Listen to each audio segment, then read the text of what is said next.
This guy looks like he's starving to death. He's even about to chow down on a cockroach. Just then a little boy walks by. His eyes immediately lock onto what the boy is holding, and his mouth starts watering. That must be delicious. He starts tailing the kid, looking like he's about to off him. "Are you trying to steal my soda, old man?" The kid gets scared and immediately runs away screaming for help. Blondie then shifts his gaze to a nearby flower pot, planning to take a bite to soothe his rumbling stomach. Suddenly, a piercing scream makes him stop. Not far away, the little boy's body is trembling uncontrollably. It turns out he's face to face with a monstrous bird, a terrifying three-eyed one. It sticks out its beak full of sharp teeth and quickly snatches the boy's backpack. Luckily, the kid drops his belongings and runs for his life. A single peck from it can crush a car. If it caught him, he'd be toast. Seeing this, Blondie has to wonder, what the hell kind of planet is this? A bird as big as a whole building. From a hazy memory, he remembers that he can eat birds. With an incredibly narcissistic look, he secretly debates whether to steam it with lemon leaves or just roast the whole thing. He can feel the magic power surging around his body. It's too much. To make a comparison, the mana on his previous planet was like a bucket of water, but here on Earth it's as vast as the ocean. He starts bragging again. "I'm invincible now." Meanwhile, the kid's cries for help keep ringing out. Blondie's expression turns dangerous. He makes a condition, "I'll help you, kid, but you have to give me that thing in your hand." The kid immediately agrees, thinking it was going to be a bigger deal. He stands in front of the boy, looking super cool. "Step back and let me handle this." He channels mana with both hands, unleashing his ultimate finishing move. But a minute passes and absolutely nothing happens. "Well, wasn't that cool?" He scratches his head with an awkward look. "That was just a warm-up, kid. Watch me get serious now." He keeps trying to unleash his ultimate move, but still nothing changes. The kid just thinks this guy must be brain dead or something. They're about to die and he's just flailing around. Blondie's expression turns serious. "My magic isn't working." Welp, running is the best option. He starts running, screaming for his life. But his cocky attitude from before really pissed it off, and now it's only chasing him. "There are so many people on the street. Why am I so damn unlucky?" He immediately changes direction, running through narrow buildings to escape, but it's no use. The gigantic lemon leaf steamed bird is flying in the sky. Its speed is lightning fast. It was already behind him. From Hunter, he's now about to become its meal. While running, he realizes something is wrong. Is this body sick or something? His leg gives out and he trips, tumbling to the ground. Behind him, the giant bird charges at the speed of light. Smash! A loud crash. Because he fell, he dodged the fatal blow. The bird slams straight into a concrete wall and kicks the bucket on the spot. What the hell? So damn lucky. He slowly approaches it, trying to figure out how to chow down. Just then, a voice calls out, "How did you manage to take that down?" He turns around. In front of him is a beautiful woman in a suit. Her face is full of astonishment. Earlier, the boy in this blue cap had reported it to the police, and she, a member of the Hunters Association, had rushed over. Based on the kid's description, she had guessed the monster was a beginner killer, a species of avian monster that thrives in desert regions. Originally, they were only E rank. However, they suddenly jumped to C rank because of their flight speed. Her face filled with fear as she worried to herself, even a C rank hunter would get their butt kicked by this thing. An ordinary person would definitely not survive. And yet, right before her eyes, the monster bird had been neatly taken down, which left her completely stunned. The police officer thought he was a hunter and thanked him profusely. Meanwhile, he had no damn clue what a hunter even was. The girl was still sizing him up, guessing he was at least C rank, or higher, because the avian monster's speed is incredibly fast. Usually, even a C ranker would be pushing up daisies by now. Blondie paid them no mind and walked straight towards the kid, his face dead serious. He held out his hand. "Don't forget our promise." The kid froze for a second, then reluctantly handed over the soda. After just one sip, he exclaimed, "This is amazing. I've never tasted anything this good before." He drank it with relish, which made the girl gasp. Did he just rob a child? She introduced herself as Jon from the Hunters Association and wanted to see his hunter license to report to the association. Beside her, Blondie was still drinking, enjoying the delicious orange juice. "A hunter license, can you eat that?" This pissed her off. "It's a professional hunter's license issued by the association after passing an ability assessment test. Don't tell me you don't even know that." This pissed her off. "It's the association's hunter license. It's issued after an ability evaluation." "Don't tell me you don't know that either." "It's the hunter license from the association. It's issued through a competency assessment." "Don't tell me you don't know that either." Blondie had to bluff, claiming he left it at home, and then he quickly bounced. This made the girl even more curious. Who is this guy really? Turns out he wasn't a life form from this world. He was a high-level extraterrestrial being, with the title of the strongest mage. But back there he was worked to death with overtime, slaving away for the man. He couldn't even eat or sleep because his body had evolved past it. In the end, he took a huge risk and performed a soul-splitting ritual to reincarnate on Earth, with the setting of being the one with the strongest magic. But he had some bad luck. This new body was way too lame, and even the memories of the body's owner were scrambled. Back at home, he fumbled for an ID and found out his name was Kirio. Seeing a pile of ashtrays, he remembered something. It seems this body used to smoke way too much. He angrily clenched his fist. This was the reason he couldn't channel mana. Because of the smoke, the built-up damage to his lungs, damn it. But he quickly regained his spirits. He was the strongest mage. He couldn't let a small thing like this ruin him. Easier said than done. The very next day he was at the police station, dealing with the cops. This is nuts. The personal questioning had been going on for 10 minutes. A few hours earlier, while he was wandering the streets, he felt extremely hungry. Jiro clutched his stomach, drooling. There are a billion things to investigate about Earth. I need to solve this malnutrition problem first. A little girl saw him and asked her mom, "Mommy, what's wrong with that man?" But her mom shushed her. Wait, he paused. What's that smell? Jiro stood in front of a restaurant, intrigued by the aroma, pork soup. And so he walked into the restaurant. A moment later, a steaming bowl of soup appeared before him. Here's your pork soup. He happily picked up the spoon, humming a little tune. I can't believe there was food so close by. I was making things hard for myself. Well then, time to inspect it. Finishing his thought, he scooped up a heaping spoonful and put it in his mouth. Suddenly, the flavor exploded in his mouth. He was astonished. So good, it's hot, but so good. I can't stop, my hand is moving on its own. But just when he got to that part, what happened next was how the hell he ended up getting hauled to the police station. Now the police officer sitting in front of him was lecturing him. It's not like the country is at war or something. For a young man like you to have to dine and dash like this, Jiro replied sheepishly. I honestly forgot. At the same time, another police officer saw him and recognized him. Isn't that the hunter from before? So they decided to let him go. Don't do it again, okay? I'll let you go with a first-time warning. Then he met the person who thanked him. I will definitely pay the restaurant back. Can I go now? The police officer pulled a piece of paper from his pocket. Wait a minute. Before you go here. According to our investigation, it seems you're a hunter who hasn't registered with the association. You must have just recently awakened. He then held out a recommendation flyer. Here, try stopping by the Awakened Evaluation Center. Don't worry, the evaluation fee is completely free. He had already left, but the police officer was still shouting after him. Remember to stop by, I'm so jealous. He looked at the flyer doubtfully. What is this awakening they're talking about? Is this something everyone on Earth is supposed to know? He kept going on and on about it. Maybe I should check it out, it's not too far. Following the directions on the paper a few minutes later, Jiro stood in front of a large building. The evaluation center, huh? His eyes lit up as he wondered, has Kim Jiro been here before? Suddenly he froze. I remember now. Kim Jiro is an F-rank awakened. Just then, a voice rang out, catching Jiro's attention. Hello, we meet again. Yes, it turned out to be Jon. Hello? She asked him, what brings you to the association? Since you're here already, could you please give it to me? She held out her hand.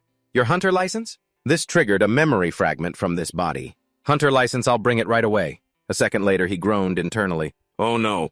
I think I lied earlier that I would bring it.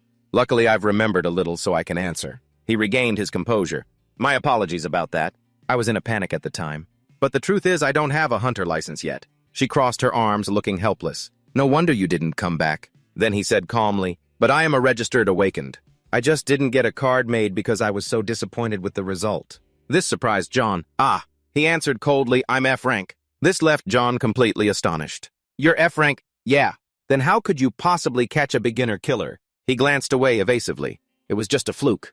That stupid bird just rammed its head into the wall.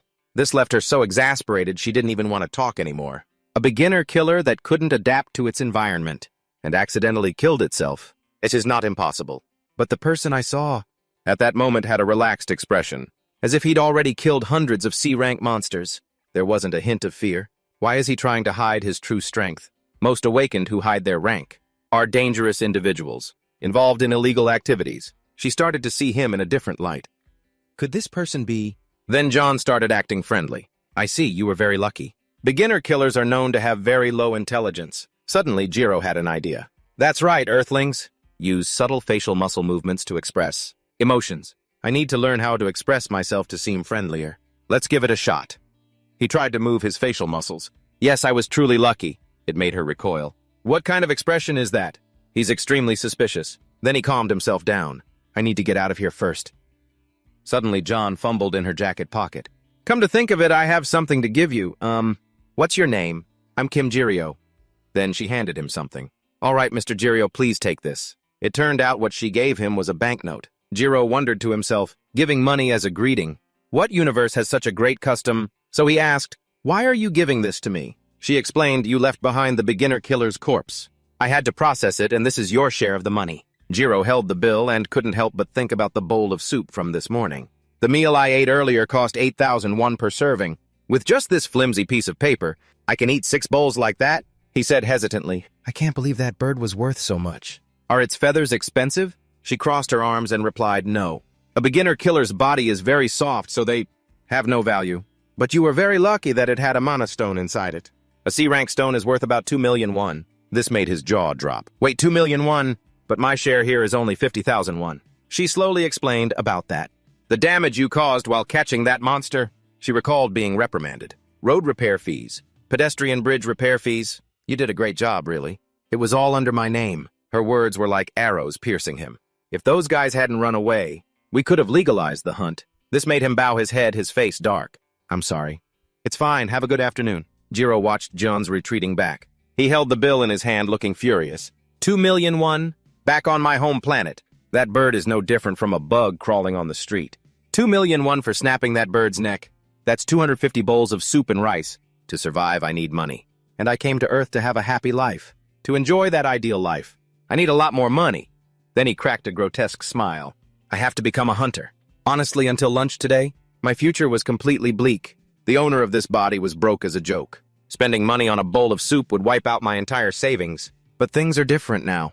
I've learned that becoming a hunter can make money. So I'll hunt with magic and make a living, even though I still can't use magic right now. He thought seriously. I need a decent number of monsters. Then suddenly someone on the street shouted, There's a gate opening over there. This caught his attention. A gate. People were murmuring and marveling at the gate. Whoa, this is the first time I've ever seen a real gate. No way is it really that big. He then looked at what everyone was calling a gate. A hunter's hunting ground. Gates are ranked according to their magic density. The higher the rank, the more dangerous the monsters inside. He smirked. Mana density. Strange, they say monsters live in there. I need to analyze this. But with this many people, it's hard to get into the gate. Is there another gate nearby? Suddenly, a stream of light appeared, leading him. What's this? He followed the light and realized it's nearby. After a strenuous climb, he finally found out. It was another gate. Jiro panted. Why is it so steep? He ducked under the caution tape barrier. Earthlings have a strange sense of decoration. Why do you need to decorate plants? Right after Jiro entered the gate, a group of people also arrived. Yunsung made a phone call. Hello, manager. We've just arrived at the gate. The person on the phone replied, Yunsung. Are there any civilians nearby? He looked at the unscratched barrier and replied, It's fine, the barrier has been set up. The person on the phone complained. These mutations are such a pain. I don't know how many rank-up incidents there have been this month. He confirmed, Don't worry. We will begin the investigation immediately. Then he hung up and started leading the group. Everyone, let's head in. After going deep inside, one person couldn't help but complain. It stinks, a cave in the middle of summer. When Yunsung looked at the smartwatch on his wrist, according to the measurements, the magic density in this dungeon is D rank. Then a member of the group clutched his neck, looking tired. It's always like this, like it's a rule. Every time something happens with a gate, the rank always jumps up by 2 levels. Let's handle this quickly and go for a drink. Instinctively, Yunsung looked around and appeared worried. Shouldn't we slow down a bit? We're moving a little too fast. This made the 3 others turn to look at him puzzled. He voiced his suspicion. We've been walking for quite a while, but we haven't seen any sign of monsters. So that's why. Then one of them came over to tease him. Geez, you're young but so timid. We have An Yunsung, an A-rank hunter on our team. What's there to worry about? Suddenly, a huge monster appeared behind them, but no one noticed. On the other side, Jiro was confused. It seems I've gone deep into the cave. Did I enter the wrong gate? How come I haven't run into any monsters yet? Then that stream of light appeared before his eyes again. He watched the light's movement and understood. This mana, though weak and crude, is full of life. He decided to follow the light again. Is it from a human? Someone else entered the gate. Then suddenly a piercing scream echoed. Hearing this, Jiro hid behind a large rock. What's happening over there? From a distance, he watched the research team being attacked by the monster. What is that thing? By now its hands were stained with blood. It turned out the researcher from before had been attacked and killed with a single punch. But it didn't stop there. The monster enthusiastically raised its fist for another blow. Meanwhile, Yunsung was frozen solid, staring at his teammate lying flattened in front of him. The others covered their mouths in fear. "Oh my God!" They died in just one punch, no way. Suddenly, Yunsung yelled, "Don't panic. Get a grip. If we make a mistake, all of us will—" Suddenly, they turned pale and screamed, "Yunsung behind you!" On instinct, he acted quickly, raising his shield to block the monster's attack. At that moment, he and the monster were locked in a struggle. After a while, Yunsung realized he was losing ground. He used all his strength to push it away, then slammed his shield into the ground, shattering the rock into 100 pieces, trying to disrupt its movement. While the monster was distracted, Yunsung leaped high into the air and delivered a fatal blow to the monster. On the other side of the rock, after witnessing such a badass fight, he couldn't help but praise it. After Yunsung took down the monster, beads of cold sweat trickled down his forehead. The two remaining teammates were still a bit scared, but couldn't help but be impressed. As expected of Yunsung, even though he's a defense class A rank as A rank, to be able to fight that giant. Then he stood up, glancing at his motionless teammate who had been attacked. "I'll recover Jeonmin's body, let's head back." Suddenly, an eerie purple light appeared, making Yunsung suspicious. However, before he could turn around, an attack was already on its way. It turned out that besides that one, there were dozens of others lying in wait. It quickly grabbed Yunsung and slammed his whole body into the ground, causing him to cough up a mouthful of blood. Then the monster gripped its opponent tightly, lifted him high, and threw Yunsung far away, making his teammate gasp in horror. Yunsung. After that, the monster grabbed a large rock, intending to throw it at them. The male teammate quickly realized. He used his spear to slash the rock in half, but as soon as it touched the monster, the spearhead shattered into pieces, making him panic. It took that opportunity to knock him out with a single blow. The remaining female teammate was terrified, not knowing what to do. She just stood there frozen, her lips trembling uncontrollably. With only one opponent left, it leisurely raised its hand and punched straight at her. But before the woman's life was threatened, Yunsung had returned from the dead. He threw himself in front of her to block the dangerous blow. Despite his life hanging by a thread, he yelled, "Now use the binding spell! If we don't stop that thing, we won't be able to get out of here alive." He struggled to shout, "The whole team will be wiped out." "What are you waiting for? Hurry up." But unexpectedly, a second later, that woman ran for her life, leaving Yunsung to face it alone. "What? Where are you going? Are you leaving us?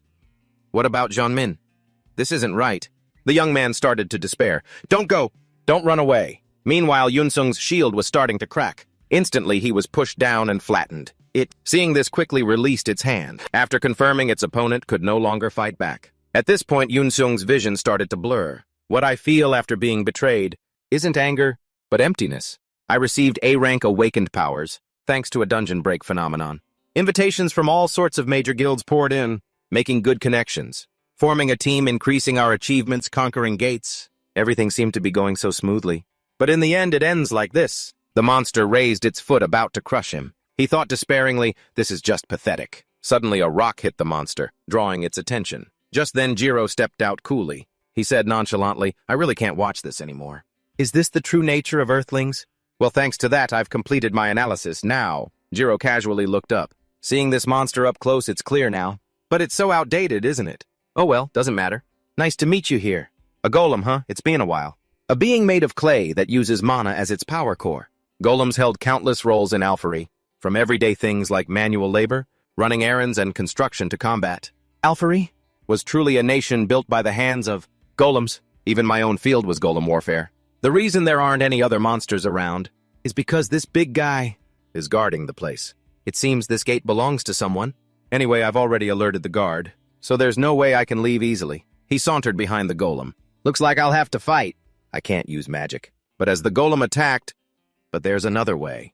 Jiro's face was very calm as he adjusted his cuffs. Just before the golem attacked, Jiro quickly dodged it. The rocks under his feet where he had been standing were crushed. It attacked furiously, but its powerful blows were easily dodged by him. Next came a flurry of attacks, but it was the same story. It was just punching air, but it seems it wasn't ready to give up on him yet. It continued with a gigantic blow. He was quickly thrown back a good 10 meters. The monster held that pose for a long moment. Jiro realized his chance had come. "Nice, here's my chance."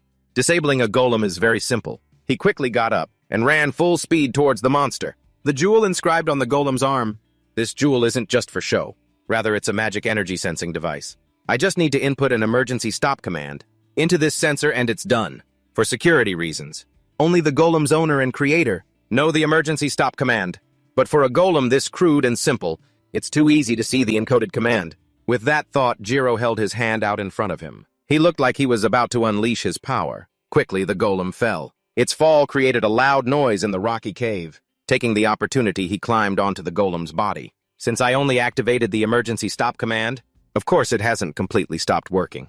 To switch it to a shutdown state, I need to remove this core located in the center of its back. He moved towards the central core. He thought to himself, this core needs to be removed. Jiro reached out to remove the stone. Doing this with my bare hands isn't the best option, but I don't have any other choice. Suddenly, a pale blue light appeared. Jiro froze for a few seconds. In front of him now was the central core, a tangle of wires under the stone layer. He quickly reached his hand in, and the circuits connected to the central core were immediately severed. He pulled the core out. Only the destroyed circuits, sparking in the air, remained. The golem had truly shut down. He looked at the core with a satisfied smile.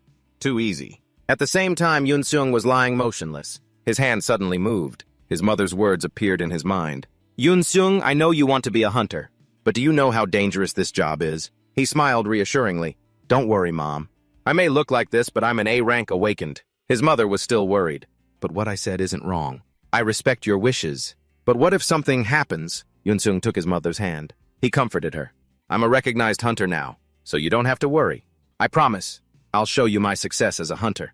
Just this once. Please believe in me, Mom. His mother was a bit taken aback by his words. After speaking, he turned and walked to the door.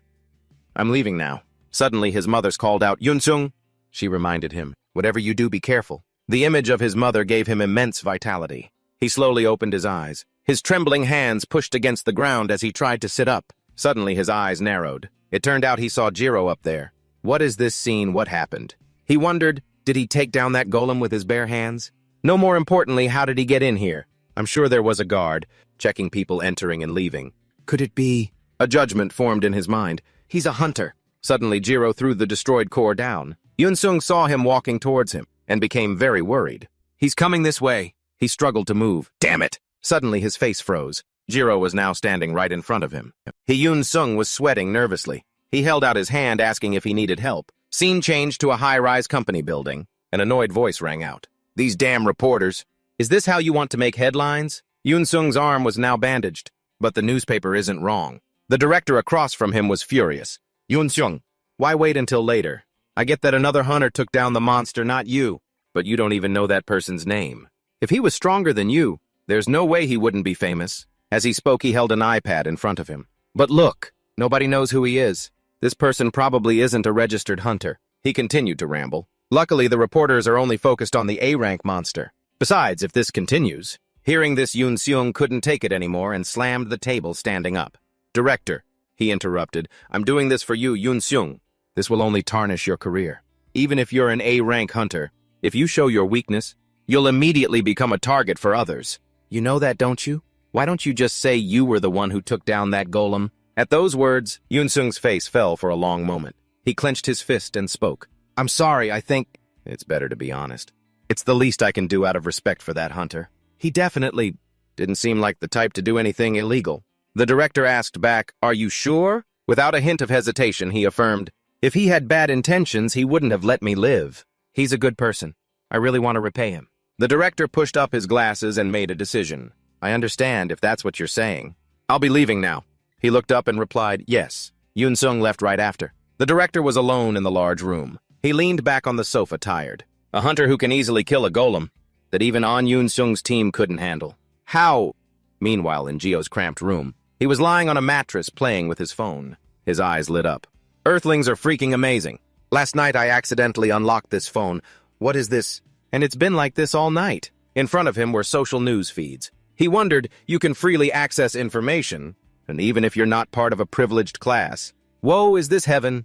Thanks to that, I've gathered a lot of information. First, the gate I entered wasn't private property. Second, each gate has different entry restrictions, because South Korea is a country with strict regulations. Awakened individuals need prior approval to enter gates. The approving body is the Korean Hunter Association, abbreviated as KATE. And third on, Yunsung wasn't a thief trying to steal items from the gate. Gio, while eating chips, exclaimed, This guy is a rank. His eyes were still glued to the phone. Well, it seems I need to get a hunter's license first. Scene changed the next day in a forest. An instructor was lecturing the trainee hunters. This is the safety training course. The theory portion will be conducted inside the gate. We will be distributing the equipment shortly. Please wait a moment. Gio stood there yawning. So lame. Basically, don't be reckless around monsters, right? Suddenly, the manager brought something out. I will now hand out the devices. Please take one. Gio received the device, puzzled. What's this? Isn't this a hunter's license? Everyone was stunned to hear him ask that. What? He doesn't know what this is. That's a surprise. Suddenly, a voice spoke up. You chose that one? People whispered amongst themselves. Where has this guy been living in the mountains? Is he from another planet or something? Hearing that, Gio flinched. Did I blow my cover already? The instructor calmly explained. This is a basic analyzer. It uses magic lens technology and... I will now explain how to use it. He stared intently at the device. Magic lens. A moment later, the instructor shouted, All right, everyone has received their analyzer right. Then please capture this monster through the lens. He looked at the creature flying over his head and wondered, You want me to take a picture of that thing? Immediately, information about the creature appeared on the screen.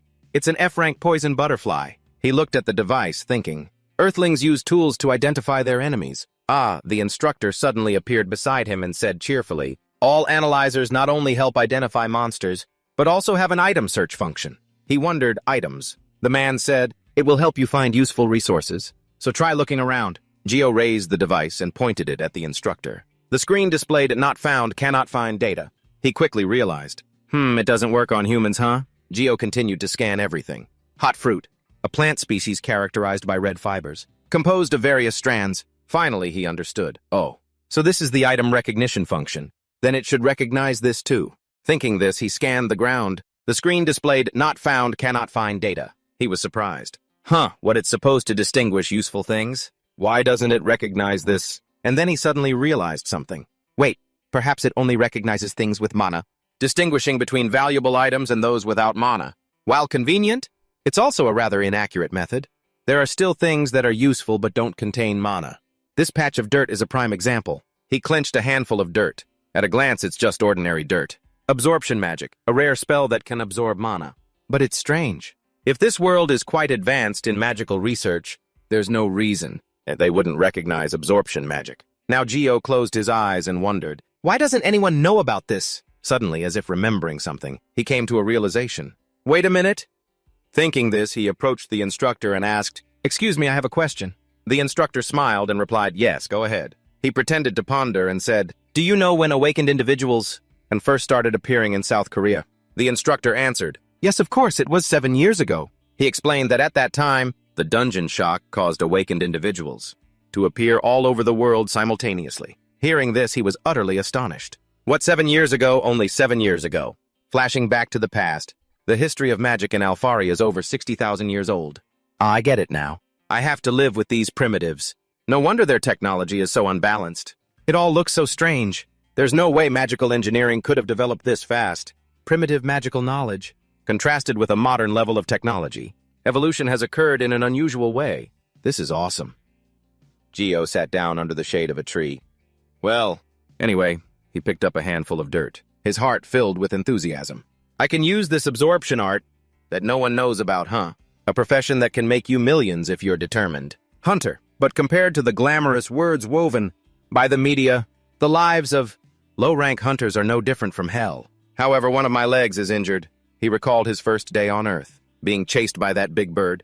And I can't use magic either. So before I run out of money and starve to death again, I need to find another way to make money. Inside the black bag was a pile of dirt. Right now I've gathered a lot of mana using the star-absorbing great art. According to my research, it seems this stuff is capable of killing a few types of monsters on Earth. The problem is they only appear in C-rank gates. But I'm F-rank, so according to the rules, I'm not allowed to enter.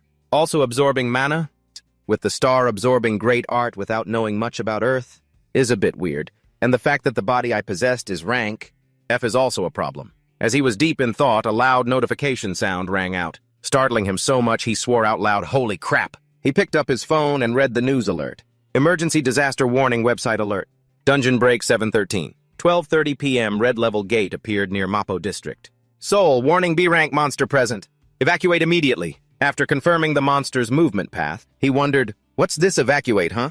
And then, without much thought, he hastily followed the instructions. What does evacuate mean? Afterwards, Gio, dressed neatly and handsomely, stepped out of his house. He seemed very interested in this. Let's see. On the street, people were panicking, scrambling to run in the opposite direction of Gio. A monster broke out of the dungeon. But some people stayed behind just to see the monster, filming it.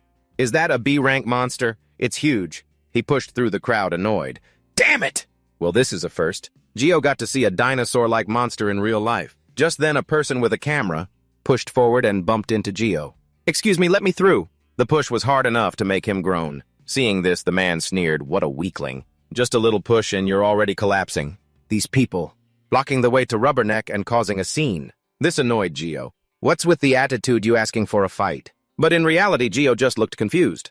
What are you talking about, dude? I'm just watching. Suddenly, the man started showing off. You got some nerve, pal. Do you know I'm a hunter? Let me tell you, we're not in the same league. I'm not stupid enough to risk my life getting close to a monster, hoping to get lucky and awaken some power like you. I'm here to gather data, for my research. Then Gio replied, so am I. I'm a hunter too, and I'm here for the same reason. Hearing this, the man laughed contemptuously. Oh, really? What rank are you? Gio answered flatly, F rank. Hearing this, the guy couldn't hold it in and burst out laughing. This made Gio scowl. Hey, you laughing at me? The man didn't even look at him, focusing on his camera. Unreal. Suddenly roars echoed. The screams drew Gio's attention back to the monster. At that moment, soldiers armed with guns were trying to shoot it at the monster. Annoyed, it used its tail to swat a military helicopter out of the sky in the blink of an eye. The helicopter was severely damaged and crashed, creating a huge explosion. Another helicopter arrived. The pilot reported, Hunter support has arrived on the scene, over. At the same time, the monster began to attack. It smashed the glass of a building and grabbed a few people from inside, intending to have a snack. But suddenly its eyes darted elsewhere. It was surprised to find a human who had managed to grab its tongue and split it in two. The monster shrieked in pain and started frantically running around the large tower. Seeing this, Yunsung shouted loudly, the monster is heading towards the civilians. Instantly, another person launched a flaming arrow at the monster. The arrow hit the monster's tail, severing it. Fire. Realizing it was no longer safe in the air, it scrambled to get down, but there was no way Yunsung would let his prey escape. He then leaped from the helicopter and plunged his weapon directly into its back, with all the strength from his lunge. As soon as the monster hit the ground, he grabbed onto the tower to gain momentum, then launched himself down again, delivering a precise and powerful final blow. After seeing that the opponent was no longer moving, Yunsung could finally catch his breath. The others saw this and cheered, they got it. They really caught that thing. Hunters are so cool. The man who had pushed him earlier shouted excitedly, look! They're coming this way. I wonder if I can get a picture. At this moment, Gio was silently contemplating. I've learned something through my recent research. In this world, a rank? Hunters are elite members in the top 3% of the awakened. They are a powerful force that makes a significant contribution to protecting the city's safety and are idols to many. This must be why people are fighting. To get a glimpse of an A-rank hunter, huh? The crowd pushed and shoved. It's Hunter on Yunsung. Hunter on Yunsung. I've only seen you on TV. Then suddenly Yunsung approached him. Hello? Yunsung grabbed Gio's hand, as if he were the light of his life. You're my savior, right? I can't believe I'm meeting you here. Back then, if it weren't for you, I would have been a goner. You probably don't remember who I am, but I'm the person you helped back at that gate. You single-handedly stopped that golem. I swear you were so freaking cool back then. This made Gio slowly start to remember. I remember now. No wonder he looked so familiar. Yunsung turned to look at the pusher and asked, but are you with this person? Suddenly he made a disagreeable face. I noticed you were glaring at this person earlier. Because Yunsung thought if it were him, he would have glared too. The man stammered, well? Suddenly he did a 180 and turned sharply back to Gio. Anyway, since we've met again, allow me to introduce myself. I'm An Yunsung. If you don't mind, could you tell me your name? He offered his business card to him. He replied, Kim Gio. Like an excited child. Ah, so your name is Kim Gio. He hesitated and asked, so, are you free right now? There's something I'd like to talk about. Gio was silent for a moment, then he asked, you really want to repay me? Yunsung shyly scratched his head and replied, Mr. Gio, you might not like it, but is there really no other way? I've felt really uneasy ever since you disappeared. After all, you saved my life. Yunsung looked at him and thought, back then all I could do was run. There's nothing wrong with rank A hunter wanting to repay his savior. Gio pulled out his phone. He said, actually there is. Yunsung's eyes lit up. He asked again, really, just let me. He held up his phone. A location was marked in red on the map. Gio asked, could you come into a gate with me for a bit? The sky was a gloomy gray. The surrounding bare trees gave off a somber vibe. Gio glanced at Yunsung's face and asked, what's wrong? You haven't looked well for a while. He hesitated and replied, it's nothing. He quickly walked ahead, saying, really? Then let's pick up the pace. but he replied hastily, "Ah, yes." Yunsung thought to himself, "No matter how I think about it, I can't believe it." A few minutes earlier, Yunsung said happily, "It's an honor to raid a gate with you. Are you planning to gather materials?" He answered, No, I'm planning to hunt monsters." He clenched his fist and exclaimed, "Oh, really? Then I'll get to learn from you." Gio sighed and then said, "I need to clarify a few things because it seems you're misunderstanding." Yunsung was puzzled. "Yes." He held out his license and said, "I'm an F-rank hunter." Seeing that he was startled, Gio added, "So you can just think of me as a porter?" Yunsung stared blankly at the certificate in his hand. Back to the present. He thought to himself, "Are you really F-rank? Is the measuring device broken?" That's right, I've heard that mid and high rank, awakened, are often forced to mobilize for dungeon breaks. So there's a rumor that some people manipulate their awakening level to avoid being controlled by the association. So is Mr. Gio hiding his true awakening rank? Gio looked down. He said, "Found them." Just like on the internet. The monsters, one-eyed and with mouths full of fangs, were roaring. Their entire bodies were covered in hellish flames. Yunsung followed his gaze. He asked, Those are flame speakers." Gio wondered, "Flame speaker? What kind of name is that?" Yunsung explained. Back then, there was a translation error with the analyzer in Korea. That monster was first discovered in Ohio. Because that bat was covered in fire, it was originally named Fire Bat. But due to a mistranslation, it became Flame Speaker. Gio said, "Is that so? You know a lot." The monster's ear twitched when it heard the sound. Both of them looked down at the same time. A loud explosion rang out as the monsters rushed out. They flew swiftly over their heads. Yunsung looked at his hand, which was in his pocket. He asked, "Sir, I've always been curious. What's in that bag?" But Gio didn't look at him. He replied, "This." The angry monsters charged towards them. He swung his hand once. Something burned the wing of one of the monsters. They shrieked in pain. The surrounding flames flared up violently. Gio watched the charred bats falling. He said, "It's a very effective tool for situations like this." Yunsung suddenly spoke up. "Sorry to ask you this while we're hunting," but he replied while acting, "It's fine, I'm listening, so go ahead." He continued, "Why do you keep using items? You could easily catch a C-rank monster with your bare hands." Gio thought helplessly. Did he read my hunter's license with his ass? He's so dense. Or does he not know how low rank awakened fight? Because he's a hunter at the top of the food chain. Well, no need to reveal my weaknesses anyway. Gio said, "An Yunsung, have you ever thought about awakening like this?" He gestured with his hand and continued, "Lifting a 1-ton truck, creating enough water to flood an entire area. Those are indeed convenient abilities, but we didn't get them through effort. It was just a coincidence. Easy come, easy go. I find this ability very inconvenient, so I don't rely on my awakened abilities." Gio thought nervously, "Sounds like BS, but he'll probably believe it." "Right." Then Yunsung exclaimed, "Oh." He was moved to tears, choking up as he said, "You're right. You're absolutely right. Why didn't I think of that? Things we obtain easily will also be easily lost. Why did I think this ability would last forever?" Gio silently praised himself. "Oh, that sounds reasonable." And Yunsung added excitedly, "Furthermore, considering the current trend of gates, mutations are on the rise. Maybe it's preparing us for a future where we can't use our skills in dungeons anymore." With sparkling eyes, he grabbed Gio's hand and continued, "While I only knew how to choose the easy path, without needing to train." "You, Mr. Gio, have such foresight." "Oh, really?" Gio, feeling awkward, turned his face away and replied, Yeah." Yunsung seemed to realize something. He covered his mouth and exclaimed, "Wait. Could it be that high-rank awakened can roughly sense things with their intuition? Standing next to an S-rank hunter gives me goosebumps. But with you, Mr. Gio, I don't feel anything. It's like you're just a fly." Gio asked in astonishment, "Huh?" He thought to himself, "What did you just call the greatest magician of Alfari?" A fly. Yunsung was still rambling on. "If you're training to control your abilities, can you also control your mana? I've never seen anyone with such top-tier control as you." Gio closed his eyes and told himself, "Endure it.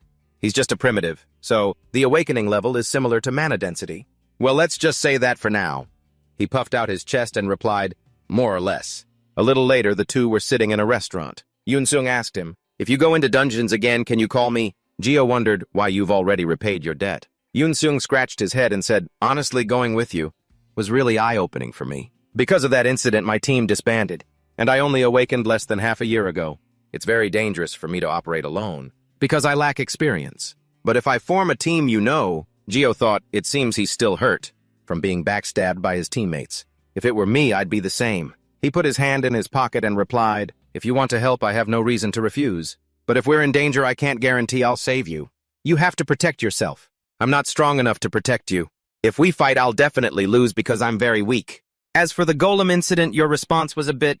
The problem was you were too hasty. Yunsung looked at him with admiration. He thought Mr. Gio is so humble. Yunsung asked, so you think I'll get hurt if I let my guard down? The two continued their conversation. Yunsung suddenly asked, by the way, how old are you? Gio asked back, you want to know my age? He replied, yes. Yunsung said cheerfully, I'm currently 22. But I got a second chance, so my graduating class is, Gio thought, wait, how old is Kim Gio again? Yunsung continued, oh right, I almost forgot, let's exchange numbers. He took out his wallet and showed it to him. Yunsung looked and said, 24. You're only 2 years older than me. Ah, Gio thought, so I'm 24. Yunsung, thinking he was offended, quickly explained, that's not what I meant. It's just that you seem so calm and mature. He looked at the young college students passing by and thought, I have no memories of college. The contact list is empty. What kind of life did he live? The lonely figure of Gio appeared in his subconscious. The TV was broadcasting the next news story. The phenomenon of mutated gates is on the rise across all nations. The Hunter Association has yet to find the cause behind it. A man was lying on a chair. The news continued to play. Even high-level investigators have yet to determine the cause of this phenomenon. The public's anxiety is growing. He suddenly moved. The man opened his eyes, his blue pupils glowing in the darkness. Yunsung asked Gio over the phone, hey, want to go see something cool tomorrow? I got priority access to a new gate. Outwardly, he replied coolly, sure. But inwardly, he thought happily, how could I resist someone offering to show me something? Hey, cool. I'm so excited. In South Korea, when a new gate appears, access is restricted while an investigation team is sent in. Once the association's investigation is complete, the gate is open to the public. And today is the day it opens. There's a rumor that there's a strange plant species in this new gate. Perhaps that plant is the key to restoring my magic. I just need to check that tree at the entrance and then leave. Gio looked down and exclaimed, there are so many people here. Are all these people going inside? Someone passing by shouted, look, it's An Yunsung. Yunsung scratched his head and said, most of them are just spectators and reporters. But it seems more crowded than I thought. Suddenly a sports car sped over. Gio tilted his head as the car stopped in front of him. The door opened. A blue-haired man in a tracksuit stepped out. Yunsung wondered, Kang Changho. Why is Kang Changho here? Gio asked, who's that? Yunsung replied fearfully, that's S-rank Hunter Kang Changho. He asked back, S-rank, one of the 3 S-ranks in South Korea. He looked at him. A stable flow of mana ran throughout his body. Gio thought his mana is very stable. He's definitely a rare talent on Earth. Changho seemed to sense something. His pupils suddenly constricted as he looked towards Gio. He asked calmly, aren't his eyes strange? Yunsung leaned in and whispered, I heard it's the dragon's eye. Apparently it's a very precious and rare item. Suddenly Changho approached. He exclaimed in surprise, wait, why is he coming this way? He asked coldly, name? Jiro answered seriously, Kim Jiro. He then asked, Hunter rank. Just then Yunsung stepped in to help.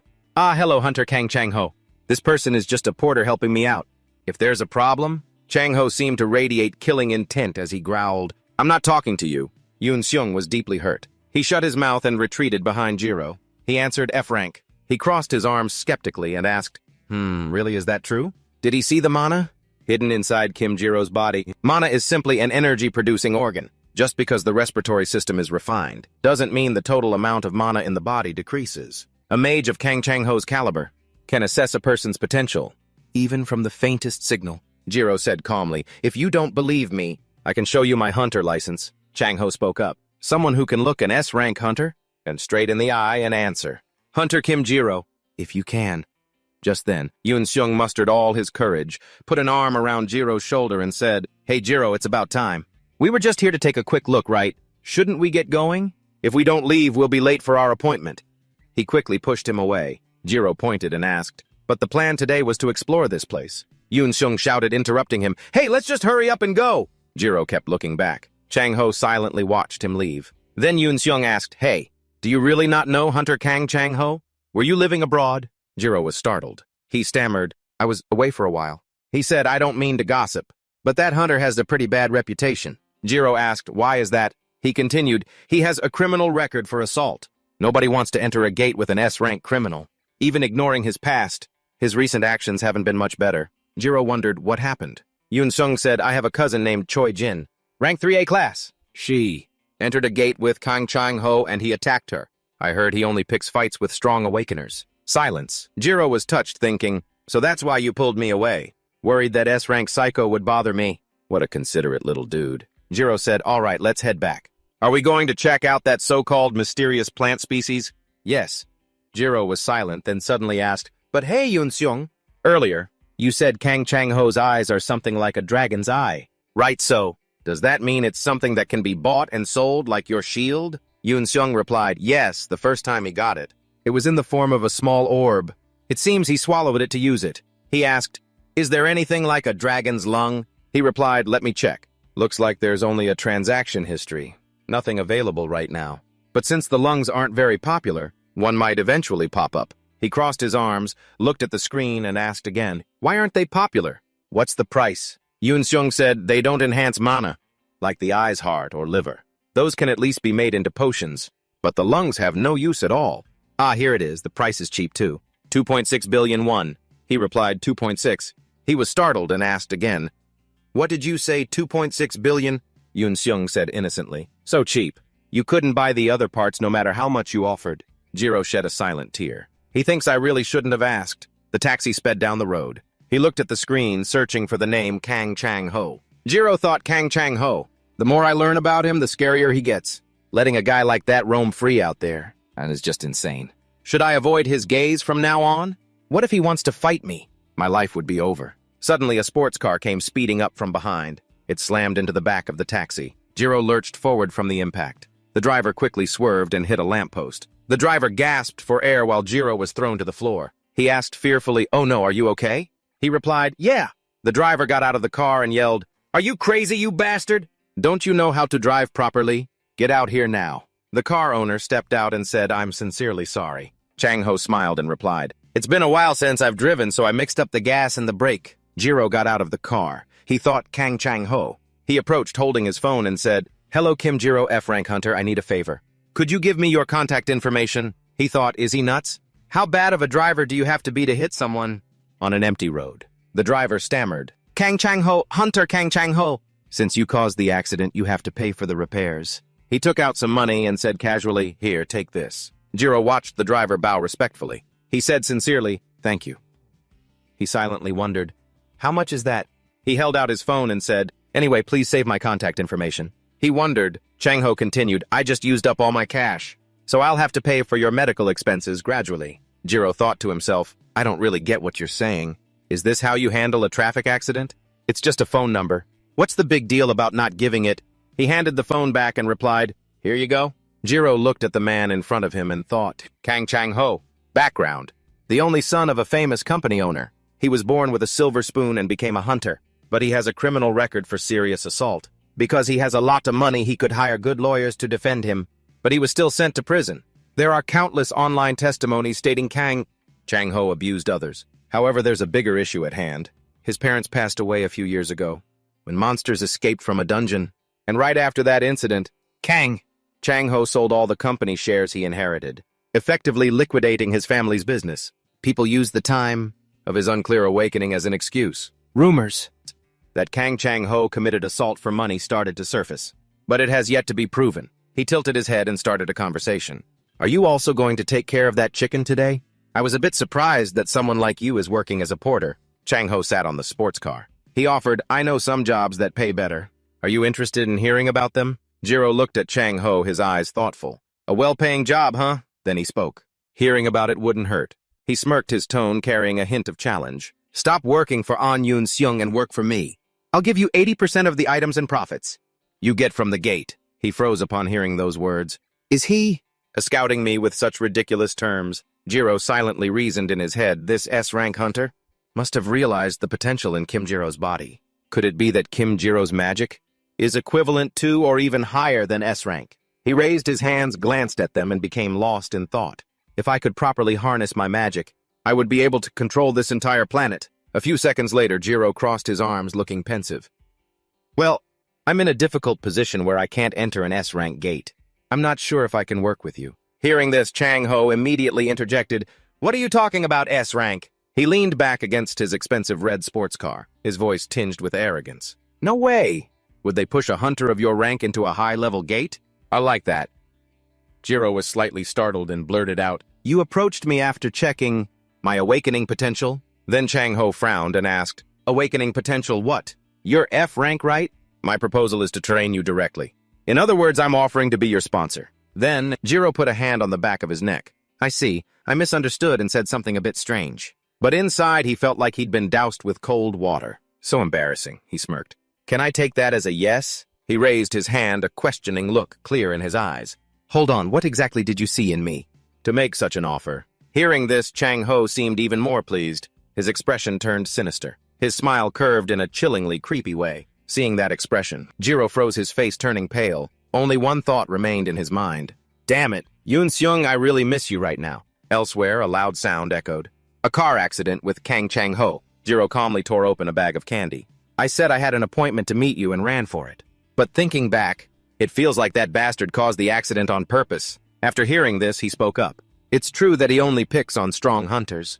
I guess I avoided trouble thanks to you, Jiro. He simply replied with a short, is that so? Yunsung continued speaking. Even an A-rank like me could become a target.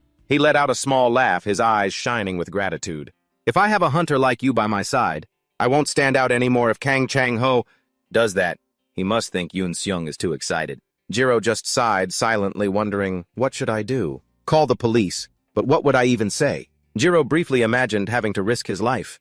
To explain to the police, an S-rank hunter said he would keep me safe and give me items. That thought ended immediately. Forget it. Yeah, that's right. They wouldn't care about this. From behind, Yunsung's voice rang out, Oh, right, Jiro. Did you watch the news this morning? He recounted what he knew, making him unconsciously pay attention. Last year, South Korea ranked second in the evaluation of excellence. In gate management, Jiro glanced over. He saw Yunsung still talking excitedly without stopping. Although abnormal mutations are still very serious, civilian casualties have decreased significantly. The news says that humans will soon overcome the disaster, known as the gates. He thought to himself, this guy has an excellent talent for picking topics. He was lost in his own thoughts again. The concept of the gate also makes me curious. It's like a model, miniaturizing my experiences. One day in 2017, a mysterious phenomenon appeared, simultaneously all over the world. In the beginning of the video, images of deformed creatures appeared, stepping out of a stream of light. Monster gates and the awakened, he thought while analyzing how they used magic. The principle of magic is to use magical power drawn from the planet's core. However, unlike Alfheim, Earth has a rocky terrain, making it difficult to increase the amount of magical power significantly. But the gate phenomenon that appeared 7 years ago, it acts as a mana well. Thanks to that, some people who came into contact with mana and became the awakened. Jiro's gaze softened. However, the common understanding of gates is still very limited. He just needed to remember those monsters. His heart grew heavy again. Earthlings don't dig deep to draw out mana, and inside are terrifying creatures surrounding it. Those creatures are extremely hostile to humanity. It's neither Alfheim's technology nor Earth's. So what exactly is it? He closed his eyes slightly and thought. I don't really understand. Yunsung's urgent call brought him back to reality. Hey! Hey! His face was full of worry as he repeatedly asked, Hey! Are you not feeling well? Jiro was startled and turned to look. Sorry, I was a little distracted. Yunsung looked bewildered. What are you thinking about? Jiro turned to him. He slowly told him about the things that were worrying him. I was imagining what it would be like if I were the creator of the gate. What would it be like? I think the current situation in Korea has something unsatisfactory about it. Yunsung listened and then asked curiously, how so? He began to analyze using the image of 2 mice as an example. Whatever the purpose is, the monsters in the gate want to kill us. The items inside are like cheese on a mousetrap. He continued to explain. But if the little mouse finds a way to only eat the cheese, when the 2 mice get the piece of cheese and are about to leave with their prize, wouldn't they be very angry? He was lost in thought about what Jiro had just said. Now that you mention it, it's true. Suddenly, a blue light enveloped him. The ground began to feel heavy and shake violently. What's this? The energy is bubbling up like lava under my feet. The light flared up, so strong it almost swallowed everything around. Yunsung turned around in confusion. Hey, is there a problem? Inside that energy, he thought to himself, damn it, it's mana. The light grew more and more intense, as if it wanted to pull Jiro to another world. He shouted, On Yunsung! It was only then that he realized what a terrible thing was happening. What is this? A giant vortex rose up like a waterspout, sucking Jiro into the middle. Yunsung screamed, Hey! Inside, Jiro was completely swept up, unable to move. He clenched his teeth. Damn it, I'm getting pulled in. Everything suddenly stopped. He slowly opened his eyes. The light faded, revealing an unfamiliar scene. Jiro's eyes widened in surprise. He was standing in a small corridor. Everything around him was white. Jiro glanced around, a series of questions rising in his mind. Where is this inside a gate? He thought as he walked. There's nothing worse than running into a monster in a dead end. Like this, I have to keep moving. His footsteps echoed in the silent space. With a body that can't cast magic, a simple question is, how am I going to get through this? As he went deeper, Jiro instinctively stopped. In front of him was a stone tablet. Behind it was a strange gate. Where is this? He stepped closer. His eyes rested on the cold surface of the tablet. A stone tablet. There's something written on it. Suddenly, a sound echoed beside him. Jiro glanced over. A figure was approaching from that direction. And from the opposite direction, someone else was also approaching. Over there, Changho appeared. He asked Kim Jiro. He thought to himself, Kang Changho. And on this side, Ha Seong was getting closer, wondering, who is this person? Jiro stood between the two, thinking to himself, what is this situation? Changho, having just arrived, spoke up, hello, Ha Seong. Ha Seong, I heard you were in Singapore. He nodded and replied, I just got back today. Between the two, Jiro just stood still, a question rising in his mind. They're not usually this close. Sensing the somewhat strange atmosphere, Jiro quietly asked, do you guys know each other? Both of them turned to look at him with a puzzled expression. He glanced at him and asked back, Kim Jiro, I should be asking you. You don't know Young Ha Seong. Jiro just remained silent. I've only been on Earth for 2 weeks, so how would I know? Seeing him silent like that, Changho laughed intentionally, teasing, see that, Ha Seong? He really doesn't recognize you. You should work harder, you know. The two of them bickered, making Jiro even more curious. I didn't know you either at first, you idiot. Who is he exactly? A moment later, Changho smiled. He turned to introduce him. This is Young Ha Seong, South Korea's #1 hunter. Jiro listened, slightly surprised. Damn, he's even more impressive than I thought. Changho kept talking non-stop. People know him as a national hero. But since you don't know, let's just skip it. Young Ha Seong, this is Kim Jiro, an F-rank hunter. While Jiro only responded with a few pleasantries. Hello? Ha Seong gave him a cold look and replied, yes. Nice to meet you, Kim Jiro. Jiro maintained a calm expression, but inside his thoughts were swirling. Why do you keep staring at me like that? Ha Seong raised his hand and pressed a blue button on his wrist. Let's save the formal greetings for later. Were you both suddenly pulled to this place? A virtual system panel appeared, flashing a blue light. Jiro glanced over, immediately guessing in his head. Is that an analyzer? I didn't expect such a beautifully designed device to exist. Ha Seong looked at the analysis interface and said softly, now. This is definitely inside a gate. Unidentified gate. No gate information. 52. S rank. The rank is S. This is trouble. Jiro looked down at his phone. Rank? At X, what's that again? The screen was blank, showing nothing. What? Changho also held up his phone. He squinted at it and then spoke. I came in without any preparation. If we don't get out of here quickly, it's going to be a pain. Right after that, Ha Seong continued, there's something written on that stone slab. All three of them turned their gazes to the stone tablet in front of them. The symbol of true faith will become the key. A necessary hint for the gate. It seems the only direction we can go is through that gate. Ha Seong stepped forward and placed his hand on the gate. He used his strength to try to push the gate. Changho stood behind with his arms crossed and said, it's not moving. Ha Seong said, Hunter Kang Changho, help me out a bit. This surprised him. Me? He turned his face. I can't open it with my strength alone, making Changho sigh. There's no other way. He stepped closer to Ha Seong. He looked at Changho and nodded. He looked towards Ha Seong with full confidence. Then he once again touched the gate with his hand. Suddenly, an intense light enveloped everything. Changho moved forward to give Ha Seong more power. He used his power, directing it towards the gate. Jiro stood behind, watching them in awe. Among those who have come into contact with mana, S-rank hunters are the most special. The gate, under the heavy impact from both, also deformed slightly. They are an extremely small number who have received outstanding talent, people who possess monstrous abilities. But there was still no progress. But these two really can't open a single door. Changho said in frustration, it seems so. It can't be opened by force. He turned around and said, well, then it looks like that's it. Jiro looked at the stone tablet. There's nothing else to try but this. Changho was silent in thought, then also looked at the stone tablet.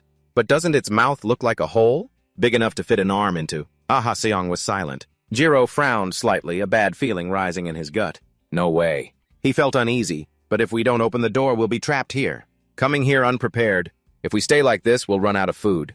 At that moment, Ha Seong suddenly stepped closer. Without any hesitation, he stuck his hand into the lion statue's mouth. Both of them were immediately startled and looked at each other in astonishment. Suddenly, the door behind them slowly opened. It's open. Jiro blinked and quietly asked, Young Ha Seong, is there a problem? On his arm, 2 deep bite marks were oozing blood. Ha Seong's face was pale. I'm out of blood. He froze. What did you just say? He trembled slightly. I was so shocked. I tried to pull my hand out, but no matter how hard I tried, it wouldn't budge. At that moment, I thought about cutting off my shoulder. Changho glanced over and blurted out curtly, "Really? Anyway, the door is open.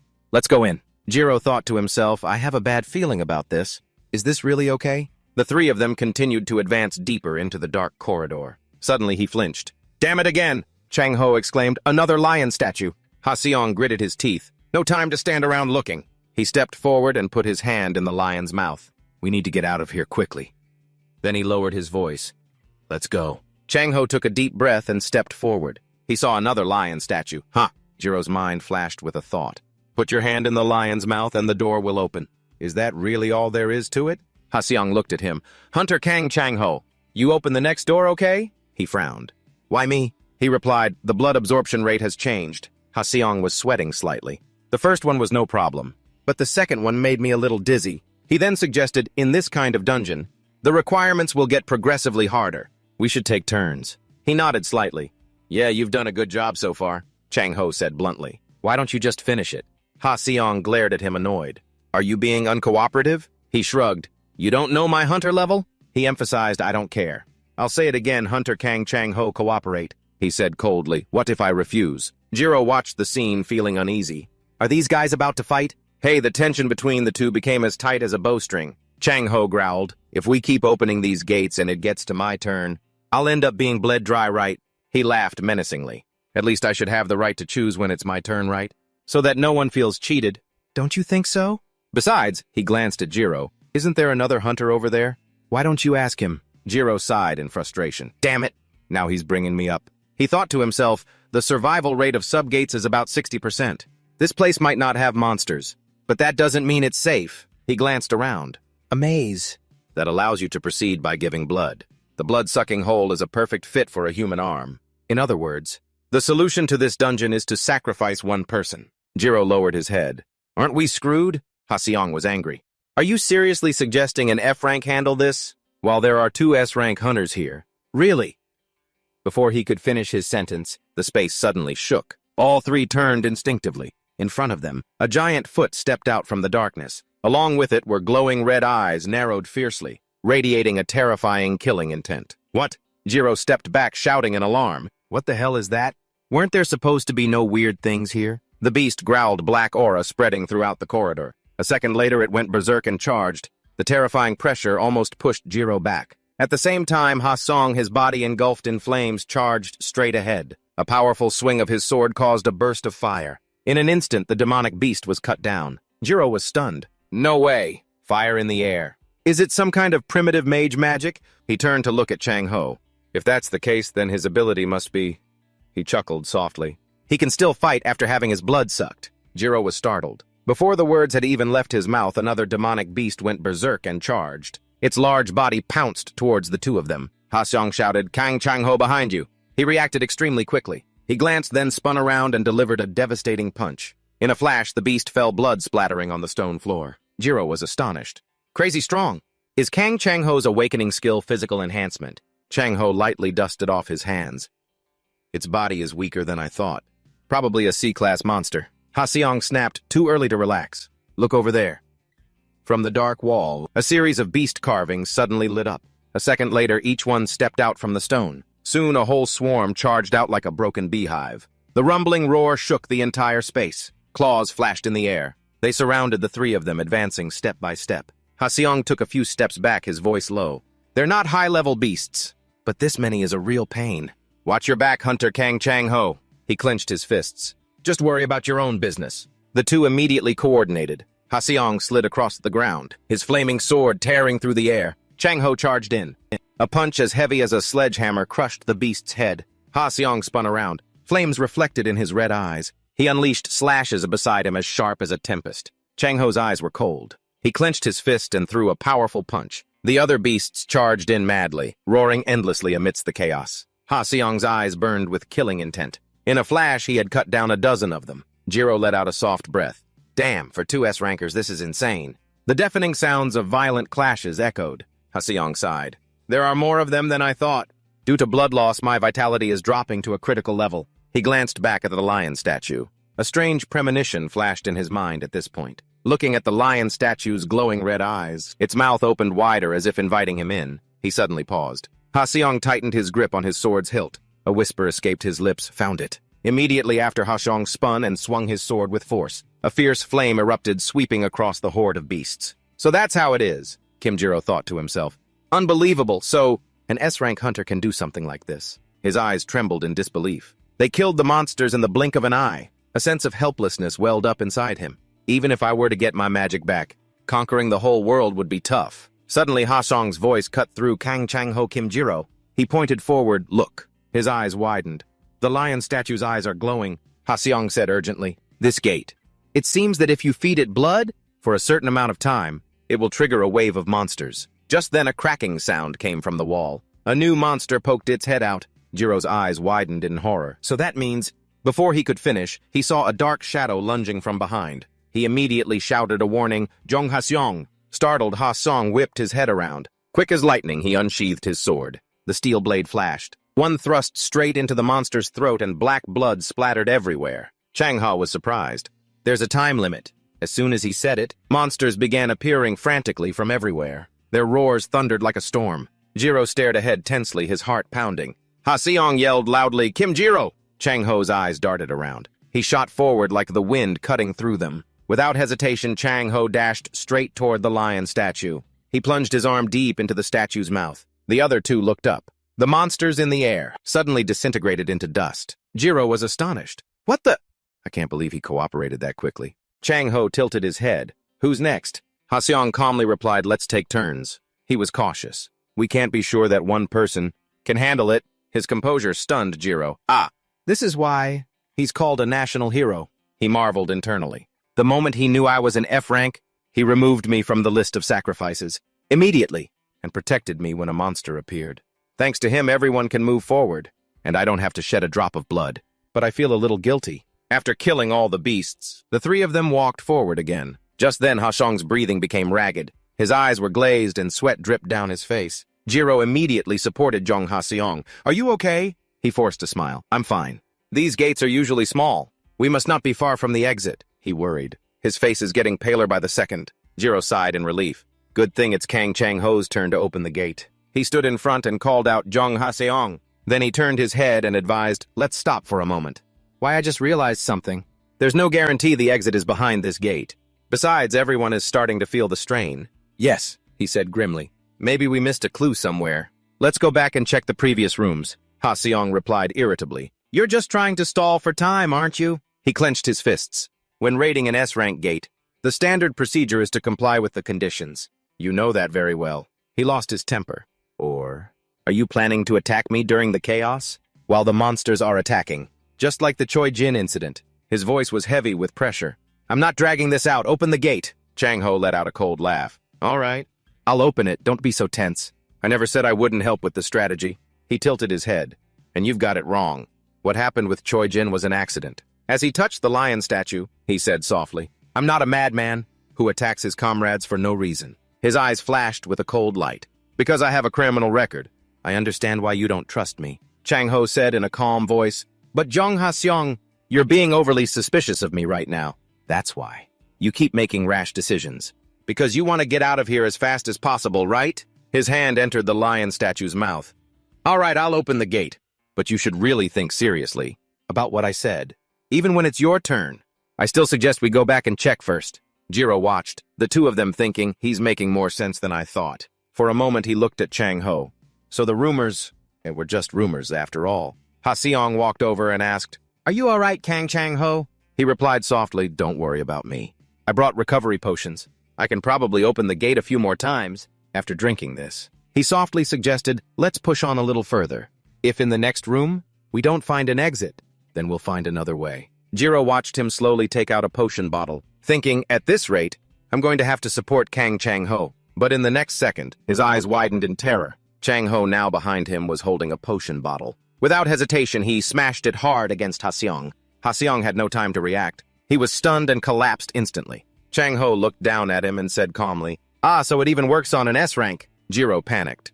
Recovery potion, this damn fool! He yelled, Kang Changho, what the hell are you doing?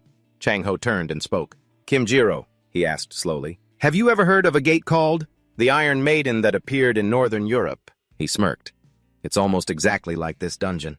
To escape, one of the hunters must be sacrificed. He froze completely. So he plans to sacrifice Jong Ha-sung. Changho's voice was cold. Furthermore, according to current stats for S-rank dungeons, the survival rate is only 60% regardless of the hunter's rank. He slung Ha-seong over his shoulder and continued. Those aren't high enough odds to bet your life on. Right. I just want to make sure we have a chance. Jiro lowered his head in thought. Logically, it makes perfect sense. If this dungeon really requires a life, then we need a sacrificial lamb, preferably Kang Changho or Jong Ha-seong. But I'm not in a position to be chosen. At this point, he was reluctant. Maybe it's best to just go along with that S-rank hunter's plan. He looked at him, his heart filled with frustration. But asking an F-rank hunter to take the fall, when there are 2 S-rank hunters here, that's not right. Seeing this, Jiro couldn't help but stop his arm as he was slowly putting it into the lion statue's mouth. Wait, Jiro offered. I'll open the door. So put Jong Ha-sung down. Changho narrowed his eyes. What, you suddenly grew a conscience? You should have stayed put when others were falling. He was unfazed. I'll make sure you survive. Jiro was helpless. It seems I'm not in a position to negotiate. He was flustered. How do I save Jong Ha-sung now? Changho continued. Considering the statue's blood-draining ability, this challenge will be over soon. Instantly, another door opened. Both of them froze. In front of them was a statue of a goddess. Changho's jaw dropped. The exit? Jiro thought to himself, it's really over, just like that. Changho shook his head. No, but the Iron Maiden has appeared here. This dungeon is cleared. In the goddess statue's hand was a shining golden bracelet. He muttered, I'm losing my mind. I was so sure we needed a living sacrifice. And that's why I chose Jong Ha-sung. He spoke non-stop. If he wakes up and complains, I'm going to be in deep trouble. Jiro cut in inside. The fountain has a reward. He walked over and carefully took the item from the statue's hand. He was surprised. This is a magic tool. He turned back to look at Changho. When Jong Ha-sung wakes up, you might want to use this to apologize. Changho just gave a faint smile. Picking a fight with the best hunter isn't something that can be easily forgiven. He explained, the association won't let this go. Wouldn't it have been easier if we had just sacrificed him? Changho's voice dropped. But since we're still inside the gate, do you think I should just kill him? Jiro was shocked. What? Changho's lips curled into a slight smirk. The body will disappear when the gate closes after all. The only remaining problem is the witness. He stepped closer, his voice cold. You have no reason to keep the secret that I killed Jong Ha-seong. Jiro was suspicious. So you're planning to kill me too? Changho smiled sinisterly. Come on, don't say that. Why would I kill you? Instead, I just want a small favor. His hand rested on Jiro's shoulder, squeezing slightly. A dark smile spread across his lips. Can you testify that you took down Jong Ha-sung Chapter 13? Changho had once defeated a monster, thanks to a rare item obtained from an A-rank 6-winged dragon called the Dragon's Eye. That item was more than just a trophy. The Dragon's Eye had many functions. It also helped provide clear vision to identify distant objects, enhance magic, and even the ability to assess others' awakening levels with the naked eye. With those eyes, he never had to squint to see clearly. Until now. He frowned slightly, thinking, did I just see that wrong? Changho looked at him, speculating. This is a strange kind of magic I've never seen before. The total amount of mana isn't much, but this person might possess that skill. The skill that hunters all over the world covet. Back to the moment the two first met, Changho approached with a sharp gaze. He asked, name. The reply was calm, Kim Jiro. He continued, rank. The answer was the same, F rank. Changho frowned slightly. A lie. An F rank dares to look me straight in the eye like this. The atmosphere between them grew heavy. Jiro continued to stare back, his gaze cold. He thought to himself, to ordinary people, or low-rank awakened ones. A high-rank awakened one is like a giant beast. It had been a while since Kang Changho had been to a convenience store. Kim Jiro the F-rank was not just some nobody. Kang Changho, to satisfy his curiosity, decided to provoke Kim Jiro a little. He didn't shy away from a challenge, whether it was a sudden car accident or a lavish offer worth hundreds of millions. However, contrary to expectations, Kim Jiro remained unfazed by everything. And because of that, Changho found it interesting. He was so different from what Changho had imagined. Is he ignoring an A-rank hunter like me? Kang Changho, who was always the center of attention, actually liked Kim Jiro's uniqueness. So it definitely wasn't, because Kim Jiro's recent attitude bothered him. Back to the present. Can you testify that you took down Jong Ha-seong? He persuaded. Even if Jong Ha-seong remembers this situation, it would be hard to prove. The testimony of those in the raid will be prioritized in court. Changho emphasized, you just need to say one thing. He tilted his head. There was a conflict during the raid, and you had to subdue Jong Ha-seong. Jiro just raised an eyebrow. And if I refuse, he said shamelessly, then I can't be dragged down alone. Right, Changho thought. Actually, I could handle Jong Ha-seong myself. His eyes were full of amusement as he looked at Jiro. Kim Jiro, I'm curious what ability you're hiding. In his mind, he was still calculating. If you're really hiding something, you would react to this ridiculous threat. However, Jiro agreed immediately. Okay, so I just need to spread the word that I was the one who knocked out Jong Ha-seong. The answer made Changho pause. What, it's that simple? He looked at him bewildered.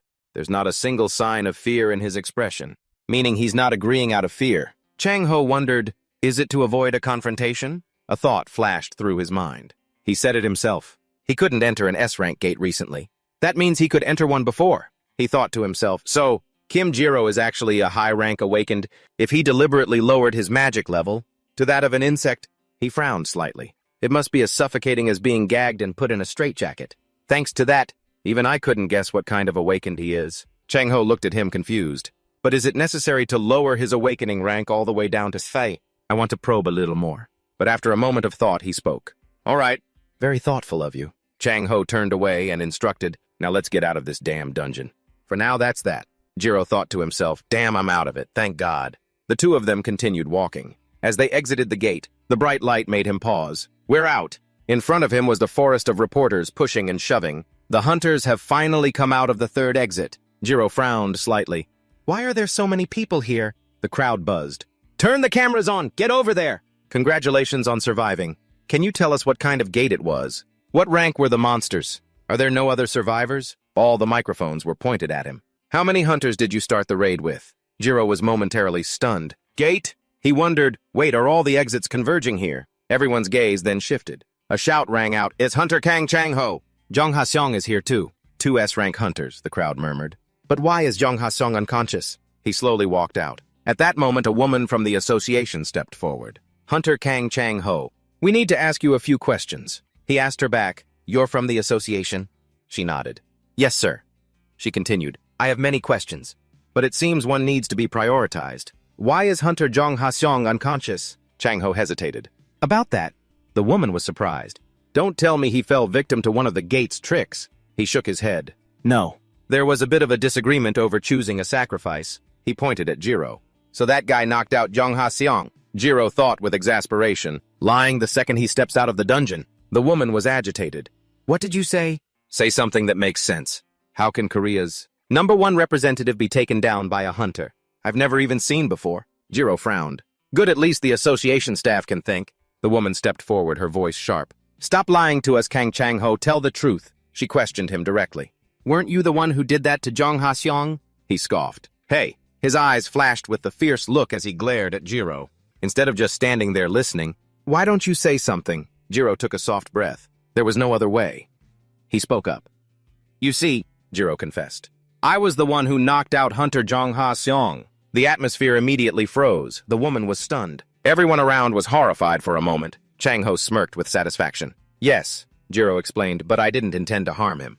I just made him sleep for a little bit, so the raid could proceed more smoothly. I will apologize to Jong Ha-seong myself when he wakes up. The woman stammered, impossible. If it wasn't an S-rank hunter, Changho chimed in. I already told you it wasn't me. Right after his face turned pale. His staggering steps made the woman panic. Kang Changho, he replied softly. Can't you see? He looked at the woman. Do I look like I could do anything to Jong Ha-seong? Jiro thought to himself. Changho also lost a lot of blood inside. I thought it wasn't that serious. So that means he did it on purpose. The reporters clamored, wait, so then? A barrage of mics was pointed at him. Did he really do that to Jong Ha-seong? Did the hunter really knock Jong Ha-seong unconscious? You took down an S-rank hunter, Jiro quietly uttered. Yes.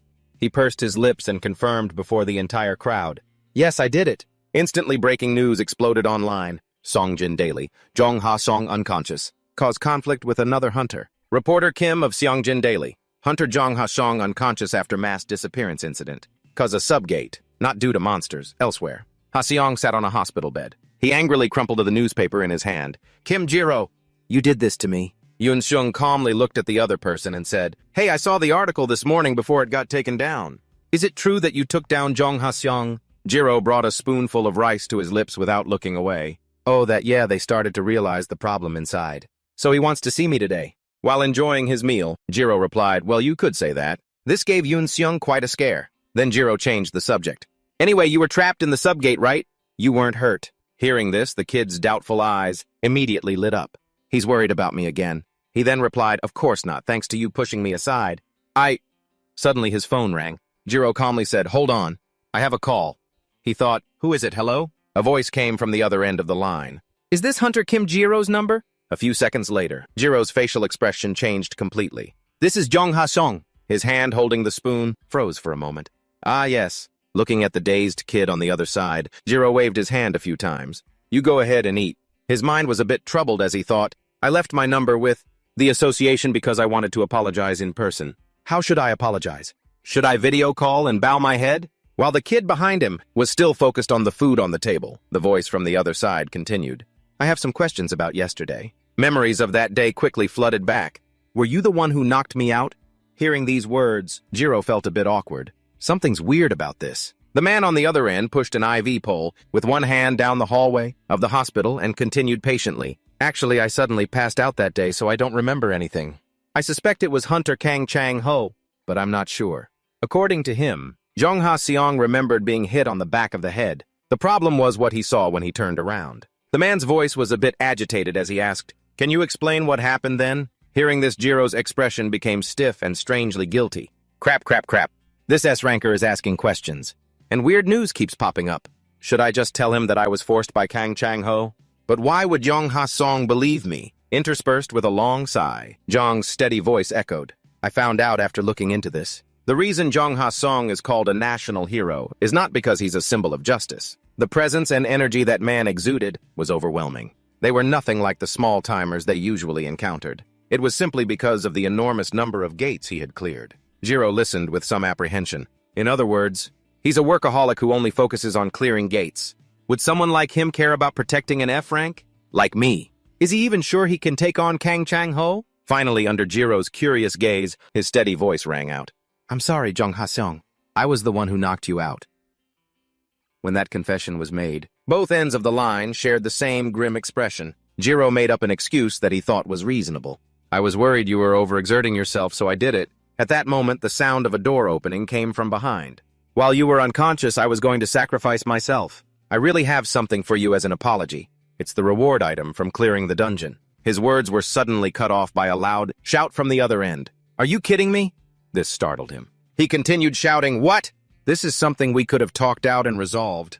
You think you can make everything? Okay with that little item. What you did was despicable. Ha-seong frowned in frustration and said, you knocked me out inside the gate, so your intention is crystal clear. You were planning to sacrifice me to escape safely, weren't you? Come to think of it, Hunter Kang Changho knows you. You two were colluding from the start, weren't you? You're mistaken.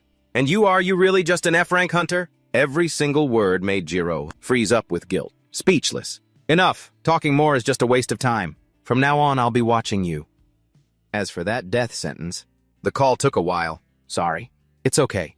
She handed a thick stack of papers to Ha-seong. This is the information you requested. Breaking news. S-rank hunter Jong Ha-seong returns.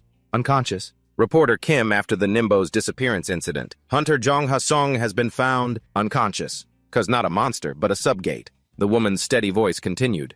The guild handled it immediately, so the articles have all been taken down. Ha-seong took the papers and read them intently, looking at the mocking comments below. Knocked out by another hunter. Puff, national hero. The world's top hunter is such a joke. Don't manipulate public opinion. Seriously, Jong Ha-seong's skills are no joke. The woman behind him said impatiently, you don't have to read all the comments. But he was strangely calm. Even though the articles are gone, the public already knows everything. His low, unreadable voice rang out. Now the whole world will see that S-rank hunters are not invincible. This made her look at him worriedly. But he always maintained a calm demeanor. They're worried. After thinking for a moment, he mused aloud. In my opinion, Hunter Kang Changho is behind all of this. I investigated that hunter as you asked. He really is an F-rank hunter. Regarding this information, Ha-seong wasn't too surprised. I thought so too. But something's not right.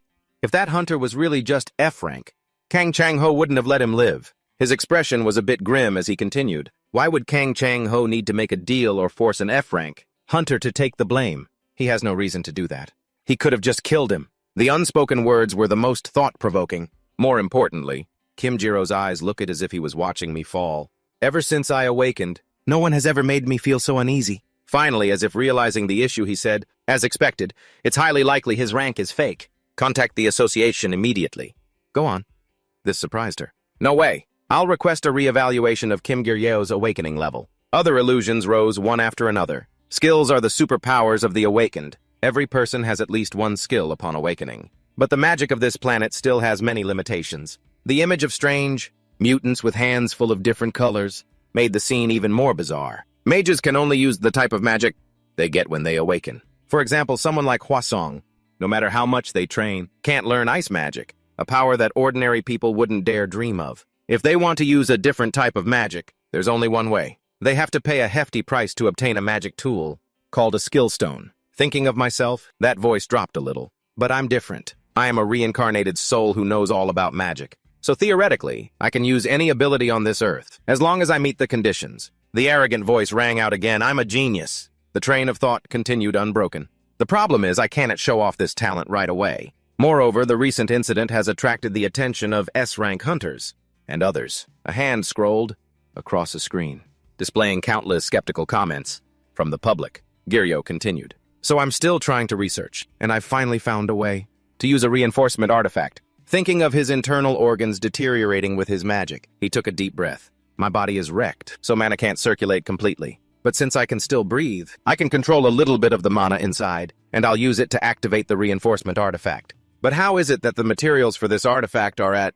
The light shining on the towering buildings gave off an overwhelming aura. Giryo looked up and couldn't help but sigh. The Korea Magic Tower. Suddenly, a rather loud shout was heard. Hey, weren't you just here yesterday? You're back again today. You need an appointment to enter. Stop blocking the door. The receptionist approached him, questioning him endlessly. Faced with this attitude, he could only answer calmly. I have an appointment today. But at these words, the guy smirked as if he'd heard a joke. An appointment don't make me laugh. An F-rank like you, he thought with dissatisfaction. Franks are people too. The despicable guy in front of him raised an eyebrow and said, You just got kicked out, and now you have an appointment. Stop lying and get going. This made Giryo frown. This is ridiculous. Unbelievable. Just then, a shout rang out, startling them both. I'm sorry I'm late. The company suddenly called me. They said it would be quick. Before them, a dapper An Yunsung was approaching. Giryo coolly replied, It's fine, I was the one who asked you to come. You paid off your debt a long time ago. But since I didn't know who else to ask, I had to rely on you. He, like a lovable goofball, scratched his head, laughed, and said, Oh, it's nothing, I have plenty of time. However, the other man's appearance startled the blonde guy. Hunter An Yunsung. The guy's attitude changed 180 degrees. I've been following you, Hunter An Yunsung. I heard you were the first to discover the recent dungeon break. I'm a huge fan. This fanboy seemed unable to contain his excitement and eagerly asked, Why are you here? He quickly replied, I already informed the guild. I have something to discuss with the representative of the Magic Tower. The conversation quickly left Giryo, out in the cold, making him feel invisible. Really, I'm not sure the guildmaster is here today. But Yunsung quickly broke through this invisible barrier. She's the one who told me to come, though. Hearing this, the blonde guy quickly became welcoming. Then please come in. You can bring your friend in with you. But looking at the other person, he hesitated. Your friend. According to company policy, F-rank hunters are not allowed inside for security reasons. So I'm very sorry. Looking at this attitude, Giryo thought helplessly. They're so polite in front of an A-rank hunter. This place is the Korea Magic Tower, one of the largest guilds that manages many hunters. They mainly make money through hunter activities. Today we have an appointment to meet the head of this place. Yunsung's steady voice rang out, interrupting his unfinished thoughts. An Yunsung, a rank hunter from the Nail Sisters Guild. I sent a letter of introduction yesterday afternoon. The receptionist quickly issued an entry pass. You've arrived. The representative's office is on the top floor. The enthusiastic and polite receptionist gestured to the side. The elevator is over there. Just press the 60th floor. We're going alone. There's no guide. He couldn't keep this question to himself and said it out loud. But this little brother said very confidently, Let's just go and see. The elevator moved quickly. The number on the screen flashed continuously. Floor 60. They were easily overwhelmed by the scene before them. He stammered slightly as he called out, Yunsung. Something's not right, is it? Before them was Esther, leisurely resting her chin on her hand and looking into the distance. Looking at the strange and suspicious scene before him, he whispered, I think something's wrong. Right, Giryo continued hesitantly.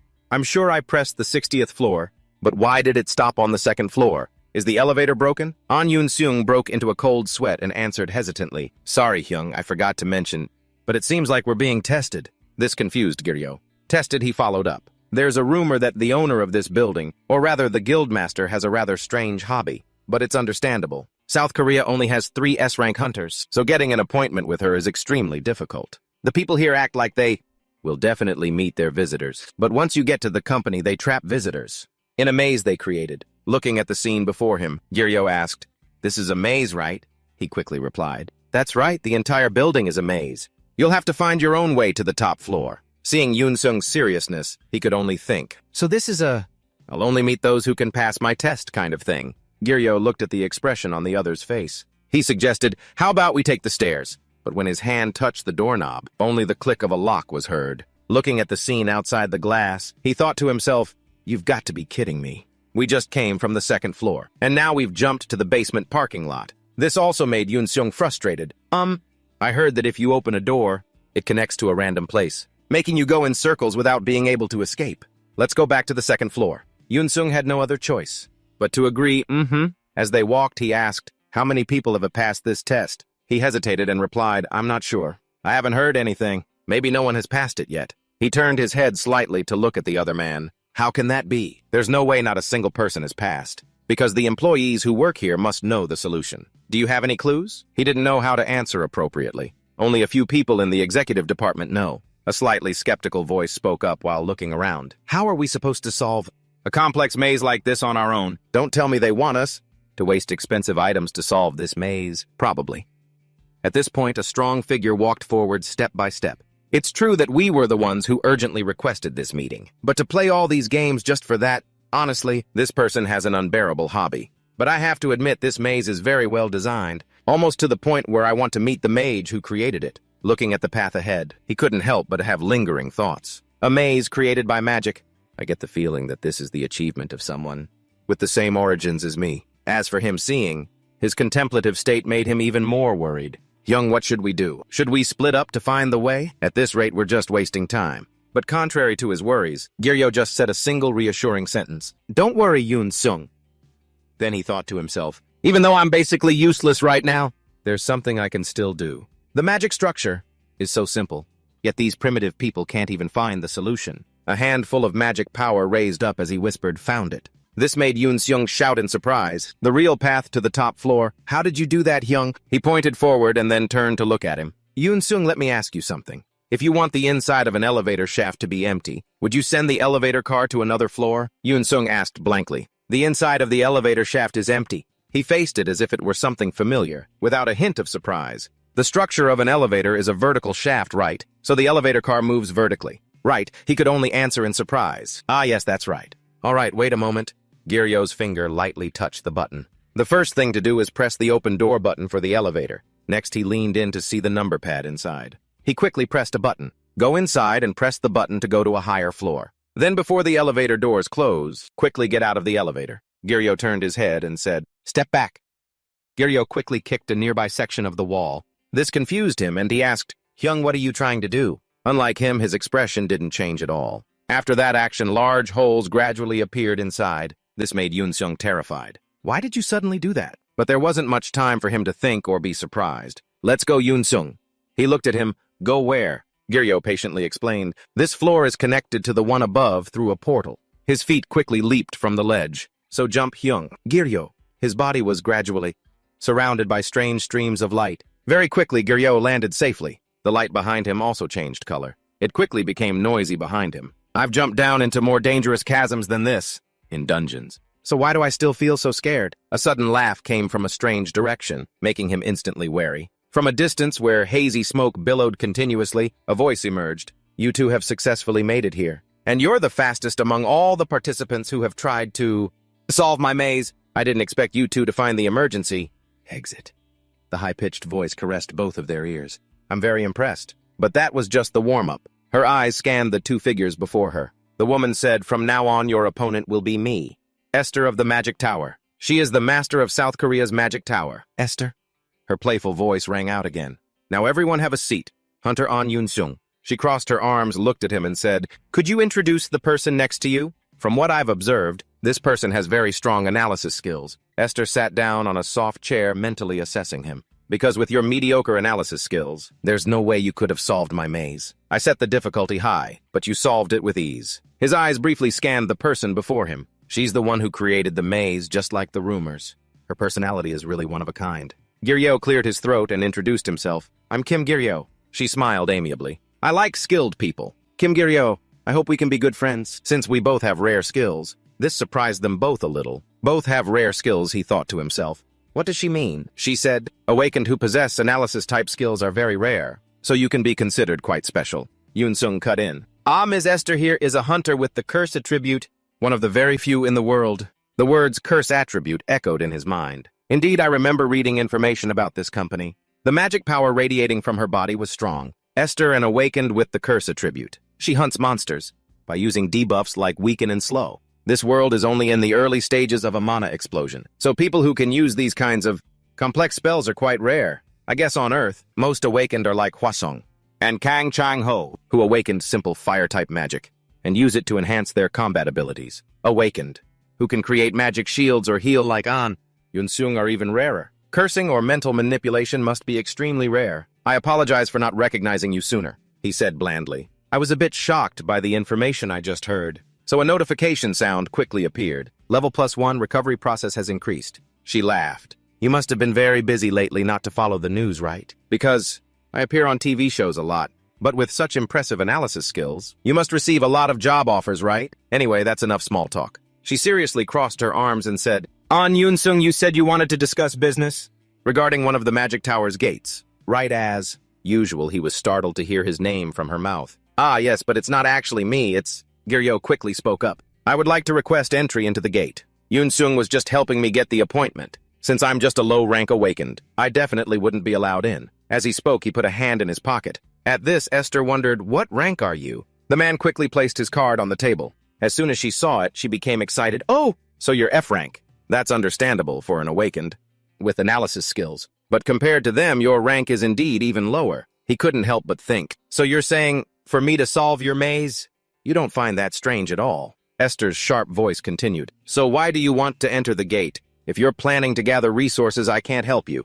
The resources produced by the trees aren't even enough for my own use. He quickly replied, I will absolutely not go near the area with the trees. This made her even more interested. So you're not after the fruits. Even so, it would be hard for me to allow you into the gate. Giryo replied evasively, looking bored. Is that so? Esther, feeling bored, said, What else would it be? Awakened Giryo here is from another guild. Since you came with An Yunsung, I can assume you're a member of the Nail Sisters Guild, correct? Her gaze instantly became fiercer. Furthermore, to exclusively maintain a gate, it costs me a lot of money. I don't want to use the blood, sweat, and tears of my guild members to help someone from another guild. But if you really want to enter, I suggest this solution. Have a representative from your guild come talk to me. Giryo sighed in frustration, thinking, bring someone with equivalent authority. Not just some random employee to talk. That's what you mean, right? Esther, seemingly considering the worst-case scenarios, said. I'll say this, now I have a serious personality. I don't like to joke around. So make sure my words are relayed to the right person. Getting in is easy. Just pay enough money and it's all good. Hearing this, Giryo couldn't help but feel dissatisfied. A low-level dungeon, almost D rank. What valuable resources could it possibly have for you to be so bold? You don't even know half of the useful resources in that dungeon. Then he calmly replied, Hunter Esther, excuse me, but I don't belong to any guild. This clearly surprised her. Huh, and Yunsung was no less surprised. Ah, that's right. Giryo Hyung isn't even on a team, let alone in a guild. He's a solo hunter. The next affirmations from this fool were nothing short of poisoned arrows. No friends. Riding on that enthusiastic encouragement, Giryo continued, and earlier you said I was an analyst, but I've never done that job. The only person I know in the industry is An Yunsung. This made the fool behind him so touched that he covered his sparkling face. Helping me won't benefit any guild. This is purely a personal request. This startled Esther. Her surprised expression was impossible to hide. He took this in. Giryo thought to himself, should I also mention that issue? Finally, he continued, I also never intended to ask for free entry. But these words made Esther cut in. Wait a minute. So right now, she suddenly gave a strange smile. The smile slowly became bizarre and scary. This stirred up a storm in Giryeo's mind. What's with this woman? She looked at him with great interest and licked her lips. This terrified Giryo. Why is she suddenly licking her lips? I haven't even mentioned the part that would make her drool yet. But, yes, Esther questioned Giryo. So you mean you don't have high-level appraisal skills? Why didn't you just say so from the beginning? Across from him, he didn't answer and sat silently taking it in. Yes, until she called his name Mr. Kim Giryo. He finally replied, yes. She decisively proposed, "Come to the magic tower. I'll hire you immediately. If you agree getting access to the gate, that's simple. I'll give you the entire gate." Faced with her unbelievably attractive offer, he doubtfully turned to the sidekick next to him. He whispered seriously, "Is she for real?" Hearing him ask, he used all his knowledge to explain the major guilds have a huge supply of magic stones and weapons. People with appraisal skills are highly sought after, you know. These people can't even check the purity of magic stones by eye. To avoid getting scammed in magic stone transactions, they need to hire appraisers. Just then, seeing he was still hesitant, she held up 5 fingers in front of him and said, "When you sign, you'll get a bonus of 500 million. Hearing the amount, he was stunned and couldn't believe his ears. "You said what?" His reaction made her ask again, "What is that too little? Did the Nail sisters offer a better price?" At this point, she lost her composure and exclaimed, "They even managed to recruit Yunsung. Why do they keep trying to poach people from us?" Seeing her losing control, Yunsung had to calm her down. "Please calm down." Meanwhile, he was only interested in the 500 million. He silently wondered, how many bowls of soup can that money buy? Across from them, she tried her best to persuade him. "At the Korea Magic Tower, we already have a lot of staff who are excellent appraisers. The workload might not be too heavy." He asked hesitantly, "You really want to hire me as an appraiser for 500 million? Hearing that she affirmed without thinking, of course. Getting her confirmation, he excitedly imagined the scene, just sitting at a table, sorting items and making a ton of money. Then I won't have to do the dangerous work of a hunter anymore. I'll agree. As he was thinking, she added, "Furthermore, you only need to work 4 days a week." Seeing this, he exclaimed in alarm, "Huh?" Fearing he didn't understand, she specified, "In the appraisal department, you only need to work 4 days a week, with a flexible schedule." At this moment, he was startled into realization. Wait, work. He recalled his past life of working. "I regressed so I could retire. And now I have to sign an employment contract with my own hands. Overtime. Morning meetings with bosses, complaining customers. No way, I refuse to work." But meanwhile, across from him, she spoke as she pushed a piece of paper towards him. "How about a little more motivation?" Seeing it, he couldn't help but exclaim, "This much?" She continued to enthusiastically offer, "If you change your mind, you'll always be warmly welcomed." But in response to her invitation, he just bowed his head and said, "I'm sorry." He continued sadly, "I'll pretend I never heard that offer." Hearing this, she lost her patience. "What is it? How much exactly do you want?" He quickly denied, "It's not about the money." He explained further, "To be precise, I have no intention of joining a guild." As if understanding the issue, she looked at him helplessly. "Is that so?" "If that's how you feel, then fine." Then she calmly continued, "But are you sure, since you've refused my offer, you'll have to pay for entry to the gate yourself? I wonder if you can earn that much money." This time it was his turn to make an offer.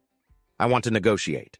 I know of a very interesting material. If you mix it with concrete or metal, and to form the exterior of buildings, it will create a certain level of resistance. Even if monsters attack, the building can remain standing without collapsing. It absorbs mana. Maintaining a barrier around the entire tower would be quite expensive." "Right. This alone should be enough to cover the entrance fee." After he finished speaking, she cautiously voiced her thoughts. "That sounds effective.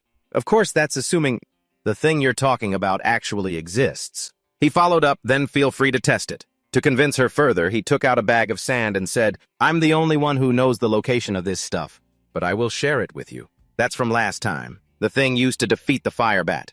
For my part, though he says that she is still skeptical, does that sand really have the ability to absorb mana?" As for him, after he finished speaking, he felt a little hesitant. "Now that it's out in the open, I'm a bit reluctant, because people are always snooping around the gate. They'll find it eventually." Scene change outside the building. It was late afternoon. Inside a room, an assistant spoke. "Ms. Esther, did something bad happen?" She seemed momentarily flustered, pausing her coffee-drinking motion, then answered nonchalantly, "Not exactly bad. I was just teasing those guests from earlier a little." The assistant asked doubtfully, "Really?" She recalled the scene of the 2 guests leaving with dissatisfied questions. "You're not cursing guests anymore, are you? What did you do to those guests just now? You promised you wouldn't do that anymore." Faced with the assistant's frustration, she just replied indifferently, "So what? It's fun. I didn't do anything serious. The worst time, they just got their foot stuck in a corner cabinet." The angry assistant asked again, "What was it this time?" She calmly said, "Sneezing for 30 seconds. So minor. So trivial." Saying this, she suddenly recalled their expressions from earlier. But those guys from just now, they were completely unaffected, right? In response, the assistant answered decisively, "Yes, that's correct." Only then did she put down her coffee cup to think deeply. She pondered and recalled a series of his expressions. Just now, when I activated my skill, she remembered him calmly drinking coffee. Shouldn't they have been sneezing uncontrollably, right? But then she suddenly recalled his suspicious gaze. That man was staring at me, looking at me so scarily. Finally, she realized. He definitely knew from the very beginning. Returning to the present, she bewilderedly told her assistant, "An awakened who can block my curse." A when? It can even affect an S-rank person. Where did that monster come from? At the same time, the assistant also gave her report. Ms. Esther, the appraisal results for that material just came in. It can really absorb mana. After hearing this, she exclaimed in astonishment, "Is that so?" Reflecting on it, she implicitly understood what he was aiming for. To be willing to give something like this to someone else like that? It proves he wants to make a good impression on me. Right. How scary. Bring me Hunter Kim Jiryo's file. Hearing the order, the assistant replied, "Yes, I understand." She added her purpose. "I need to know what kind of person he is." Scene change city at night, next to a vending machine. He was uncomfortably hugging a trash can about to vomit. Yunsung stood at a distance and asked worriedly, "Young, are you okay?" After being tricked, he regretfully reminded himself, "Remember this well, coffee? I will never drink that stuff again." He thought back to drinking that cup of coffee. At first, he naively believed, "I thought that was only for special guests." So I swallowed it. But after drinking it, he was startled. He stared blankly, his eyes changing color. "What is this? It smells like industrial glue from Alfheim." He disappointedly recalled what she said. She kept saying this was only for VIP guests. How dare she give me this to drink? Not to mention I even made eye contact with her. Meanwhile, she carefully observed his reaction. She began to probe.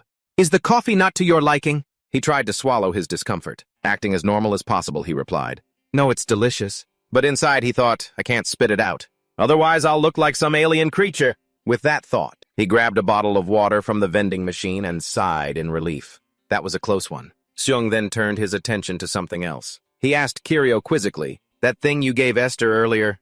You said you were the only one who knew about it. I've never heard of such a material before. A type of sand that can instantly extinguish the flames. From a fire bat or reinforce buildings?" Faced with the question, he just clicked his tongue and replied, "I just discovered it recently." Still curious, he pressed on. "Do you know how valuable that is? But you chose to give it to Esther, instead of turning it over to the association. By the way, do you hate the Hunters Association?" In response, "No, I don't feel anything about it." Hearing that, he confirmed with disappointment, "Oh, really?" At this point, he didn't hesitate to reveal his true purpose. "I'm just trying to make a good impression on Hunter Esther." Hearing that, he looked surprised and asked, "What? Is Hunter Esther your ideal type?" Without missing a beat, he denied it. "I don't have any feelings for her either." It was only then that he understood everything. "I see, my second guess was wrong too. Then what do you plan to get from that gate?" Back at his apartment, he lay down and groaned. This is so exhausting." Then he looked at the golden wings. "Let's see, they should be dry by now." He nostalgically recalled, "Yesterday I went with Yunsung into the gate I traded with Esther. At that time, a horde of ferocious beasts stood before them. However, Seung didn't flinch. He bravely charged forward to fight. Thanks to Yunsung, an A-rank hunter, hunting monsters became easier. That's how I could easily collect these things, the necessary ingredients for crafting a magic enhancement. These are the wings of fairy-winged beasts. Speaking of which, he couldn't help but feel proud of him. I thought I'd never be able to find them. It's all thanks to Yunsung." In his head, he started making calculations. All right, smooth sailing. After getting the most difficult ingredient, the rest are relatively easy to find. One more step and I can reclaim my former glory. Once I can use magic, it'll be the end of the era of Homo sapiens. Back in the present, he excitedly opened the fridge. "Well then, guess I should get some nutrition for the day." Suddenly, he froze, listening. He looked towards the sound and said loudly, "What? Who's looking for me?" "A friend of Kim Gyo, a relative." Outside the door, a man's sharp voice called out, "Come out." Hearing that tone, he had a bad feeling. No matter who it is, if it's an acquaintance from when he was alive, things could get a bit complicated. He opened the door. In front of him were two muscular men and a woman. Standing in the middle, the woman spoke politely. "Hello, Mr. Kim Gyo. I'm from the association," she said, holding up her ID. "Could you spare a moment?" He replied nonchalantly, "I was about to eat." Seeing they had no intention of leaving, he asked suspiciously, "What's this about?" She maintained her firm tone. "Please step outside for a moment," she added, explaining their sudden appearance. "Sorry for showing up unannounced. But the regulations state that cases like this are to be conducted without prior notice." She got straight to the reason for their visit. "In that case, I will formally state the purpose of our visit. A report has been filed regarding suspected fraudulent rank registration by Mr. Kim Gyo. According to the Hunter Association's investigation, Mr. Kim Gyo is suspected of misrepresenting his rank upon registration." After hearing that, he blurted out, "What?" Seeing his expression, she continued firmly, "We will be conducting a rank re-evaluation. Please accompany us to the Hunters Association immediately. Immediately, he repeated helplessly. Correct, she replied coldly. If you don't want to be arrested. He glanced at the imposing presence of the two men beside her and said weakly, this. He thought despairingly of his meal.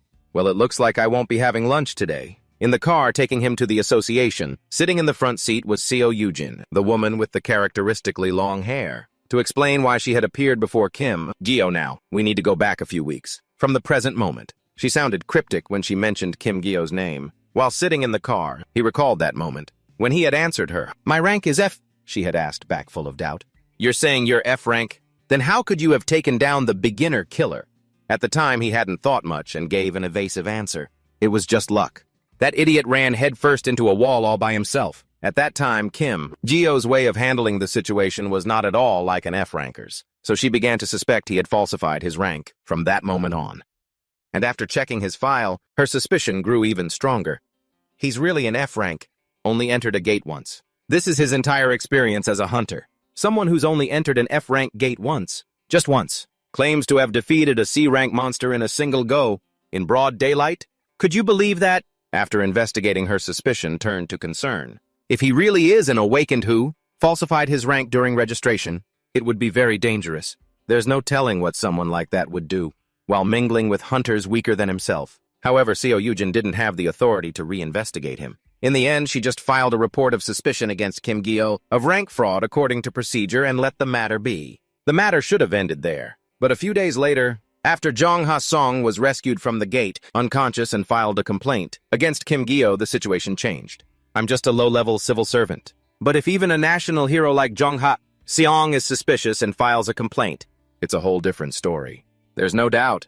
Kim Gyo definitely falsified his rank. I thought that when he got the reevaluation notice, he would run or resist. Who would have thought he'd come along so quietly? It's suspicious. She recalled the house she had just seen. It was so small and old. If he were even a D rank, life wouldn't be that rough. Is he the humble type? Or does he have some hidden assets? While she was lost in thought, he said awkwardly, excuse me, how much does the reevaluation test cost? I don't have any money, she answered quickly. The test fee is about 480,000 won. But if it's a reevaluation requested by the investigation department, there's no fee, she added. But that's only if the test results are normal. If fraud is detected, you will have to pay a fine and cover the entire cost of the test. Hearing that, he couldn't help but worry. Doesn't that mean I am in deep trouble? He was wondering how to deal with this. Suddenly, he looked towards the evaluation device. Wait, is that the measuring device with that equipment? The energy of someone with a respiratory illness can't be measured accurately. Seeing that he was completely relieved, knowing that in the body of Kim Gyo, with his tuberculosis and damaged lungs, there's nothing to worry about. It'd be a miracle if that crappy device could measure anything. How ridiculous, how ridiculous. Just as he was getting his hopes up, she called out, Mr. Kim Gyo, Mr. Kim Gyo, please come this way. The reevaluation will use the latest equipment. He exclaimed in panic, the latest? Now he was truly scared. It turns out the old method, when used on patients with lung problems, has significantly reduced accuracy. Last year there was a public announcement about updating the testing procedure. These earthlings realized this weakness a long time ago, They even improved it. Meanwhile, she looked at him meaningfully and said, Mr. Kim Gyo, you've had many opportunities to correct your rank yourself? Hearing her, he seemed to understand the situation. He quickly said, wait a minute, I think there's a misunderstanding here. Without waiting for his explanation, the two big men lifted him up. We're starting now. They also didn't forget to remind him. No need to remove any metal objects. Everything happened too fast. He only had time to yell, no! At the association headquarters, he was quickly informed. The results are in. In her hand was the result sheet along with a reminder. If the results show that your rank is significantly different from before, to the point that it needs to be changed, then you, Mr. Kim Gyo, will be considered a rank fraud. I'm sure you've seen it in the news many times. What happens to those judged to be rank frauds? As for him, he could only resign himself to his fate. I can't believe they have such modern machinery. It's so fast. Is this the moment my immense magical power, my tremendous power, which has been hidden by my lung problems for so long, will be revealed? Where should I start explaining? Actually, I'm an alien? And after taking over Kim Gyo's body, I discovered he was a heavy smoker. So much so that his lungs are... No, wait. Then he thought about the worst-case scenario. Test fee 480,000 won, awakening value 14, rank F. Meanwhile, she looked at the results, stunned, and exclaimed, there are no reports. What? Why are there no reports? Compared to last year's results, it's increased by about 2 points. This increase isn't enough to be an issue, so don't worry. You can't even call this an increase. After hearing the results, he asked, "Let me ask, is it possible that my awakening stat will continue to increase in the future?" She explained thoroughly. "No, it usually stops after increasing this much. The innate awakening stat will absolutely not change on its own," he realized sadly. And this body's magical power is really only at F rank, so that's it. The reason I kept failing to use magic wasn't because my lungs, the power-generating organ, were damaged, but because this body was empty from the start. What, no way. Then that time, the other day when I walked down that path, but the golem didn't see me. And the fact that it only recognized Yunsung's team as an enemy to attack. Does that mean from the very beginning? It didn't even consider me an intruder. The more he thought, the more upset he became. Seeing his reaction, she asked, confused, "What's wrong, Hunter Kim?" He didn't answer her question, in his heart sadly accepting the truth. I have to admit it now. My reincarnation spell has failed. The scene transitions to the city at dusk. He looked outside and told himself, well, just because you're a great archmage doesn't mean you don't experience failure. I'm glad I found out sooner rather than later. Anyway, with this, all accusations have been cleared. Lost in thought, he heard her voice ask, "Excuse me, are you really okay not going to the hospital?" Side effects from the tests for low-level awakened are common. If you still feel dizzy, seeing her concern, he just replied politely, "Thank you for your concern, but I'm really fine." She looked at him puzzled, but right after the test, he didn't look well at all. "I can't believe I'm worrying," he remembered this morning, and couldn't help but ask her, "But Ms. Seo Yujin, how did you know I'd be home this morning?" She gave a forced smile and told him about her job. That's my awakening skill. I'm a seeker." A seeker, simply put, it's a tracking ability. If you look it up on the PC Wiki, you'll find more detailed information. I can know where an object or person is in real time. My job is to use that ability to track down criminals. As she was passionately explaining, he suddenly said, "Wait a minute, Miss Seo Yujin." He pointed out his discovery to her. At her feet, where he was pointing, was a dead weasel surrounded by blood. She looked flustered. "This?" As Yujin bent down, she flinched, staring at the ground. On the ground was a weasel that had been run over. The two hesitated. "It's just a weasel. Probably a car accident," she said. "Things like this happen quite often around here." Suddenly, Yujin saw Gyo grab the weasel by the ear. He examined it and said, "What a waste of such a precious thing." Hearing him say that, she thought awkwardly, "Precious, does he mean it's a pity?" Then she spoke confused. "That thing looks like it's been dead for a while. Touching it like that is a bit unhygienic." Gyo stuck to his decision. "If it's dirty, I can just wash up." "Well then, Ms. Seo Yujin, I'll be heading inside now," seeing that she was a little startled. "Oh, okay." A moment later, Yujin heard him speak again. "Just turn into this alley and my house is right there." She looked at him blankly and replied, "Be careful on your way." Then she glanced down at the weasel. "Is he planning to take it home to bury it in Alfheim?" The materials for making golems are mainly divided into two main types. One type is made from black stone and metal, called an inorganic golem. The other type uses animal carcasses and is called an organic golem. In short, Kim Gyo just got himself a good test subject. Gyo walked home with a cold expression. A blue slime sitting on his shoulder. He thought happily, what a stroke of luck. On this earth, biological materials are just scattered all over the streets like this. When I finish the magic enhancement potion, I'll test out my spells right here first. As Yujin stood frozen there, she watched his retreating back and thought, turns out he's warmer than I thought. But to the people of Earth who didn't know the truth, Kim Gyo's actions left a strong impression. The sky had darkened. Lights turned on in a luxurious house. Gyo placed the weasel on a plate inside a glass container with a golden light. He muttered in confusion, "What is this? Why is the compatibility so low? Is it because of the lungs? Trying to increase the concentration without the proper tools is really hurting my lungs. Even if my magic power is F rank, I should at least be able to activate the spell." Suddenly, Gyo's phone rang. He picked up the phone, annoyed. "I'm already pissed off. What lunatic is calling at this hour?" It was now 10 p.m. Gyo had finished cleaning up. He checked his messages, guessing to himself, "It must be because of that post I read online earlier that I added the sense skill to Kim Gyo's profile. And so, that information was made public to outsiders as well. Thanks to that, ever since I added the sense skill, invitations from scout teams have been pouring in. What a pain." Gyo sat on his bed, muttering in annoyance. "I'm too lazy to even reject them. So tired I could die."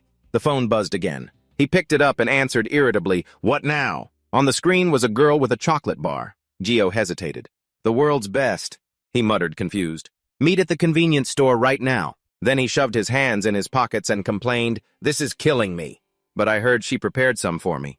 It wouldn't be right to ignore it." Suddenly, he saw a car blocking the path. He stopped, suspicious. He walked up to the car and asked warily, "What's this?" Gio looked into the car window and asked, "Why are you stopped here?" Then he turned to leave. Suddenly, a car door opened with a thump-thump. A man got out of the car ready to attack him. His hands were about to grab Gio's neck. He wasn't on guard at all. The man immediately choked him. Panicked, he grabbed the man's arm, thinking, "No, can't. Consciousness is fading. My head hurts so much." Gio dimly saw the other man staring at him. With his remaining consciousness, he thought grimly, "If this were magic, I could take it. But a physical attack? Impossible. Wait, how long was I out? Where am I?" Gio wiggled his fingers and thought in terror. This planet is truly a scary place. Who would do such a gruesome thing? Suddenly, a cold voice asked, "Is that the F-ranker over there?" The other person replied with certainty. "Yes, we caught him while he was loitering nearby." Gio was blindfolded. His senses became heightened. He thought confused, "Are they targeting me? Maybe they have a grudge against Kim Gio." The two men were chatting. "Good thing. We got him, but is he really F-rank? I had the D-rankers ambush him on purpose, and yet he couldn't even move. Make sure nothing's broken. If you see a crack, fix it immediately." "Hey, I'm not an amateur," a sound echoed. One of the two asked in surprise, "Huh, boss, you're here." The man called boss replied coolly, "Yeah, it's me." This made Gio a bit tense. He thought, someone else came in. Then he immediately ordered the other two, "Everyone greet him. This is our VIP guest." They bowed in unison, saying, "Hello, sir." He spoke in a low voice. "The VIP will inspect the merchandise later. You guys go get ready now." They replied in unison, "Yes, sir." Gio moved his head, thinking puzzledly, merchandise. Changho saw his slight movement. He suddenly smirked and said, "Hold on. Is the tied-up kid awake?" He walked over to Gio. Gio thought in panic, What? How did he know? Then he pulled off his blindfold. Changho, pulling off the cloth, said excitedly, "Hello! Long time no see, Hunter Kim Gio." Sitting on the chair, Gio replied hesitantly, "Kang Changho? Why are you here?" He glanced at him and said, "Looks like you were dragged here unexpectedly. You probably have no idea what's going on. Let me explain a little. Lately, there's been a big rumor in the industry. It's said there's a hunter with a top-tier sense skill, strong enough to break the labyrinth of the magic tower. But the problem is, that sensor's awakening rank is F. Having a high-level skill you don't deserve. Makes you an easy target for criminals." Now Gio looked at Changho warily and asked, "So what are you going to do to me?" His expression turned cheerful as he replied, "Sell you, of course. In this world, there are many people who want to hide the true power of their equipment. Right. To do that, you need a private appraiser. You know that, right? The contract fee for an appraiser isn't always cheap," Gio said in a low voice. "It's less expensive if you bend the rules, isn't it?" Hearing that, Changho quickly spoke up. "It's not even comparable, especially the maintenance fees." His face darkened as he speculated. "So now I'm being held by an awakened trafficking organization." He looked at Gio coldly and said, "Especially those who are D rank or lower. They're very weak-willed. Easy to exploit. I also work here, so I know these awakened trash well. If you just enslave them, you don't have to worry about betrayal. Saves a lot of trouble." Their faces showed contempt as they sneered. He thought awkwardly, so they called him VIP. Gio immediately asked, Mr. Kang Changho, could you help me out a bit?" Changho replied nonchalantly as he walked away. "Why should I do that? I'm just a guest here. Yes, my business here is different. I was just passing by. That's all. Nice seeing you again, Hunter Kim Gio." A moment later, the man hurriedly ordered, "The new merchandise is here. Take that F-ranker upstairs." The two men replied with a sinister smile. "Yes, sir." Gio's face paled with worry. This... I shouldn't have been reincarnated in a place like this." He was dragged to a room. The door creaked open. They quickly threw him hard into the room. It was dark. They were wearing gas masks. Closing the door, one asked, "Hey, that guy isn't blindfolded, so what? He'll collapse anyway." Gio glanced at the closing door. A plan formed in his mind. He wearily sat up and speculated. "It seems that coming here doesn't mean I'll be sold immediately. What reason would they have to leave me alone in here?" Suddenly a faint scent wafted past his nose. He thought, "Wait, there's a sweet scent like some kind of flower." Gio looked around the room. He saw an incense burner. He guessed suspiciously, "Is that a magical tool? Looks like some kind of sleep-inducing tool. Based on the strength of this scent, it could probably even put a B rank awakened to sleep. Of course, for a great archmage like me, this thing has no effect. But now is not the time to worry about that. I need to get out of here quickly." Gio quickly took out his shoelace. He put one end of the lace in his mouth. He pulled the shoelace to break the rope on his hands, praying silently. Please help me, Masashi." The rope on his hands broke. He thought happily, "It worked. Even if I get brainwashed. But in this situation, being sold while unable to use any magic at all would be very dangerous." Now Gio slowly patted his pockets, muttering, First I have to report this. But where's my phone? He said disappointedly, it's not here. He thought helplessly, of course. There's no way. They would leave a kidnapping victim with their belongings. In that case, what can I use to escape right now? Gio stood up, looked at the incense burner, and walked towards it. A rusty chain was placed in his palm. Gio tightened his grip on the chain and muttered, "In the end, this is the only thing I can use." Just then, behind the two men, a strange noise was heard. The door in front of them suddenly flashed with light. They were stunned by this mysterious light. What is that? As soon as he finished speaking, he was hit by an object that flew out of nowhere, smacking him right in the face. The other man was terrified. How on earth did this bastard... Just then a sound reached his ears, making him break out in a cold sweat. A second later, he felt dizzy and collapsed to the ground. Gio stepped out with an extremely grim expression. He looked down at the tool in his hand with a very satisfied look. Pretty effective, huh? Just then, Gio noticed the phone on the ground. A sense of curiosity arose within him. Before anyone finds out and comes here, I need to act quickly. He picked it up, opened it, and was very pleased. Did these guys drop this perfect timing? Gio dialed the police station directly. A moment later, a voice came from the other end. Yes, police station. What can I help you with? Yes. Gio walked away and reported to the police. I've been robbed. Hearing this, the police officer was momentarily stunned. Yes, hello, could you speak up, please? I can't hear you clearly. Gio patiently repeated himself one more time. I said I've just been robbed. Hello. But the police officer just hung up. This made Gio extremely curious and annoyed. What's with this? Can't they hear me? Is this phone broken? But he didn't give up yet. Gio's fingers typed continuously, composing a text message. Okay, let's try texting. This should work. As soon as the message was sent, the police department immediately replied. Received. It may take some time to dispatch units. In case of emergency, please contact 112 immediately. Gio continued to type and send a message. How long will it take to get here? The automated police message appeared again. Received. It may take some time to dispatch units. In case of emergency, please contact 112 immediately. Seeing that texting was also useless, he stopped. Jiro immediately got frustrated. What's with this robotic reply? I wonder if they even read my message. The report was received, right? This is making me anxious. He continued to type another message. No good. I need to find another way to ensure my safety. Yunsung, it's Kim Gireo. After sending the message, he put his phone into his pocket. His hand gripped the weapon tightly. Gireo tightened the chain and pondered. Should I start the escape plan? Meanwhile, inside a dark basement, two figures of men appeared. Suddenly, they both felt something strange rushing toward them. Hey, what is that? Before them, a mysterious light emanated, sparking their curiosity. There was something faint inside it. From within the light, someone calmly stepped out, making the two men a little curious. Who is that guy? Does anyone in our crew have dyed hair? Just as he finished speaking, Gireo charged forward arrogantly, weapon in hand. He built up momentum and lunged, swinging his arm forward. The box on the chain flew straight towards the two men. A second later, both were painfully and unexpectedly attacked. Realizing the situation, the two men's jaws dropped. Wait a minute. Aren't you that fake, awakened one we just kidnapped? Just as he said that, Guerrero's box smashed right into his opponent's face. That single attack knocked both of them unconscious. They slowly fell to the ground. Seeing this, Gireo just grumbled in reproach. What a bunch of useless idiots. Next, he scanned his surroundings. To get out of here, I need to find an exit first. I don't know the layout of this building, and all the windows are boarded up. Suddenly, a strange sensation came from behind Gireo.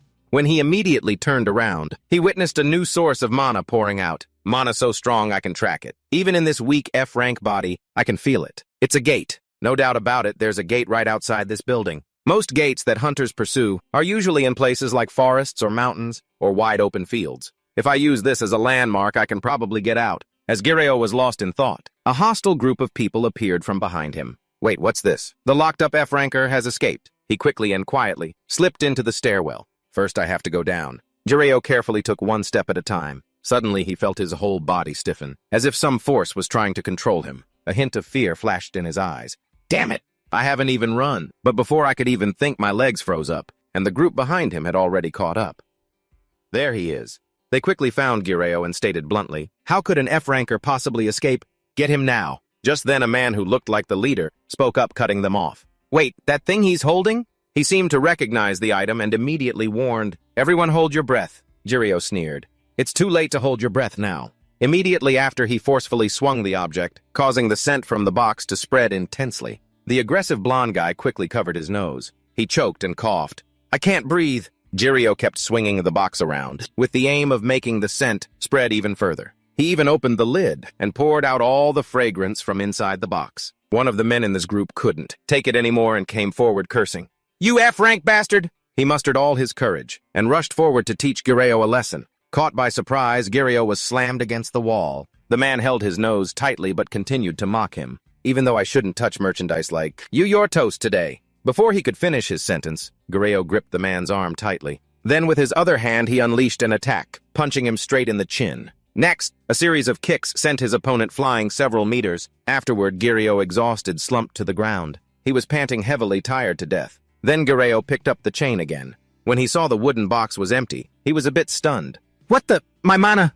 Drop that fast, damn it. Fighting while trying to escape is already tiring. Now I'm being followed too. Gireo looked fearfully toward the source of the mana and concluded, from now on things won't be easy. A new thought flashed in his mind. The exit, no doubt. From the other side of that door, I can feel the gate's fluctuations. It reminds me of the typical structure of buildings in this world. With a door that big, it must lead outside. Gireo walked over and gently reached out to open the door. The door here isn't even locked. Because it was unlocked, Gireo opened it quite easily. Just then a sound came from inside the room.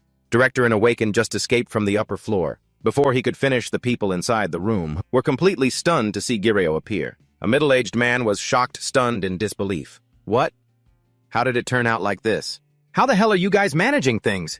That you let him escape? I'm sorry, sir. Seeing the scene, Gireo couldn't help but feel scared. This is bad. Gireo also noticed that Changho was also there with a very smug and defiant look. The gate is inside the building, and on top of that, Kang Changho is here too. I'm screwed. If only Kang Changho had been standing outside the gate, I would have detected his mana and run away. Then a guard repeatedly shouted at him. Hey, you F-ranker! What did you do to the guys upstairs? Did that guy take down that whole crowd by himself? How, you bastard? They said he was just F-rank. Was that a false report to trick us? Hearing these words, Gireo's lips twitched slightly. So that's it. He couldn't help but wonder. I guess these guys don't know that I used a scent to manipulate the guards upstairs. If I could have lured Kang Changho away, I might have escaped. He then turned his attention to Changho, thinking, it would be great if this guy wasn't here. The middle-aged man leaned into Changho's ear and whispered apologetically. My apologies, Mr. Kang. We just finished an important transaction, and then this situation occurred. I know this is a shameless request, but could you possibly help me out a bit? He was stunned, exclaiming, help you! The man added frankly, I'm just asking you to capture that hunter. The chairman himself is coming to evaluate him. Gireo stood there listening silently. Our men are enough to restrain him, but if an S-rank hunter steps in, things will be much more certain and quicker. Right. That shameless bastard dares to ask a VIP to do work. What is he thinking? At this, Changho grinned with delight. Of course I'll help. After all, we're in the same boat. Hearing that, the middle-aged man laughed joyfully. You really are a quick thinker. Gireo, standing by, was stunned by Changho's decision. That's okay too. Then he slowly approached him. Now that I think about it, it seems you also need that sensor device. Right on this occasion, I'll give you a big discount. Did you hear that, Kim Gireo? Changho's eyes gleamed with arrogant defiance. You're helping me get a good deal.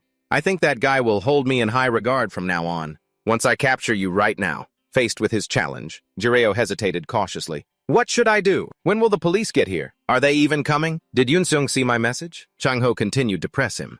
How are you going to run away now? After a moment's hesitation, he leaned in and whispered in his ear. There's no escape route behind you, and you've already run out of steam. So even if I let you go, you don't have the strength to run. Facing Changho's provocation, he retorted internally. You think I don't want to run? Now I don't know what to do either. Explaining so much is making my mouth hurt. Then Gireo spoke up. Hey, Hunter Kang Changho. Have you ever seen me run before? Changho saw the determination in his eyes and hesitated before affirming. No, perhaps you want to. Then he recalled their previous encounters, or the time Changho glanced at him with an arrogant look. Gireo at that time just calmly went with the flow. Recalling it, Changho glared and confirmed never. He looked deep into those eyes and continued to assert, not even once.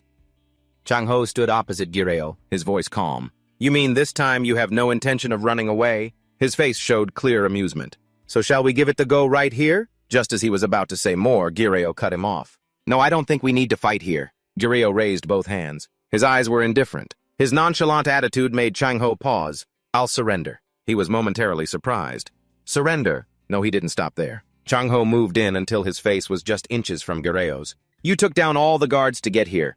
And now you say that, he thought to himself. No, I didn't fight anyone. You must think everyone is like you. He gave a faint smile, his voice lowering. You want me to believe that surrender? Gireo didn't answer, just looked him straight in the eye. I admit if it were me, I wouldn't believe someone who had escaped from me before either. Seeing Changho didn't respond, he thought, So what are you going to do now? Then suddenly a flash of blue light cut through the tense atmosphere. What is that? From within it, a pair of sturdy legs stepped out. The sound of shoes echoed decisively. Hey, boss! A young man appeared. A deep, steady voice echoed through the white space. A user. Jiro looked at him. He realized he had just stepped out of the gate. A spark of suspicion arose in his mind. This is a portal, but looking closely, he realized something different. No, it's not a gate. It's a magical conduit, a spatial teleportation skill. Behind him, a well-dressed man approached, a complimentary smile on his face. Exactly 12 o'clock. As expected, being punctual is your trademark. The other man just nodded slightly, replying in a friendly tone. Koreans are very good at keeping their promises. Changho put his hands in his pockets. He casually walked over with a greeting smile. Is this the transporter? The old man introduced the young man, an extremely rare mage, who possesses the spatial teleportation skill. He can even move people. Hearing this, Changho exclaimed, Wow, I never expected to see one in person. The other man gestured towards Changho. Over here is the S-rank hunter Kang Changho. You know him well, right? He laughed and replied, Of course. The top figure in the hunter world. Only Jiro stood silently outside the conversation. He thought to himself, what was that noise? What if I run away now? The young man extended his hand in greeting. It's a pleasure to meet you, Hunter Kang Changho. Changho smirked. His eyes were half smiling, half cold, his malice evident. A strange light suddenly flashed around his hand. The light carried a chilling and powerful sensation.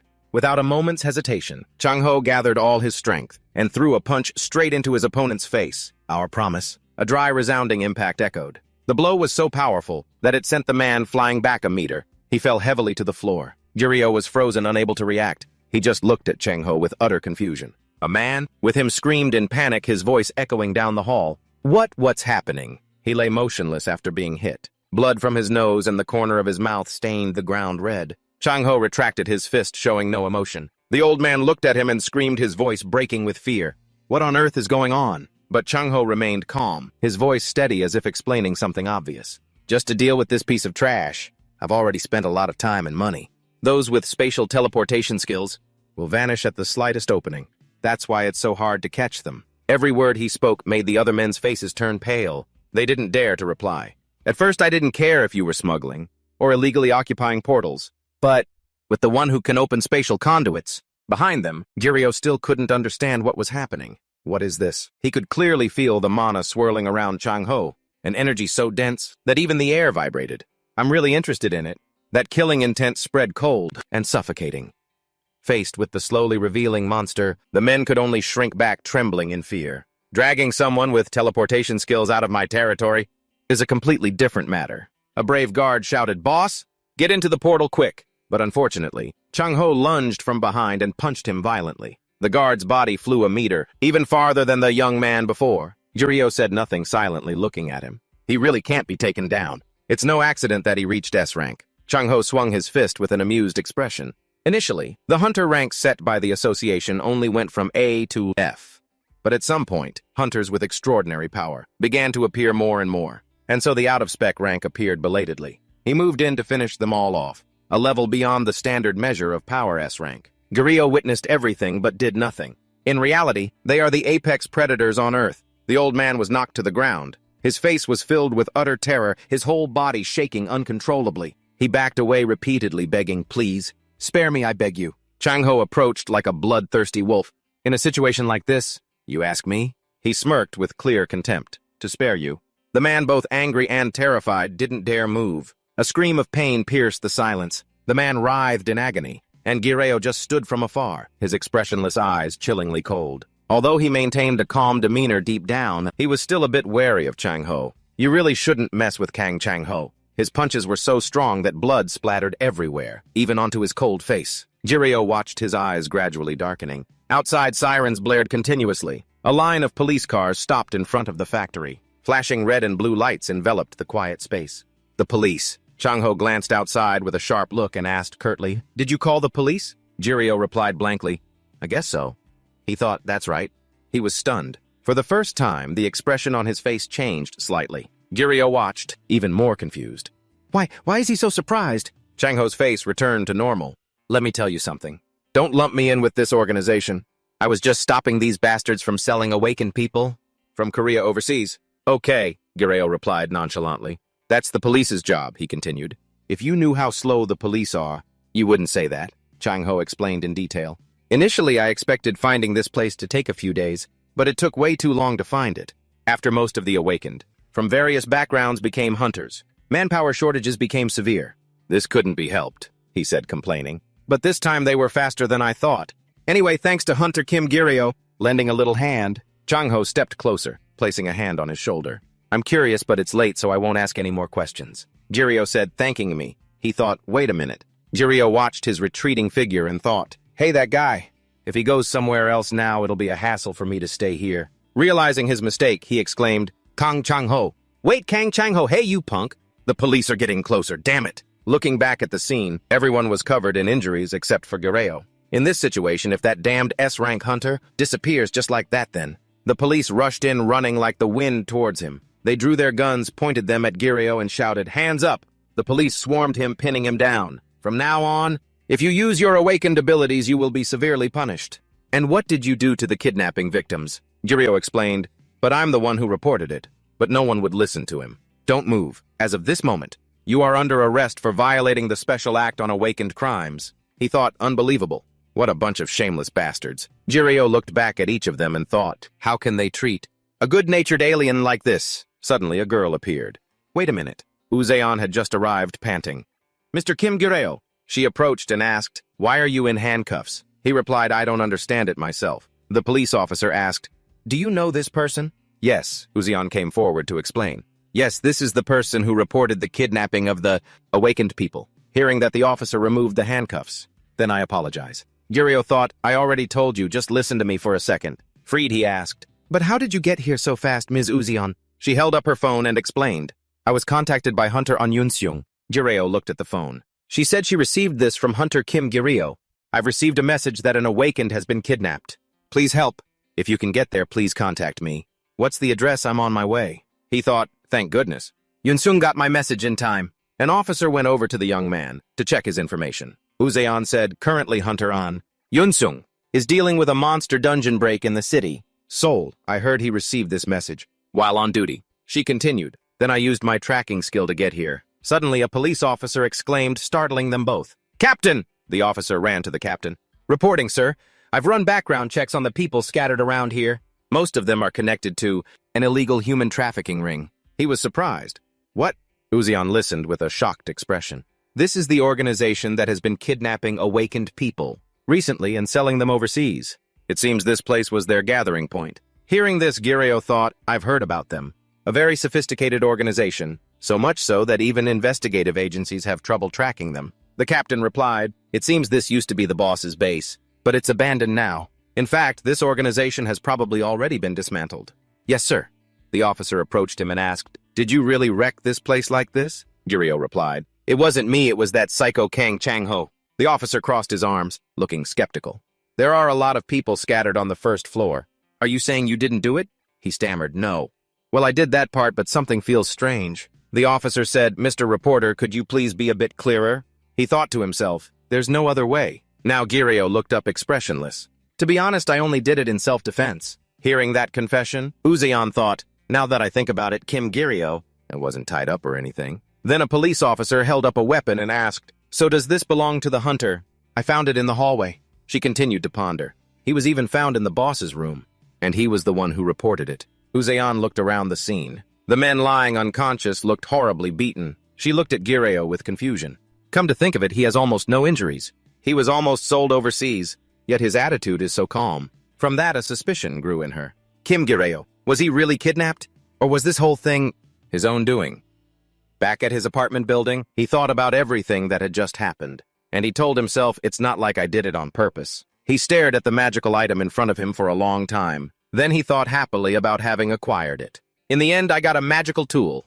For free like this. Isn't this a huge profit? If even the police don't know its use, and even mistake its owner, then this must be a very rare item. Being able to recharge it for continuous use is also perfect for me. He recalled the trouble he had at the police station. The fact that someone ran away and left him to struggle alone. The police kept questioning him with a barrage of questions. Who did this? What about that? This too and that, when, where, what, how? Why, for what reason, but why? At the time, he was very annoyed and cursed inwardly. That damn Kang Changho. But now he thought differently. I can totally just laugh it off. He carefully lifted the tool to examine it. This can only be used on humans, right? It probably has no effect on animals or monsters. Suddenly, he looked at the boiling kettle. A blue steam was rising. Finally. Before finishing his sentence, he rushed to turn off the stove. He poured a cup of blue liquid. He exclaimed happily, "Success! This perfect color!" He held the cup in his hand. He admired himself.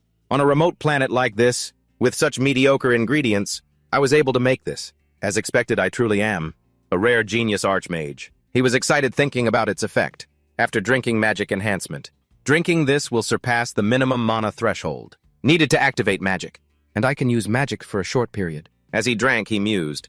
To put it simply, it's like the flint in a lighter. You could say it provides the initial energy. After drinking, he slowly felt the changes inside his body. Good. No problems with breathing. Then he calculated the potion's effective time. The effective time for this potion is 5 minutes.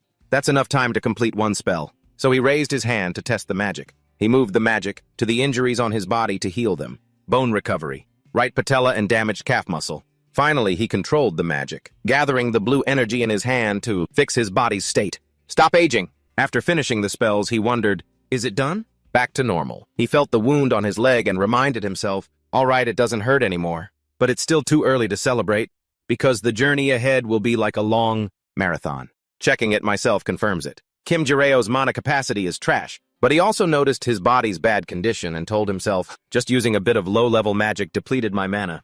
This body's lung capacity has also decreased, so I can't use the magic enhancement potion regularly. Even so, his heart was full of hope. No, don't be too hasty. After all, success is success. When he was done, he didn't forget to encourage himself. Then he went to open the fridge, thinking as positively as possible. First, let's prepare today's meal, shall we? Suddenly, he heard a noise outside. He silently wondered, who is it? He walked quickly to the door. He must be mistaken. Could it be Ms. Uzion again? As he opened the door, he asked in surprise, who is it? A middle-aged man's voice said, oh, a student. Is the fire extinguisher home? I was just about to call you. He didn't answer immediately, wondering, this person is... Luckily, his 18-year-old body. I still have memories of this man. The owner of this house. A relationship the body still remembers. Confused, I managed to say, hello. The man on the other side politely replied, sorry for dropping by so suddenly. Oh, no. He asked with a concerned look, student, has this month been tough for you? I stared blankly, not understanding what he meant. Tough, sir, he continued. You still haven't transferred this month's rent to me. Still confused, I awkwardly repeated, the rent? Seeing this, he held out a stack of bills and listed all the payments I hadn't made. It's been 3 months. It's getting difficult for me to wait any longer.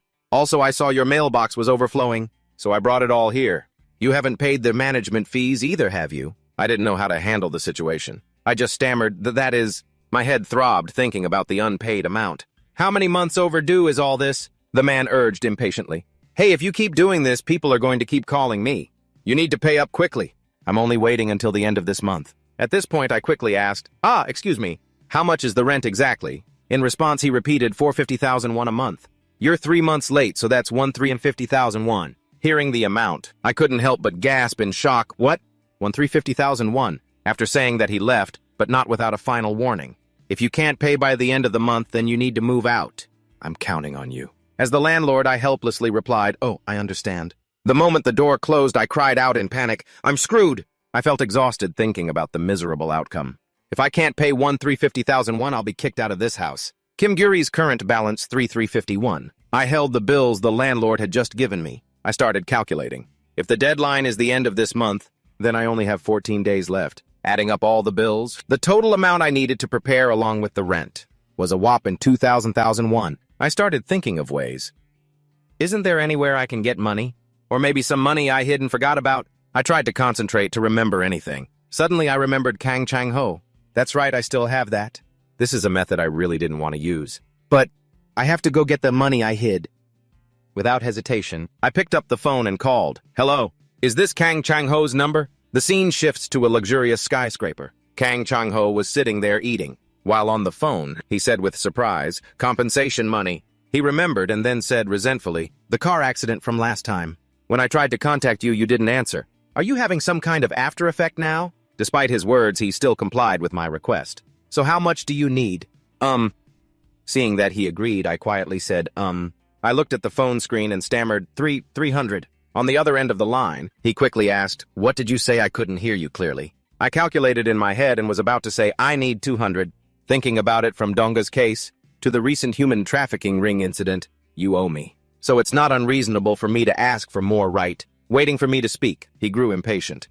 If you don't say anything, I'm hanging up. Hearing that, I hurriedly said, wait, hold on, 300, 3,000,001. After saying it, I anxiously asked, is that okay? What do you mean, is it okay? Without a second thought, he initiated the transfer, and thought to himself, ha, how ridiculous. After his phone sent the successful transfer notification, he informed me, I've sent 3,000,001. You can check the transaction details before receiving the money. Looking at the amount I just received on my phone, I was surprised. Getting such a large amount of money was this easy, but looking at the pile of bills again, I realized with a heavy heart. But after paying off the rent and the overdue bills, there won't be much left.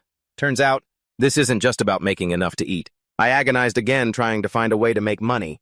Is there any way to earn more? An otherworldly mage. Weak as I am, what can I even do? While I was at a loss, Yunsung called. And Yunsung. Looking at the caller ID, I blamed myself. Thinking back, I was so flustered that I forgot to thank him. Did he call first because he was worried? With that thought, I quickly answered the call. I suddenly remembered his money-making potential. Wait a minute, an A-rank hunter. With just one gate conquest, he can earn tens to hundreds of millions. The scene changes to a cafe. Inside, I said politely, that day I survived because you contacted CEO Ujin. Yunsung see, I wanted to buy you a meal to thank you. In response to my offer, he didn't ask for much and said, just buying me a cup of coffee is enough. He added enthusiastically, I'll really enjoy it, Hyung. Hyung? Outwardly, I gently said, all right then. But in my head, I thought I'd rather have gotten him a meal. Just the smell of coffee beans makes me nauseous. A server approached our table. Are you ready to order? He quickly ordered his drink. I'll have an iced Americano. I followed suit. I'll have your bestseller here, the vanilla latte. Ah, but please hold the coffee. Anything that smells like coffee, actually. Hearing this, the server looked surprised but could only say, yes, sir, I'll do my best. Standing beside me, he said, cringing, a vanilla latte without coffee. Only then did it hit me. What?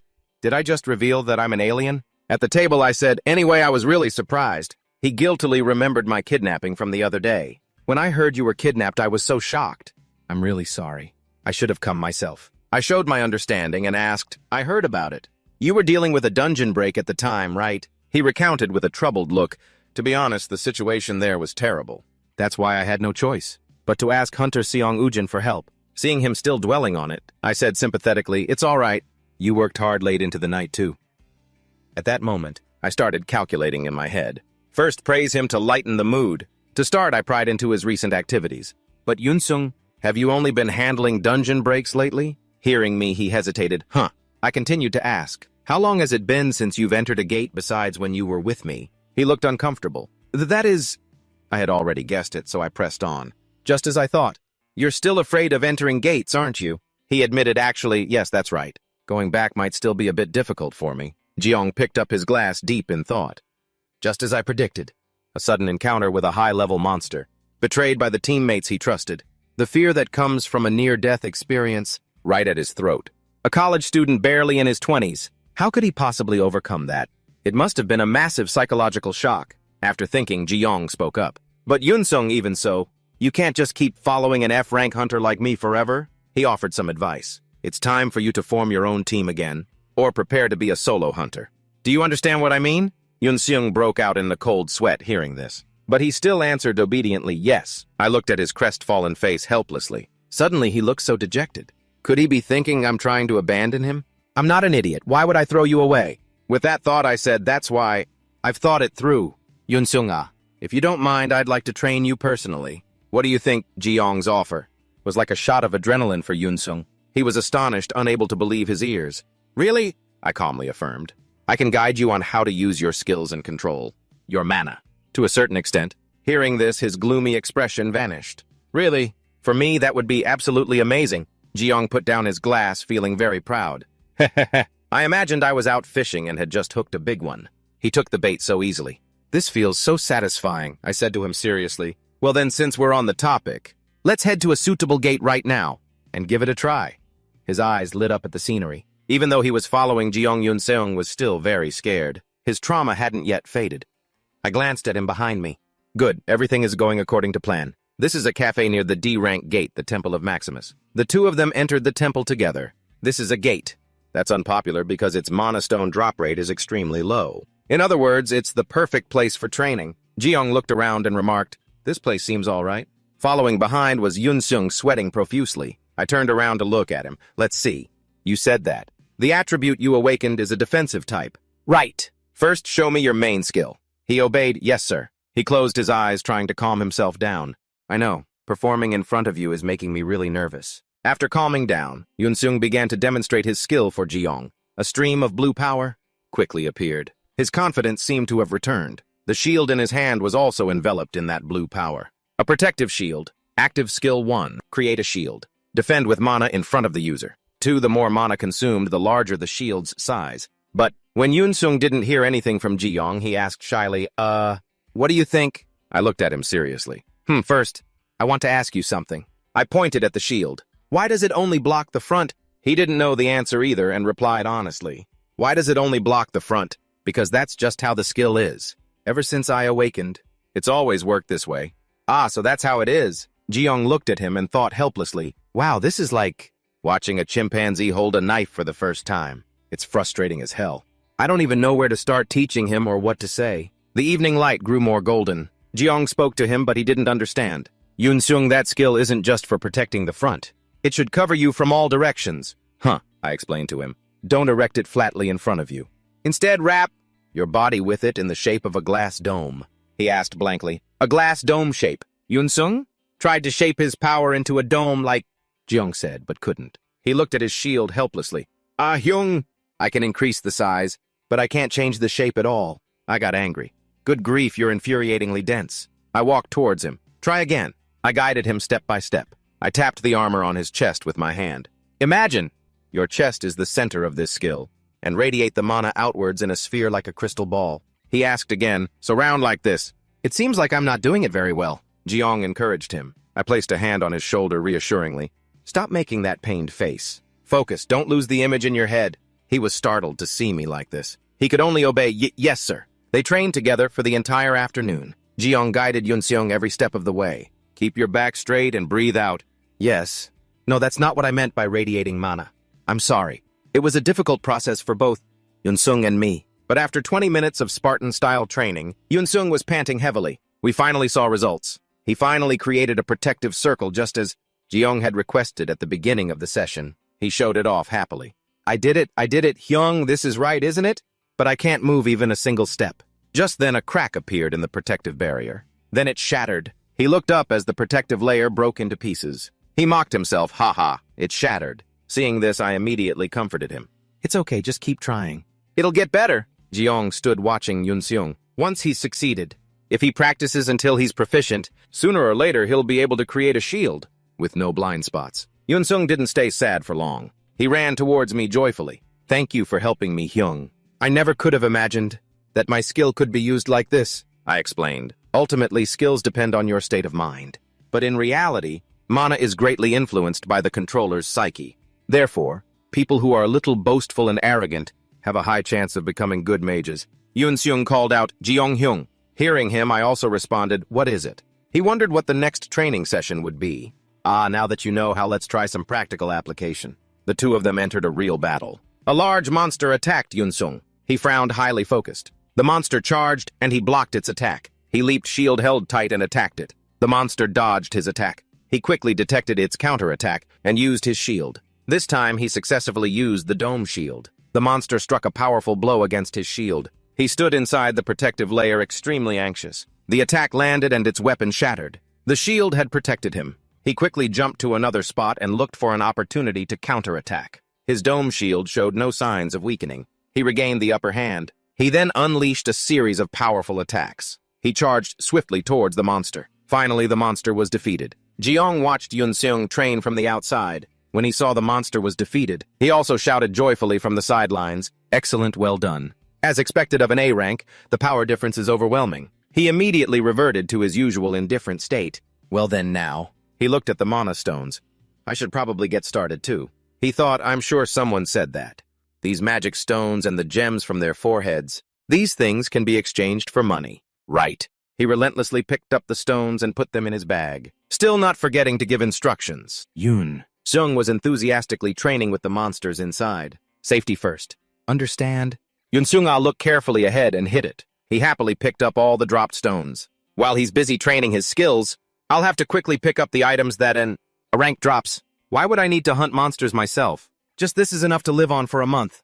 I'll take as much as I can without Yunsung noticing. Realizing Yunsung's training session was over, Jiong with his full bag turned back and asked, Yunsung, how was it? Have you got the hang of it now? He was panting heavily but didn't answer. I looked at him suspiciously. His face was pale.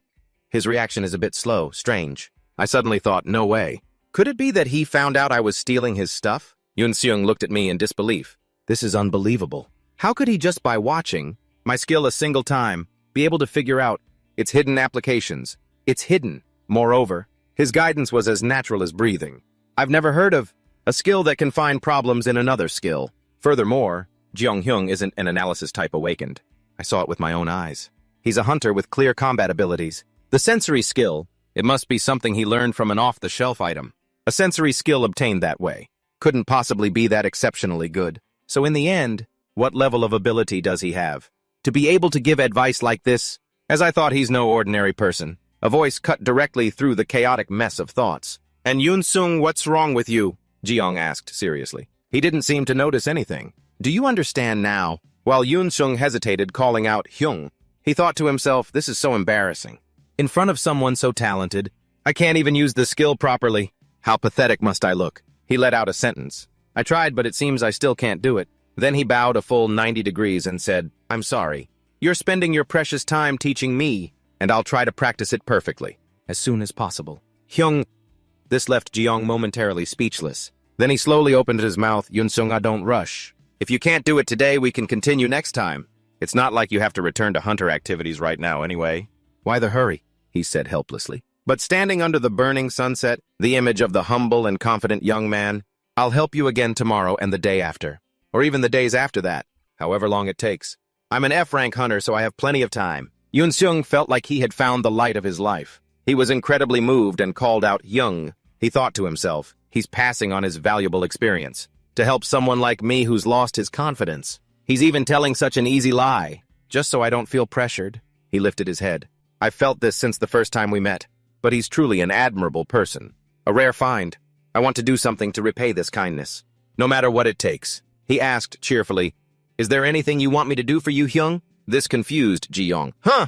He puffed out his chest confidently and said, Is there something you need from me? I broke into a cold sweat and said, What would I need from you? My voice even trembled a little. Nothing at all. Absolutely nothing. He smiled admiringly at the person in front of him. Just as I thought, I knew he would answer like that.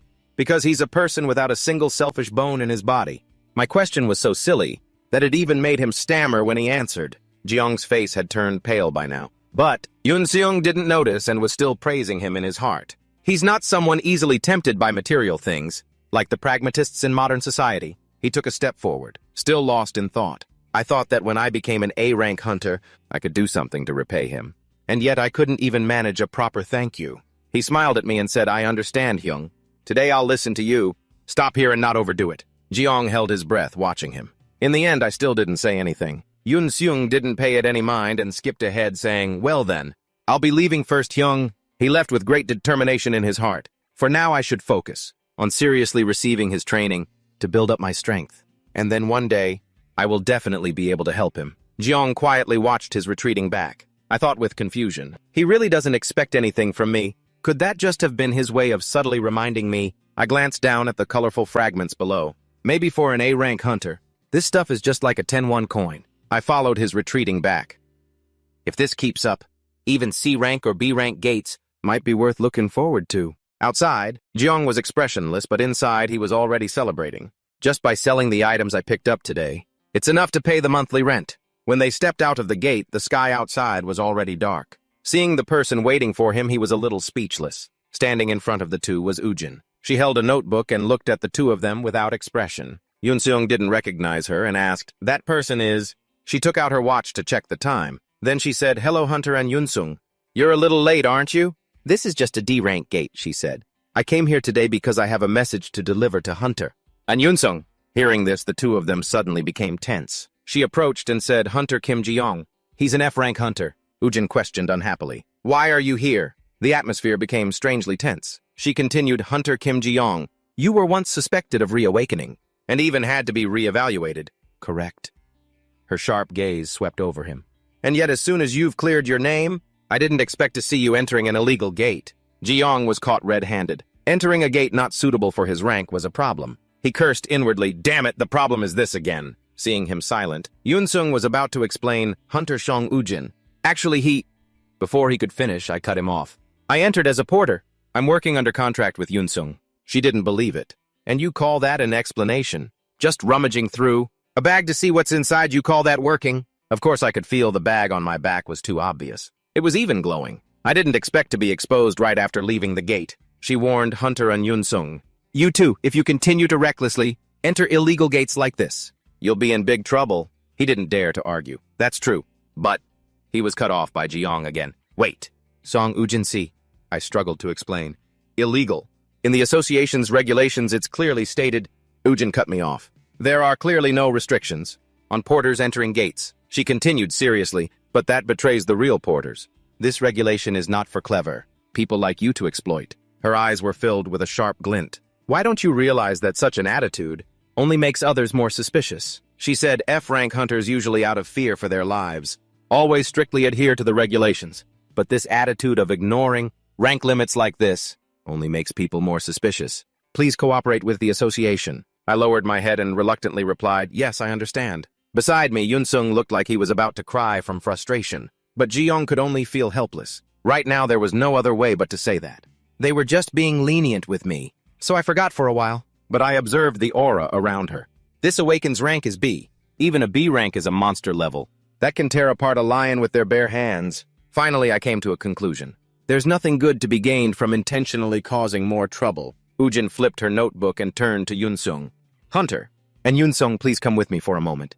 There's a matter to be discussed. Regarding the change of area after the dungeon break incident, he dejectedly replied yes. At this point, I glanced at them and thought, even an A-rank hunter like On, Yunsung can't resist. If this is the case, then I can't use this money-making method anymore. Then Yunsung left with Ujin. Before leaving, he gave me a tearful goodbye. I also reluctantly said goodbye. After they left, I turned around. Well, there's no other way. My face became unusually serious. I anticipated this happening, so I've already prepared a plan B. Behind me, where I couldn't see, Ujin glanced back at me one last time. The next day, I was looking at the news on my phone. The screen displayed a few lines of text, new item, Gemini Guardian bracelets, acquisition location, white mirror S, rank dungeon, equipment type bracelet.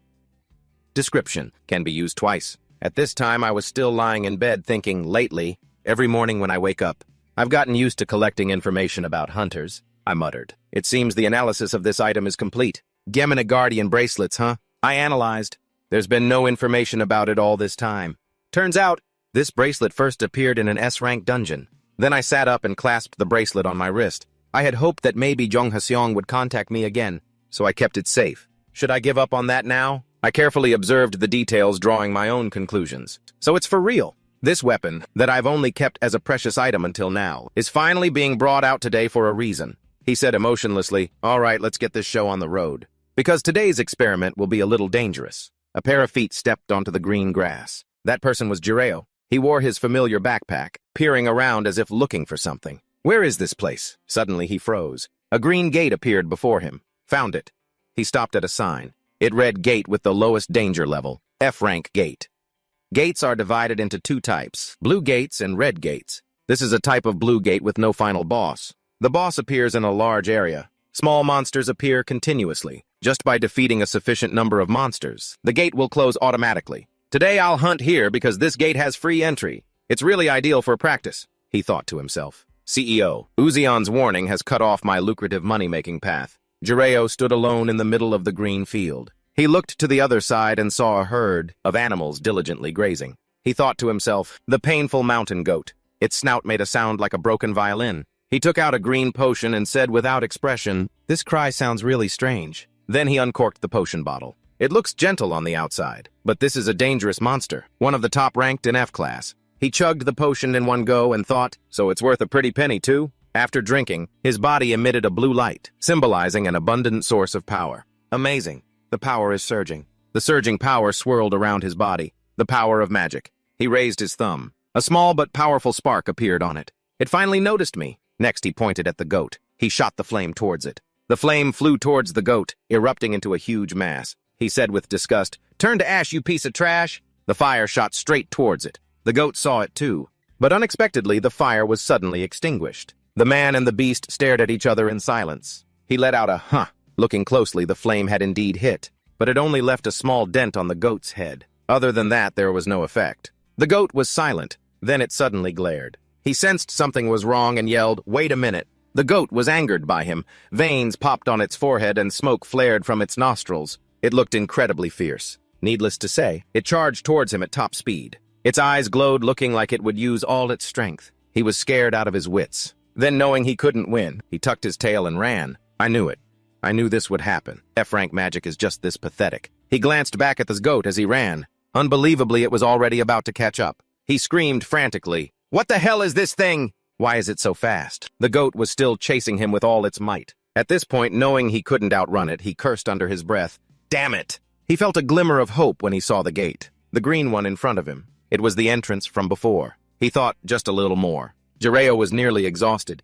He desperately rushed towards the gate. "Is this happening to me again here?" The goat opened its mouth wide, wanting to swallow him whole. Luckily for him, it bit, and missed. In his terror, he managed to run into the gate, back to where he started. "You really want to die chasing me, huh?" Once outside, he panted heavily, looking anxiously towards the gate, to make sure that goat didn't come out with him. Fortunately, nothing followed him out. He breathed a sigh of relief. "I'm safe. Luckily, it didn't chase me to the other side of the gate." With a tense face, he thought, Kim Ji-yo's mana state is worse than I thought. He clutched his chest. On top of that, my stamina is terrible. Just a little bit of running and I'm this wrecked. Suddenly, he heard a nearby sound and turned his head to look. A young man with a bowl cut smiled brightly and said, "It's you, isn't it? Long time no see." He asked suspiciously, "And who might you be?" The man continued to approach, smiling, "It's been a long time. Are you still working as a hunter? You don't remember me." Then he grabbed his hand excitedly and said, "Remember, back when we both just got our hunter licenses, we entered a gate together. I'm Jaehyun, the leader of the hunter team back then." He looked at him in silence. He thought to himself an acquaintance of Kim Jiro. The memory tries to surface but fails. His eyes scanned over. Jaehyun thinking, if he's an old acquaintance of Kim Ji-yo, it's best not to speak rashly. Jaehyun pointed and guessed. "Come to think of it, your name was Seung-hun, right? Park Seung-hun." He denied it. "I just look like him. I'm Kim Jiro." The man immediately played along. "Right, Jiro Hyung." He continued talking non-stop. "Do you remember back then? When you saw the monster and ran away, it was just an F-rank monster. But I have to admit that first raid, it was really chaotic. And then you tripped and fell while running. Then you were begging for your life and all that." He felt a little annoyed, thinking, this earthling talks a bit too much. The other person asked a question. "So why did you come to this gate? Don't tell me you're hunting alone." Jiro reluctantly said, Just came to hunt a little." Jaehyun sighed and said, "There you go again. Did you forget? I told you to speak casually with me." Hearing that, he broke into a sweat, thinking, damn it, really? Then to cover it up, he scratched his cheek and said, "Sorry, my memory's been terrible lately. I'll talk more comfortably, okay?" Jaehyun smiled and said, "Yes, you don't look happy. It's really annoying, but I can't just leave here. There's a gap in my memory, left by the failure of the resurrection spell, and this earthling might be the one to fill a small part of that gap." The other person continued, "Hyung, anyway, it must be fate we met like this. By the way, do you want to team up with me today?" He asked in surprise. "Team up?" The man touched his neck and said shyly, "Anyway, going alone is tiring. Besides, my team has an open spot." He pointed to the other side and said, "Over there, do you see them?" He looked where he pointed. Indeed, he saw 3 people waiting. He introduced them. "Those are the members I'm working with. The one holding something is the team leader. He's a D-rank hunter. Based on his appearance, he made a quick judgment. No wonder he looks the most capable of the bunch." He continued to ask, "So if you agree, we can enter the gate right now." Jiro quickly refused. "Sorry, I've used up all my mana, so hunting will probably be very difficult," he thought to himself. "Actually, I've already used up all of today's mana-boosting potions." But Jaehyun still had a smile, but there was still something strange about his expression. He said, "It's not a problem at all. Anyway, I wasn't looking for someone to hunt with the group." He asked suspiciously, "What?"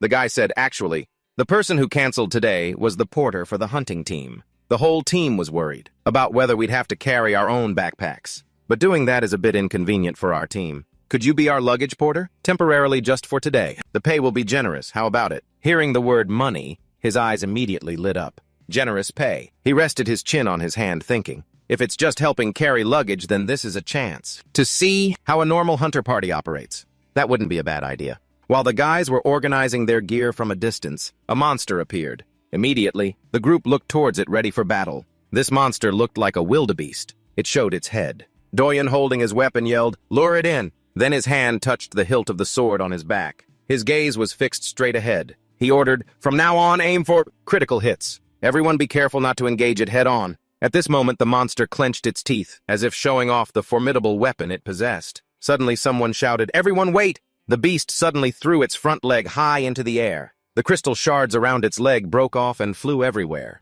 Immediately after, it charged quickly towards two people. Someone yelled, "Now's the time." At that moment, Jae-hyun clasped his hands in front of him, energy swirling around them, just waiting for the right moment to attack. His buddy next to him had also taken out his magic whip, waiting for the opportunity to strike. In the instant, the animal tore through the air towards the two of them. The long rope in his friend's hand also began to do its work, extending towards the beast. Right after, the rope quickly wrapped around the beast's neck several times over. It roared ferociously, a sound that echoed through the forest. Immediately, the other teammates also threw ropes, binding the monster's body. Another person was swinging an axe, waiting for the chance to strike. When he saw the beast had fallen to the ground, the young man immediately approached with his axe. In the next second, feeling the distance was right, he quickly brought the axe down on the beast's body. While they were fighting intensely, Jireo, who knows where he got them, was wearing 3D glasses. One lens blue, one red, and holding a box of popcorn, watching the show while he ate. This moment marked the final seconds of the beast's life, as it showed its eyes slowly closing. Soon after, it fell, its eyes shut tight. The members of the hunter party then approached the animal, not forgetting to praise each other. "Nice work, we did it." Everyone worked hard. On one side, having witnessed the event from beginning to end, Jireo put on a thoughtful expression, silently assessing them. "This team's coordination is really good. The front line lures the monsters to focus the target. The mage in the back locks them down, and they finish it with a critical hit. Simple yet very stable. It's like watching prehistoric hunters hunt a mammoth. With this kind of strength, they can pretty much handle all the weak F-rank monsters." Then someone's voice urged them on again. All right, now let's close the gate." Suddenly, the team leader came over to Jireo and thanked him. This made him look bewildered. "Huh?" Taking his gear back from Jireo's hands, he said, "Thanks to you, I was able to survive. Who would have thought that irresponsible guy would leave me to deal with the spoil sport myself?" As he returned to his teammates, he kept looking back at Jireo, expressing, "Anyway, I'm still very impressed with you. If you hadn't been here to back us up, things might have gotten messy." At this point, he continued to share. "Actually, I intended to thank you more because you're an acquaintance of Jae-hyun, but I'm really glad." After carefully counting the bills in his hand, he selected a stack and handed it to Jireo, saying, "Here, take this." Jireo looked hesitant and replied, "Compared to just being a porter, this seems like a bit too much." He explained, "Because you supported us so well, there should at least be a little bonus." Jireo was so happy at this point he cheered inwardly. "This is awesome." Suddenly, he asked a question. "By the way, Kim Jireo, are you free tomorrow?" Jireo confirmed, "Tomorrow." He smiled and complained, "Actually, we have another F-rank gate we need to clear, but we're short a porter, and finding someone new right away is a hassle." At this point, he smiled brightly and suggested, "If you, Kim Jireo, agree to help us, that would be great."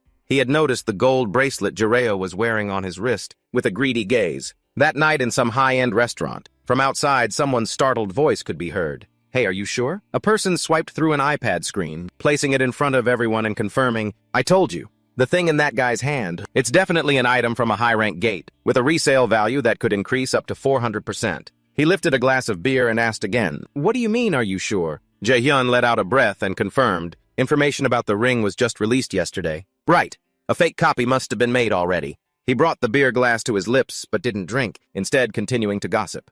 "I wonder if besides that ring, there's anything else we can take advantage of. That guy looks like a broke bum, but who knows which of them made that observation. Anyway, just that ring alone would be enough for us to party comfortably for a while." In the world of hunters, there are always people like this. They give up facing dangerous and ferocious beasts to aim for easier targets, like predators seeking out weak prey. These individuals are often novice hunters, those not yet familiar with gates and who focus too much on protective gear. They live by targeting easy prey, much like a frog catching prey smaller than itself. In this circle, these people are called frog hunters. And what's even worse is when someone speaks up. "The location is that gate, right? There aren't even any CCTVs there." He popped something into his mouth, chewed loudly, and asked, "Jae-hyun, you've partied with that hunter's team before, right? Is there anything we need to watch out for with him?" Jae-hyun immediately replied, "Watch out for... That guy is the weakest hunter I've ever known. He even has a limp.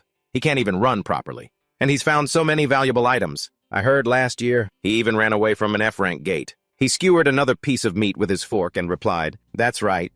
Then he smiled brightly, thinking, "Tomorrow's job seems like it'll be a piece of cake." In many cases, their actions even lead to killing for sport. The next day, Jireo sat alone at the meeting point scrolling on his phone. He'd been scrolling for who knows how long, but still no one had arrived. He started to mumble, "There's no one here. I must have gotten here too early." Suddenly his phone vibrated with a message, which surprised Jireo a bit. He mused, "Actually, since yesterday, I haven't stopped thinking about this. Every time I see Jaehyun, I get the feeling he wants to say something but holds back." Suddenly a voice rang out. It caught Jireo's attention. It was someone from the hunting party. The leader smiled brightly and asked, "You got here first, huh?" Jireo looked at them and answered yes. Before going with them, Jireo took the initiative to ask, "But hey, the pay is really still the same as yesterday, right?" He assured him, of course. He then crossed his arms and boasted with a bright smile, "We just got a brand new mission. The gate is nearby in a small cave. Let's go right away." Jireo also cheerfully thought, "A new mission. Feels pretty good." When they arrived at the mission area, there were already dead animal corpses scattered on the path. A group of 5 entered this area. It was like a land where a volcano had once been active. The entire space around them was fire. Suddenly, Jireo voiced a doubt, "Jaehyun, you said this F-rank gate has 2 bosses, right?" Jaehyun answered immediately, "Yes, that's right." Receiving that confirmation, Jireo silently deduced, "Normally a gate disappears after the boss is defeated.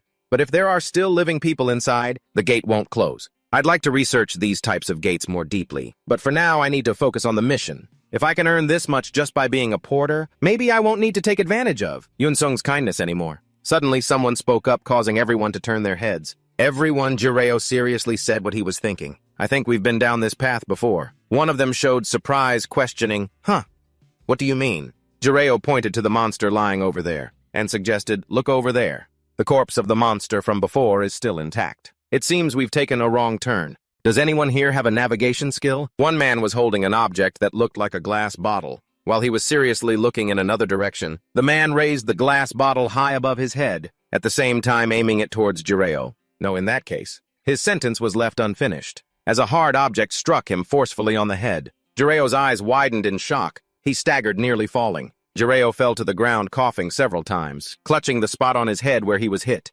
Blood at this point gushed out, dyeing his golden blonde hair red. He then said, "Don't worry too much, Kim Jireo." At this point, his face was truly terrifying as he spoke. "Just rest a bit and everything will be just fine." In his heart, Jireo was still wondering why would a hunter attack another hunter? In his mind, he remembered the despicable face of the leader. Jireo lamented, "Damn, you earthlings even have gang violence?" At the same time, Jaehyun sneered, "That's surprising. He took that better than I thought." The man replied with a cheerful expression, "I told you so. With one hit from me, an F-rank monster only takes 5 seconds to finish. Hey, they're plotting something. This kind of pathetic magic user thinks they can take me down. My stun magic resistance is practically perfect. The fact that I haven't passed out yet isn't because I'm good at taking it.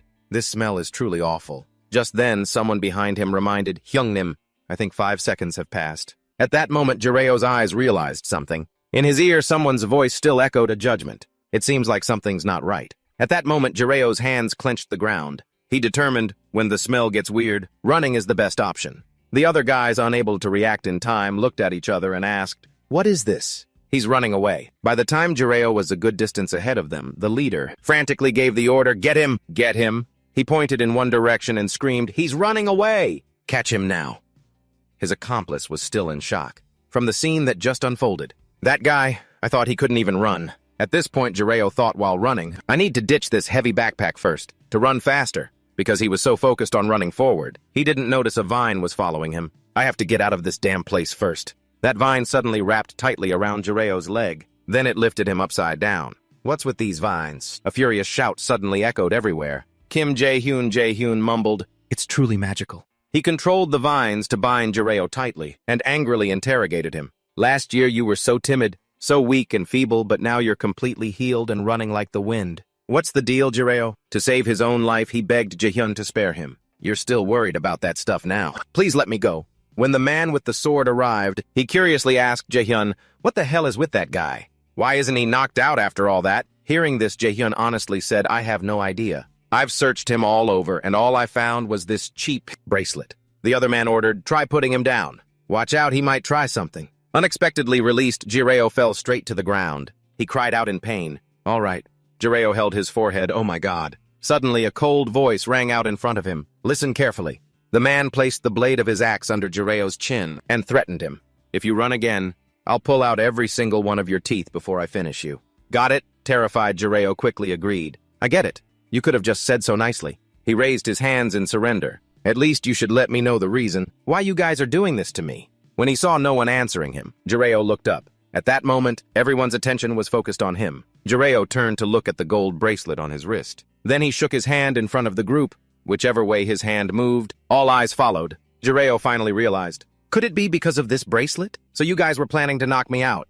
Jireo recalled the information about the bracelet on his wrist. According to information from Pixiviki, the function of this bracelet is damage resistance. 2 charges with no limit on the type of attack method. Even attacks from S-rank monsters can be withstood up to 2 times. After thinking, it seemed he really intended to take it off and hand it over. I can't believe a piece of equipment meant for self-defense has put me in such a dangerous situation. If just giving them the bracelet would solve the problem, I would have given it already. But these guys plan to kill me and close the gate to erase all traces. The face of the man holding the axe darkened as he threatened in a cold voice. Kim Jireo, hand over that bracelet right now. His hand reached for the bracelet. If you do, I might spare your life. Not giving him the chance to act, Jireo immediately shouted, Don't come any closer. Back off before I use up both protection charges. Do you think I'm crazy enough to hand it over that easily? Indeed, Jireo's words actually had an effect on the others. Jireo bit his lip, thinking, at least it guarantees my life to some extent. The moment they touch me, its defense effect will be activated,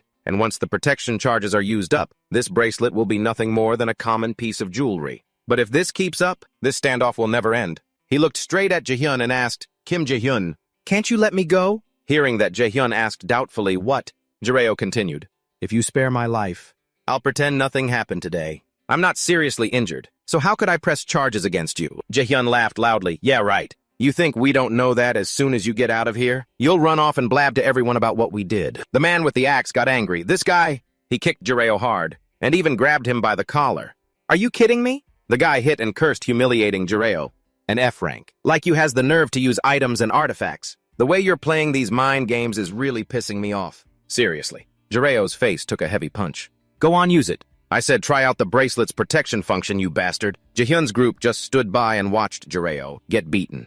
The moment that item runs out of uses is the anniversary of your death. As another punch was about to land, Jireo's weak voice was heard. Wait, please hold on. He begged them. I'll give you the item. I'll hand it over, so please stop. Seeing that he had given up, the man laughed smugly. Would have been better if you'd been this cooperative from the start. Jireo raised his trembling hand. He wondered, is this the reality of being F-rank, being beaten? Mocked. It's truly humiliating to be powerless. Then he really prepared to hand over the bracelet on his wrist. If I can't get through this, everything will be over. Maybe my life too. Just then, someone was running towards them. The man who had just been beating Jireo immediately became wary. Who dares to just walk in here? His expression changed quickly. Then his voice filled with disbelief rang out. No way, why is that person here? It turned out the person who arrived was Yunsung. Jireo called out loudly. Yunsung flashed back to 30 minutes ago. Jireo was focused on texting someone. On the screen was the message Jireo had just sent. When I'm done, I'll come and check your skills again right away. Yunsung immediately replied, Yes, thank you so much. After sending the message, Yunsung said happily, That's a relief. Even though I'm no longer useful, he still treats me and helps me like before. He thought to himself, to that great man, I'm just a key to open high-rank gates. A rank. After being caught entering a gate illegally before, I thought he wouldn't come looking for me anymore. Yunsung even speculated that he was willing to spend his precious time to correct my skills. Could it be that the benefactor in my destiny is him? He looked at the coffee in his hand and became even more determined. When I see him again, I must give him this first. The scene now shifts to 20 minutes later. Yunsung looked anxiously at the clock. He's a little late, isn't he? Hasn't he been inside for a while now? He began to feel uneasy. Didn't he say he was going into an F-rank gate? It shouldn't be taking this long. A bad feeling suddenly surfaced. Could it be an abnormal mutation? What if the gate mutated and its rank suddenly increased? What if its rank suddenly increased? After thinking, he hurriedly ran off somewhere. No way! That's not something that happens often. It's definitely impossible. At this moment, Yunsung was in a forest. He focused on moving forward. As he stood before the pitch-black gate, Yunsung told himself, But I can't be sure anyway. I have to check to be sure. Without hesitation, he stepped inside. Surrounding him was a vast space, not a single person in sight. Yunsung sighed. I shouldn't worry too much, it's just an F-rank gate. When he saw the bodies of monsters strewn across the ground, Yunsung realized, it seems like the monsters have all been cleared out. He walked while searching his surroundings. Where on earth are you, Jiro? Just then a strange sound echoed nearby. This sound is... Instantly, Yunsung turned and ran. Jiro! In his hand was a large shield, and when he saw the scene before him, Yunsung's eyes widened in astonishment. Jaehyun shouted, "What? Who dares to enter here without permission?" One of them recognized him. "An Unseo," Jaehyun said in disbelief. "Why is An Unseo here?" Jiro quickly shouted, "Yunseo, save me! These guys are robbers!" He reported their crimes to Yunsung. They were trying to kill me to steal my item. However, Yunsung was still skeptical of what he was seeing. Am I hallucinating Jiro? The one who's always so dominant and calm. Why is he here looking like that? He reassured himself, no, I'll think about this later. Right now, what's more important than my confusion is, having decided, he spoke coldly. You're the frogs, aren't you? The trash that preys on other hunters. Damn it! His face turned pale and he bit his lip, cursing, damn it. He broke into a sweat and yelled, everyone run. He grabbed the man's head and slammed him down hard, shattering the ground and sending debris flying. He thought, I can't believe even at these low levels, there are people who play dirty frog-like games. Dealing with trash like this doesn't require complex tactics. The group panicked and fled. He dashed forward. The only thing I need to be careful about, clenching his fist, is controlling my strength. He used his other hand to press the man's face against the wall. Suddenly, someone charged from behind. He struck the man in the face with his shield, sending him crashing down hard. He stepped on the man's shoulder thinking, but anyway, these guys are too weak. Are they D rank or just F rank? And you let yourself get pushed around by these guys. Suddenly, a voice called out, Yunsung! Thanks, I survived because of you. He was a bit surprised and called out, Hyung. He said in alarm, are you okay? Your wound? He lightly wiped the corner of his lip and replied, yeah, I'm fine. You came in to check because I was taking too long. Right, I'm sorry. It must have been tough entering the gate alone. I've caused you trouble again. He thought awkwardly to himself, come to think of it, I've entered gates alone countless times. Normally, just hearing a sound from inside a gate would make me feel scared. But because I was worried you might be in danger outside the gate, I didn't even notice anything else. Could it be? Yes. Suddenly thinking of his face, he thought again. Was this all your plan? Looking at him, he said, first let's get out of the gate. As soon as we're out, I'll report this immediately. He replied yes. As they walked, he briefly thought, why didn't I realize it sooner? Thinking back, even though he was attacked by other hunters, it's strange that he wasn't flustered at all. It was as if everything was within his expectations. Am I overthinking this? He has no reason to do something like this. Suddenly, he exclaimed, An Unsung! If I were a high rank awakened, I would definitely have teamed up with you. He turned his head in surprise. He said again, being strong is great, but what's more precious is the courage to stand up and save others. A hunter like you is very rare. You are truly a wonderful awakened. I hope you realize that too. Tears streamed down his face. He covered his mouth, moved, and remembered. If I were a high rank awakened, I would definitely have teamed up with you. If I think about it, the reason I couldn't form a new team and was stuck in stagnant days was because of that failure. The painful memory of his teammate. I couldn't protect my teammate. As a defensive type awakened, I also couldn't interact with new hunters. Looking at the man lying motionless on the ground, he smiled.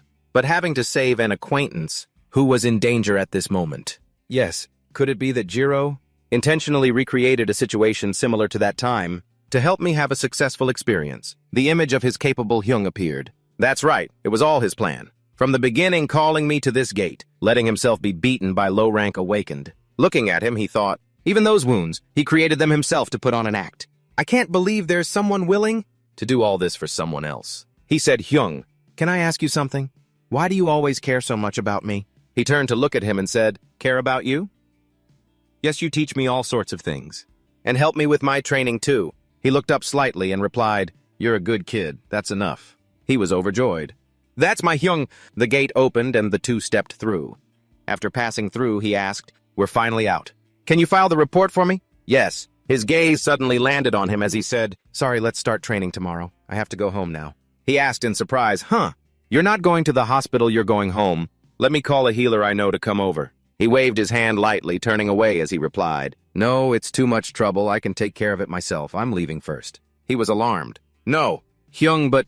He wondered to himself, F-lay. What kind of... can heal themselves? Medicine is so expensive, or maybe... Watching his back as he walked away, he briefly thought, so he's not going to continue playing the role of a normal F-rank in front of me anymore. Not long after walking away, he clutched his stomach and groaned. It hurts like hell, my ribs. A few days later at his home, he lifted his shirt at the wound, wondering, how many ribs did I even break? It's only now just getting back to normal, the worst week. Sold to human traffickers. Almost died because of robbers targeting my item. The calendar on the table had the 12th circled in red.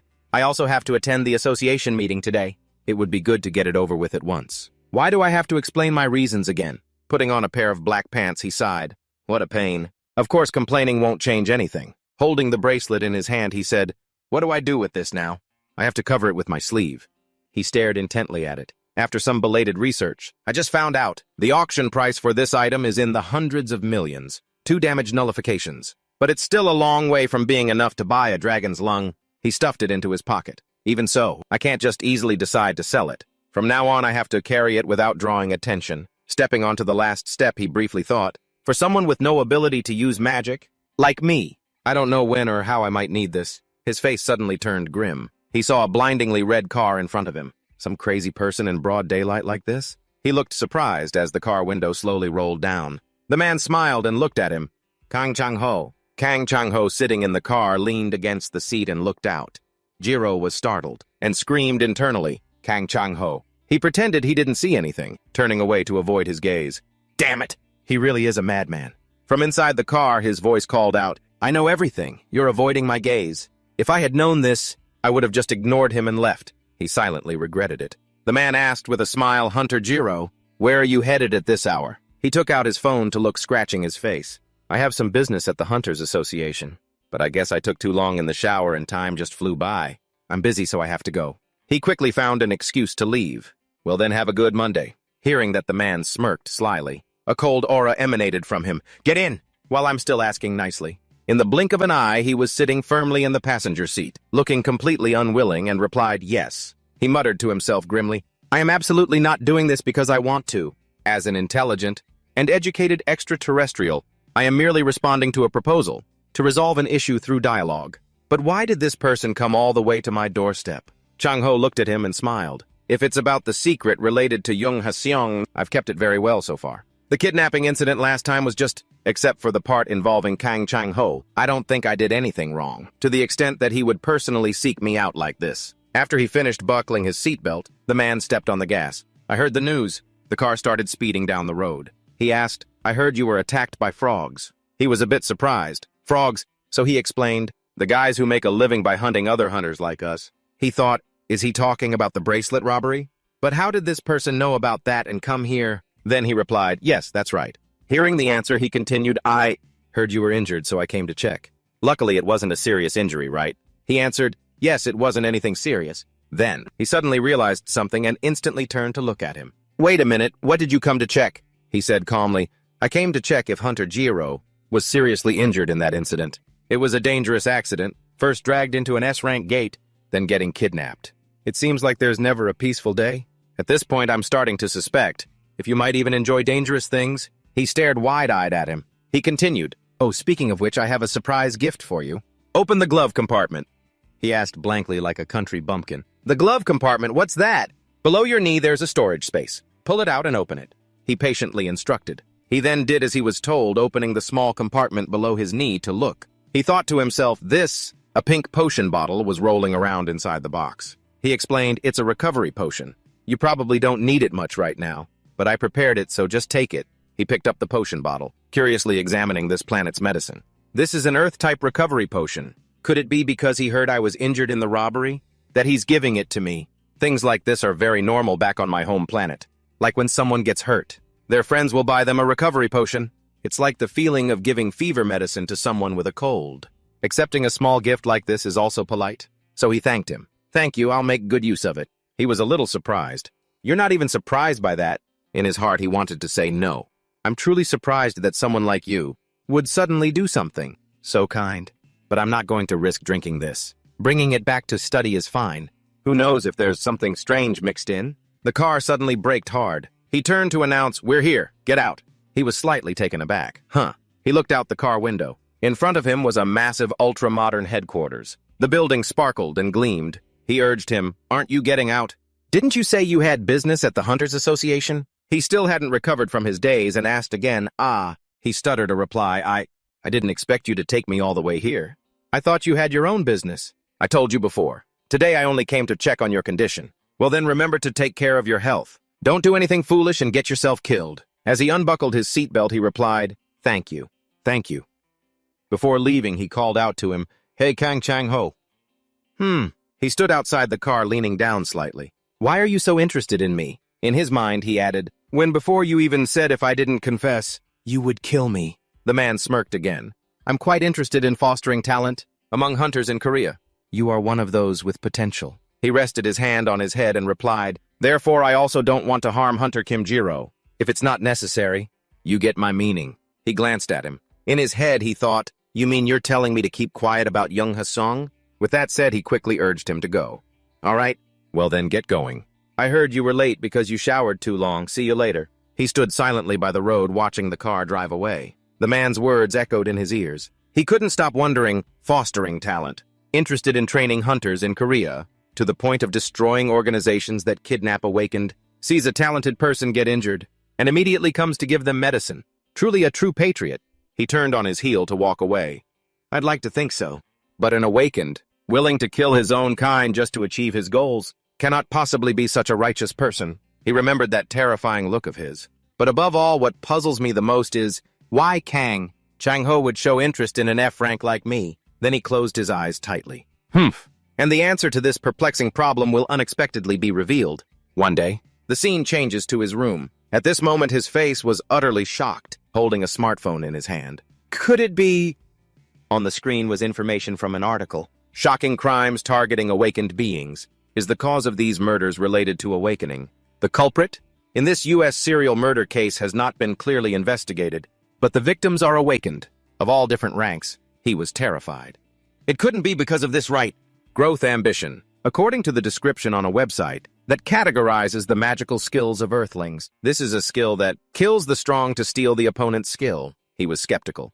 Who on earth gave such a bizarre name to such an amazing skill? If I think of Kang Changho when reading this article, am I overreacting? At this point, I should reconsider Kang Changho's actions. First, Kang Changho once offered to support my hunter activities. Second, he's very sensitive about famous domestic awakened being taken overseas. Third, he advised me not to die. And when I put all these things together, in Jiro's mind a terrifying scene imagined itself. Changho grabbing him by the throat, his eyes filled with excitement, draining the energy from his body. He clutched his head. No way. He could only sigh in regret. Damn it. From the very beginning, I should never have caught that S-rank's eye. Anyway, now I only have one option left. Then he clenched his hand into a fist, determined. I have to deal with this detrimental F-rank. Body immediately. Whether it's transferring my soul to another body or curing this disease. A few hours later, the sky outside was dark. His hand was on the floor. But that's how research is. Actually, his whole body had collapsed onto the floor. Various chemicals, bottles, vials, and beakers covered the floor. He was desperate. Even with the determination to start anew, the desired results don't come right away. Come to think of it, I was reincarnated to rest. So why do I still have to work after being reincarnated? Why, while he screamed, internally his phone rang. He snatched the buzzing phone in his hand. Seeing the number displayed on the screen, he was surprised. It's an unknown number. He answered the phone lazily. Hello. After waiting a long while with no response, he sat up straight. Why call if you're not going to say anything? He called out again, who is this? Finally, the other end of the line responded, it's me, Hunter Kim Jiro. He asked, Uzion's voice standing outside on the street. She asked, sorry, but can you meet me tomorrow? The next day, the sun was up. Warm sunlight warmed this planet. Sorry for calling so suddenly like this. Uzion's voice rang out. Seo, Uzion, and Jiro were sitting on the steps. She continued, but I think for things like this, it's better to talk directly, face to face. I see.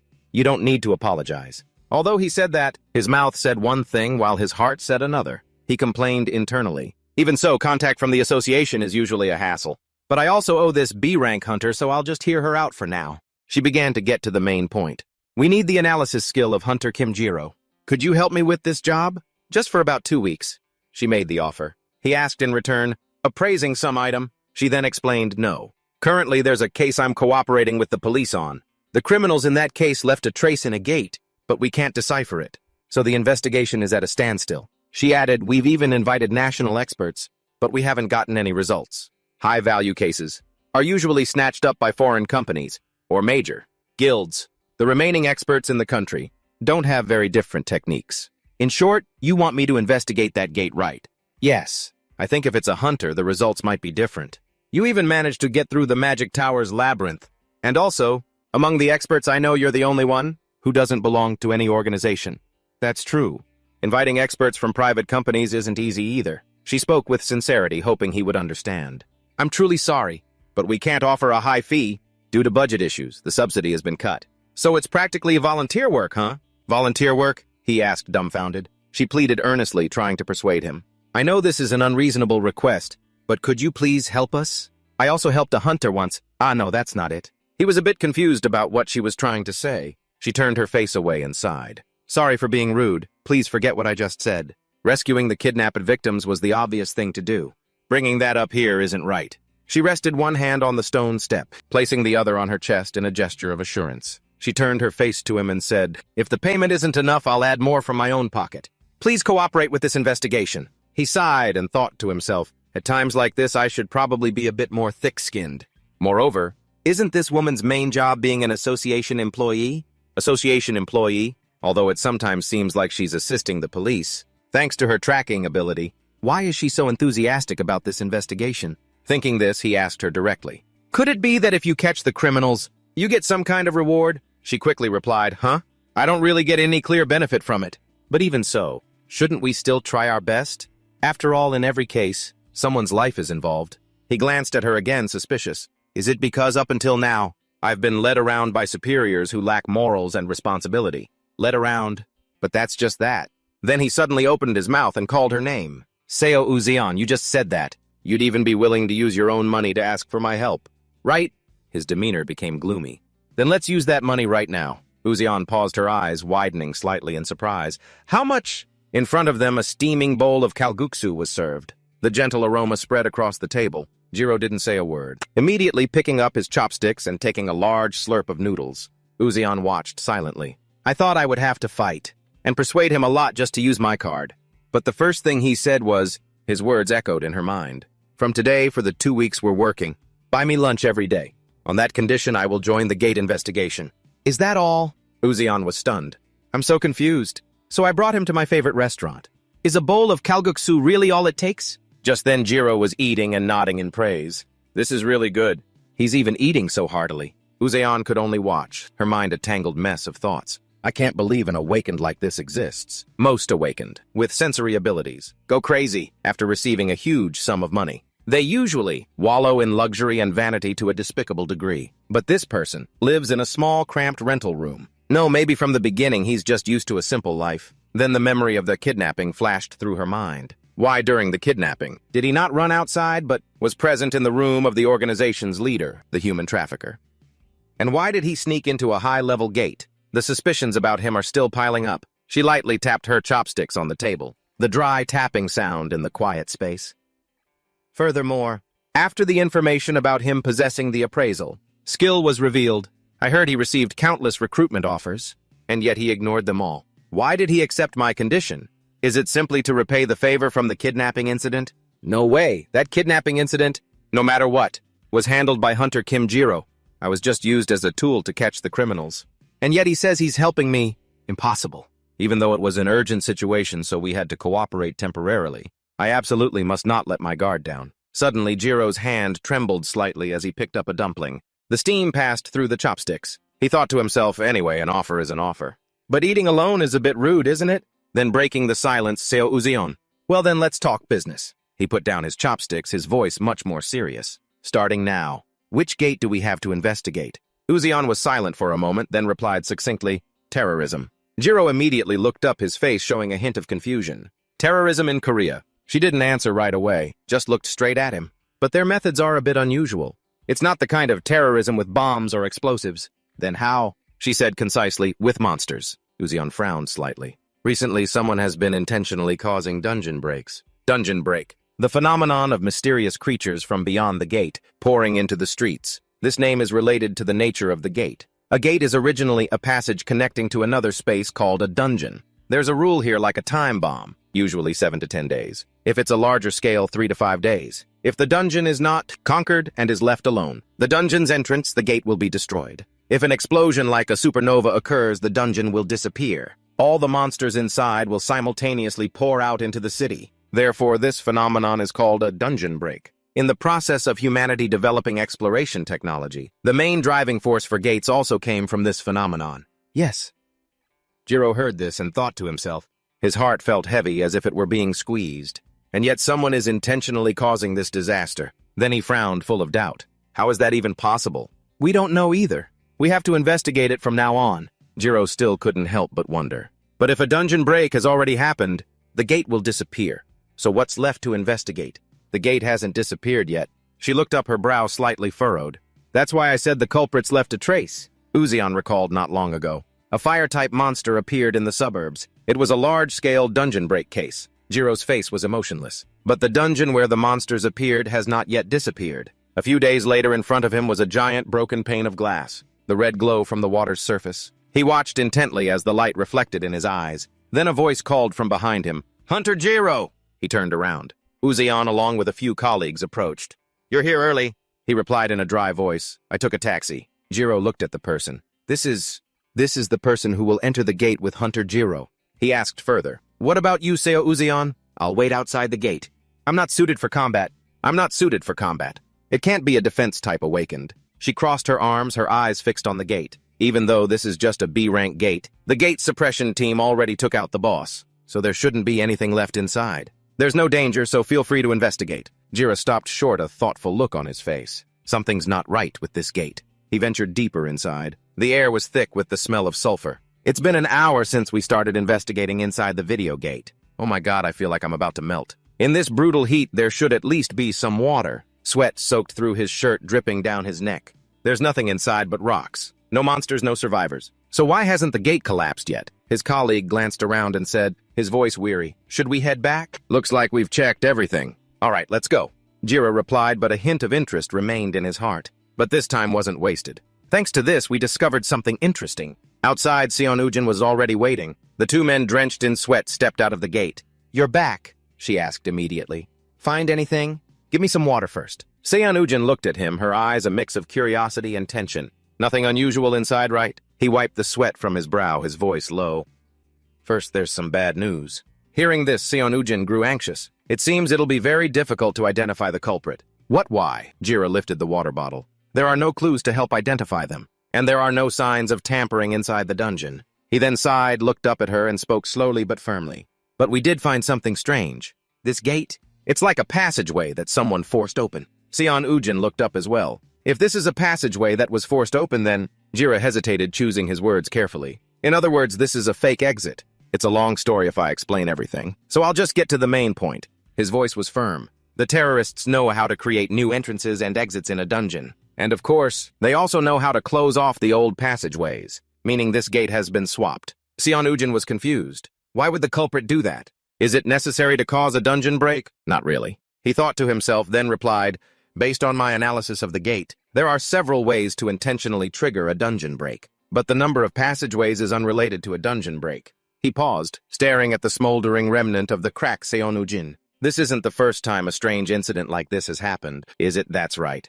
Her expression was full of doubt. "This year alone there have been 3 such cases. Those dungeons should have had more time left." Jiro became more serious, but they suddenly erupted. A total of 3 suspicious cases. Before they left no clues behind. But this time they deliberately left behind an empty gate to attract attention, and Seon-Ujin voiced her suspicion. "Is it possible that this incident and the previous ones weren't committed by the same culprit? There's no way to confirm that right now. If I had more mana, I could have tried a few more investigation methods," Jiro mumbled to himself. "Operating purely on physical reality is causing me a lot of inconvenience." He sighed, then gave an order. "All right, CEO Seon-Ujin, from now on, don't enter this gate anymore." He repeated, "I've already told you this fake exit is unstable. This gate will disappear in less than a day. But this is our only clue, and it's going to disappear." Seon-Ujin was resolute.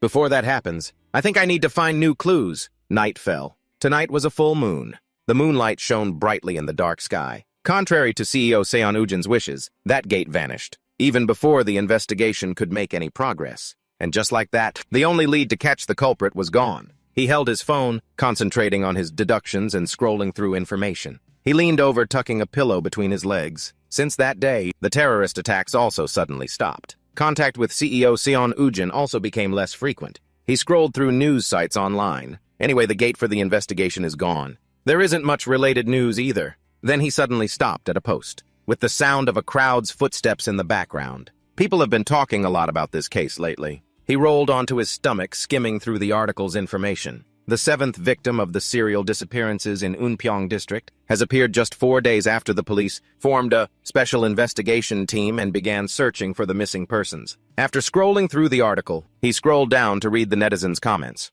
The comments were actively speculating and offering opinions. Could someone really be kidnapping them? But all the missing people are ordinary civilians, not awakened. Why target normal people, with no mana? While engrossed in the sea of comments, a call notification rang. The screen displayed the phone number and name CEO Seon Ujin. He was surprised. CEO Seon Ujin, he guessed. Could this be a lead on the terrorist who caused the dungeon? Break. He sat up and answered the phone. This is CEO Seon Ujin. Whatever the person on the other end requested, his reaction was one of utter shock. What? You want me to come to Unpyeong district right now, on a lonely mountainside in the dead of night, the place he was summoned to? Through the pitch-black forest, 4 dark figures were walking. Jiro asked, anyway, since I've been called out here, what about the promise you made? He had changed from his legendary green shirt at home into a suit. Dapper. He asked Seon Ujin, if we're searching for missing people, isn't CEO Seon Ujin's ability enough? I'm not sure I can be of much help. He thought to himself again, this feels like I'm just being rotated in. She turned her face away, not bothering to explain much. Anyway, before this, I already tried searching for the missing people.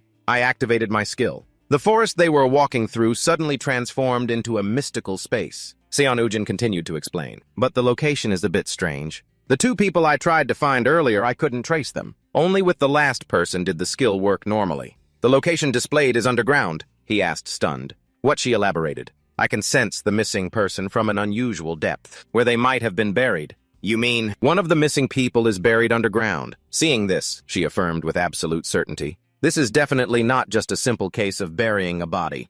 My skill can trace the location even if the target is dead. But in the 2 previous cases, I couldn't even locate the target. There's definitely interference from the culprit. Right now, the missing person seems to be the main target. But I have a feeling this is a trap set by the culprit. After she finished speaking, he nodded. She explained further. This is why I called Kim Jira. As a suspicious person, he continued to be lost in his own doubts. Did they call me here to detect traps? As she was walking, she turned her head and spoke again to him and the 2 staff members behind. It's true that this isn't necessarily a place that needs a decoy. Anyway, having one more professional hunter will help make the search safer. Hearing this, he grumbled irritably, What hunter? This place is a gold mine, isn't it? She turned around sharply and asked, Huh? What did you just say?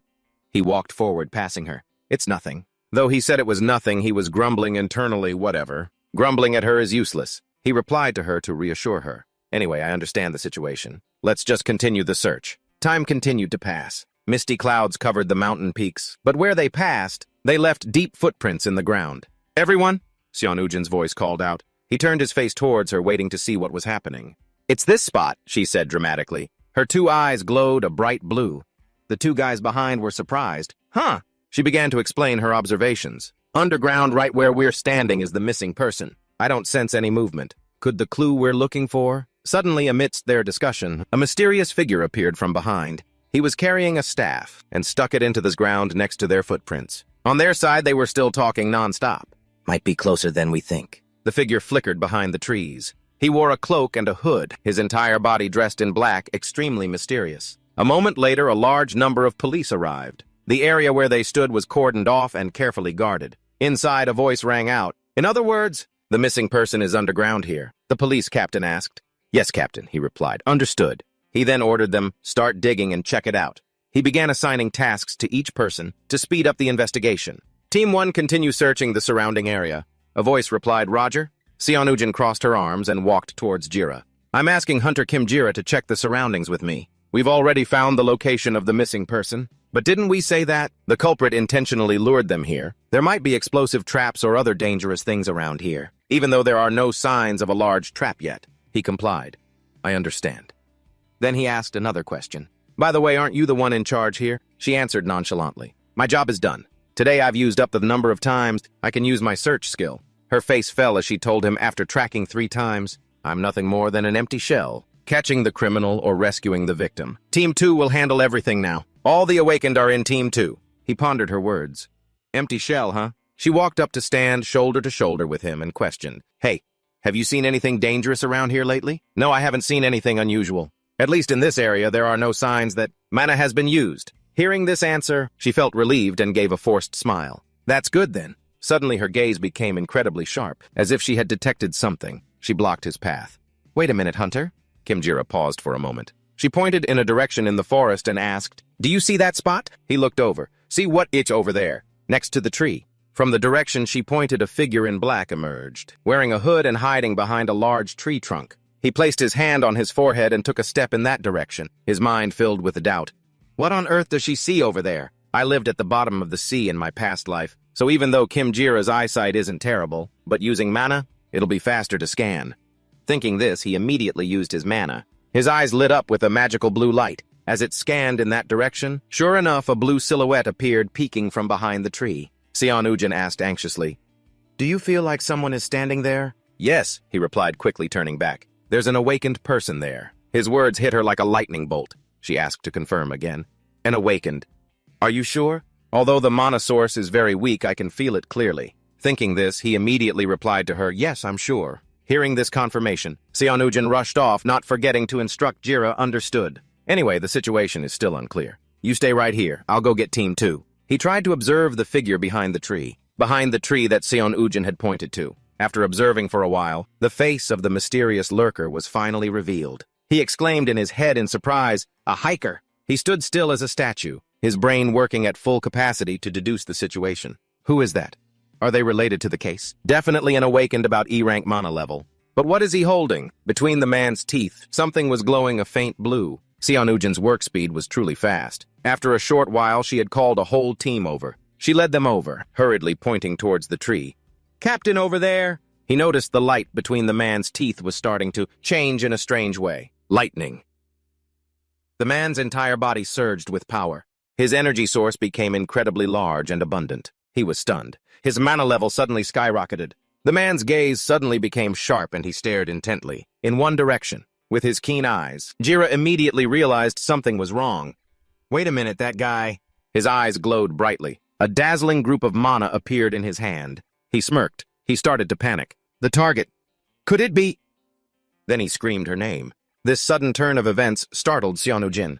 Hunter, see... Seon-Ujin, get back. He held out his hand, signaling to her. His face was filled with utter panic. Then he uttered the last two words. Run. The mysterious man used both hands to summon an abundant source of power, creating a large shield that pushed towards them. Surrounding them now was a strange magic circle. The entire group stood frozen. Everyone's face was filled with panic. A huge magical vortex appeared around them, engulfing the whole group. She tried to stand firm, her hair flying wildly as she let out a small cough. Cough! He shouted loudly to reassure her, Don't panic. CEO Seon-Ujin, she asked in surprise. Why? Because at that moment a massive hole appeared beneath their feet, incredibly terrifying. It seemed capable of swallowing all three of them at any moment. The words "we're about to fall" were barely out before the hole swallowed them whole. Despite falling, his expression remained unchanged, unusually calm. As for Seon-Ujin, her mouth was wide open, flailing her arms and legs in terror. And so in a flash, everyone plunged headfirst into the cool surface of a lake. But only Seon-Ujin didn't know how to swim.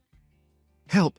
Help me! This caused the police officer to rush over in a panic. Hunter! Seon-Ujin. Jiro, however, was still leisurely lying there thinking, Ouch! Almost broke my back. Then he looked around and wondered, Where am I now? What is this strange scenery? Dragged into a dungeon again. This method of transport is like the alien, aquatic species from my past life. Just then the police officer frantically carried her ashore. Hunter Seon-Ujin. Hunter Seon-Ujin, wake up. A moment later, Seon-Ujin coughed violently and woke up.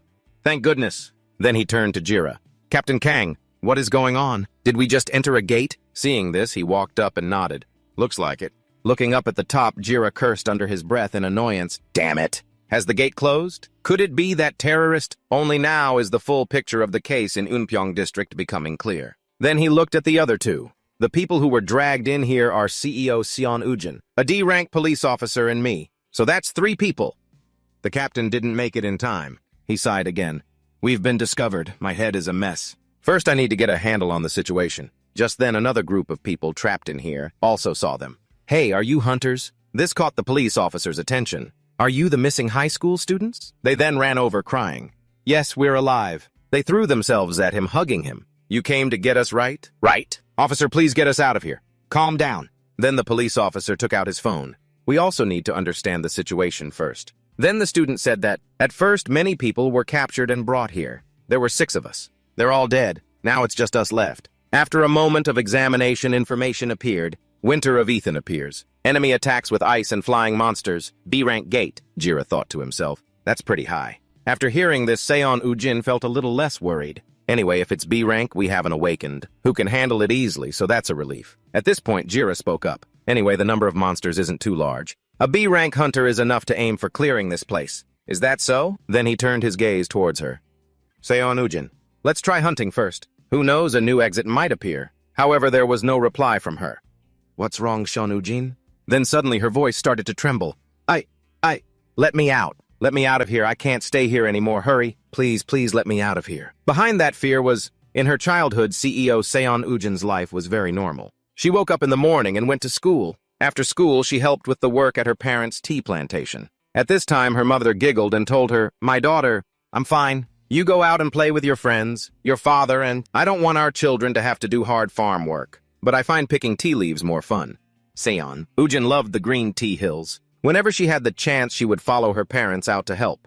And then on a day no different from usual, the moment of peaceful life was shattered in an instant. A winged monster appeared, making everyone tremble in fear. Then it flew over, and the first person it chose was Seon Ujin. Seeing this, her mother grabbed her by the collar and threw her behind her, letting herself be taken by the monster in place of her child. And that was the first time she learned of the harsh tragedy out there. Mom, every moment of it still appears clearly. Seeing this, her father rushed forward. No! Her father charged straight towards the monster. The monster grabbed her mother and fled, but he managed to grab onto its horn in time, right before Seon Ujin's eyes, and she could do nothing. Then it dragged both of them into a passageway, so bright it was blinding. 7 years ago on the day of the Dujung shock that occurred simultaneously around the world, she lost both her mother and father before her very eyes. On that very day, the life of CEO Seon Ujin shattered into pieces. Suddenly, a bright light enveloped Seon Ujin. That was also the day she awakened as a B-rank hunter. Back to the present. Jiro worriedly patted her shoulder. CEO Seon Ujin, can you hear me? He thought to himself in annoyance, damn it! This is a full-blown panic attack. The only person here who can fight monsters is suffering from a phobia of gates. Why didn't I realize this sooner? 7 years ago, after the Dujun shock, countless people died. If there are people who overcame that tragedy, then of course there will also be those who broke down. Then he calmed himself down. Calm down. If I can't calm this B-rank hunter down, we're all going to die. He then continued his efforts to calm her. CEO Seon Ujin, take a deep breath. To be honest, this is no different from betting half my life. Then he called out, I'll count to 3. Calm down slowly. If she resists, my hand bones will surely break instantly. If she perceives this action as a threat, counting each word. 1, 2. I'm scared to death. 2. As he counted, he was afraid. I don't want to witness Kim Jira getting torn apart. And when he counted to 3, Seon Ujin gradually calmed down. How are you feeling? Calm now. Then he quickly explained, if you've calmed down, then from now on listen to me carefully. This is a D-rank gate, but that police officer is D-rank, and I'm just F-rank. No, the only one here who can actually take down the monsters is you. But she cried out in fear. I can't.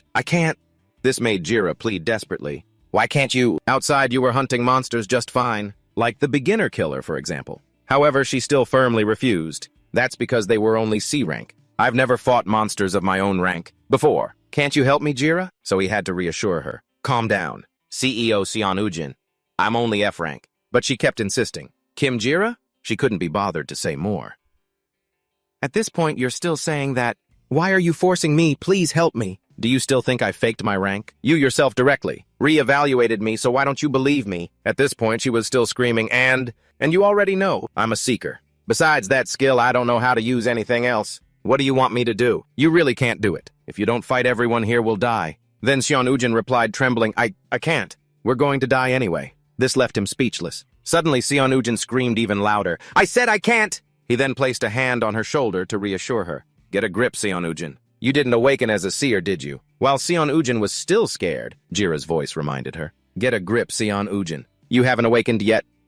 This made him ponder. I knew from the beginning, but since you tried to hide it, I didn't say anything. After a moment of silence, Jira suddenly asked, your real awakening type is wind. Are you listening to me? On a planet with an atmosphere as thick as this, a wind-type awakening is very rare, and you are the strongest hunter in your rank. Seon Ujin's face immediately became bewildered. How How did you know that? He gently placed his hand on her shoulder. But I'm not lying. I don't know how you knew my awakening. Type, but I can't use my skills. Seon Ujin's voice trembled slightly. My ability can't be activated. Remembering the past made her feel extremely pained. The thing that killed my parents was a wind-controlling monster. Every time I try to use my skills, that image reappears, preventing my technique from activating. Saying this, Seon Ujin resentfully placed her hand on her body. Do you understand now? I really can't use my skills. This story startled Jiro. He sank into his own thoughts. A psychological issue where magic is completely unusable. There's never been a case like this back home. This is truly characteristic of a fledgling mage, someone who has just realized their mana. He suddenly withdrew his hand and asked, Hey, CEO Seon Ujin Hunter. As I see it, there's nothing wrong with your body. The students behind them were also silent, listening to their conversation. In other words, if you just want to, you can use your awakened ability anytime you want. After standing up, Jiro slowly extended his hand towards her. If you can regain your skills, then the monsters in this gate won't be a problem for you. The sunlight shone on him, making him look more trustworthy than ever. Trust me. This made Seon Ujin freeze for a moment. Can I do it? She still felt doubtful, silently asking herself. Why does this person keep saying things like that? And he's not an ordinary F-rank hunter either. Why am I just standing here watching in this situation? While the two of them were still talking, suddenly a shriek rang out, drawing both of their attention. Suddenly Jiro realized with a start that something was wrong.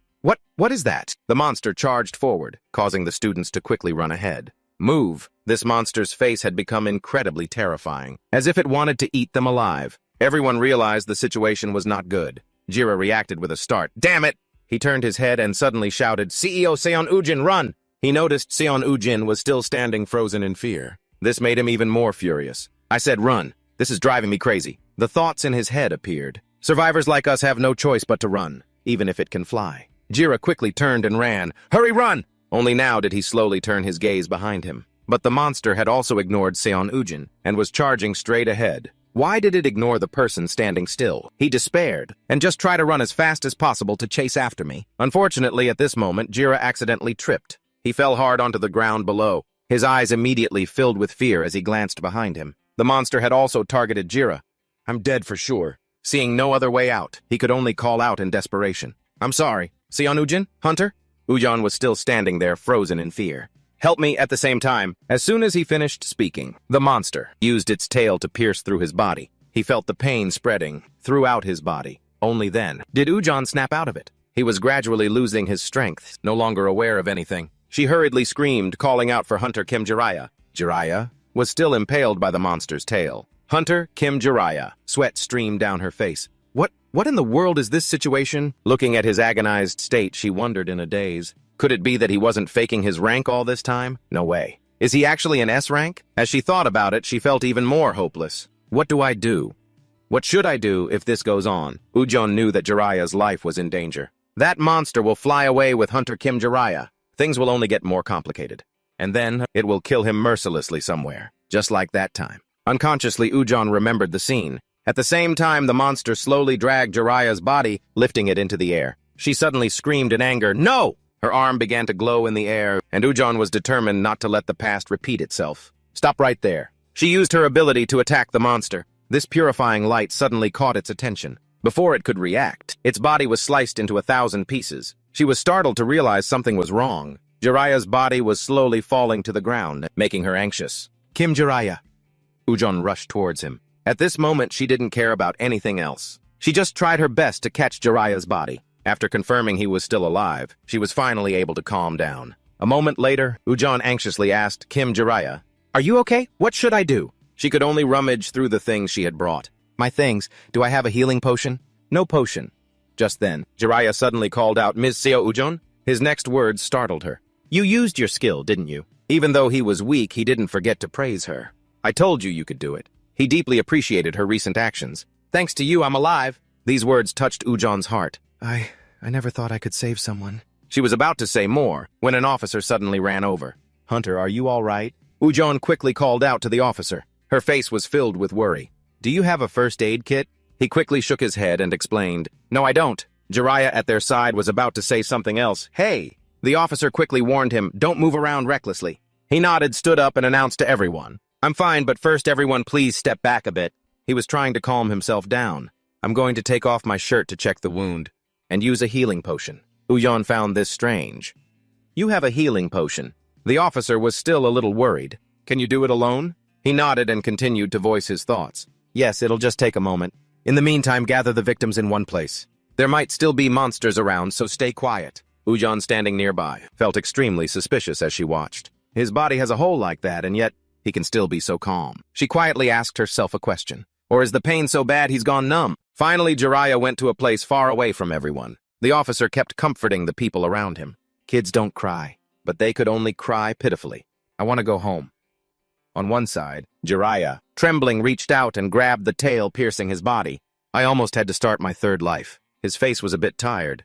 First this tail. He gripped the tail tightly, preparing to act. Immediately, drops of blood splattered onto the ground. The tail was finally pulled out of Jiraiya's body. He used all his strength to bring the potion vial to his hand.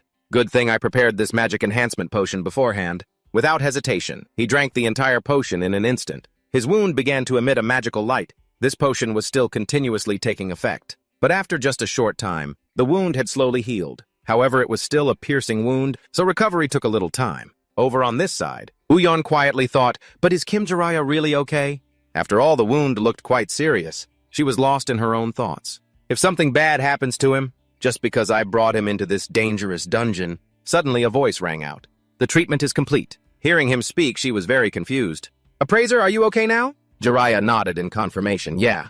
Looking at his healed wound, Uyon couldn't hide her surprise. Such a large wound disappeared instantly. A recovery item that effective must cost hundreds, no thousands of one. An F-rank hunter? Carrying such a powerful healing potion, he suddenly walked over and called out Ms. Seo Ujon. Startled, she paid attention. Yes. His face became very serious. It was as if no injury had ever happened to him. All right, let's proceed with conquering the gate. The basic principle of a gate is to defeat. The boss and the exit will appear. First, we should probably take down the boss here. He didn't forget to add from his experience, since I've already used the skill once. Let's head to the boss room. Before that feeling disappears, Ujon sighed, feeling a bit tired. But can it really go as smoothly as expected? His next words caught her by surprise. Don't worry. Jiraiya stood there very seriously and declared, I will provide as much support as possible. Sometime later, Jiraiya was continuously praising Ujon. You're doing great. Thanks to his words of encouragement, she was getting better and better. That power is your weapon. Don't let it control you, you control it. Suddenly, a warning from Jiraiya rang out, Seo Ujon, followed by the instruction, up there. She was startled and looked up ahead. Very quickly, Uyon regained her composure and prepared to counterattack. With just a few short moves, she made short work of them. No of these few monsters. Jiraiya didn't stop praising her great job. He and the others quickly ran to her side. See, you can do it. You've worked hard. Suddenly, a statement from the officer caught Ujon's attention. So can we get out now? He was a bit anxious. We can go home now, right? Jiraiya quickly reminded them. Let's rest here for a bit. The blonde man was confused. Huh? The boss monster is right in front of us. He sighed and decided, it's better to be prepared before going in. Uyon stood to the side, thinking worriedly. What should I do? Should I be honest right now? She turned her head to look back at the others, who were still discussing among themselves. Actually, I've never had experience conquering a gate. I'm just an office worker who handles paperwork. Uyon still couldn't find any confidence in herself. So that means I have to feel everything here like this. The thought of having to fight terrified her. I have to defeat a boss monster of the same level. Sweat trickled down Ujon's face. It's really scary. Can I really? It seemed Jiraiya had noticed all of this. Her reason seemed to be clouded by something.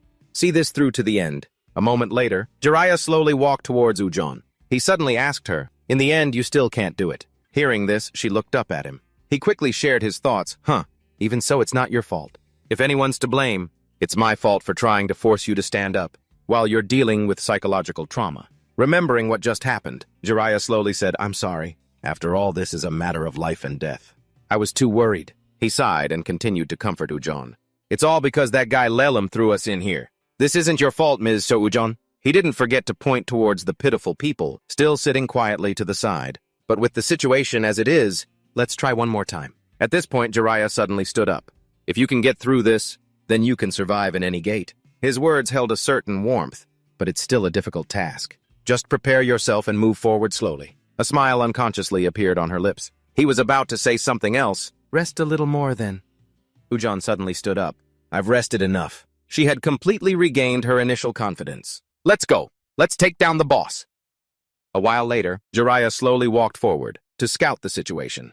Realizing something was wrong, he raised his hand to stop everyone. Wait. In front of them was a tall, large door. Jiraiya's voice rang out. It's on the other side.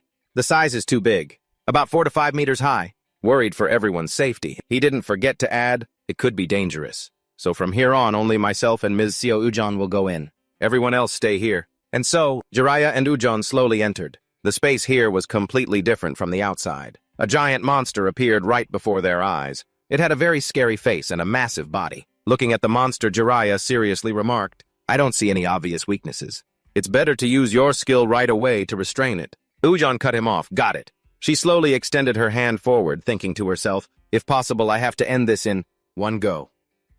Right after that, she directly used her wind power to attack. The boss monster seemed to have realized something. It immediately fell back, dodging artfully. This scene made her freeze for a moment.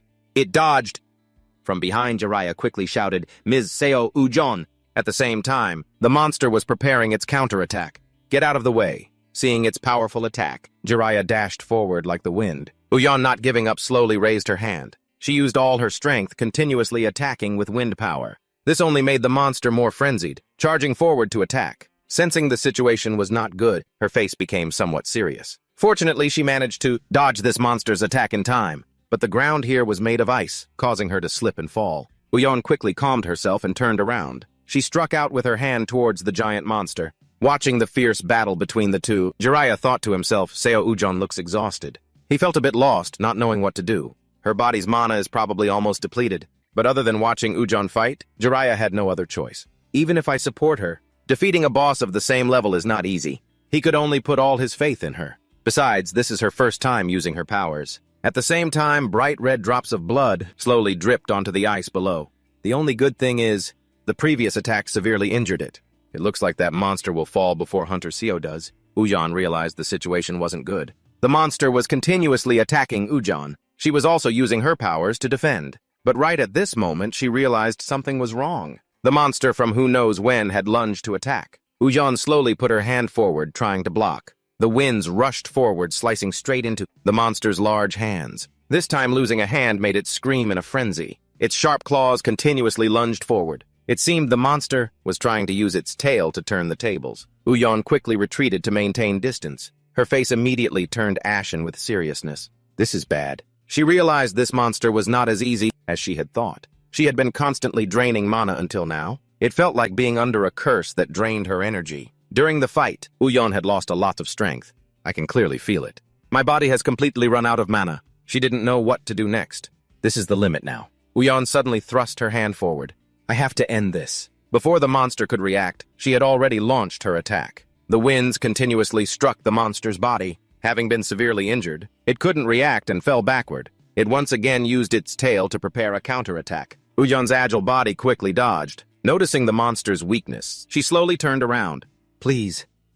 As time passed, the wounds on the monster's body were appearing more frequently. It was gradually losing strength and charged frenziedly towards Ujon. She turned her head in annoyance, preparing the finishing blow.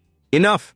On the monster's body, frightening gashes appeared once more. She didn't want this fight to drag on any longer. Die! At that moment, Ujon's face immediately filled with fear. She couldn't believe it, her power was completely gone. No mana. At the same time, Ujon had also run to the end of this area, with no way to retreat. Before she could react, the monster lunged to attack. Jiraiya rushed towards her as fast as he could. Fortunately, at the critical moment, he managed to use his firepower to block the monster. Before she could react, he shouted loudly, "What are you doing? Focus!" Her face was pale as she quickly said, "But my mana." He didn't care about that. Scraped together every last drop of mana. Jiraiya's face was even somewhat annoyed. "Are you going to back down again? Snap out of it, Seo Ujon." His next words made her freeze in an instant. "Do you want to see everyone die before your eyes?" Tears streamed down her face. Once again, she remembered the scene of people being taken by monsters, right before her eyes. That image was forever etched in her memory. At that time, Ujon could only sit silently and watch. It seemed she was so traumatized then that she no longer wanted to face this life. Ujon once had a very happy family. Back in the present, her determination grew even stronger. She used all her strength to gather one final attack straight into the monster's body. After all that effort, the monster's body was torn apart. In this battle, Ujon was the victor. The long, continuous battle had left her extremely tired. Realizing the situation before her, she kept reminding herself, "All right, I did it." remembering the scene from before. Uyon suddenly glanced to the side, but Jiraya's silhouette appeared right before her eyes. What was that just now?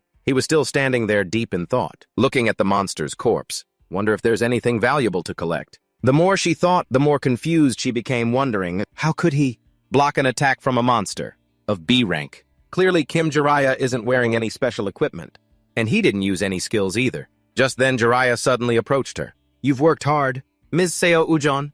Hearing this, she nodded in understanding, yes. While Ujon was still lost in thought, a cheerful voice rang out. The boss has been defeated. The officer and the two students rushed over. Hunter, that was amazing. Truly impressive. Everyone kept praising her. You all worked so hard. Thank you all so much. Just then the girl with the bob cut pointed forward. Look. Everyone became overjoyed, cheering, the gate. The gate is open. There's the exit. We're alive. We can go home. Jiraiya also turned his head and said, let's go back now. Hearing that, she nodded in agreement, yes. Looking at his departing figure, she quietly thought to herself, could it be if my guess is correct? Ujon's face grew more and more wary. That's right, there's no mistake. She secretly assessed Jiraiya's situation. It's the difference in mana density, an overwhelming difference. Not to arouse his suspicion, she tried to act as if nothing was wrong, meaning, this person can withstand an attack from a B-rank beast, without a scratch. That means he possesses a huge source of mana. Noticing Ujon acting strangely, Jiraiya asked, what are you doing just standing there? Aren't you going out? Just then she suddenly spoke up, you? Her next words made him freeze in his tracks. Are you for real? He quickly turned to face her, hiding the bracelet on his hand, The scene shifts to the outside. Police cars had gathered there. Jiraiya sighed and took off the bracelet on his hand. He thought to himself in confusion, good thing I always wear this bracelet. The system showed a notification, Twin Guardian Angels. A bracelet-type item can block damage a maximum of 2 times. This made Jiraiya contemplate, sitting on a rock. It only has 2 uses, so I wanted to save it, if possible. He remembered the scene from before when he launched his attack. If that attack had hit me head-on, I would have died instantly. See? There was no other way, so he had to put the bracelet away. If I reveal the bracelet, robbers might come after me. I have to hide it well. Just then, Ujon walked up and called out, Hey, Hunter Kim Jiraiya. Startled, Jiraiya turned his head. Yes, remembering this earlier scene made him feel confused. Why has this person been so angry this whole time? Uyon walked step by step until she was right in front of him. The thoughts in her head kept surfacing.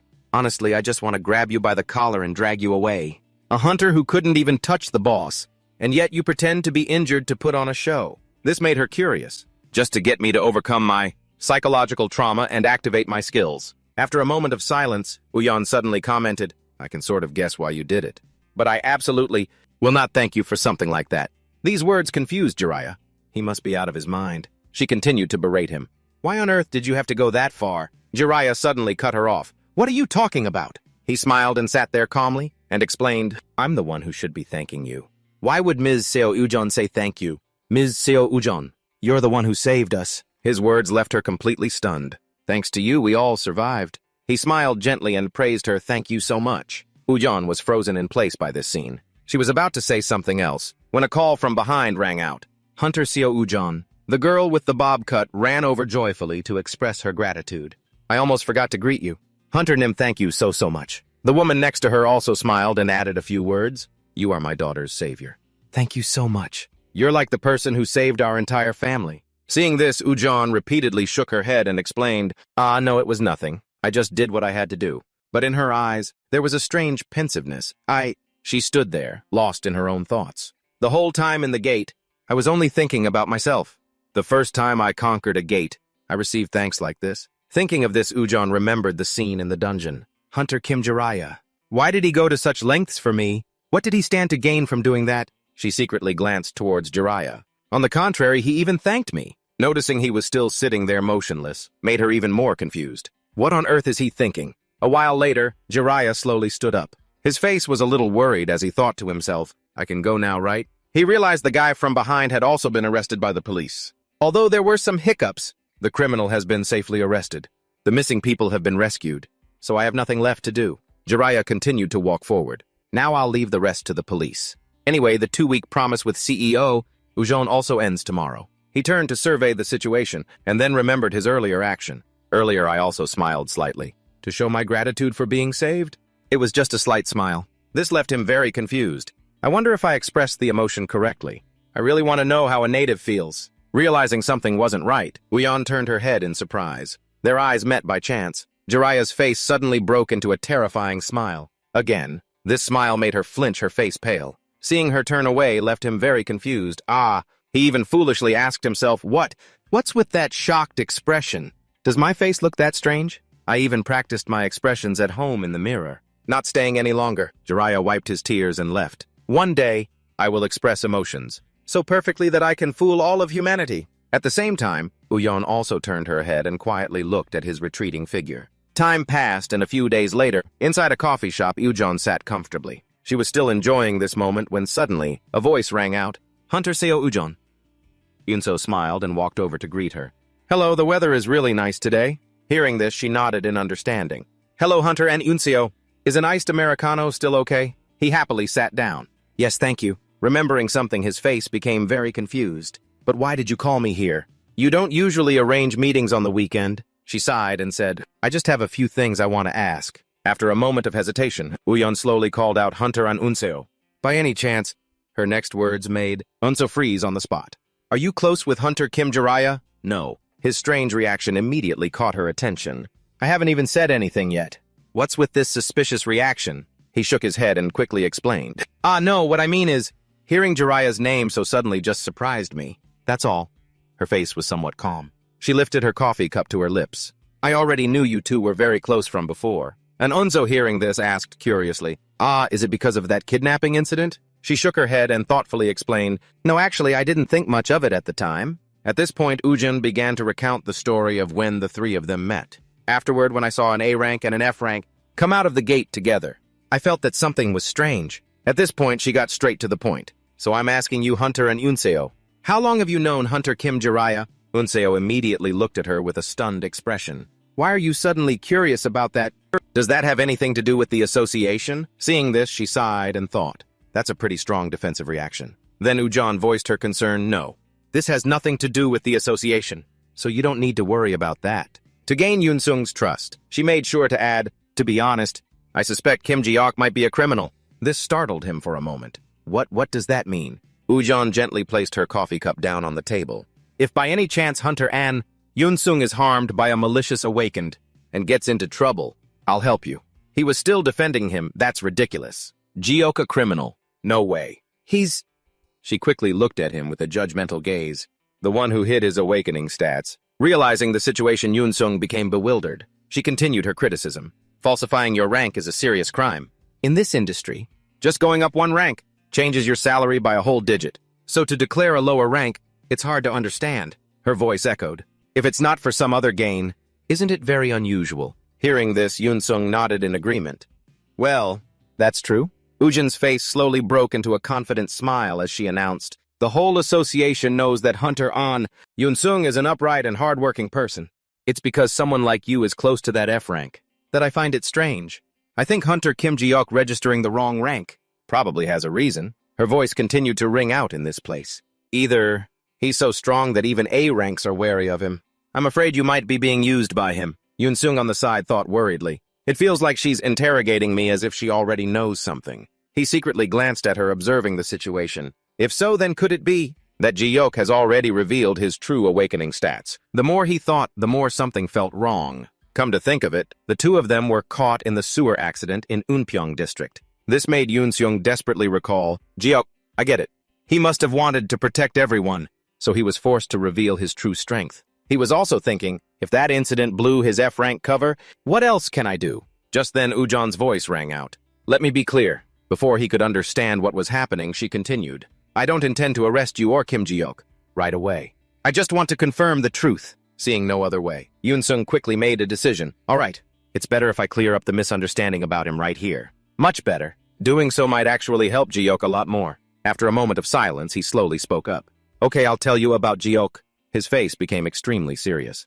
"Can you keep all of this absolutely confidential?" Yunsung decided to recount everything Ji-ok had said. "I saw you were overexerting yourself, so I stepped in to stop you.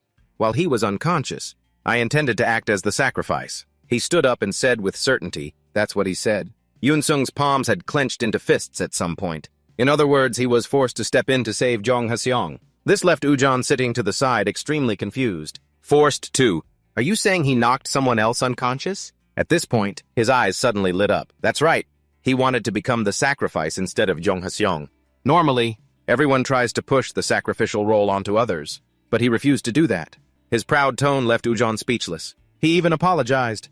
Isn't that amazing? She grew pensive, looking at Yunsung's innocent face. Wait a minute, that doesn't seem to be the most important thing right now. Thinking this, Ujon became more certain. With Jiok's current power, he definitely falsified his rank. However, even the most advanced measuring equipment can't prove it. There's nothing more I can do. Anyway, I've heard the whole story. This explanation is perfectly reasonable. Yunsung looked at her happily. Really? She smiled and nodded in agreement. Yes. I think we no longer need to consider Kim Jiok a potential criminal. His eyes lit up. Right. Uyeon's face now wore a gentle smile. Honestly, I was just uncertain. Because from what I see, he doesn't seem like a bad person. While Yunsung was still thinking, she suddenly spoke up. It might be a little late to say this now. She expressed everything she felt. As someone from the association, I don't think Hunter Kim Jiok hiding his true ability is a bad thing. The fact that he's hiding his power is actually a blessing. He heard this and was stunned. A blessing? Ujon nodded in agreement. If Hunter Kim Jiok's true rank were to be revealed, the guilds would definitely not sit idly by. Yunsung's face became thoughtful. He slowly sat down on the chair. That's true. Right now, the balance between the guilds is very fragile. Currently, 3 guilds maintain a balance of power in Korea, backed by the capital of large corporations, possessing an overwhelming number of members. Nail Sister. Under the authoritative leadership of S-rank hunter Esther, the powerful awakened have gathered to form the Korean Magic Tower. And an organization with few high-level agents, but with deep connections to the political world, holding control over the awakened, is the Hunter Association. Sitting right here, the thoughts in her head kept appearing. Among these powers, the only reason the association still has a say is because the S-rank hunters all act independently. Every man for himself. She suddenly questioned herself as she thought of Jiok. But what if right now, a 4th S-rank hunter appeared? Furthermore, what if that S-rank hunter joined the forces of another S-rank hunter? What then? The fragile balance that is being maintained would immediately tip to one side. This made her even more certain of her speculation. In that case, perhaps the association would completely lose its ability to restrain the other powers. Then the current peace would completely collapse. Back to reality. Uyeon continued to speak. So it's best that Kim Jiok continues to pretend to be an F-rank and remains neutral. And Yunsung, sitting to one side, could only listen in silence to what she was saying. That's just from the association's perspective. Because they need to control the situation. A strange smile suddenly appeared on the corner of his mouth. He spoke softly to comfort her. If that's the case, then don't worry. As a longtime friend, he understood Jiok very well. Jiok doesn't seem to have any intention of joining any guild. Last time, even the invitation from the Magic Tower, he didn't seem to care much. This startled her. Is that so? And Ujon felt that something was even more off. Rejecting a contract from a top-tier guild. That's quite surprising. The thoughts in her head kept surfacing. Well, it makes sense. A person considered F-rank, no guild would go out of their way to recruit someone like that. She looked at the clear blue sky before her. So can I rest assured for now? The scene shifts again to the Korean Magic Tower. Inside a cafe, a cheerful voice rang out, "Thank you for your time today." Byomgi sat happily in front of Jiok, chatting. "I'm in charge of hunter recruitment. Manager Byomgi from the Korean Magic Tower." Although a bit reluctant, he still nodded in agreement. Yes. This situation made him a little confused. "You don't look too well. Are you okay?" Jiok's face became blank. He suddenly asked, "Are you Magic Tower folks?" Possessed by ghosts from a lack of coffee, his spirit was completely crushed. "I just recently finished an assigned task." Seeing his reaction, Byomgi's face immediately broke into a forced smile. "Ah, then you must be very tired. I won't beat around the bush and we'll get straight to the point." Byomgi continued to speak. "You probably guessed it already. This is a recruitment offer and the figure will be..." Jiok suddenly interrupted. "Wait!" His voice was a bit thoughtful, which made the other man startle with worry. "Recruitment?" Jiok's face became extremely serious as he asked, "You mean, you guys now want me to come work for you?" Talking about that again. "Are you bringing that up again?" Time flashes back to a few days ago, the Korean Magic Tower. Byomgi's face became extremely awkward as he called out, "Wait a minute, Director." The file on the table made him feel confused. "Recruit an F-rank hunter me personally." He hurriedly voiced his thoughts. "An awakening stat of a mere 14, a reject, no?" "Why, someone below average." Esther sighed upon hearing this. "If I tell you to bring him in, just bring him in." She didn't forget to look at him with a judgmental gaze. "Weren't you complaining every day about the lack of people in the analysis department?" He quickly voiced his thoughts. "But he should at least meet the minimum standard. You know full well the average standard for the analysis team." Below C rank is not accepted. Jiok's file made him somewhat thoughtful. At Awakening, with stats this low, he'll run out of mana after using a skill a couple of times. What then? And what's with this ridiculous signing bonus? Byamgi kept looking at Esther with pleading eyes. Tell me, this person isn't an ordinary appraiser, are they? I need to have some information to negotiate. She sighed in complaint. Stop complaining. After a moment of silence, she spoke seriously. Among the awakened, there are those who are hesitant to reveal their abilities, because sometimes even a small piece of leaked information can become a fatal weakness. He curiously asked again, is that related to this case? She nodded firmly. Of course. It's very likely that Kim Ji-ok is that kind of person. Mentioning Ji-ok made Esther more confident in her decision. You don't need the details. Just know that he's not a simple F rank. Digging deeper will only bring trouble. After speaking, she slowly stood up. I've drafted a temporary contract. If you need more money, you can ask for as much as you want. Her eyes were very firm as she declared, I'm willing to sign a blank check. Byamgi still couldn't believe it. What? There was even a hint of suspicion in his eyes. You mean that hunter is that valuable? She sat there with her arms crossed and replied, valuable. I don't know about that yet. All I know right now is that he has no criminal record. He became confused. What even? Byamgi's face turned pale as he questioned her repeatedly. So you're not even sure if he has real value, and yet you're still planning to recruit an S rank. This is too reckless. It's no different from gambling. Esther, sitting on the side, didn't want to hear these words. So noisy. She ignored the scolding and contemplated. She glanced forward. Remembering Ji-ok's appearance made her pensive. She thought to herself, value anyway. He's the one who cleared the maze I designed in the shortest time, and without any special equipment or items. Ji-ok's dangerousness made her even more interested. Furthermore, he easily overcame my S-rank curse. Regardless of his true identity, he's definitely not an ordinary person. But Esther didn't regret the decisions she had made. If I can bring him to my side, many things will become possible. Even if he's a villain, understanding his true nature before others do is not a disadvantage. Seeing Byamgi still standing there, Esther felt annoyed. What are you still standing there for? She stood there continuously ordering him, don't just stand there. Go contact Hunter Kim Ji-ok. Having no other choice, Byamgi could only nod in agreement. I understand, he thought to himself. In the end, she still won't explain it clearly to me. He walked away thinking to himself. Treating an S-rank hunter this way? No, an F rank is really too much. Or is this a case of a fake registration and his real rank is different? Now, Byamgi continued to pull out the information sheet in his hand. Well, and it doesn't matter. My job is just to scout him anyway. And scouting is fundamentally about winning with money. All of Ji-ok's information was on there. Kim Ji-ok is a hunter. Back to the present, Ji-ok asked annoyedly. You mean now I have to go work for your company? You're bringing that up again. The atmosphere made Byamgi feel a bit pressured. He quickly explained. We know that you have refused a scout offer once before. His voice continued to ring out. Therefore, we temporarily gave up. But since I wasn't sure, I tried contacting you again. Saying this, Byamgi slowly took something out of his jacket pocket.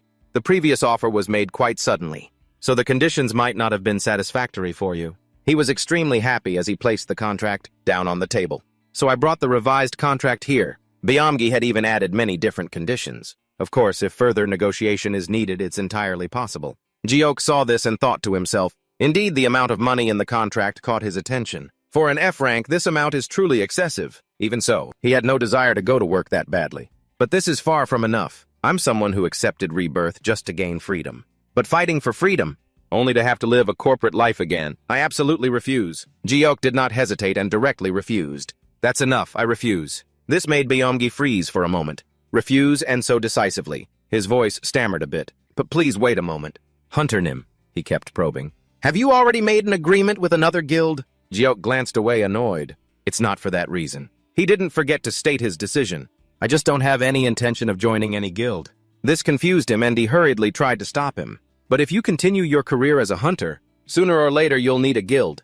Can you please reconsider? But he was still very firm with his decision. I said no. There was no other way. Byamgi clenched his fists. So that's how it is. Thoughts raced through his mind. I can't believe there'd be a day I'd have to beg an F rank to this extent. The director really didn't just send me here randomly. He finally understood how difficult Ji-ok was to deal with. I thought I was used to the pressure from high-rank hunters, thanks to the director. This isn't easy at all. Thinking this, Byamgi sighed wearily. It seems we misjudged. He awkwardly forced a smile. You really are, even with a blank check. You're not someone who would easily nod. Feeling the awkwardness in the air, he became even more unsure of what to do. Ji-ok's expression remained unchanged, making Byamgi desperate. even a blank check, and he doesn't even flinch. Showing such clear annoyance? Does he mean he can't be swayed by money? Contrary to his thoughts, Ji-ok on the other side was sweating with anxiety. Byung-gi thought helplessly, someone like that. It can't just be an F rank, he spoke dejectedly. There's no other way. At the same time, he slowly picked up the contract to put it away. I understand. Signing an official contract feels like a burden to you. Feeling that he had been a bit rude, he continued to bow his head. Please consider the previous offer as if it never existed. Even so, Byung-gi still didn't give up and continued to pull out a tablet from his hand. What I'm about to say next is a completely different proposal. If it's not an official contract, but just a temporary request, could you consider it a bit more comfortably? Before he could react, he pushed it in front of him again. We recently acquired a piece of equipment during a raid. A gate. But the performance analysis is not going well. So we're looking for an outside expert. Ji-ok heard this and thought blankly, just one piece of equipment. He secretly thought to himself, sounds doable. Looking over one piece of equipment probably won't take much time. But Ji-ok was still very hesitant, not knowing what to choose. But I've never officially received a request to appraise an item before. Is this okay? Will it be okay? Byung-gi continued to point at the contract. And this is the fee set by the Korean Magic Tower for this request. Seeing the number this time, Ji-ok was stunned for a moment. Assuming he still couldn't convince him, Byung-gi felt very awkward. It probably doesn't mean much to you. But procedurally. He suddenly nodded. Okay, I'll do it. Yes. He was stunned. Yes, Ji-ok continued to point forward. I just need to sign here, right? Although a bit surprised, Byung-gi still nodded in agreement. Yes, that's right. Here's your pen. In his heart, he felt a bit confused. What's this? Even though he acted indifferent, was he actually feeling guilty for refusing so bluntly? He continued to watch Ji-ok sign the contract. I didn't expect him to have such a soft side. After signing, Ji-ok asked, where do I need to go and at what time? Time passes until 2 days later. Byung-gi walked into the company for work as usual. An employee saw him and smiled, greeting him. Chief, you're here. He quickly replied, good morning. She quickly walked over to report. Hunter Kim Ji-ok is waiting in front of analysis room 2. This startled him. He's here already. Byung-gi continued walking upstairs, thinking to himself, I see, it's a shame the scouting failed, but starting with a small request like this, step by step isn't so bad either. He felt a little smug at this moment. Today, when you directly experience the industry's top equipment and benefits, you'll definitely change your mind. Seeing Ji-ok had appeared before him, he quickly said, Hunter Kim Ji-ok, please come in. Byung-gi didn't forget to take out his access card to open the door. The equipment that needs to be appraised is stored inside. The door slowly opened before the two of them. Looking at the vast scene before him, Ji-ok was surprised. Byung-gi continued to introduce this as analysis room 2. He led him forward step by step. This time, the item we want you to appraise is an item obtained from an A-rank gate. Currently, we estimate the item's level to be unique. Looking at the situation, Ji-ok thought in surprise. If it's unique, then he must have guessed something. According to the item classification system established by the Hunter Association, it's the 3rd rank out of a total of 5. If I remember correctly, the ranking is determined based on a comprehensive evaluation of the equipment's durability and abilities. Byung-gi's face was a bit solemn. Looking at the item in front, this is it. Ji-ok's eyes gradually became serious. Just looking at it, you can tell it's not an ordinary item. Before the two of them was a sword emitting a strange power. Byung-gi looked thoughtfully at the sword before him. Then he introduced it again. Its temporary name is the Cursed Sword. This made Ji-ok curious. Cursed? His face gradually became serious. There's a reason behind that name. The story was slowly told through Byung-gi's words. As I said, this is a spoil of war that our company's attack team obtained after defeating an A-rank monster. Seeing this sword made the victors extremely surprised. They were excited, viewing this sword as a trophy. After all, a unique grade item is a rare weapon, so everyone was very excited. But the next scene made them unable to smile anymore. The power from the sword seemed to completely explode in this place. A short time later, the desperate man knelt on the ground. His life force had been completely drained by this sword. But only later was it discovered that this was a mana-draining weapon from the A-rank hunter who first touched this sword. Until now, more than 10 people have become victims of this cursed sword. Back to the present, Byung-gi continued his remarks. But because the absorption rate is too unusual, it's very difficult to analyze it accurately. He quickly pressed the button next to him, opening the mysterious box. I think there might be some hidden condition, but for now it's just a guess. Hearing this, Ji-ok was curious. Is that so? He quickly turned his head to remind him. Even for you, Hunter, this won't be easy. His voice continued to ring out, by the way. If you fail, there's no penalty, so don't worry. Ji-ok suddenly reached out and grabbed the sword. After lifting it to examine, he felt a bit confused. This is lighter than I thought. Byung-gi right next to him quickly reminded him, Hunter Nim, you can't just touch that carelessly. He was surprised as if he had realized something. Could it be that you're not supposed to touch it, but appraise it from a distance? Seeing that Jiok wasn't scared at all, it made him even more confused. I explained in detail how dangerous it is, and he still grabbed it, but afraid of being implicated. Byung-gi had moved as far away as possible. How is he not affected at all? Even the most elite hunters of our guild couldn't stand it and fainted. The more he thought about it, the more confused he became. Can he withstand that terrifying mana drain? His face had turned pale by now. In the end, what kind of person did the director recruit for the guild? After observing the sword for a while, Jiok slowly turned his head. To be honest, from my observation, noticing Byung-gi's fearful face, it made him feel very confused. What's this? Could he be angry because I just questioned him? He continued to hold the sword and observe the situation. But this is just a simple magic tool. This type simply absorbs mana from the user's body, like a vampire in exchange for power. But Jiok also sensed something different about this sword. However, this sword has a built-in safety mechanism. When the amount of mana in the body reaches the minimum level required for survival, it will automatically stop draining. He recalled the scene of the man having his life force drained by the sword, as told by Byung-gi. The higher the hunter's rank, the larger their mana pool. So when it's drained, it's more sudden and causes more intense pain. This made Jiok even more desperate. He silently cried in his head. It seems that the mana of an F rank is just enough to maintain life. Perhaps that's why I'm not affected by this sword's curse. Seriously, why am I crying like this? No wonder the tower couldn't appraise it. Because there's no one here below C rank. Seeing his strange expression, Byung-gi worriedly rushed over Hunter Nim. Are you really okay? He nodded firmly. Yes, I'm fine. After thinking for a moment, Jiok slowly picked up the sword. Anyway, the appraisal result is quite simple. This sword is just a type of weapon. That gets stronger the more mana it absorbs. This made the man next to him feel confused. So how do you use that sword? Even an A-rank hunter collapsed instantly. Jiok explained seriously to him. Just endure it. Just endure it. As long as you don't let it drain more mana than necessary. These words left Byung-gi still bewildered, not understanding what was happening. Nothing's wrong. Noticing his strange expression, Jiro suddenly spoke up. His next words took him by surprise. Can't everyone here do that? Only then did he quickly ask, so you mean Hunter Nim, the pain from having your mana drained, is something you just have to endure. Is that right? He nodded firmly. That's right, Byung-gi. Witnessing this for the first time thought in confusion. Isn't that the kind of heartless thing only a genius would say? His palms had unconsciously clenched. And on top of that he added, can't everyone here do that? Saying that is like, in his mind he pictured Jiro's mocking face. The so-called Pillar of Korea Guild is only this capable. This made things even more awkward for Byung-gi. Isn't that right? He was absolutely certain and thought, our magic tower is a top-tier guild, praised as the best in the business. Byung-gi's stammering voice rang out. Ah well, this sword was originally intended for the rookie hunters of the reserve team. He was trying to force a strained smile, because that side still has a lot of newbies. Hearing this, Jiro nodded in understanding.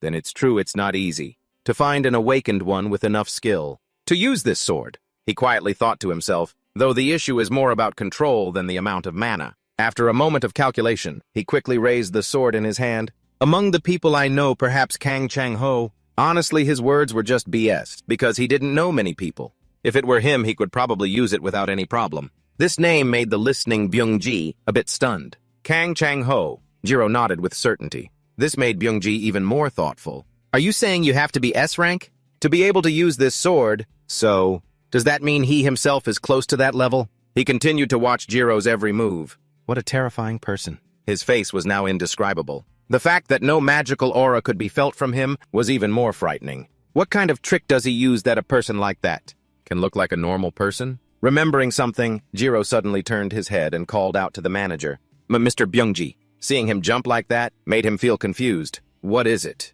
He quickly shook his head. Well, it's just that Jiro kept asking questions. Is something wrong? Just then the sound of the door opening was heard. Esther walked in smiling as she greeted the two. What's going on? Byung-gi, seeing her, quickly spoke up. Director. She smiled and quickly teased, what's this? Such a warm welcome for me today. Remembering something, Esther approached and asked, I heard Mr. Jiro was here, so I stopped by. Is the job going well? Jiro seriously nodded in confirmation. Yes, it's just been finished. He silently thought to himself, why is Esther here? Seeing this, she moved closer to his face. Is that so? What were the results? He was still trying to calm himself down. Damn it, get a grip, looking at the scary woman before him. It made him even more anxious. If I make one mistake from here on out, I'm toast. Jiro calmly scratched his head and explained. There was nothing particularly dangerous. After hearing this, Esther gave a surprised smile. So there are no hidden dangers, right? She quickly reached out and took the sword. I thought there was some terrible secret, so I didn't even dare to touch it until now. Her face became very interested as she spoke. Holding it like this, it feels more solid than I thought. Seeing this situation, Jiro thought to himself, as expected.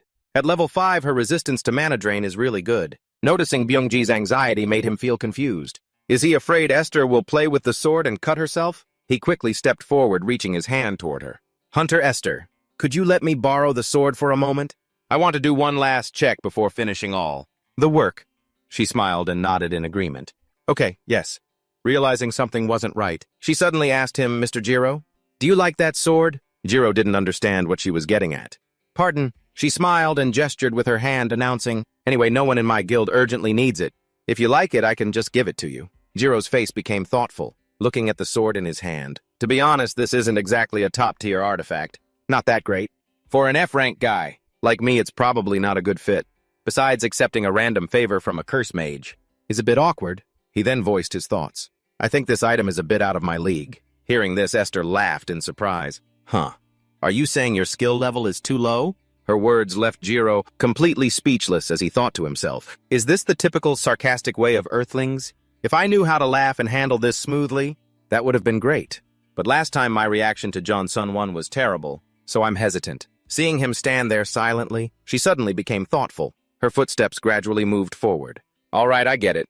As Esther stood directly in front of Jiro, she called out, So that means Hunter Kim Jiro? Just then a phone rang, continuously catching his attention. What's this? He quickly tapped the phone screen. An emergency message. Even Esther's phone suddenly rang. Yes. She quickly turned to take the call. Yes, this is Esther, yes. Her face broke into a very excited smile. Esther seemed very interested in the news she had just heard. An A-rank red gate has opened. Chapter 39. Esther walked forward, constantly complaining. This world just won't leave me alone. Seeing this, Jiro asked curiously, It's an A-rank gate, so why did they contact Esther directly? She smiled and quickly explained, Because 2 gates appeared at the same time. This information made him feel very confused. 2 A-rank gates at the same time. How? He recalled the message on his phone. Indeed, there were 2 warning messages. Just then, Esther's voice rang out. Hey, Jiro. I'm sorry. She continued with an excited voice. I was definitely going to ask you out for coffee today, but something came up. Jiro didn't seem to care about these things. It's no problem. Really? Yes. Remembering something important, she turned her head and reminded him, Oh, right. Call 2 people from the analysis team for me, please. Since there are multiple gates, there will probably be a lot of loot. Byungji nodded in understanding. Yes. Jiro suddenly spoke up. Please wait a moment. He didn't hesitate and quickly said, If you don't mind, may I come along? If you let me come, I can help sort the magic stones. This made her very hesitant. She didn't know what to say. Mr. Jiro, it's fine, but what will you do at the scene? His face was very determined as he declared, I want to see how you fight in person. I've long been curious about your S-rank cursing ability. Actually, he had his own thoughts. Because I've never seen curse magic on Earth. On this occasion, I'll just tag a suitable person. While she was still hesitating, Jiro suddenly asked, Esther, you have such an abundant amount of mana. Your abilities must be outstanding, right? This made her become serious. As for Byungji on the side, he became strangely serious. He hurriedly took a step forward and called out, Hunter Nim. But Esther quickly cut him off. Let's do that. Her face had become extremely dangerous. Ride in our car. Jiro nodded in understanding. Thank you. He still didn't realize what he was saying as he smugly thought to himself, Awesome, that line definitely scored some points. As expected, with curse types, compliments are the most effective. He even remembered to remind himself, in the future I must maintain a good relationship with that scary S-rank curse mage, perfectly just like this. But Esther's mood at that moment was as if it had plummeted. She glanced irritably at Jiro walking behind her. Kim Jiro? That guy dares to use this method to trick people. As she walked, she silently cursed in her head. What wants to know about S-rank curse abilities? Last time he dared to nullify my skill right in front of me, and now he dares to say that. Even as she got into the car, Esther slammed the door shut. With an ability that can't even dislocate a joint on its own, he wants to watch me fight. She coldly gave an order. The association has blocked the road. Just step on the gas. A subordinate quickly reminded her, first of all, buckle your seatbelt. Ma'am? She replied irritably. If there's an accident, I'm dead for sure. It's you newbies who would die, not me. This made Byungji stare blankly, turning to look at Jiro. Treating an S rank like me this way, you must be very confident in your own abilities. You look pretty pleased with yourself, don't you, really? The car quickly sped forward. Esther's thoughts kept coming. But hey, she kept asking in her head, what's with this sudden provocation? Could it be? In Esther's eyes, Jiro was an extremely dangerous person. If I dare fall for this cheap provocation and pull a stunt again, like cursing, don't expect me to let it slide like before. Thinking this, a smile suddenly appeared on her lips. Call that a warning, BFF. She secretly glanced at Jiro's comfortable armor in the back. Mr. Kim Jiro, you look like that, but you fight pretty fiercely, huh? The scene changes to another place. The boy was still standing on the balcony enjoying the breeze. People from the association were constantly running to this place, doing their duty. The road has been blocked, please divert. Please turn back, absolutely do not proceed further. The driver announced upon arrival, we have arrived, director. Esther slowly stepped out of the car. The size is quite impressive, isn't it? Her face showed a very interested smile. I know. She continued to ask, have all civilians been evacuated? Hearing this, her subordinate nodded in confirmation. Yes, ma'am. Esther carefully put her bracelet back on. All right. She walked forward with great excitement. Let's go. After getting out of the car, Jiro was a bit startled and surprised. The scene before him left him in awe. This is a red gate unlike a blue gate, where the longer you leave it, the more likely an accident will occur. They say once it appears, it will spew out monsters within minutes, and then disappear without a trace. There was one thing that confused him. But what is this sound? He continued to search around the area, looking for the source of the sound. Is that sound coming from the monsters on the other side of the gate? Suddenly, Esther's commanding voice rang out. Attention! If you want to clock out early, go sit quietly in a corner. From now on, it's time for your director to get to work. Everyone immediately nodded in understanding. Roger! Seeing everyone focused on their tasks, Jiro was a bit confused. What's this? Aren't they spreading out too far? At this rate, no one will be able to support Esther. Byungji also walked towards him and called out, Hunter Kim Jiro. Yes, he kept announcing. From now on, do not get close to the area around. Our director, please come with me. He nodded in understanding. Yes. This situation made him think in surprise, it seems. Everyone has absolute faith in Esther's abilities. He looked at the back of Esther as she decisively moved forward. Is it really okay for her to be alone? Suddenly, a giant monster's hand appeared unexpectedly. Witnessing this scene, Esther was not afraid at all. On the contrary, she looked a bit smug. From the spatial gate, hundreds of different giant monsters continuously appeared. They were crazed, preparing to charge and invade this city. Everything here gradually became chaotic. The headless monsters were constantly rampaging here. In a flash, this place seemed to have turned into a complete mess. Looking at the rampant number of monsters, he couldn't help but wonder, is she planning to deal with all of this alone? The monsters were like a swarm, but Esther was not scared at all. Let's see, I'm left-handed, so I'll clean up from the left first. She quickly moved forward to confront the monsters. Her hand slowly reached forward. Dark energy streams gradually appeared around her. At the same time, these streams shot straight towards the monsters. There, Esther's steps were neither fast nor slow. Every time she passed through this place, the dark energy streams continuously flew up into the air. Chains gradually bound these monsters tightly. No matter how hard they tried to escape, it was all in vain. This made them extremely angry, screaming in desperation. A second later, these monsters were completely taken care of by Esther. All their corpses fell to the ground. This badass scene made Jiro, who was watching, freeze. What the hell is this? He looked in confusion at the footsteps of Esther. That many monsters, in just a flash. This time he began to question his own existence. That person. He realized her power was too OP. Does it really exist? The story is retold. A curse is a form of extremely powerful suggestion, stimulating strong hallucinations in the brain, causing a healthy person to suddenly fall ill, or making them feel pain without any physical impact. This made Jiro ponder, looking at the figure of Esther walking ahead. Therefore, for the curse to be effective, an extremely strong mental focus is required, and she can use that power so easily. He secretly glanced behind him. This is a curse that binds all living beings within its range of influence. They are all bound. No wonder the staff ran so far away. Just accidentally touching it would be extremely dangerous. Realizing something wasn't right, Jiro's face immediately turned serious. Esther, on the other hand, gave an excited smile. She was looking forward to it, seeing the monsters that were relentlessly invading this place. She was ready to fight. That's right. Ending it like this isn't any fun. A headless monster held a large rock, preparing to attack. At the same time, Esther had her two hands forward. The red liquid continuously appeared from her hands. It quickly flowed down to the ground below. Dust and smoke continuously appeared here, making the scene even more chaotic. The headless monster, seeing everything happening before its eyes, was stunned, standing still there. A second later, its two legs knelt down to the ground. Even though the headless monster tried as hard as it couldn't move at all. After that, Esther glanced to the side as if she had noticed something. A powerful attack was relentlessly rushing towards her. She didn't hesitate at all, smiling as she put her hand forward. A loud explosion occurred here, accompanied by liquids splashing into the air. A high-level monster used the liquids to slowly approach. While it was being smug, a sudden itch on its neck appeared. Next, it was a horrific massacre of the monsters. The monster's fluid splashed onto Esther's hand, making her extremely uncomfortable. What is this slimy stuff? Her face turned gray with anger. Blood? What the hell? Who is this guy? While still fighting intensely, Esther seemed to have realized something. There were still many monsters here. They all charged towards her at once to attack. Her face suddenly became serious. She quickly put her hand forward and snapped her fingers. Continuous magic spells appeared here. This made the monsters freeze in shock. In that instant, Esther slowly raised her hand to inspect it. They can still get close. What should I do with this bunch? Her eyes became very annoyed as she spoke.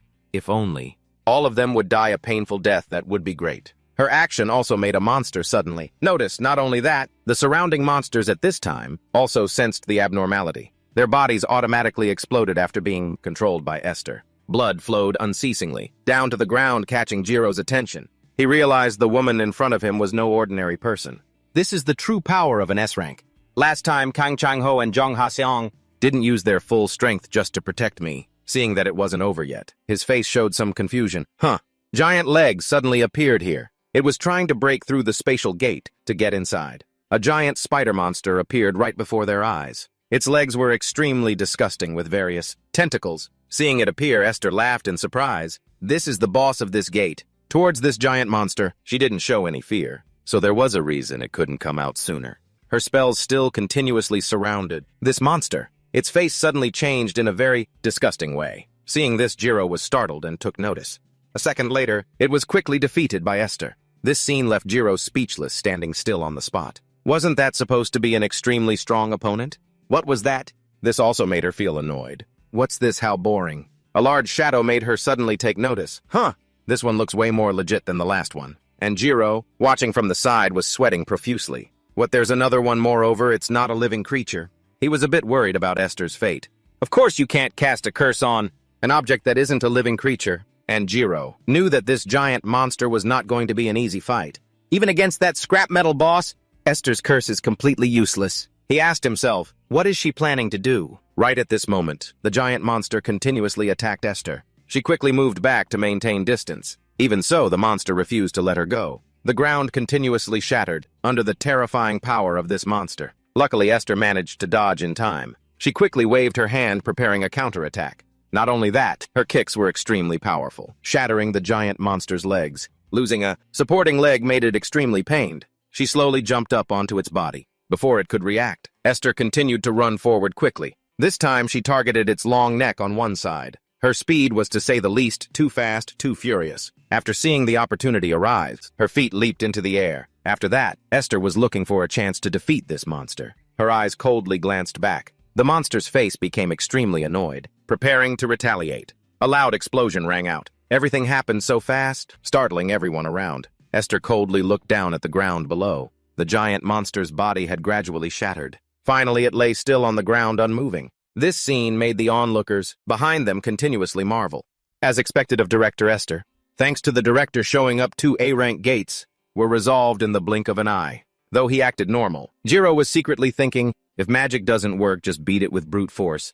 S-rank is truly superior both physically and magically. I'm so jealous. After defeating these monsters, Esther felt very relaxed. Suddenly, a voice rang out, catching Jiro's attention. Hey you, what are you doing? The guy from the association quickly warned, get out of the way. Immediately, this man continued to walk forward, shouting, no, I mean my car is over there, that's why. Hey. Seeing this, the staff member grabbed the man's arm and argued, don't you see people are entering the gate here? It's dangerous. Get out of here now. This made the man furious. Hey! And awakened. Can just randomly touch a civilian like that? I just want to get my car. If anything happens to my car, will you guys compensate me? I see the monsters are almost all wiped out.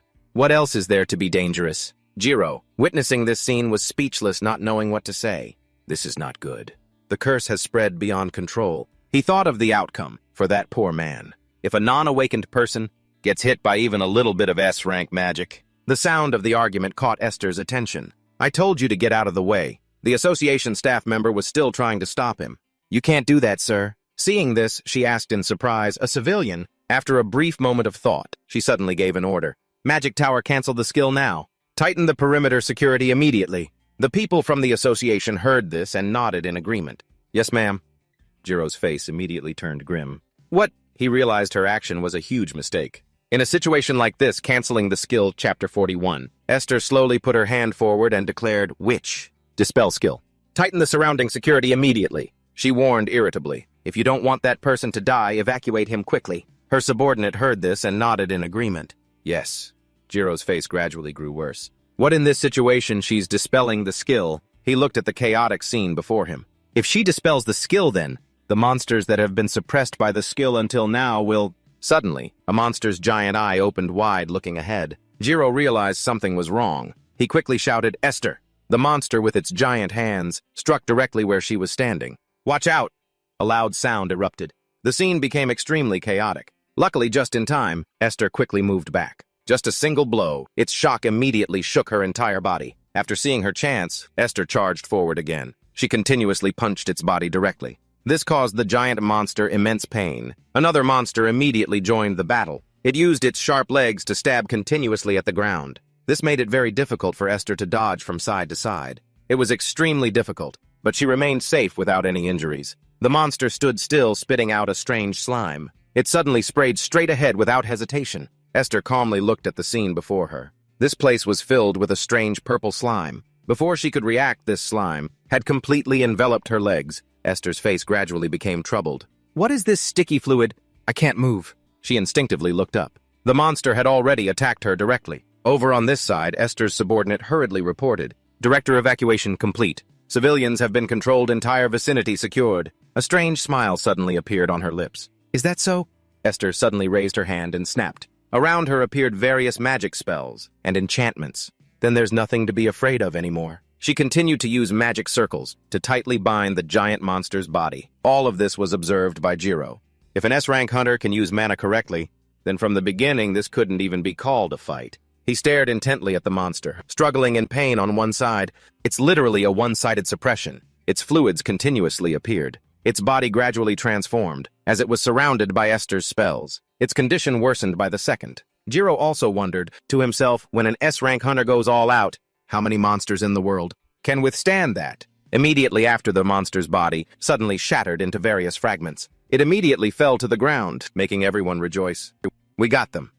That's our director for you. 2 A-rank gates opened, and there wasn't a single casualty. Isn't this a record-breaking feat? At the same time, Byomgi ran towards Hunter Girio. You were terrified, weren't you? The danger's all over now. Seeing this, he was about to say something else. Yes, but his words made him a little surprised. As he listened, I think that needs to be dealt with. His face suddenly became strangely serious. Director. Off to the side, Esther was surrounded by this liquid, all around her body. Director. Everyone kept turning their heads to look at each other and murmur, what do we do? There's a rescue rope in the trunk, but Jiro, seeing this, just stared silently. He thought about Esther off to the side. With Hunter Esther's ability, she should be strong enough to get out on her own. This could pull her in deeper and deeper. If she struggles, the poison could spread further. Is that why she's purposely not moving? He continued to analyze the liquid before him. A poison swamp created by an A-rank monster. That's a potent poison. Just inhaling the poisonous gas in the air is dangerous enough. Byomgi's face grew more and more serious. That's the poison that was all over the media 3 years ago. Surely everyone knows how dangerous it is. Everyone present here didn't know what to do next. So everyone could only think of protecting themselves. They looked at Esther and could only pray for her. Because Hunter Esther is an S-rank hunter, and she's also carrying poison resistance gear, so... Now Byomgi was thinking desperately. We should probably just wait for the cleanup crew to arrive at this point. Jiro suddenly spoke up. Can I borrow that for a second? He still didn't understand what was going on. Huh. He turned his head and explained. You said there was a rope in the trunk. Byomgi was still very confused. A rope. Are you going to help the director? Yes. Jiro nodded without hesitation. Yeah, we need to get her out of there as soon as possible. These words made everyone present freeze. A short while later, Byomgi quickly brought a rope over. He handed the rope to Jiro and instructed, here you go.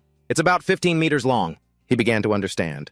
Thanks. Seeing him take the rope and leave, another person from the association asked in surprise, Isn't that guy just an appraiser? From the outside, his eyes became extremely suspicious. Is he really planning to step into that poison swamp? Byung-gi right beside him was strangely serious. Don't worry, just watch quietly. His voice held a certain confidence. Because it seems he's calculated everything. Over here, Jireo thought as he walked. These people are really too much. His eyes suddenly glanced to the side. He noticed the crowd was still standing there, not moving at all. Do they really hate their boss so much that not a single person will lift a finger? This thought made him a little tired. Of course, back home I also wanted to punch my damn boss in the face. It's not like I don't get it. He was gradually getting closer to Esther. Anyway, this person ended up like this because she was trying to save a civilian. Jireo immediately called out to the hunter. Esther, please wait a moment. Her face was confused as she wondered, why? Why are you helping me? Weren't you so eager when you were mocking my abilities? Jireo didn't seem to care and continued walking, tying the rope to a post. Your poison resistance is pretty high, huh? He threw the rope straight ahead. But it's a little late to be acting nice now. After the rope got close to Esther, Jireo called out, grab that and climb up. She was a little confused and wondered to herself, is he really going to pull me up like this? Jireo stood there motionless, watching as Esther slowly gripped the rope. She could totally pull herself up with her own strength. So why? He looked at her confused. Can't you move your hands? She shook her head and quickly said, No, I'm coming out now. Although in her heart she was silently thinking, what's with him?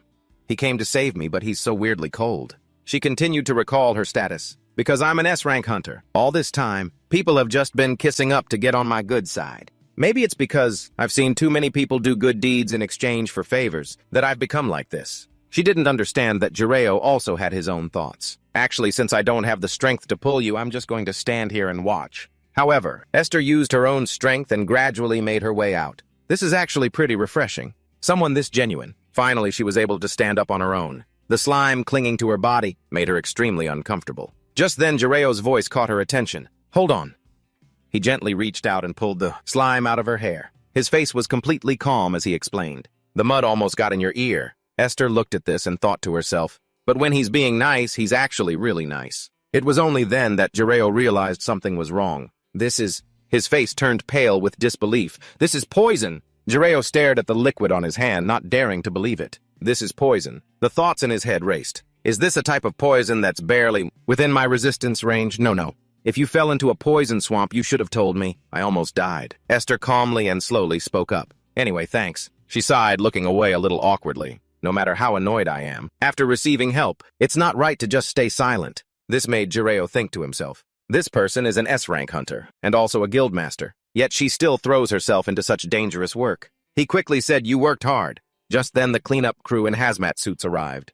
Guildmaster, I've brought a towel. Jireo turned his head and said, give me one too. As he wiped the slime off his hand, he chatted. Come to think of it, if that unawakened person hadn't interfered, today's job would have been wrapped up cleanly. What a shame.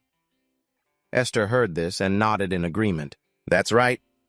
A strange smile suddenly appeared on her lips as she stared at him and asked a question. If it was a situation where a civilian was suddenly caught in the battle like today, what would you do if you were in my shoes? Her voice was somewhat sarcastic. Hearing you talk so casually, I bet you Jireo would probably say they barged in on their own and just leave them for dead. After hearing this, Jireo just remained silent. Esther thought to herself. I've always been pretty blunt, but if I were to just nod along for the sake of it right now, there'd really be nothing more to say. Cut off right there. After a moment of silence, he slowly spoke up. Jireo's face was strangely calm. I've been in a similar situation before. While I was casting a skill, a civilian suddenly appeared in the way. Before she could understand what was happening, he continued telling the story he'd experienced. I had to cancel the spell in an emergency, but the backlash blew up everything around me. His face was somewhat helpless. Because of that, my arm got blown off, so I freaked out a bit. After hearing this story, Esther quickly reacted. What? What happened to your arm? Jireo continued speaking. Even so, I still think what we did was the right thing, even if it's a little frustrating right now. His next words made her expression gradually change. Nothing is more precious than life. Honestly, when you shielded that unawakened person earlier, I was really relieved. He gently explained. People like you are the ones who should be on the front lines. Realizing something wasn't right, Jireo's face became serious. He quickly turned to leave and announced, but hey, Hunter Esther, I'm sorry, but I just remembered something urgent came up, so I'll have to take my leave for today. Esther still didn't understand what was going on. What?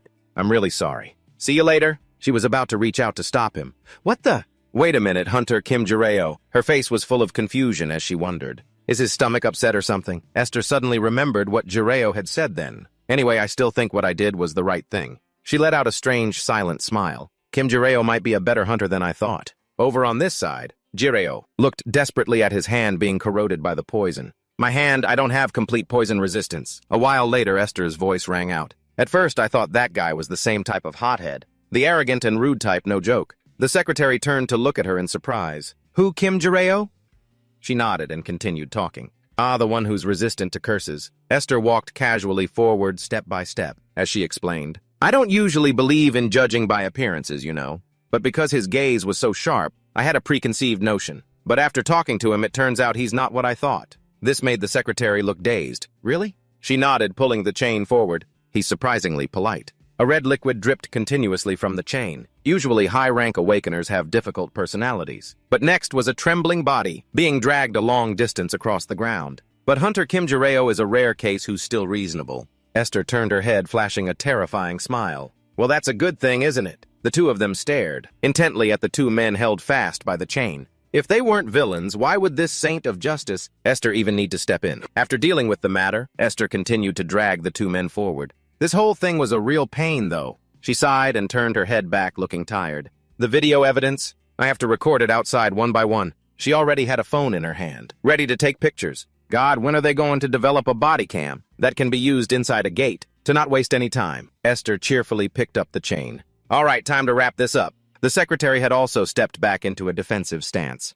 1, 2. Esther smiled, holding her phone and snapping pictures continuously. Say cheese. A while later, she slowly made an announcement. Okay, done? Remembering something, Esther suddenly asked her secretary, oh, right. Do you know what Hunter Kim Jireo said this afternoon? He said, people like me should be standing at the top. Her face became interested again as she chatted cheerfully. I can't believe he thinks the same way I do. And he's so strong, too. He doesn't even bother sucking up to S-rank hunters. The secretary beside her just remained silent. She, however, was still talking to herself non-stop. I don't know if it's high self-esteem or just his natural demeanor. Anyway, I really like it. What do I have to do to get him on my side? The secretary finally pushed the two men on the ground up. You look like you want to hold his hand already. She perked up and nodded. I really want to. Her face was a bit thoughtful. She quickly announced, a report came in today. It says Hunter Kim Jireo has also gained perfect control of the cursed sword. This made her a little incredulous. Really? Esther didn't forget to speak with pride. He really exceeds all expectations, doesn't he? If a monster like that were on our side, not just hopeless cases like Jung, Haseong, and Kang Changho, but even world-class gangsters would be crushed by him. Remembering something, she immediately sighed. But thinking about it is a bit of a dead end. The secretary asked curiously, a dead end, why? Esther stared intently at the photo on her phone and sighed again. That guy isn't greedy for money at all. If only he were a game character, I could have found a way. I would have maxed out his affinity points by now. She coldly turned her head towards the door. The space disappeared, spoken like a true former game addict. Always using those kinds of analogies? Esther retorted irritably. So what? I've quit gaming now. Lately, I've been so busy with work that I don't even have time to log in anymore. She continued uploading the video from her phone screen. It's because these death row inmates keep increasing. Her face was somewhat cold as she commented. Truly pathetic. It's been years since the dungeon shock happened, and yet there still isn't a single prison capable of holding a high-rank awakener. The secretary at her side just listened to these words in silence. Actually, me? She suddenly flashed a terrifying smile. I just wish all those who specialize in bullying the weak would just die already. CCTV forensic technology DNA testing? Thanks to scientific development, an era where it's difficult for criminals to survive has arrived. But then one day, something called a gate appeared in this world. And since then, many things have changed. A new story began to be told. The Awakening, a power born along with monsters from another world. People with superhuman strength appeared, unexplainable by science and logic. That power tore a hole in the safety net that humanity had painstakingly built over many years, and one person stood out among them all. Among them, the most difficult problem was crime, committed by high-rank awakeners. This gave the police a huge headache. Investigative agencies lacked awakened personnel and always had difficulty solving cases. The criminal's face was extremely smug, as if issuing a challenge. Even when criminals were caught, the facilities to punish and rehabilitate them were also insufficient. In the end, the government was forced to secretly implement a special measure. Until the system is perfected, they decided to use an S-rank hunter and a few others to secretly purge extremely dangerous criminals. After that, Esther sat inside the room complaining nonstop. I'm dead tired. Since early this morning, I had to struggle to catch these garbage serial killers, she complained irritably. If you've awakened, then just hunt monsters properly. Why go around bullying innocent civilians? Just then the secretary pushed open the door and entered. Ma'am, have you finished the report? Hearing this, she nodded in understanding. In yesterday's message, it seems some details were missing. She continued taking the report and walking inside. You must be very tired. Esther sighed, feeling extremely weary. No matter how tired I am, I can't let the image of awakeners get any worse. Otherwise, all the endorsement deals that come my way will be cut off. The secretary secretly glanced at Esther's tablet screen. Even though she says that, it seems she's figured something out. You are sincere in this matter. More than anyone, ma'am, you have a big difference. Because your sense of justice is inherently very strong. Remembering yesterday's story, Esther chuckled and asked, has the article about the guys we caught yesterday been published yet? Other than that, are there any new problems? The secretary quickly reported back. There was something strange on the news today. It's just some petty criminals. It's probably not serious enough for you to go in person. Hearing this, she curiously reached out her hand. Oh, let me see. Reading the new information in the news made her a little thoughtful. At the same time, she learned of a new mysterious person. An invisible man. This also made Esther more vigilant. Outside a noodle shop, a warning voice blared from a phone's speaker. Based on the list of stolen items, the police believe the culprit is very likely an awakened adult male. Mall A, which suffered damages, has decided to install magic detection devices at that branch. Yes. Jireo looked at his phone screen while eating his noodles. Small business owners with no practical countermeasures can only wait restlessly. He continuously watched the latest news reports. We have invited an expert to the studio to discuss the incident in more detail. Hello, Professor Kim. Yes. Hello. His face became very serious as he listened. What are your thoughts on this invisible man case? This criminal is extremely careful and sophisticated. He didn't leave any traces at the crime scene. DNA, fingerprints, even residual mana reactions have been completely erased. Remembering something, Jireo suddenly glanced to the side. So what technology is needed to catch an invisible man? Many people are hoping for assistance from awakeners of the analyst class. That's not easy. Analysis skills need a target to analyze, so they aren't well suited for detecting hidden individuals. So you're saying that even hiring more appraisers would be useless? After a pause, Jireo let out a sigh. Man, I'm stuffed. I should have ordered the large bowl. Suddenly, a text message alert on his phone caught his attention. Picking up his phone, he read the message intently. I'm almost there, right in front of the convenience store. This made Jireo jump to his feet.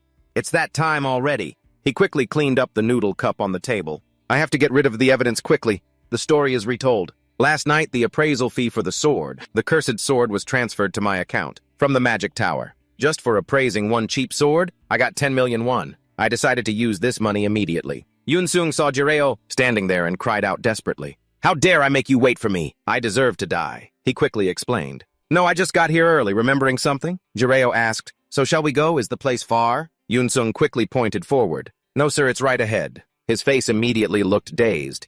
Is that the building? He nodded. He continued to share the information he had investigated. Yes, sir. From basement level B2 to the 5th floor, they sell items. It's the hunter market. As they walked, Yunsung cheerfully added, the auction house is across the street. Jireo nodded in understanding. I see. Inside, he was silently thinking. After getting caught up in that gate terrorism incident and going through so much, I've realized one thing. He continued to walk into the vast space. For an F rank like me, the thing I need most right now is magic tools. Calculations ran endlessly through his head. And today, Yunsung agreed to help take me shopping. Yunsung spoke cheerfully as they walked. This is the first time I've met someone who's never used the hunter market. His eyes lit up noticeably. You just got back to Korea not long ago? Right, Jireo just wanted to nod and move on. So I'm still trying to adjust to the time difference. The more he thought about it, the more confused he became. Could it be that the original Kim Jireo never came to the hunter market either? There are no specific memories coming up. He secretly glanced at the happy face of Yunsung over there. And I'm not sure if it's just a feeling or what, but Yunsung seems to be getting friendlier and friendlier. The thoughts in his head kept coming. Actually guiding someone on a shopping trip like this is kind of a pain. Over there, lemonade. Just then, Yunsung pointed to a store and shouted, Sir, wait a minute, let me go buy you some. He stood there silently, watching his retreating figure. Well, for me, this is something to be thankful for. Remembering something, Jireo suddenly glanced to one side. He noticed the elevator, where people were still coming and going. Jireo slowly walked towards the elevator. His face grew thoughtful as he read the notice in front of him. He carefully memorized the warning text. At the same time, Yunsung returned with the lemonade. Sir, here you go. He nodded in understanding. Thanks. His face showed a bit of hesitation as he spoke. But it seems you need a hunter's license for the 2nd floor and up. He smiled and nodded in confirmation. Yes, sir. because that's where they officially start selling weapons. His face brightened as he suggested. The first floor is mostly low-value monster byproducts. Shall we just go straight up? Soon after, the two of them went up to the second floor. The bustling scene made Jiro feel a little bit excited. He silently looked at the magic items to one side. So many strange things. What's the principle behind that one? His face immediately looked dazed. If I had a lot of money, I would have bought one of each to study. Then remembering something, he reminded himself, I can't buy everything. I have to choose essential items for survival. An ice bomb caught Jireo's eye, a powerful bomb that freezes surrounding enemies. This immediately made his eyes sparkle. For example, like this one. But the next sight made Jireo freeze in an instant. Yunsung, seeing this, asked in surprise, Sir, are you listening? He was still staring at the number next to the item, with suspicious eyes. What's with this price? Selling a single-use ice magic item for this much. What a bunch of daylight robbers. At the same time, the system also analyzed another item, Black Mamba. A successful hit will poison the opponent. Jireo immediately became desperate. That too. The effect of this item is also very clear. Shield Capsule. Breaking the capsule creates a single-use shield. The huge prices made him utterly desperate. This too. The effect of this ring is not simple at all. Sun's pupil. Intense light and high-frequency sound. Blinds or paralyzes the opponent. Jireo turned away dejected. At this rate, I won't be able to buy anything at all. Yunsung, seeing this, spoke up in surprise. Are you leaving already? He assumed he wasn't satisfied and suggested. If you don't see anything you like, should we try the VIP floor? Hearing this, he asked curiously, the VIP floor? He quickly pulled him forward. Yes, I have access to that area. At the same time, the orb behind the two of them began to move. The mysterious person using their invisibility skill was secretly taking the orb. They have products exclusively for VIPs there too. The scene changes to the VIP floor of the Hunter market. Jireo stared thoughtfully at the scene before him, which surprised Yunsung. He suddenly let out a confused sigh. He hesitated slightly as he looked at the potion bottle before him. High-grade mana potion recovers mana when consumed. He thought to himself, this is a VIP item. One bottle only recovers a fixed amount of mana, and it costs this much. He turned away dejected. Magic tools on Earth are really beyond imagination. Yunsung saw his attitude and was somewhat confused. Sir, even the mana potion isn't to your liking. He quickly ran after him and explained. Even people in my guild have to grit their teeth to use that. He thought desperately to himself. It's not that I don't like it. It's that I don't have the money to buy it. Feeling a bit tired, he slowly sat down on a bench. Let's rest here for a bit. He nodded in understanding. Yes, sir. Remembering something, Yunsung suddenly pointed forward. If you're hungry, just let me know. I'll go buy you something to eat right away. Jireo slowly looked at him. Yunsung. He patted his stomach and reminded him, quiet down a bit. Sit down and rest. He obediently nodded in agreement. Yes, sir. He continued to watch the people still shopping in this place. When I first received the commission fee, I felt like I was super rich. But in the end, I can't even buy anything decent. Yunsung right beside him suddenly turned and complimented him. But I think you have a really high-class eye for items. Jireo looked at him dazed. Me? He nodded, smiled, and continued to explain. You only look at the expensive stuff. And you even look like they're not good enough to satisfy you. This left him speechless, not knowing what to say. It's not that it's my bank account balance that's lacking. He quickly adjusted his posture to sit up straight. But to say I have a high-class eye for things isn't wrong. My homeland is a powerhouse of magic studies. Of course, anything that catches my eye would have to be high grade. But the numbers gave him pause. Still, the prices for those items were insane. He stared intently at the scene before him, so shocking it was making his head spin. He noticed the invisible person walk in, making Jiro sigh. What was that just now? Why did that person look so blurry? After taking a closer look, his expression turned serious. Wait a minute.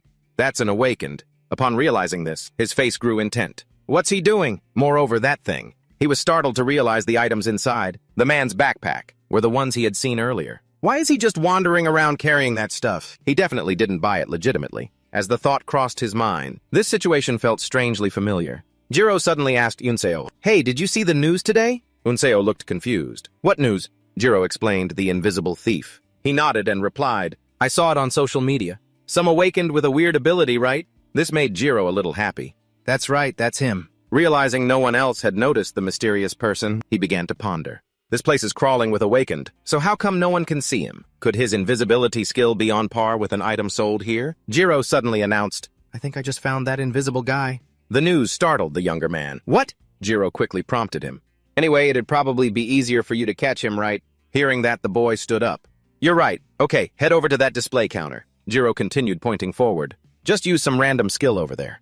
But Unseo could only follow, bewildered. Me? Remembering something, Jiro sat still, lost in thought. Come to think of it, there was a pretty fun game back on Earth. Its name was something like Pop Monster. He quickly whispered to Unseo, "Take 2 more steps forward.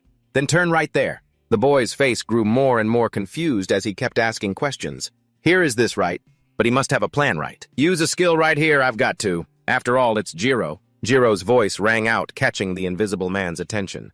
All right, stop right there. He continued to give orders. And so Yunseo followed his words without hesitation. His shoulder tackle slammed right into the invisible man in front of him. A direct hit. His face immediately went blank with confusion. My hand hit something. A second later, the invisible thief clutched his body in pain. He trembled, collapsing to the ground. Unzo was still baffled, along with the crowd of onlookers. Who is that? A voice from the side startled the dazed man.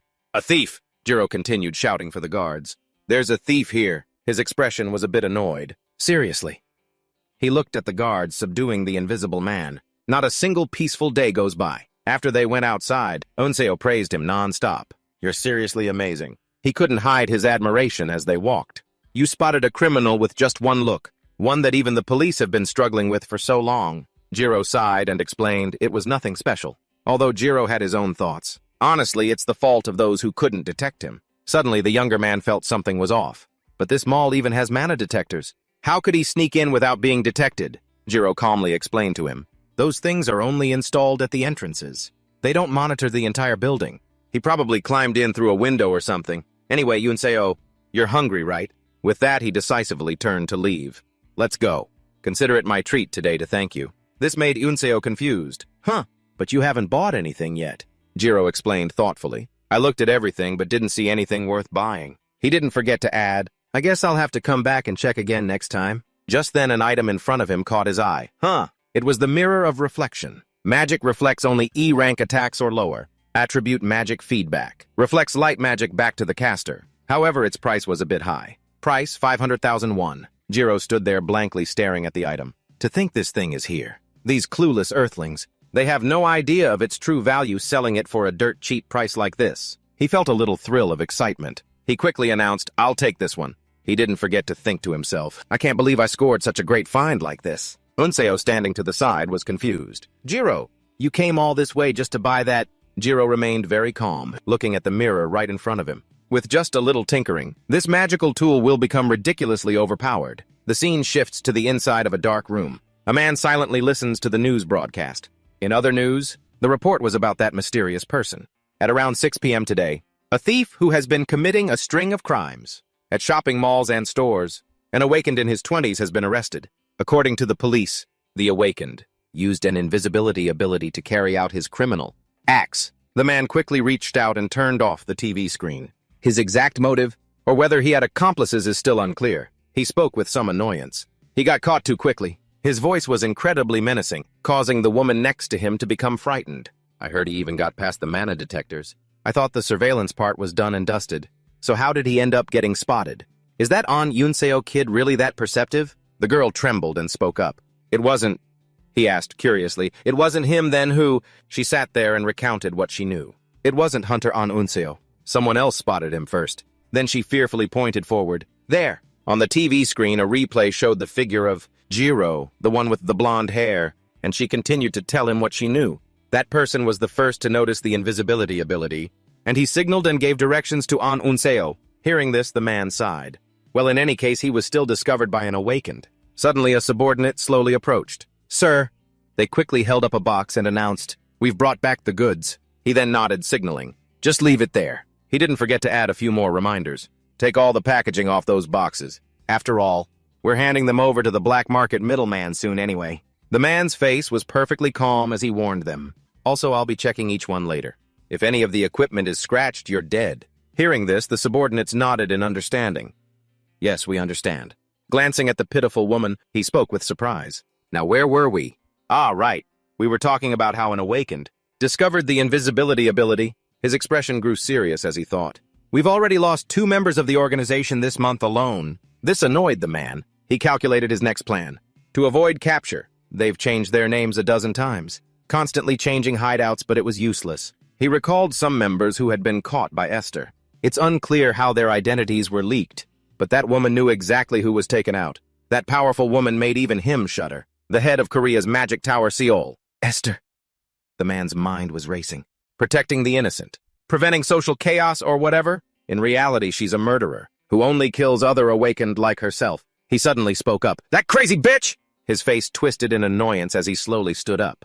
There's no other way. Since the invisible man's stealth test failed, his smile had become terrifyingly chilling. Then there's no choice but to postpone the S-rank assassination. And he was none other than the leader of the unlicensed awakened criminal organization, Pyeonazil. It's rumored that he is A-rank. Anything his hands touch can be severed. A hunter possessing a cleaving skill. After awakening, he lived as he pleased, doing whatever he wanted. Robbing and harming others was all too easy for him. He gathered unlicensed awakened like himself, and formed an organization that specialized in all sorts of crimes. With the God-given power that their abilities granted them, they dared to do anything. Black market trading item. Forgery. Robbery, even murder. But recently things started to get complicated. Nazil's footsteps slowly moved forward. He also knew something important. Some troublesome S-rank hunter had picked up their trail. Even the organization's leadership like P.O., Nazil was no longer safe. Nazil walked up to his two subordinates annoyed. I just don't get it. I'm talking about that invisible guy. He continuously questioned the two of them. He said he'd personally proved the strength of the Nightwalker. But this is the result was our source of fraud. This made one of the subordinates nod. It's hard to say. Nazil looked at the files placed on the table. It was clear from the previous tests that he couldn't be identified, and both men nodded at the same time. Right, that's right. After thinking, he slowly took out his phone to check it. He intentionally went to crowded places like shopping malls, and still wasn't detected. The test at the Hunter Market, this time was supposed to be the final chance. The mana detector at the Hunter Market confirmed he passed, but I never expected him to get caught in such a ridiculous way. His expression became extremely puzzled as he asked himself, I really don't understand. A stealth ability that even S-rank hunters and mana detectors can't spot was taken down by some complete nobody. At this, Nazil sighed and complained, it's really strange. He quickly ordered his men to investigate. That blonde guy who appeared on the news, investigate and find out who the hell he is. His face showed some annoyance. It's probably just a clip with nothing special. In the blink of an eye, time skipped to the next morning. Nazil's voice rang out. Wait, what the hell is this? He stared blankly at the investigation report in his hand. Staged an incident with A-rank hunter An Yunseo. Also passed the Magic Tower's beauty quest. He's the suspect in the Kyung Hasung assault case. This confused him. But his awakening score is F-rank. The subordinate on the side quickly spoke up.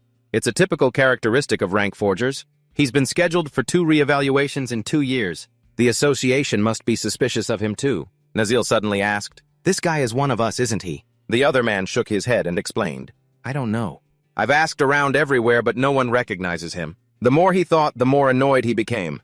There's only this one piece of information.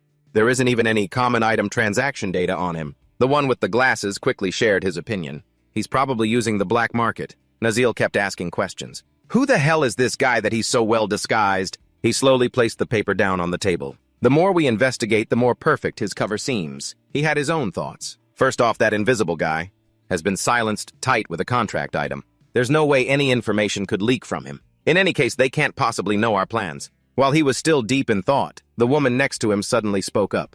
This person's name... Nazil turned his head in surprise. His name... She glanced away fearfully. I think I've heard that name before. He was suddenly intrigued. What where? Sweat dripped continuously down her face. I'm not entirely sure. Nazil quickly walked over and spoke coldly. Hey, stop stammering and say it. After a moment of silence, the poor woman slowly recounted. The human trafficker who was going to make a deal with us. Not long before he was caught, he brought an appraiser to check the goods. He nodded in confirmation. This hunter was the last one they kidnapped. Her next words made Nazil freeze for a moment. The names are the same, right, Kim Jiro? This made him thoughtful, remembering the Changho incident. Come to think of it, the one who killed the organization's transporter and then moved the old master's body to hide it elsewhere was rumored to be Kang Changho. Back then, according to the rumors, Changho had a direct confrontation with Jiro. There must have been another outsider at the scene then. Thinking of this, Nazil wearily held his head. Why am I only remembering this now? The other man also spoke thoughtfully. This guy is really lucky he was moments away from being sold. He didn't forget to add, he probably survived back then thanks to Kang Changho. Right. Nazil glanced at him. This made him contemplative. No matter how I look at it, I get the feeling he's in the same line of work. Looking at him, he's definitely killed before. Thinking of this, he sighed. But on second thought, this is a good situation. This made the two subordinates confused. Huh? A confident smile appeared on Nazil's face. The only hunter who caught this invisible guy doesn't belong to the Magic Tower, or any guild yet. With that, he quickly walked outside. That means we have a chance to act first. Before leaving, his voice was tinged with annoyance. Before that crazy bitch Esther gets involved, he slowly reached his hand forward. Therefore, only wickedness remained on Nazil's face. So where is that F rank now? That day, the scene shifts to Jiro's house. Please echoed endlessly. Stop it! Please stop. Jiro looked uncomfortably at his own reflection in the mirror. How much further are you going to go? His reflection in this mirror kept questioning him. Becoming a grand mage at just 20. Wasn't that achievement enough? Someone like you now also mastering the field of hard work. Inside the room, voices appeared endlessly. Can succeed. An intermediate magic from my homeland like this. You're truly a genius. Jiro looked thoughtfully at the mouse right in front of him. Stand. When he gave the command, it continued to follow his words. Good job. This pleased him, and he wrote in his notebook, Experiment 110. Corpse manipulation can be considered a success. Although there are still a lot of things to verify, he didn't forget to remind himself, I need to try controlling a larger mammal, and need to cross-check. If it works stably with birds or insects, Jiro's face became pensive. The ultimate goal is to control humans, but finding a fresh human corpse is definitely not going to be easy. Right. He continued to carefully plan his experiment. The last weasel corpse was too damaged, so it was unusable. I need a larger and fresher specimen. Noticing something was wrong, Jiro paid attention. The mouse from before had just died, right in front of him. Just as I thought, it's the same this time. The magic's duration is still too short. The scene shifts to a wild forest behind the mountain. Jiro, wearing gloves, was continuously digging a grave. Right next to it was where the previous weasel was buried. He calmly buried the unfortunate mouse beneath the ground. Corpses used for experiments must follow Earth's burial laws. Burying it in a proper place is the ethical thing to do. After finishing up, Jiro reminded himself, I need to find a more suitable specimen. Maybe I'll start with the nearby mountain. He lifted his head and looked thoughtfully into the distance. In this country, you just have to turn your head to see mountains. It's wonderful. If the situation weren't so complicated, I would have probably immersed myself in this planet's environment. Suddenly, a plume of smoke rose, catching Jiro's attention. He asked himself, confused, this is a feeling I've experienced somewhere before. He didn't know that. Nozzle was standing invisibly right in front of him. What the hell is going on? After a moment of silence, Jiro suddenly spoke up. Hey! His face was a little confused. What are you doing? Seeing this, Nazil laughed in surprise. You can actually see me. Jiro suddenly felt regret. Damn it. I should have just gritted my teeth and pretended I didn't see anything. The man snapped his fingers and quickly signaled. Relax your face. He had returned to his normal appearance. I was just kidding. Seeing him appear made Jiro suddenly become flustered. The man's footsteps slowly approached. By the way, where are you going? Meeting someone. Nazil appeared right in front of him, probing. Kim Jiro! Realizing something was wrong, he silently thought to himself. He knows Kim Jiro's name. An old acquaintance. Long time no see. I need to be careful. He quickly replied, I'm just heading up the mountain. Hearing this, the man laughed in surprise. Mountain climbing, you're taking care of your health awfully early. Nazil didn't forget to step in front of him. So before you go, can I ask you something? Jiro still didn't understand what was happening when the man's next words startled him for a moment. I heard. You were the first to clear Korea's demonic bullet labyrinth. Is that right? An intrigued smile quickly appeared on his face. Is it true that Labyrinth's manager? I heard you're close with Esther too. Jiro, on the other hand, felt confused. Where the hell are these ridiculous rumors coming from? He explained coldly, that's completely false. Hearing this, a bright smile bloomed on Nazil's face. Really? Do you have a contract with anyone right now? Or work as a mercenary, something like that? He immediately started to explain. No. Seeing this, the man breathed a sigh of relief. I knew it. Kim Jiro probably isn't deeply involved with you yet, Jiro thought with some suspicion. His questions have been strange from the start. What relationship does this person have with Kim Jiro? Suddenly, Nazil's face became even more terrifying. But hey, kid, you're being awfully forthcoming with someone you just met. Although he was panicking inside, his expression remained calm. What the hell? This guy. They don't know each other. Seeing his lack of emotion, the man quickly turned to leave, to not even flinch in a situation like this. Interesting. While he was still flustered, the man continued to speak. Just like a well-trained agent. If only the kids on my side had guts like this, it would be great. Remembering something, Nozzle suddenly turned his head back. Let me ask you one more thing. His face was now filled with killing intent. How did you see through the stealth skill? Was it a skill or some kind of tool? Or is it something else that others don't know about? This put Jiro in a difficult position. He didn't know how to explain. What kind of excuse can I come up with now? Thoughts raced through his mind. But I can't just tell the truth. He suddenly asked, You're not going to answer. Jiro was silently calculating a way to escape. Nozzle was gradually losing his patience, looking at him with an annoyed expression. Seeing no other choice, he laughed and shrugged. Fine, don't say anything. Remembering his calm demeanor, he didn't forget to add, usually all I need is a little poke and everyone spills. But with you it seems that trick won't work. And Jiro quickly raised a hand to scratch his head. So can I go now?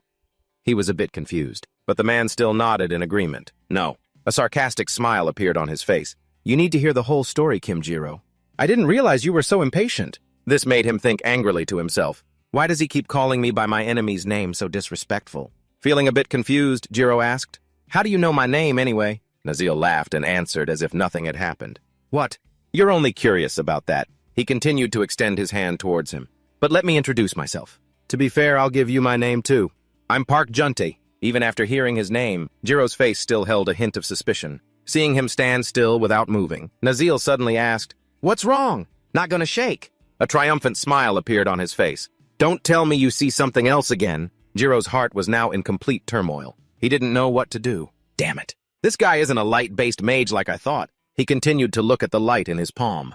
The magic gathering in his hand is definitely... He realized the man was incredibly dangerous. The ability to slice through anything with light. An F-ranker, like Kim Jiro, would be diced up in half a second. Seeing Jiro still standing there motionless, a smile appeared at the corner of his mouth. Nazil quickly withdrew his hand and spoke. Anyway, as the one who cleared the demonic bullet labyrinth, it would be a bit ridiculous if you didn't notice this. Noticing his serious face, it startled the man as well. Hey, lighten up a bit. Can't even joke with you. You look pretty scary with that face on. He suddenly spoke up. I just came today to make a small proposal. Hearing this, he asked, curiously, a proposal. But Nazil didn't hesitate to place a hand on his shoulder. Truth is, your ability is an obstacle to my work. A wicked smile spread across his face. I could just get rid of you right now, but that would be a bit of a waste. He didn't hesitate to directly state his idea. I want to recruit you personally. I promise to pay double of whatever amount you've ever received before. How about it? This made Jiro pause and think. This is the kind of offer where if it works, great. If not, oh well, and he just throws it out there. He realized this place was a disadvantage for him, and he even chose such a secluded spot to talk. This made him extremely uncomfortable. This guy, if I refuse, he really intends to kill me. Seeing that he didn't answer, Nazil was surprised.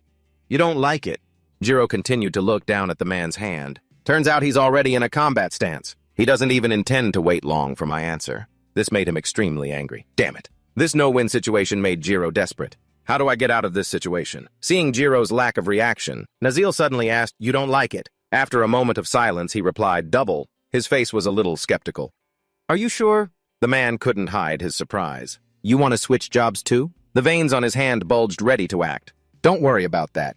I don't scam people with things like this. Jiro, witnessing this scene, became even more serious. Nazil's attitude gradually changed as he placed a hand on Jiro's shoulder. Good thinking. If you come over to our side, the work will be very interesting. The guys on this side are nice too. He breathed a sigh of relief. For now, it seems the danger has passed. While he was still celebrating, the man suddenly proposed, Then for the details. Let's go to my hideout and finish our conversation. He suddenly felt something was wrong. He was using force to hold his shoulder and continued to speak. There are still many things we don't know about each other, right? Jiro was now trembling with fear. Idiot. Doesn't everyone know not to follow strangers? Even a 5-year-old knows that. He nervously glanced at the man's face. If I follow him, even more complicated problems will arise. With F-rank magic. If I get locked up somewhere, I won't even be able to escape on my own. A thought flashed through his mind. I can't let him drag me away. Seeing Jiro's recent action, it made Nazil extremely confused. What's this? Don't tell me you're planning to refuse. By the way, no one is going to help you. He didn't forget to continue speaking. I've destroyed all of the cameras. Security is all around here, just like he said. The cameras around this place have been completely destroyed. This made Jiro even more hesitant, not knowing what to do. Suddenly, Najiu seemed to understand something. He quickly asked, You never actually considered joining our side, did you? He shook his head and explained, That's not it. Feeling like he was wasting time, he kept pressing. Not what? Now that you've shown your face like this, I only have one option. Inside, Jiro was about to freak out from fear, but he still tried to act calm. He wants to kill me. Calm down. I have an enhancement potion in my pocket right now, because I always carry it with me. There's no other way. He slowly opened the potion vial. It's best to drink it directly, but then he directly used the potion.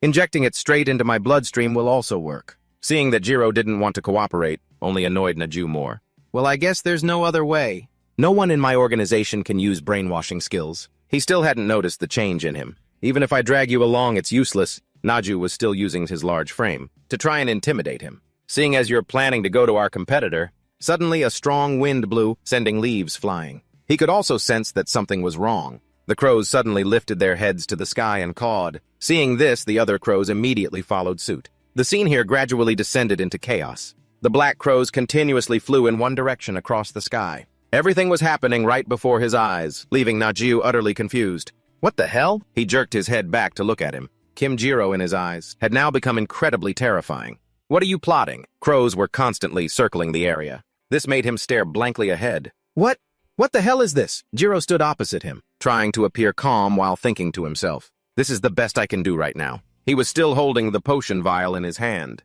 Corpse control technique. He silently observed the crows continuously flying up into the sky. I've gathered all the corpses of all the crows around this mountain. His actions made Naju furious. You bastard! He screamed frantically. What kind of crazy skill are you using, huh? Jiro was still thinking calmly. But this skill has a weakness. Meanwhile, people who appeared near the mountain also saw this scene. They were worried, noticing the black crows gathering in one direction. It looks spectacular, but it seems to be just for show. In reality, they're just dead birds with no attack power. Naju's face turned pale, and his expression became extremely serious. The crows suddenly charged straight at him. And the biggest problem is, seeing the crows suddenly dive into the stone monument and die left him utterly baffled. Blood was splattered all over the place. The ground was covered with crow corpses. This left Naju completely dazed, wondering, what the why all of a sudden? Before he could understand what was happening, the crows kept falling to the ground. Naju's face gradually turned ugly. Everything was deviating from the original plan, which confused him greatly. He clutched his head and screamed incessantly. Jiro on the other side was also thinking helplessly, Mana! My mana can't last long. My heart hurts so much. The potion vial in his hand was also empty. He stood there lost in thought, showing no emotion. My original goal was just to buy, time to call for backup. I can't afford to waste time, so he quickly called the police. Even if I'm attacked while calling, I can still defend myself with the magic pen right now. Naju quickly knelt on the ground. Enough, please spare me. His voice was filled with despair. Please make that thing stop. Jiro was still bewildered.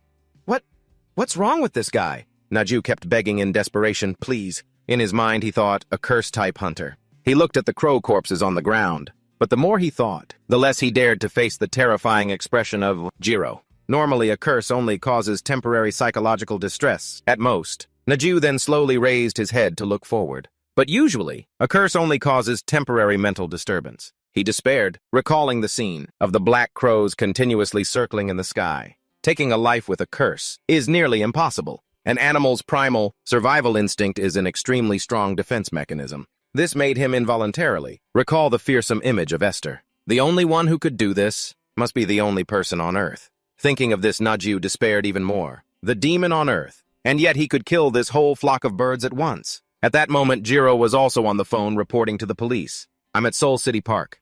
I'm calling to make a small report. He silently glanced at him. What the hell is this guy? The more he thought, the more absurd it all seemed. To be able to calmly make a phone call in this situation. Doesn't he think I can fight back? He was still looking for a way to counterattack. He didn't consider that possibility. Noticing Naju's actions, Jiro coldly warned, don't move. If you do anything stupid, I'll turn you into one of those birds. His attitude had completely changed. I understand. He knelt on the ground looking at him. Damn it. Damn it, damn it. This guy is seriously dangerous. He was still on the phone. Yes, detective. Sorry to interrupt your conversation. Seeing the situation wasn't good, Naju slowly put his hand in his pocket. My instincts are warning me. He quickly dropped an item onto the ground below. I have to get out of here now. Jiro was still on the phone and hadn't noticed. So when can you guys get here? Yes, the park in the middle of the mountain. At that moment, a strong wind blew, causing him to freeze for a moment. His eyes were now filled only with fear. Jiro also realized something was wrong. This is an escape item. A second later, he had completely fled from this place. Only then did he slowly react. Damn it! His face was extremely annoyed as he spoke. I let my guard down. Jiro stood there looking at the scene. The crows lay still on the ground. He blankly raised his hand to scratch his head. Anyway, I guess I've temporarily overcome the danger. Suddenly a scream rang out, making him turn his head in surprise. Here. Hey, the people around here have all gathered and are shouting, what are all these things? Are they all dead? Jiro was startled to see a familiar figure. It turned out Uzion had also appeared here. Hunter Seo Uzion. Seeing him here made her extremely surprised. She quickly walked up to him. Jiro. he asked in confusion. What are you doing here? Seo Yuzian held up her phone to explain. I came because I received a report about a flock of birds that looked like an awakened being's creation had appeared. And you, Jiro, why are you here? But her eyes gradually became suspicious. Could it be that this time is also related to you, Jiro? These words made Jiro slightly startled. Sometime later, the rapid response team arrived at the scene. Uzian's voice rang out, and awakened using a skill. She continued to turn her head and look at Jiro. It might not be an awakened, who is already registered.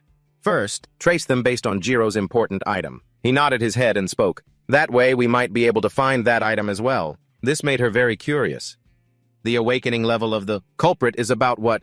His face became pensive. About what, huh? Yuzian quickly asked. Compared to me, is it higher or lower? He silently glanced at her. Then Jiro gave a serious assessment. If I had to say probably higher, maybe around Yunsung's level. This made her extremely surprised. Ah, she couldn't hide her confusion. So how is it that you're still safe, Jiro? He explained with a calm face. He seemed to have misunderstood something and ran away scared on his own. Hearing this explanation, Uzian quickly turned her face away. Suddenly, Jiro's voice rang out, Miss Seo Uzian. He asked with great curiosity, I wonder do I look a little scary? These words also startled her into a daze. Noticing his sharp, intense gaze, she was at a loss for words. Well, that's... She quickly turned her face away. No, not really. Although in her mind, Uzian thought to herself, honestly, when he glares like that, he looks a bit like a murderer. She continued to glance at Jiro. Actually, this person... Her face became indescribably pensive as she thought. Compared to his face, his actions are more terrifying. Human trafficking. The invisible man, how many cases has he been involved in? She continued to look at Jiro with a judgmental face. If you think about it, today's case is also shady. An A-rank awakened suddenly running away before anything even happened. This made Uzian suspicious, looking at her reflection in the water. Not to mention the criminals involved with this person. Never have a good ending. Uzian's gaze slowly shifted towards Jiro. Something feels very unsettling. A question formed in her mind. Is all of this really just a coincidence? Sometime later, a downpour appeared as if from nowhere. On the TV, a news report was being broadcast. This morning at a mountain near Seoul, a flock of crows suddenly appeared. In the darkness of this place, Naju was listening silently. The authorities are investigating the case of the crow flock's appearance. He squeezed his eyes shut in despair. From now on, you'd better explain yourself clearly. His face became extremely unpleasant. I seriously almost died this time. Just thinking about the scene when I met Jiro makes me shudder. Because of what you guys did, the mysterious person next to him immediately comforted him. Calm down, bro. He didn't forget to explain. This time's incident was a situation beyond our expectations. This left him stunned. Beyond your expectations? Ihui nodded and quickly stated his thoughts. There's never been a case where the stealth skill used by a Nightwalker was detected by senses, like this time. His eyes became helpless. Who would have thought that such a variable would appear today? Najiu quickly raised his hand to stop him. That's enough. He coldly glared at him and declared, from now on, I'm pulling out of the Esther case. Got it. This information made him unable to hide his surprise. Naju continued pointing at the documents on the table. I just received new information. His face showed some confusion as he gestured towards Jiro's silhouette. The guy who caught the invisible man last time? Turns out he's too deeply connected with the Magic Guild. Hearing this thought from him, Ihui immediately looked at him with suspicious eyes. So what's the problem? It's not like he's always glued to Esther's side. He didn't forget to add, and his own thoughts made him feel uncomfortable. The ability to bypass even S ranks with Nightwalker has been confirmed. This hunter is an extremely rare case. Speaking of which, Ihui quickly picked up a file from the table. He calmly pointed to the photo of Jiro and Esther talking together. How about we take care of this guy first? Hearing this information, Naju quickly turned back and reacted, no way. That guy is the same type of hunter as Esther. His eyes became extremely suspicious. Who knows, their levels might even be the same. He continued to recall the terrifying scene from yesterday. I confirmed it myself yesterday. Listening to these words, Ihai immediately understood something else. He's the type who conceals his awakening stats like me, right? His face couldn't hide his annoyance. Even so, this kind of report puts me in a bit of a tough spot. He continued to walk forward, ignoring the raindrops that were constantly falling. You will assassinate an S-rank for the Notchat order. We will provide the necessary items and money for that. But his eyes held a somewhat judgmental look. Isn't this our deal? A little introduction to what's called the Notchat order, a pseudo-religious organization operating on the enormous sums of money exploited from its followers. A cult in disguise. They provide financial support to maintain close ties with the criminal underworld. And the one thing these suspicious cultists are obsessed with is only one thing. However, Ihai slowly pulled down the hood of his raincoat. Assassinate an S-rank. His face became strangely dangerous. We have provided everything necessary for that. He continued to ask. You said if we just provide the stealth skill, you can easily kill Esther. However, this made Najee unable to hide his anger. He turned his head back resentfully to Judge. You guys should have prepared a proper skill stone from the start. His eyes were filled with contempt. You damn pseudo-cult bastards! Hearing these words, Ihui immediately let out a scornful smile. Even if you provoke me here, it won't change anything. If you don't kill an S rank, you won't receive any more support. These words made Najee so angry that he thought to himself, this bitch? If it weren't for the money, I would have taken you out already. Seeing that the negotiations were successful, he coldly turned and walked away. If Esther is too hard to handle, then just take out some other S rank. Just hurry up. Najee could only ask resentfully. As long as it's an S rank, anyone will do. Ihui nodded in confirmation. Anyone will do. He didn't forget to add, Lord Nakat is watching over you, so trust and act. You will surely overcome this trial. He listened silently from behind. His face broke into an excited smile. Putting his hood back on, this is the last chance. If you fail this time as well, the leader will really cut off support. His voice held a somewhat judgmental tone. I'm sure you don't want that to happen, do you? Najee. After hearing these words, he could only think angrily. This cult has pumped so much money into this. How can I just quit? At that moment, Ihui suddenly announced, in that case, I have some news that might be useful to you. He gave a terrifying smile. Currently, he quickly got straight to the point. Yung Hasong is returning to Seoul. Chapter 48.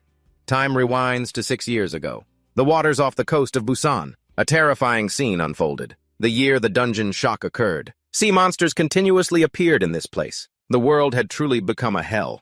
They ravaged everything. Monsters that humanity's weapons couldn't harm had spread everywhere. Many people were in danger. Awakened beings successively appeared all over the country. But even though the awakened tried to fight, their power was too immense. Back then, they still weren't strong enough to restore peace as before. Unable to bear it any longer, the man leaped forward. He used his power to directly kill that giant monster. His eyes became extremely cold. Miraculously, Korea's first S-class appeared. When pushed into a corner, he completely unleashed his power. Power so overwhelming that A-rank and lower abilities could not compare. When fighting these monsters, his face became extremely serious. The man continued to charge forward with his weapon. The powerful attacks left the monsters unable to fight back. Finally, all of them were completely annihilated by him. He completely reversed the situation that seemed unsalvageable in the blink of an eye. Looking at the fierce battle before them, the people here immediately came to watch. They used their phones to try and record this image. The young man who saved the great city of Busan, which was on the brink of collapse. The man stood there pensively without moving. After finishing them off, the monsters had taken a lot of his strength. It was the beginning of the legend of the national hero Yung Haseong. The story is told that after he appeared, Korean society quickly stabilized. On the day, the national hero completed his mission and returned to Seoul. Yes, the driver quickly announced, "We've arrived, sir. Mr. Yung Haseong." Haseong heard this and nodded in agreement. Yes, you've worked hard. Realizing something wasn't right, the driver's face showed a bit of worry, but he quickly glanced outside. There's quite a crowd gathered out there. Are you okay with that, sir? He also quickly noticed the crowd surrounding them. Attracting public attention is a given. Everyone had gathered here. I don't understand how people found out about our hunter's schedule. Should we go into the indoor parking garage? Haseong didn't hesitate and slowly stepped out of the car. I'm fine. After seeing that he had appeared, everyone here immediately fell silent. They continuously cheered upon seeing his figure. It's Yung Haseong. Please look this way. Hunter Yung Haseong. In their eyes, he was an S-class who would not hesitate to sacrifice himself for the people, breaking the record multiple times for the fastest gate clear in history. The die-hard fans gathered around, looking at Haseong with eyes full of admiration. You're the top awakened being. You're so handsome. Perhaps he had completely captured everyone's hearts. The national pick poll's #1 position remains unchanged. In current Korean society, the presence of Yung Haseong is absolute. At this moment, a security guard quickly ran over. Mr. Yung Haseong! My apologies, sir. He didn't forget to explain. We tried to pick you up as quietly as possible, but it seems the information was leaked somewhere. I'll take you inside right away. After going inside, the guard smiled and praised as expected. You're really famous, sir. Haseong heard this and shook his head. Not at all. He asked with confusion, has anything been happening in Seoul lately? He quickly explained. There have been a few minor incidents, sir. Thanks to Ms. Esther's help, everything was handled smoothly. Haseong breathed a sigh of relief. That's a relief. Remembering something, he suddenly spoke up, getting the guard's attention. His face became very curious as he turned his head back to ask, come to think of it, what happened with that F-ranker, sir? The guard still didn't understand what he was talking about. Sir, Haseong continued to explain, I reported a hunter suspected of rank fraud. He was extremely curious. I wonder if the results are out yet. About that re-examination. The guard anxiously held the report in his hand. About that. Sweat dripped continuously from his face. As the elevator doors opened, he slowly spoke. There was nothing unusual. This information made Haseong find it incredibly hard to believe. What did you say? He quickly asked again as if to confirm it was true. What? The guard continued to nod firmly. Yes, we checked again with the latest equipment, but found nothing abnormal. The next words made him freeze on the spot. That person is indeed an F rank. Thoughts raced through Haseong's mind. Kim Jiro is really an F rank. No, could the test results be wrong? After a period of silence, he suddenly asked again. Who was in charge of the re-examination? The guard quickly searched for the information. Yes, if it's the person in charge then. He handed the photo to Haseong. It's this person, sir. Looking at the person in the photo caught his attention. The words on the file were written very clearly. Seo Uzion. This made him become extremely thoughtful and ponder. A test like this, there's no way she could be careless. There's also no possibility of her taking money to fake the results. Haseong tried to remind himself, even though it's a bit frustrating, I should just set it aside for now.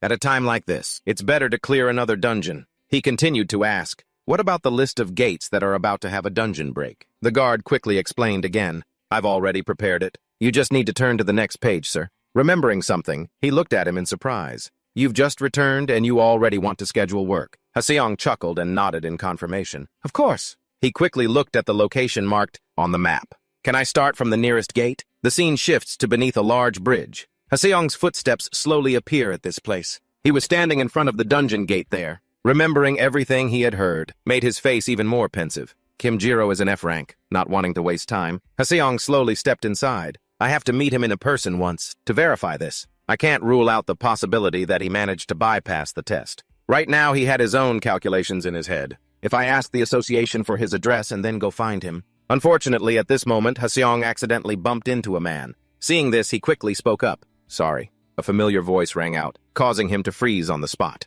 It's okay. When he recognized Haseong Jiro was completely stunned. It was only then that he reacted with a start. It's you! Haseong felt extremely confused by the appearance of Jiro. What are you doing here? Time rewinds to 10 minutes earlier. Jiro stared thoughtfully at the forest in front of the B-rank blue gate. Type 2 dungeon. His face seemed to show no emotion at all. The reason I'm diving into a gate again is very simple. Thoughts continuously appeared in his head. I can't stop my research. So there's no other way. He continued to recall controlling those black crows of his. I've confirmed that I can control Earth's animals. So the next step will be to experiment on monsters. Jiro quickly thought of the prospect of himself being able to control other, dangerous monsters. If I can control monster corpses, it would truly be a huge jackpot. Perhaps this would be a bit difficult for him. But monsters aren't as easy to find in a clean state as rats or birds. For monster corpses, people usually only removed the valuable parts, so they're often torn to shreds. This made Jiro walk forward step by step in deep thought. But the monsters in this dungeon, even though they're B-rank, I heard they don't have any particularly expensive parts. But in his heart, he asked himself a question. If that's the case, isn't this the exact specimen I'm looking for? Jiro had even had to flee from monsters many times. But I'm an E-rank. Hunting them myself is just absurd. Thinking this, he immediately followed his plan. I just need to pick up the monster corpses that the team has already hunted. Jiro thoughtfully looked at the scene before him. That was the perfect plan I had laid out. But everything was empty here. This made him start to think. What the hell? He continued to search for traces around the area. Not only are there no corpses, but there aren't even any signs of a fight. Suddenly, a footstep. Jiro stared blankly at a mutated chicken bird on one side. He quickly ducked down, not letting this chicken bird notice him. I didn't expect this place to be. His face gradually turned dazed as he wondered. A gate so rarely visited. Jiro sat still, reminding himself. That is the monster of this gate. Without wasting time, he quickly stood up and walked forward. Catching it with my own hands is just a pipe dream. Last time I went shopping, I also prepared a few useful magic tools. Then he remembered his buddy Yunsung. I can't just keep depending on Yunsung. This made him contemplative, considering turning back. Moreover, on Earth, there don't seem to be any awakened who use necromancy. As he walked, Jiro was lost in his own train of thought. If Yunsung becomes suspicious of my actions, I'm toast. At the same time, from outside, a man had also entered the hidden dungeon. The two of them accidentally bumped into each other. Haseong suddenly spoke up. Sorry. Jiro, seeing this, replied calmly, it's okay. But as soon as he saw him, his face turned sour. Hunter Young Hasung, he asked blankly.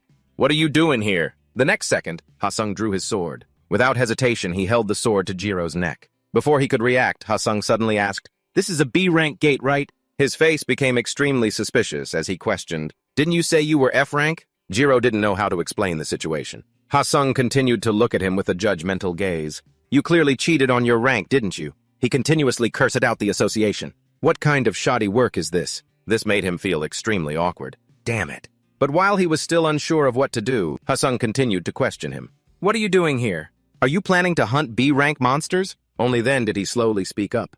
"You've misunderstood." He didn't forget to add a few more words. "It was a mistake. I came in here by mistake. I was just about to leave anyway." His face gradually changed as he questioned a mistake. He quickly recounted everything. "I stood preparing in front of the gate for 10 minutes before I entered." "Come on, I'm sorry." He recited the speech he had just come up with. "If I'm getting in the way of Hunter Young Ha-sung's hunt, then I'll leave right away." Ha-sung suddenly asked, "Go where?" The two of them stood there arguing continuously. "No, what do you want me to do? Just stand here like this forever." "What did you say?" At the same time, a mysterious person had also entered. Jiro repeatedly warned, "Wait a minute, the sword." "Hunter Young Ha-sung, at least lower your sword and let's talk." Ha-sung was still arguing non-stop. "What do you mean you keep running?" Naji-woo, who was entering, witnessed the scene. He was startled and bewildered. "What?" He looked on in confusion as the two continued to argue. "How many people am I seeing right now?" His face gradually grew annoyed. "I definitely saw Young Ha-sung enter the gate alone, so I followed him in." He looked towards Jiro right there. "Kim Jiro, why is that guy here?" After going back outside, Naji-woo angrily cursed, "This is driving me crazy." The more he thought about it, the more helpless he felt. Again, why does he always show up next to the exact hunter that we're targeting? This made him feel helpless. He held his head lost in his own thoughts. Anyway, with that F-rank dude here, assassinating Young Ha-sung is impossible now, because that guy isn't affected by my stealth. In this situation, he could only scratch his head and curse. "Damn it! But I can't just retreat again." Li Hui's words echoed in his mind. "If Esther runs into trouble, even another F-rank will do, just deal with it." He had whispered continuously in his ear back then. "This is your last chance." Back in the present, Naji-woo could only hold his head in hesitation. Last chance. Remembering something, he quickly looked into his backpack. "That's right, I can't retreat like this. For an unranked awakened one like me, the amount of money I can earn is limited. So the money they promised to pay is something I absolutely must have." He looked helplessly at the item in his hand. "There's no other way, other than using the thing that cult gave me, this red orb. This is a destruction particle. When attached to a target, it destroys a specific object." After deciding what he needed to do, Naji-woo grabbed the bomb and quickly moved forward. This type of bomb is usually used to destroy enemy equipment. Taking a deep breath, he decisively threw the bomb. For real. The bomb gradually moved towards the inside of the spatial gate. Following that, a crack gradually appeared on the spatial gate. Finally, the spatial gate was completely destroyed. This destructive power caused Naji-woo, who was witnessing it, to be startled, stunned. Debris continuously appeared in this space. A strong wind blew, and space seemed to be sucking everything inside, making Naji-woo feel uneasy. "What is this?" Before he could understand what was happening, a loud explosion suddenly rang out. He stared blankly at the scene before him. "No way. Could it really be?" he immediately asked. The gate was destroyed by a bomb. Meanwhile, inside, Jiro had also realized something was wrong. He glanced forward in confusion and asked, "Where did the exit go?" Seeing his strange behavior, Ha-sung became suspicious. "Stop playing around, Hunter Kim Jiro. Is this one of your tricks too?" He looked at him speechless and replied, "Would I really do that? I've been watching Ha-sung this whole time." Hearing this, he slowly let go of his collar. The gate suddenly closed. Can something like that really happen? The more Jiro thought about it, the more he felt something was wrong. I need to calm down and sort out my thoughts. For a gate to be destroyed, the number of monsters must exceed a certain threshold, or the boss must be defeated. Space seemed to stand still in this place. Both of them stood still right there. But right now, neither of those conditions has been met. This week there was no boss to begin with. It was the type, with constantly respawning normal monsters. So what the heck is this chain of events? While he was still thinking, Ha-sung looked back over his shoulder. Wait a minute. At the same time, the monsters around this area had all run in one direction. Both of them turned around cautiously on high alert. What's that sound now? Jiro and Ha-sung were still standing there dumbfounded when a big change occurred in this place. Seeing this, he looked into the distance puzzled. The next scene left him stunned. What is that? Why are there such huge monsters? His face gradually became more grim than ever. I don't think those are monsters. That belong to this dungeon. Ha-sung right beside him also spoke up worriedly. That is... A notification appeared on the watch screen. Minotaur boss of the Labyrinthos Maze dungeon. This monster startled him as well. Minotaur. His face was somewhat puzzled. The boss of the labyrinthos maze, Jiro right beside him, remained silent.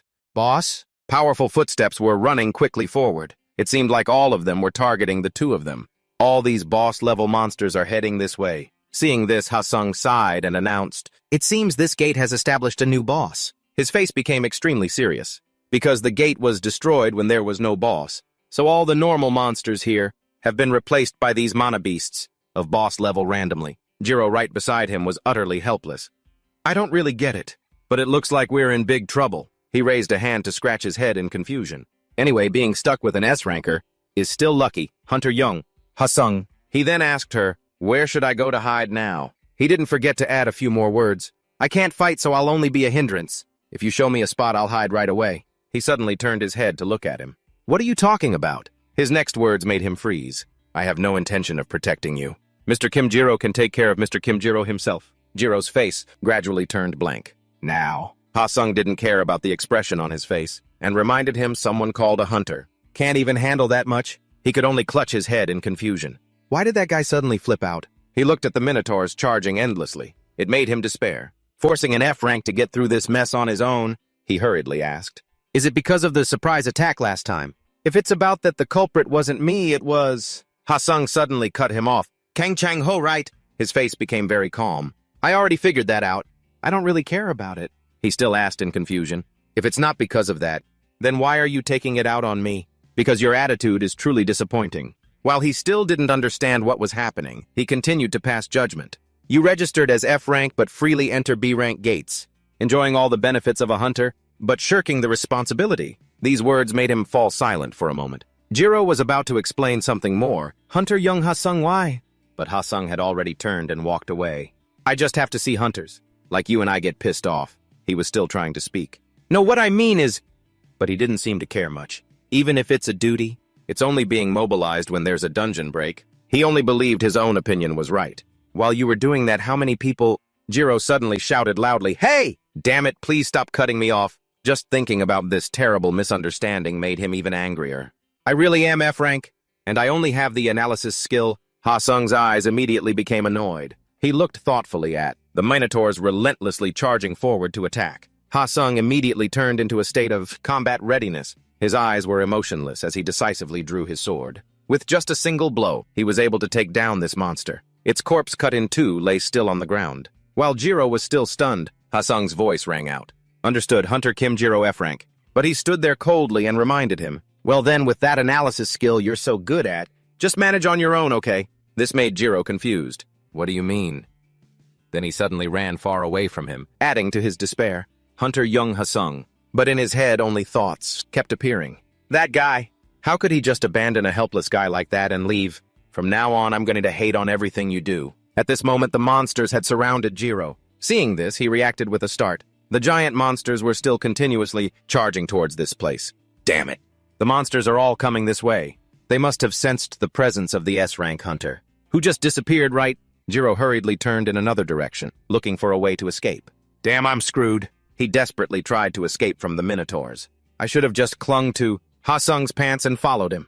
Jiro was still trying his best to run forward. The minotaurs behind him were still chasing him relentlessly.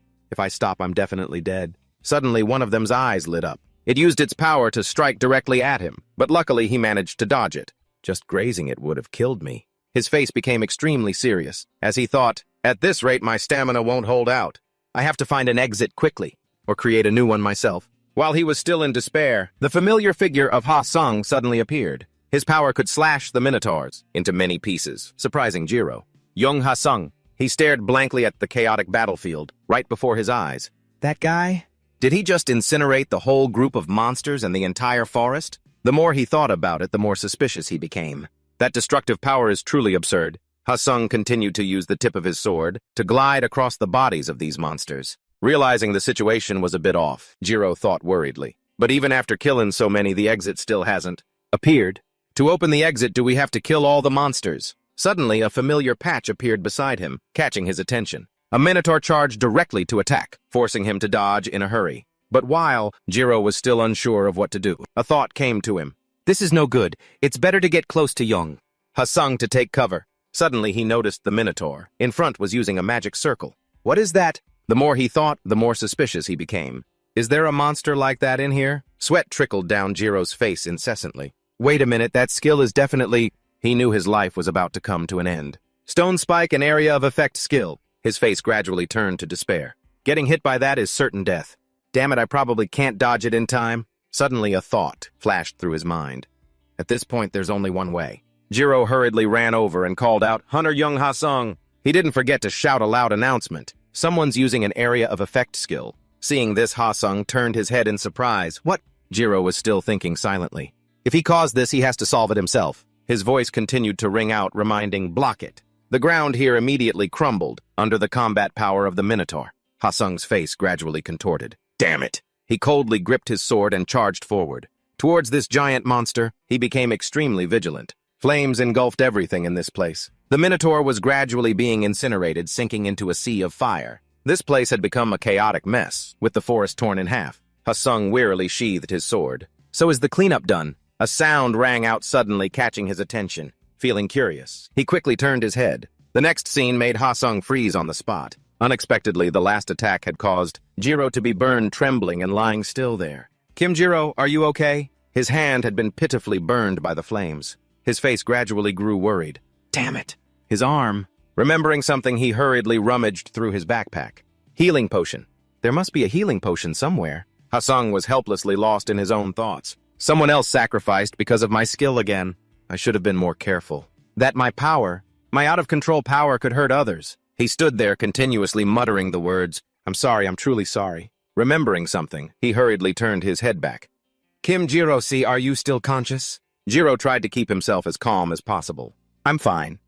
Seeing his seemingly stable condition made Ha-sung confused. What's with this guy? He's this badly burned and he's not even blinking. But deep down, Jiro was thinking in despair. It hurts so much, it hurts so bad, it hurts too much to even scream. He looked at the severe wound on his body. But if I'm alive, a little burnt flesh is nothing. Healing it with magic is a simple matter. Just a common accident for an Amphorian. No, he didn't blame anyone, but took all the fault himself. This is the consequence I brought upon myself.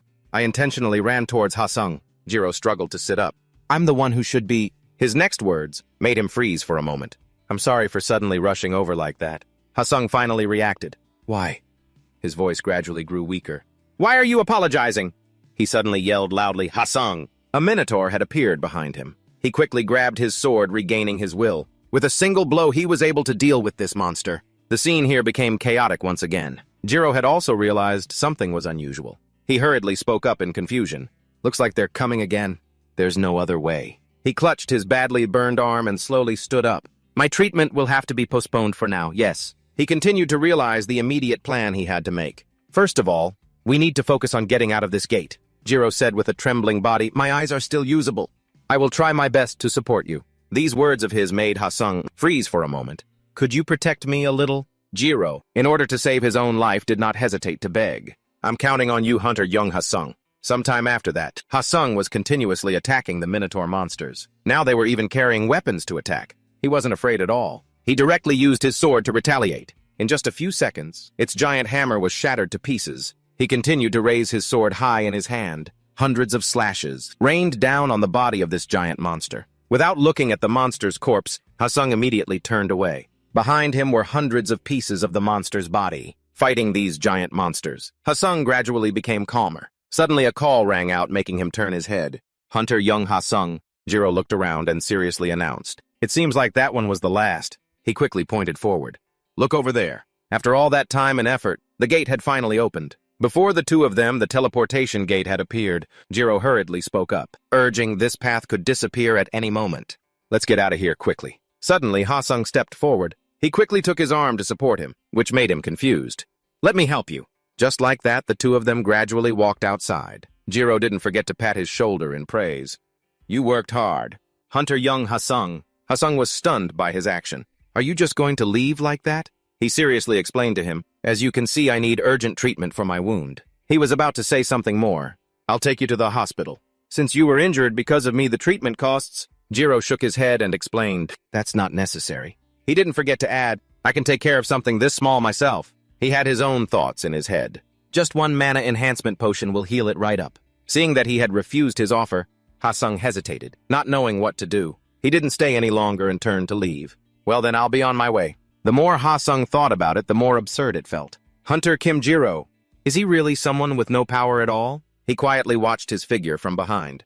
I thought he was just a hunter with good camouflage skills. If I had known, I would have said I'd protect him from the start. This made him blame himself immensely. What should I do with this uncomfortable feeling? A few days passed. The Korean Hunter Association. A voice rang out. My goodness, you've been through a lot. The man poured him a cup of tea and smiled as he spoke. The gate disappeared without any warning. You must have been very panicked. We will definitely get to the bottom of this matter. He didn't forget to add, so don't worry too much. Seeing Ha-sung looking a bit thoughtful, the supervisor became very puzzled. He quickly spoke up to probe. Is there another problem? He nodded in confirmation. Yes. The man nodded in understanding. Because I noticed you don't look very well. Ha-sung quickly became very awkward as he recounted. Actually, his next words startled the man in surprise. In that same gate, an F rank. Hunter was caught in my skill and was seriously injured. The man's face gradually became incredulous. What an F rank person was injured? The supervisor continued to look at Ha-sung and ask, did you handle it properly? Like providing first aid or covering treatment costs? He shook his head helplessly. I was refused. He didn't forget to recount Jiro's actions. I offered to go to the hospital with him, but he said he would take care of it himself. The man's face gradually became bewildered. So you just let him go? He asked in confusion. Did he ask for any separate compensation? Ha-sung bowed his head. No. This made the supervisor become very thoughtful and pensive. Yes. He quickly took out his tablet to work. This is not the time to worry about this. Let's prioritize taking care of the victim first. Ha-sung also nodded in agreement. Yes. The supervisor's face became extremely curious. What was that person's name again? He quickly spoke up. From the looks of it, it seems that person might talk all over the place. But Ha-sung suddenly shook his head. I don't think he's that kind of person. But the man's eyes were strangely serious. Ha-sung-si. His next words made him freeze. This is not just your problem. The supervisor was also thinking about Ha-sung being turned against by everyone. This is an incident that could be used as an excuse to tarnish the reputation of an S-rank hunter. Recently, society has been buzzing with serious crimes, so this kind of news is very troublesome. Speaking of which, his face gradually became serious. Above all, if it were another hunter, it would be fine. But listening to his words made Ha-sung gradually become worried. If the national hero Young Ha-sung gets involved in a scandal, the public will be too anxious to sleep. That's the kind of position you're in, Ha-sung-si. While he was still unsure of what to do, the supervisor continued to look at his tablet. First, we will summon that person to the association. We will proceed with the procedures to keep the conversation as discreet as possible.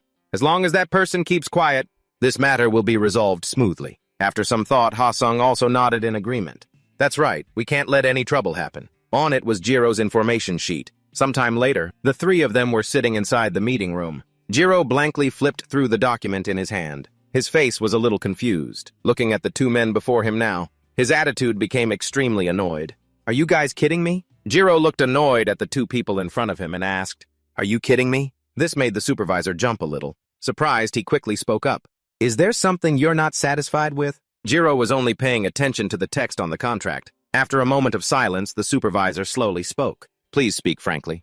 Ha-sung-si intends to provide adequate compensation for the burns that Jiro-si suffered, and he assumed the reason was about money. Is the compensation amount not enough? Jiro suddenly cut him off. That's not it. He was very annoyed by the actions of these two men. People should have some decency. I survived thanks to Young Ha-sung. What are you talking about compensation for? To make the two understand. He didn't forget to show them his wound.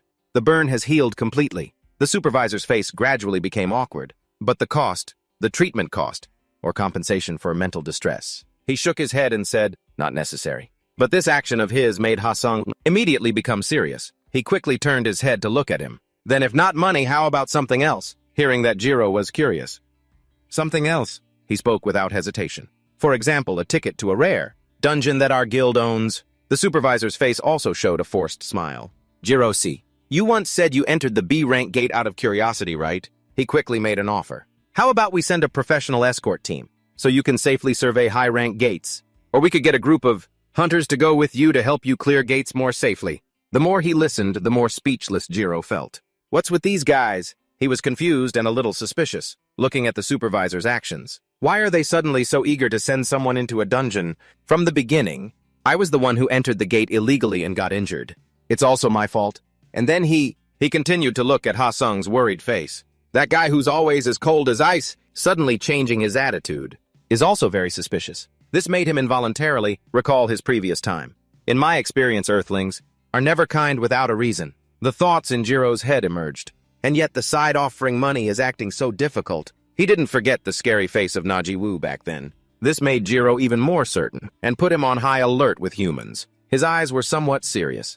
He glanced at the two of them. Could it be that the worst-case scenario had already crossed his mind? Are they planning to take me somewhere secluded to get rid of me? Not wanting this life to end, Jireo quickly stood up. I'll be taking my leave now. Haseong was about to stop him. Wait, Hunter Kim Jireo, he said firmly. I've been saying it this whole time. His face was completely calm. I don't need money and I don't need a dungeon. Seeing the situation, Haseong quickly interjected. Then at the very least, could you accept us accompanying you as bodyguards? He didn't forget to add a few more words, so that Mr. Jireo won't get hurt again. Jireo suddenly cut Jong Haseong off. His next words made him freeze on the spot. In life, people, getting hurt or making mistakes is a normal thing. He coldly criticized his actions. Freaking out over something so small?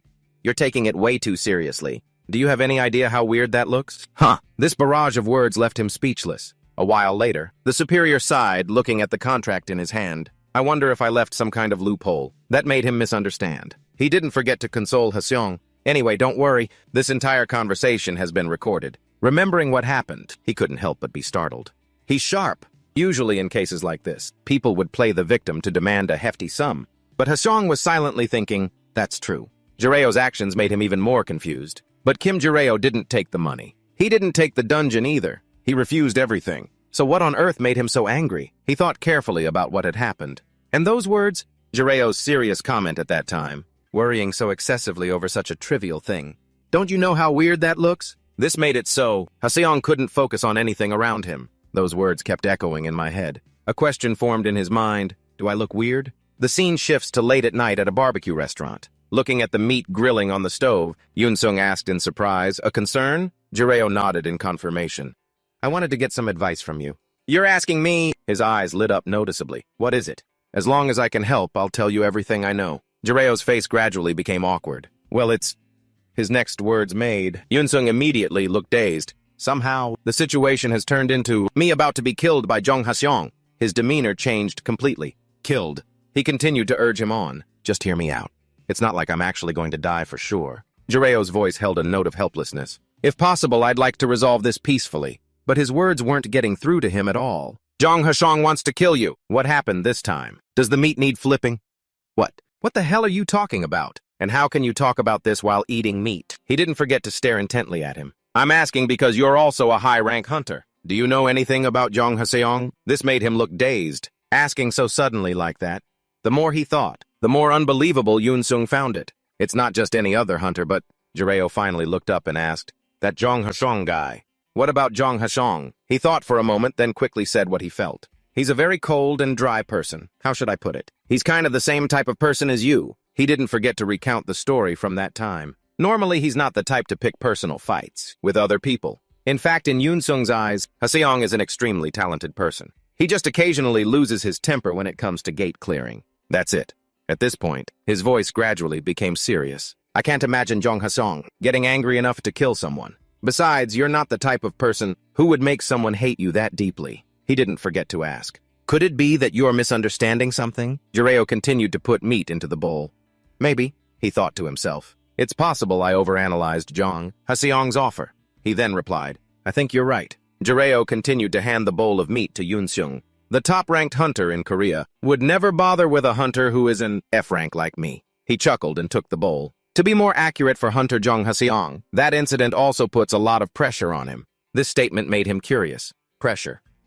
He nodded. He continued to recount what happened during the Baek Yui Min incident. Back then, the timeline shifts to the past. For you, it was a real mess. After that incident, the other side will definitely be wary of you. And Yunsung spoke while enjoying the grilled meat. That's just the nature of conflict between hunters. It's just how it is. Because people are different from monsters. They can hide their abilities. Jireo listened silently as he spoke. He's definitely hiding something. Once the other person thinks that, conflict is hard to avoid. Remembering the earlier scene, he thought to himself, come to think of it, that assassin recently. At first, he came looking for a fight. I don't know if he thought I was some kind of master, but he ran away immediately. I must be overthinking it. Just then a text message from Jireo's phone chimed, catching Yunsung's attention. He asked in surprise, "What's that?"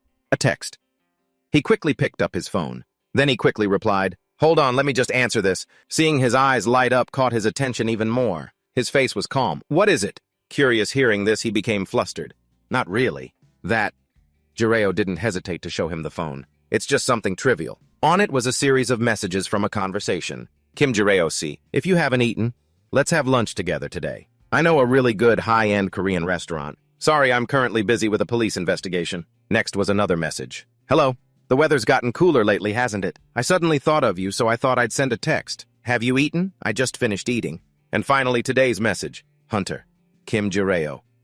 What are you doing? Have dinner with me tonight. I'm eating grilled ribs with an acquaintance." Jireo continued to explain to Yunsung, "It's just a check-in text." After reading the messages, his eyes widened in disbelief. "Hey, you!" His voice began to tremble. "This the person who sent the message?" He was stunned, looking at the profile picture of the sender. "The display name is it really Seoul Esther?" Yunsung was still in disbelief. "Could it be the representative of the Magic Tower?" Jireo nodded and put his phone away. "That's right. She's been texting me frequently lately." This made him even more incredulous. "What you're? The one who's frequently texting back and forth with the Magic Tower's representative, Seoul Esther." The scene shifts to the Hunter Association. A voice suddenly rang out. An A-rank gate again this time. People rushed forward hurriedly. "Are there any guilds left that can take the mission?" A subordinate quickly reported. "Both the Nail Sisters and the Korean Magic Tower have already deployed all their main forces." This made the high-ranking man extremely annoyed. "Damn it."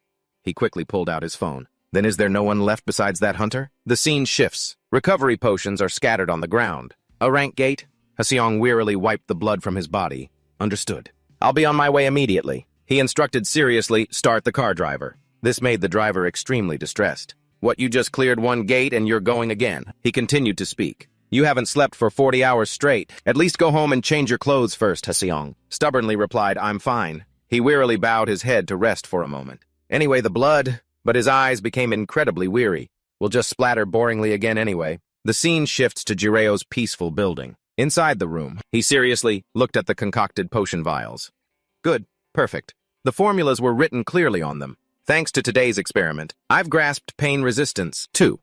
Jireo continued to look at the potion in his hand, because completely eliminating the sensation of pain could cause problems. To research this potion, he had put in a lot of effort. It only activates to nullify pain once it reaches a certain threshold. His voice was slightly cheerful. "Now my body is pretty close to its former state." Jireo unconsciously recalled the moment he was burned to a crisp by fire. "I don't want to go through the pain of burning in fire ever again." Just thinking about it made Jireo tremble. He sighed, stood up, and said to himself, "There's no need to collect that kind of data." Sensing something was wrong, his attention was caught. Jireo quickly turned his head to look outside. He saw a red light appear. Strange water stains suddenly appeared on the ceiling. An earthquake started, leaving Jireo still confused about what was happening. "What the..."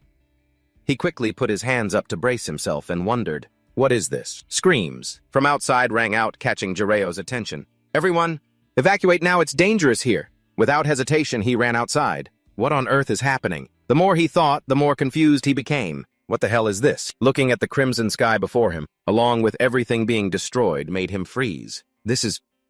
He realized that this place had a real problem. Was this building blown away? Jireo tried to observe the surrounding scene carefully. Here, continuously appearing, were various giant monsters, and so Jireo, along with the other citizens, slowly evacuated. Recovery potions, protective bracelet, sleeping incense reflection mirror.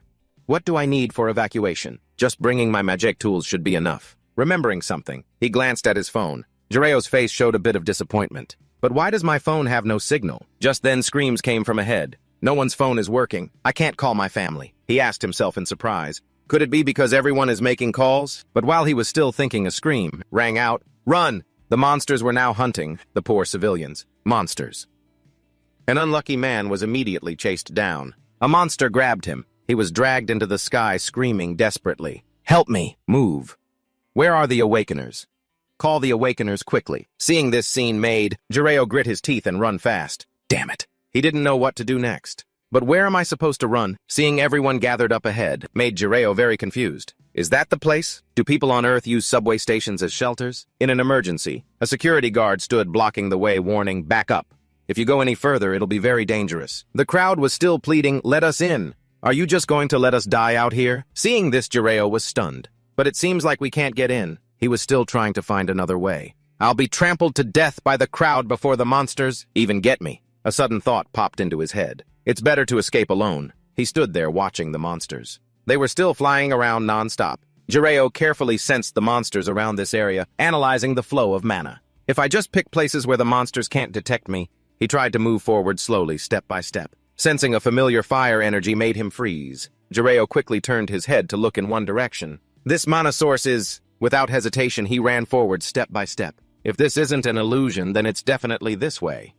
Over here, Haseong coldly plunged his sword into a monster's body. He stood there, after dealing with 100 different monsters. His face suddenly became more tired than ever. Jireo saw him and became happy. It really is you, Jong Haseong? He silently hid to the side, observing the S-rank hunter who had appeared before him. In a situation swarming with monsters, his eyes lit up. You see, I'm an expert when it comes to this kind of piggybacking. Realizing something wasn't right caught Jireo's attention. But he quickly noticed Haseong's abnormality. That guy, why is his mana so unstable? At the same time, he was still standing there motionlessly when he saw the monsters flying around this place. His eyes gradually became more dazed. So dizzy.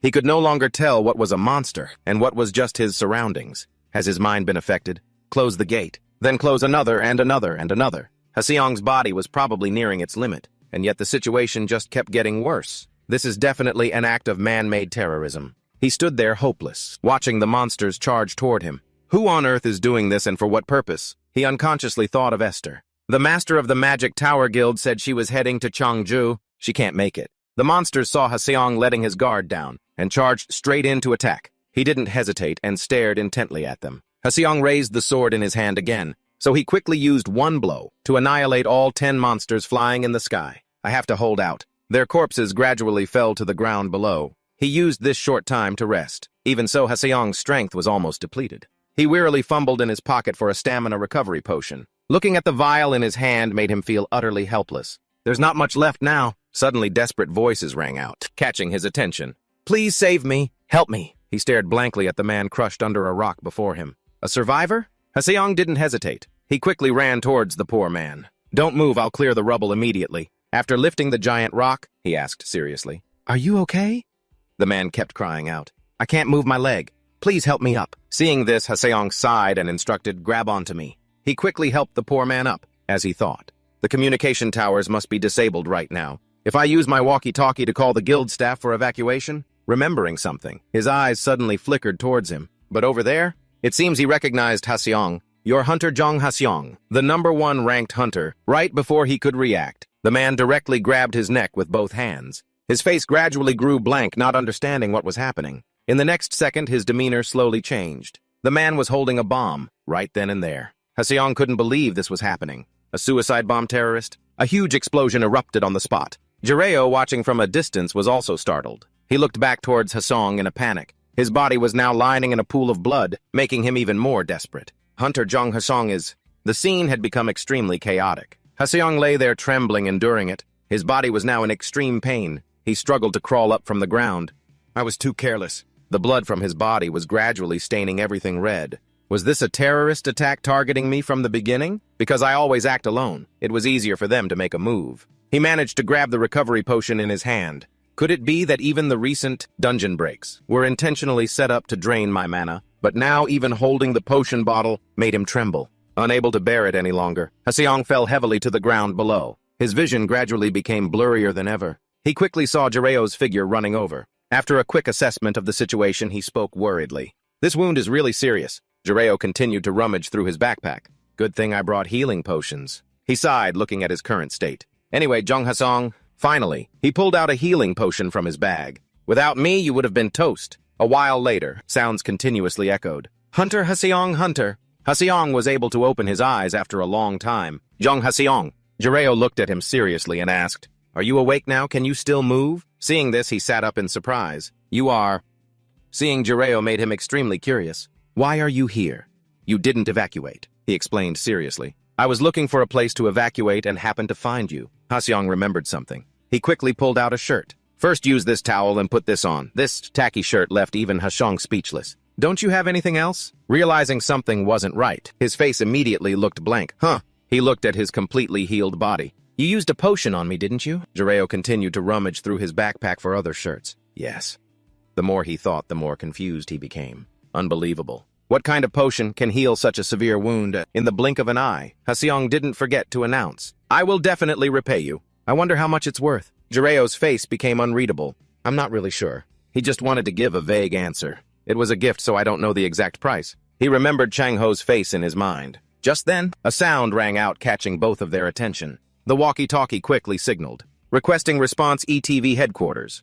3 A-rank individuals. The walkie-talkie continued to repeat. 3 A-rank individuals at ETV headquarters. Haseong picked up the walkie-talkie and announced calmly. This is Jung Hashong. I'm on my way now. This made Jireo look dazed. What? He still couldn't believe what he had just heard. What did this crazy bastard just say? He quickly spoke up to warn him. Wait a minute. Hunter Jong Haseong, realizing his actions, made him extremely confused. Where do you think you're going?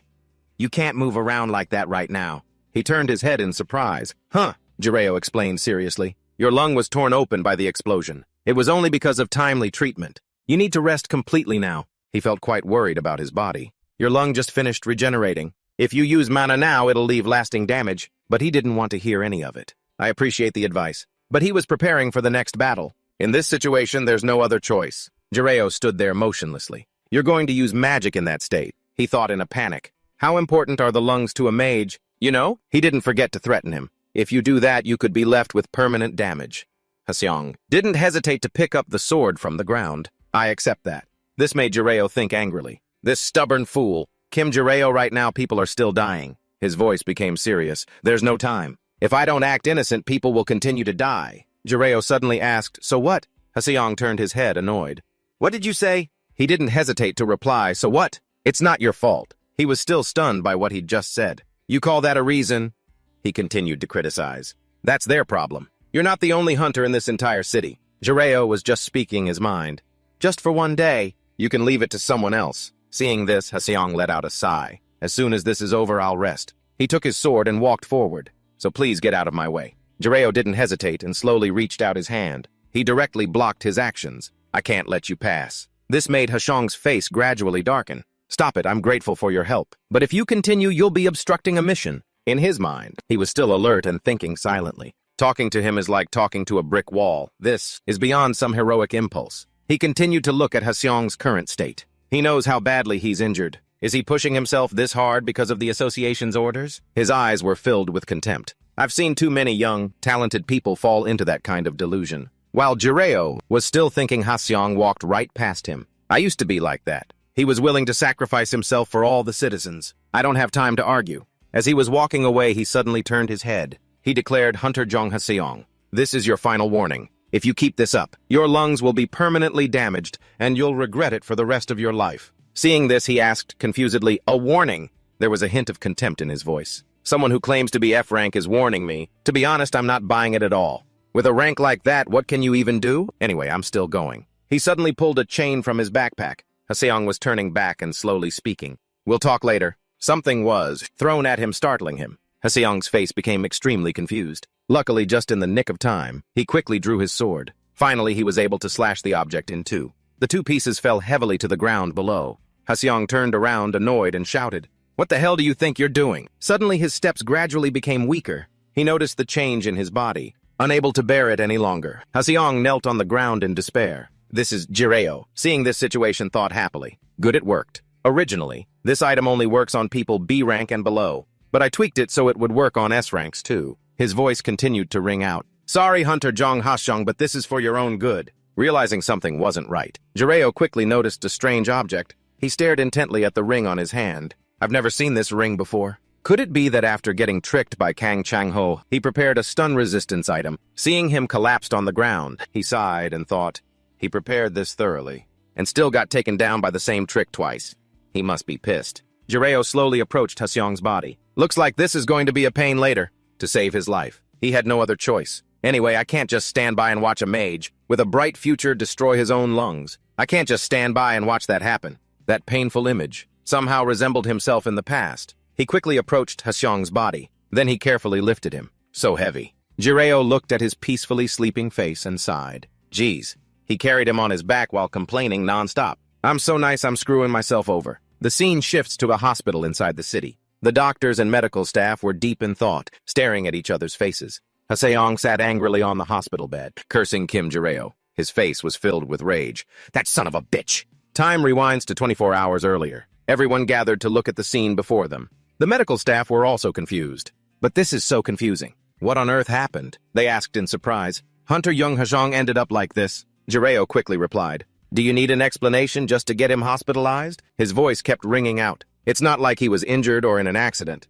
He didn't forget to explain. I accidentally used a sleep-inducing item that made Hunter Young Hajong fall asleep. This startled the medical staff, leaving them surprised. You dared to put South Korea's #1 S-rank hunter to sleep. Now, Jireo continued to ask, can I let him rest here for a bit? They kept discussing among themselves. Who is that guy anyway? What if he's dangerous? The medical staff forced a smile. Yes. Just thinking about it made Haseong so angry he clenched his fists. What the hell was that F-rank bastard thinking? His voice was filled with rage. That guy who dragged me here, has he left already? The medical staff quickly nodded in agreement. Yes, he has already left. They didn't forget to report. The dungeon break that you were worried about has also been resolved. You've been asleep for a whole day. This made Haseong turn his head in a daze. What did you say? He asked in disbelief. A whole day? Remembering the scene while fighting the monsters made him extremely confused. In a critical situation like this, I fell asleep for a whole day. His face gradually became dazed. What kind of powerful sleeping drug did that guy use to knock me out like that? Haseong looked at his body in despair and thought,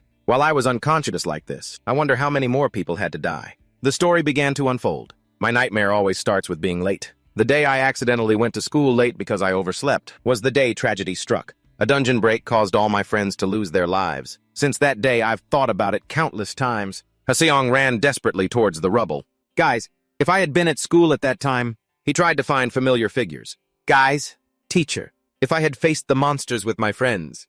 Tears streamed down his face endlessly. Guys, if I had awakened then and could use my S-rank power, could I have protected my friends? A few years after that, I awakened. I became South Korea's first S-rank awakened. Life as a hunter wasn't bad at all. Although I was a bit flustered by the unexpected position I was given, the job wasn't difficult at all. Everyone was grateful to me and I felt confident and proud. I thought I was gradually obtaining those things. And then one day, as I was slowly forgetting the wounds of the past, that happened. A cheerful voice rang out, "This is delicious." The woman smiled as she looked at Haseong. "Thanks to my son, I get to eat such delicious food." He replied happily, "Eat a lot, Mom." Just then the phone rang, catching his attention. He quickly reached for the phone. Haseong continued to listen to the phone. "Yes, this is Young Hashong," a voice said. "Sorry to bother you during your leave. Hunter Young Hashong." The employee continued to report. "A gate near Hongnung has been detected showing signs of an imminent dungeon break." He was surprised and paid attention. "What's the gate's rank?" The employee continued to explain about B rank.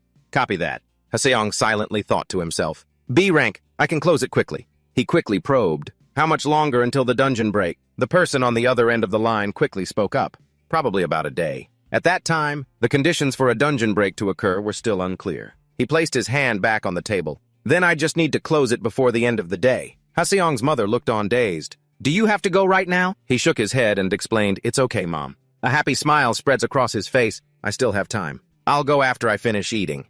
So I thought it would probably be fine. After enjoying the meal, Haseong placed his ice cream cup on the table. He looked at his watch and then announced, "Mom, I think I have to go." Haseong didn't forget to add, "I'll call a taxi for you." The phone rang continuously, forcing him to answer. "Yes, Mr. Chairman." The inevitable had to happen. And then his face immediately turned grim. Right now, the dungeon break has already occurred. When Haseong arrived at the scene, a complete mess appeared before his eyes. The scene was in ruins with corpses strewn about. The ones who were still alive could only beg in fear, "No, don't come here." The monsters had their sights set on his body. Their eyes glowed with malice. They directly charged forward to attack this poor man. Because he was an ordinary person, he had no way to dodge. Haseong also rushed to the scene trying to stop them. He used his hands to repeatedly strike the monster's body. Finally, he was able to tear its body in half. The monster's corpse writhed in agony on the ground. Haseong was silent for a moment, looking at the scene before him. His hair gradually became disheveled as he realized something was wrong.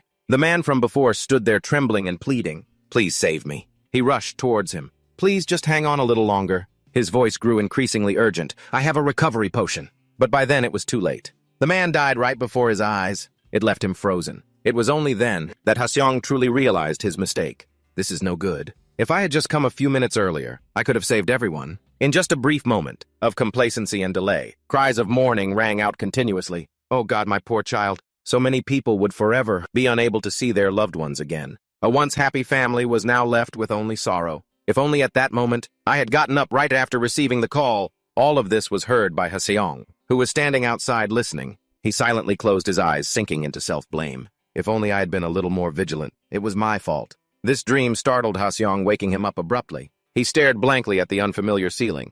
Was it a dream? He slowly sat up, thinking. I must have dozed off again without realizing it. The dream he just had must have been incredibly haunting for Haseong. That suffocating feeling again.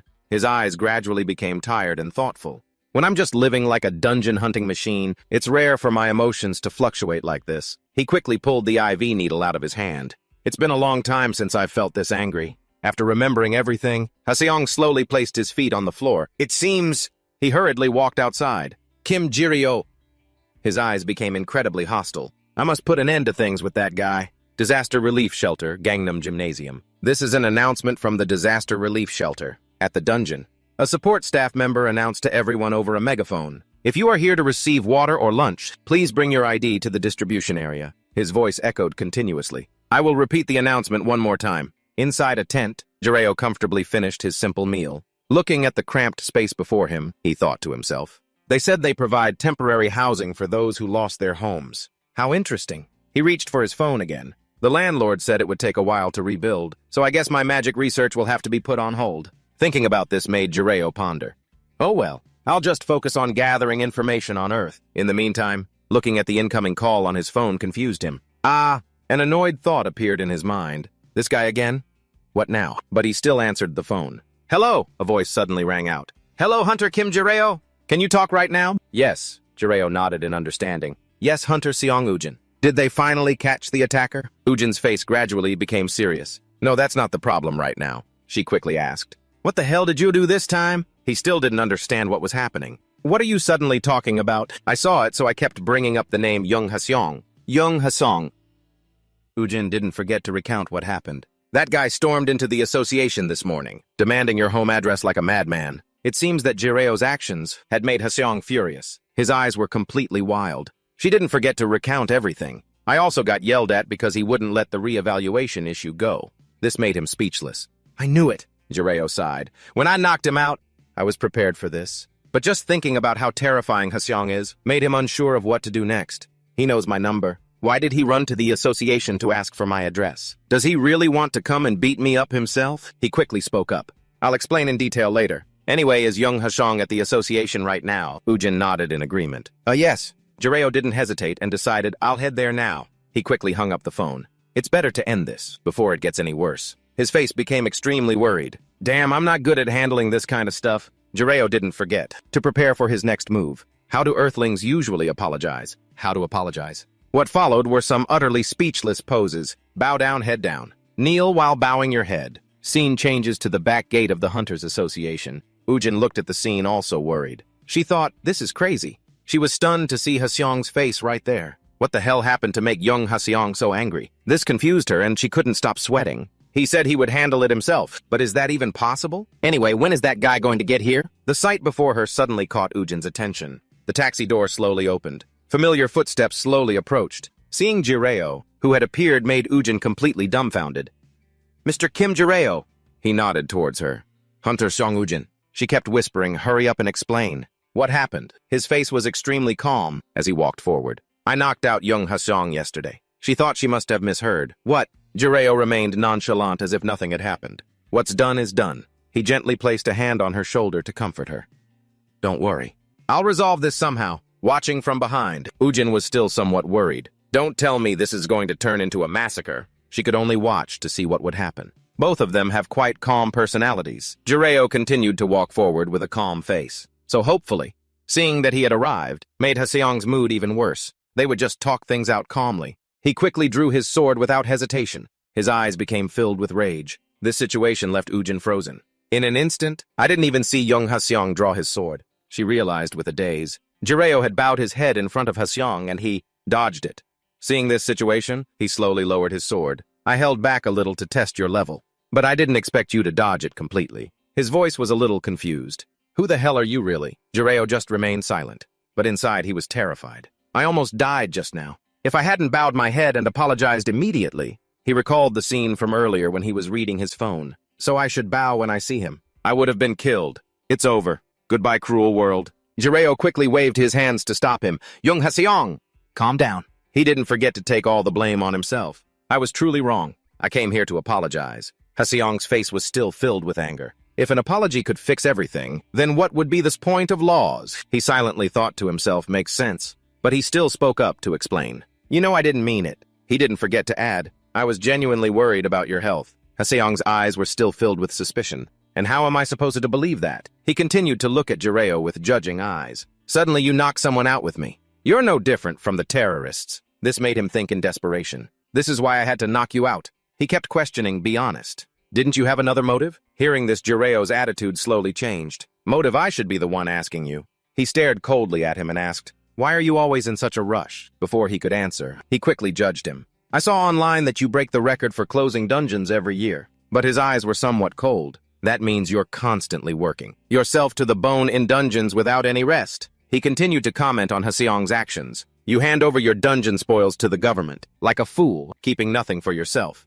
You don't even rest when you're sick. The more Jireo thought about it, the more confused he felt. Why are you so addicted to monster hunting? What difference does one day of rest make? Haseong's face immediately broke into a terrifying smile. So to put it bluntly, the atmosphere quickly changed. South Korea won't collapse just because you take a rest. So stop overdoing it, is that what you mean? Hearing that, he became dazed. He still stood there and kept asking questions. Could you say the same thing to the families of the victims who died because I didn't show up? Realizing the situation wasn't good, Jireo thought frantically, no. This bastard has no intention of listening to what I'm saying. He's twisting every word. Haseong's eyes had become filled with rage. Let's see how long you can stay relaxed like this. Hunter Kim Jireo. He continued to point at him and judge. You think this will end as a simple assault case? Let me make it clear. Someone like you doesn't deserve to be a hunter ever again. This news startled Jireo. What? Sweat dripped down his face endlessly. What do you mean? Why can't I be a hunter anymore? He felt utter despair in his heart. Looking at Haseong's terrifying appearance. Don't tell me. He's going to kill me so I can't do this job anymore. But in reality, Haseong had a different thought in mind. He's a criminal, cunning enough to fake a reevaluation. I should detain him to prevent him from trying to escape. With that thought, he slowly stepped forward. His action startled Jireo, making him panic. With his overthinking mind, he felt even more worried. Why is he getting closer? Is he going to kill me right here? He held his head in despair, not knowing what to do. He's going to kill me. He's really going to kill me. I'm going to die here. Jireo's mind went completely blank. He couldn't think of anything. What should I do? His whole body was trembling with fear. Think! Suddenly, Haseong's words rang out, startling him. When hunters fight, that's how it is. He remembered what Yunsung had told him. Unlike monsters, humans can hide their abilities. Those words as if saving him from this difficult situation. When your opponent is like that, fights don't break out easily. Jireo's palm had clenched into a fist at some point. That's right. He didn't hesitate and yelled loudly, "Get a grip, Haseong!" This scene made all the three of them stand still, without moving. Haseong and Ujin still didn't understand what was happening. Jireo suddenly pointed straight ahead. He declared without hesitation, "You're too weak." Those words made him freeze on the spot. Ujin was stunned, unable to believe the words she had just heard. Feeling it wasn't enough, Jireo continued to criticize young Haseong. Do you think you're so special? He couldn't think of anything else but to say these words. Even if you let your guard down and got ambushed by an F rank, is that your true level? Hearing this, Ujin's face also turned pale. What? Everyone's lives depend on you. Jireo didn't pay any attention to the faces around him and just criticized, don't talk nonsense. South Korea won't collapse just because you disappear. And even if it does collapse, is that your fault? Although in his heart, he thought in desperation, if I want to live, this is the only way. He reminded himself stronger. Make yourself appear stronger. And that's why he kept telling, Haseong, you must be delusional, because others treat you like a hero. In my eyes, you're just a normal 20-year-old. The more he listened, the more serious his face became. Stop pretending you're special. Sweat dripped down his face endlessly. That should be enough, right? If I keep criticizing, I might just make him angrier. Now I have to use the carrot. Next, he slowly spoke to Haseong again. Haseong, do you know that you look very unwell right now? Before he could react, he quickly announced, you're obsessed with gates and always pushing your body for meaningless things. Jireo was still trying to follow his plan. To be honest, I see that as a problem. You look like you need treatment. Ujin, standing beside them, didn't understand what was happening. Huh? What was that? Why the sudden change of tone? He seriously extended his hand towards him and explained, "You should get some rest. Being a hunter isn't a job you just do for a day or two." He was a little smug in his head. Such gentle words. At this rate. Contrary to his thoughts, Haseong's face became incredibly hostile. "No." The tense atmosphere made Jireo even more confused. At the same time, he slowly spoke up. Endless thoughts appeared in his mind. "What? Why does it feel like he's even angrier? Was I too harsh?" Haseong stood still and suddenly asked, "So in your eyes, I'm just a patient." He didn't say anything more and continued to walk forward. Just like that, he walked past Jireo. His recent actions made him very confused. Huh? Why is he acting like that? Just then, Ujin, who was standing to the side, quickly called out, "Hunter Young Haseong." He quickly replied, "I'm sorry, Hunter Seong Ujin." The two of them stood there watching his figure. "Leave this place." Jireo's face gradually relaxed as he thought to himself, "Wait a minute. I didn't get punched. Does that mean the plan worked? I can't believe pretending worked so well." Realizing that he was still safe, he didn't pay much attention to anything else. Earth's mages are more naive than I thought. This is a big discovery. I have to keep pretending, so that Young Haseong doesn't say anything. He was still lost in his thoughts when he noticed Ujin. Acting cool isn't actually that hard. I just have to act like I did when I was the great sage. Her face confused him and he wondered, "Now what's wrong?" He quickly approached her and called out, "Seong Ujin." Ujin's expression gradually changed. "If you're trying to silence me, you don't have to." He still didn't understand what was going on. "What?"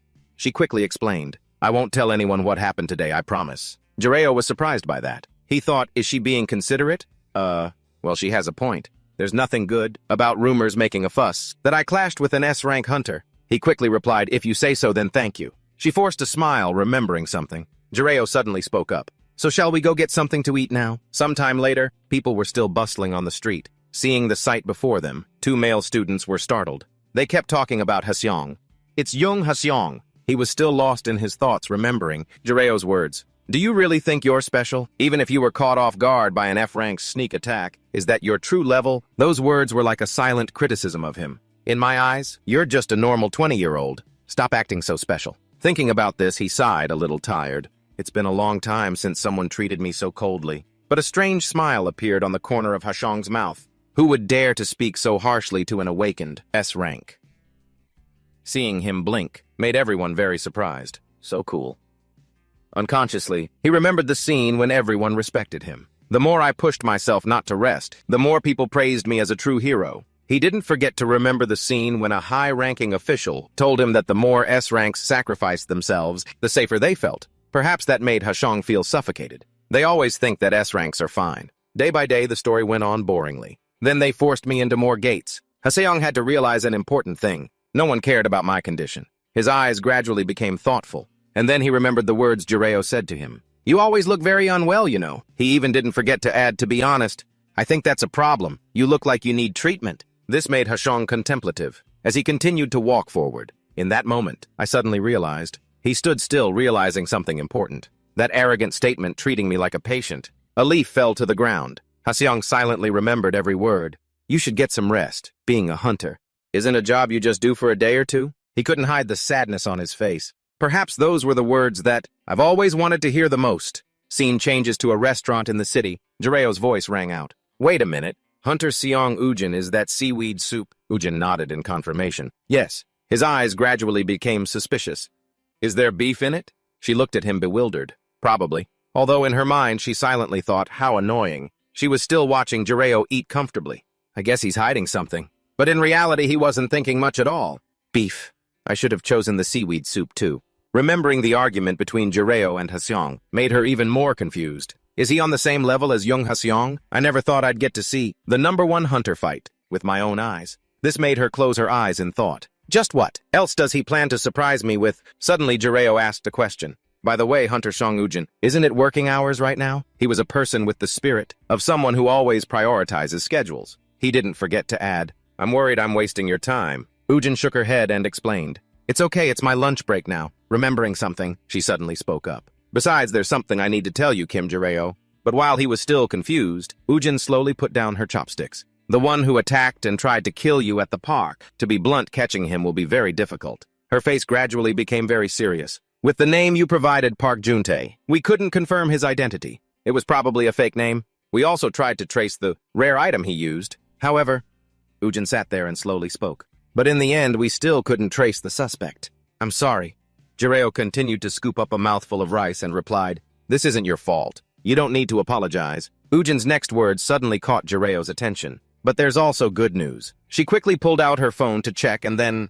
Let me explain. You and Hunter Dong, Haseong were recently trapped in a gate, right? We've found out who was behind it. It seems like you've learned something. Recently, we got a lead on a terrorist organization. Jiro heard this and was curious. Terrorists? He was still feeling confused when the phone next to him suddenly buzzed. A message from the other end came through. Have you ever heard of the Nakchan Temple? Reading this message confused him.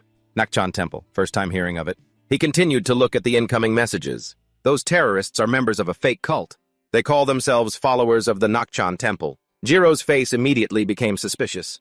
But why are you telling me this? Uzion didn't forget to add via text. They use an invisibility skill, so we have to be extremely cautious. Not wanting to waste time, she continuously sent messages with what she knew. It's possible that foreign figures are also involved, so we are monitoring them very closely. They're scattered everywhere, so it's hard to do a full sweep. Jiro read these messages very seriously. I also heard that they've recently been involved in other cases as well. Someone like you, Kim Jiro, probably doesn't need to worry too much, but be careful anyway. In the end, he just replied with 3 simple words, I understand. After thinking back on what had happened, his face became pensive. But to be honest, even though she's telling me these things, he involuntarily recalled the bloody scenes from that time. What does a terrorism investigation have to do with me? Meanwhile, on the other side, Yihui was also calmly looking at the information file on the table. In his hand was Jiro's file, and Jiro was still confident. I probably don't need to worry too much, right? He didn't know that he was already in the terrorists' sights. Chapter 58. 48 hours earlier. The cult's suicide-bombing terrorist attack targeting Dong Haseong. From inside, curses were being shouted. Son of a bitch! Naju coldly gave an order to his subordinates. Hey, get that bastard Su Yihui on the line now. His temper had completely exploded. He was constantly cursing the cult's lackey. He told us to contact him after we killed Dong. Haseong, that bastard wandering around in a cloak. The man with glasses heard this and nodded in agreement. Yes, sir. He was furious, cursing inside this place. Su Yihui. Ever since he used that ridiculous fake name, I should have known not to trust him. Thinking back on everything that had happened, it made him even more desperate. The destruction orb he gave me in case I ran into an S rank. The scene from that time was etched into Najiu's memory unforgettable. Who knew it would destroy the gate itself? What if I had used that thing inside the gate? Just thinking about it made his eyes fill with more hatred. Damn it! He planned to trap me in the gate with an S rank. The subordinate with glasses hurried over to report. Boss, I've contacted him. He's on his way. Hearing this, he nodded in agreement. Good. Najiu's eyes were now filled with immense hatred. I won't let him live.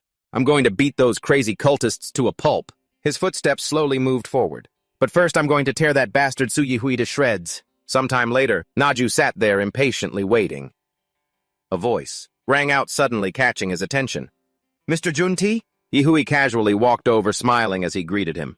I came as soon as I got the message. Was the assassination successful? He didn't forget to praise him. You worked hard. Najiu's expression slowly changed. Finally, Dong Haseong is... He lunged forward to attack. Luckily, at the crucial moment, Yihui managed to jump back and dodge, but his body was still injured, and he fell hard onto the ground below. He quickly sat up and asked anxiously, What are you doing? Naju coldly pinned him back down. From now on, you will only answer my questions. Thinking about what had happened made Naju furious. That damn destruction orb. What the hell was your intention giving it to me? Hearing this, he looked confused.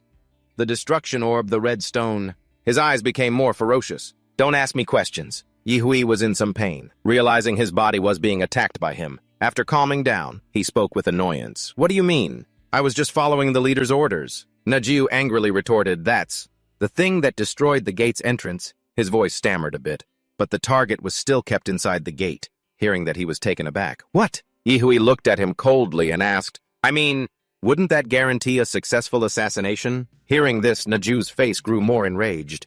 Or I would die from being trapped alone with an S rank inside the gate. He didn't forget to recount everything.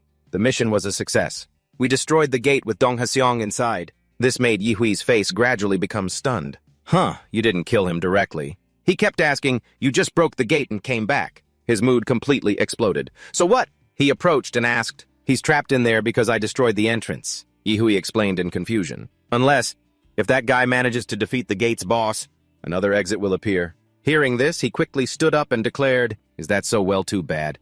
This S-rank hit was a failure. His face couldn't hide his surprise. What? But you promised you'd do it. He didn't forget to remind him, after pocketing all that money. Naju lost his composure a bit. You think I wanted it to turn out this way? He looked at him coldly with eyes that seemed to want to eat him alive. Who knew that F-rank bastard would be with Dong? Hasiong, you fools! You should have done your intel properly. His voice was filled with contempt, making Yi Hui freeze. Damn it, you cult bastards! He quickly moved closer and grabbed Yi Hui's head. This is all your fault for constantly rushing me, got it? After a moment of silence, he slowly replied, We are not a cult. He looked at him stunned. What? His voice was annoyed.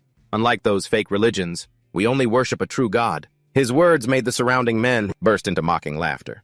Do you people think dungeon breaks happen by chance? Lord Netanya is testing sinners like us. But Yi Hui kept reminding him, regardless, this is too disappointing, a failure again. Naju suddenly glared at him. What did you say? He coldly declared. If he's an S-rank, being trapped in a gate is no problem. He'll just kill the boss and get out. This was your last chance. Hearing this, his attitude completely changed. So, what are you gonna do? He slowly moved his blood-stained hand towards him. Get a grip. Don't you know whose hands your life is in? Yi Hui sighed and suddenly declared, As expected, one should not trust the godless. Seeing this, he was stunned. Huh. Before he could react, he turned his head and continuously mocked, You fools. You don't even realize our importance. We were going to expand our influence with money, but it's better to stop now. Unable to take it anymore, Naju attacked directly. You bastard! He sensed something was wrong. His face gradually turned serious. He looked at his own hands, stunned. Why isn't my skill working?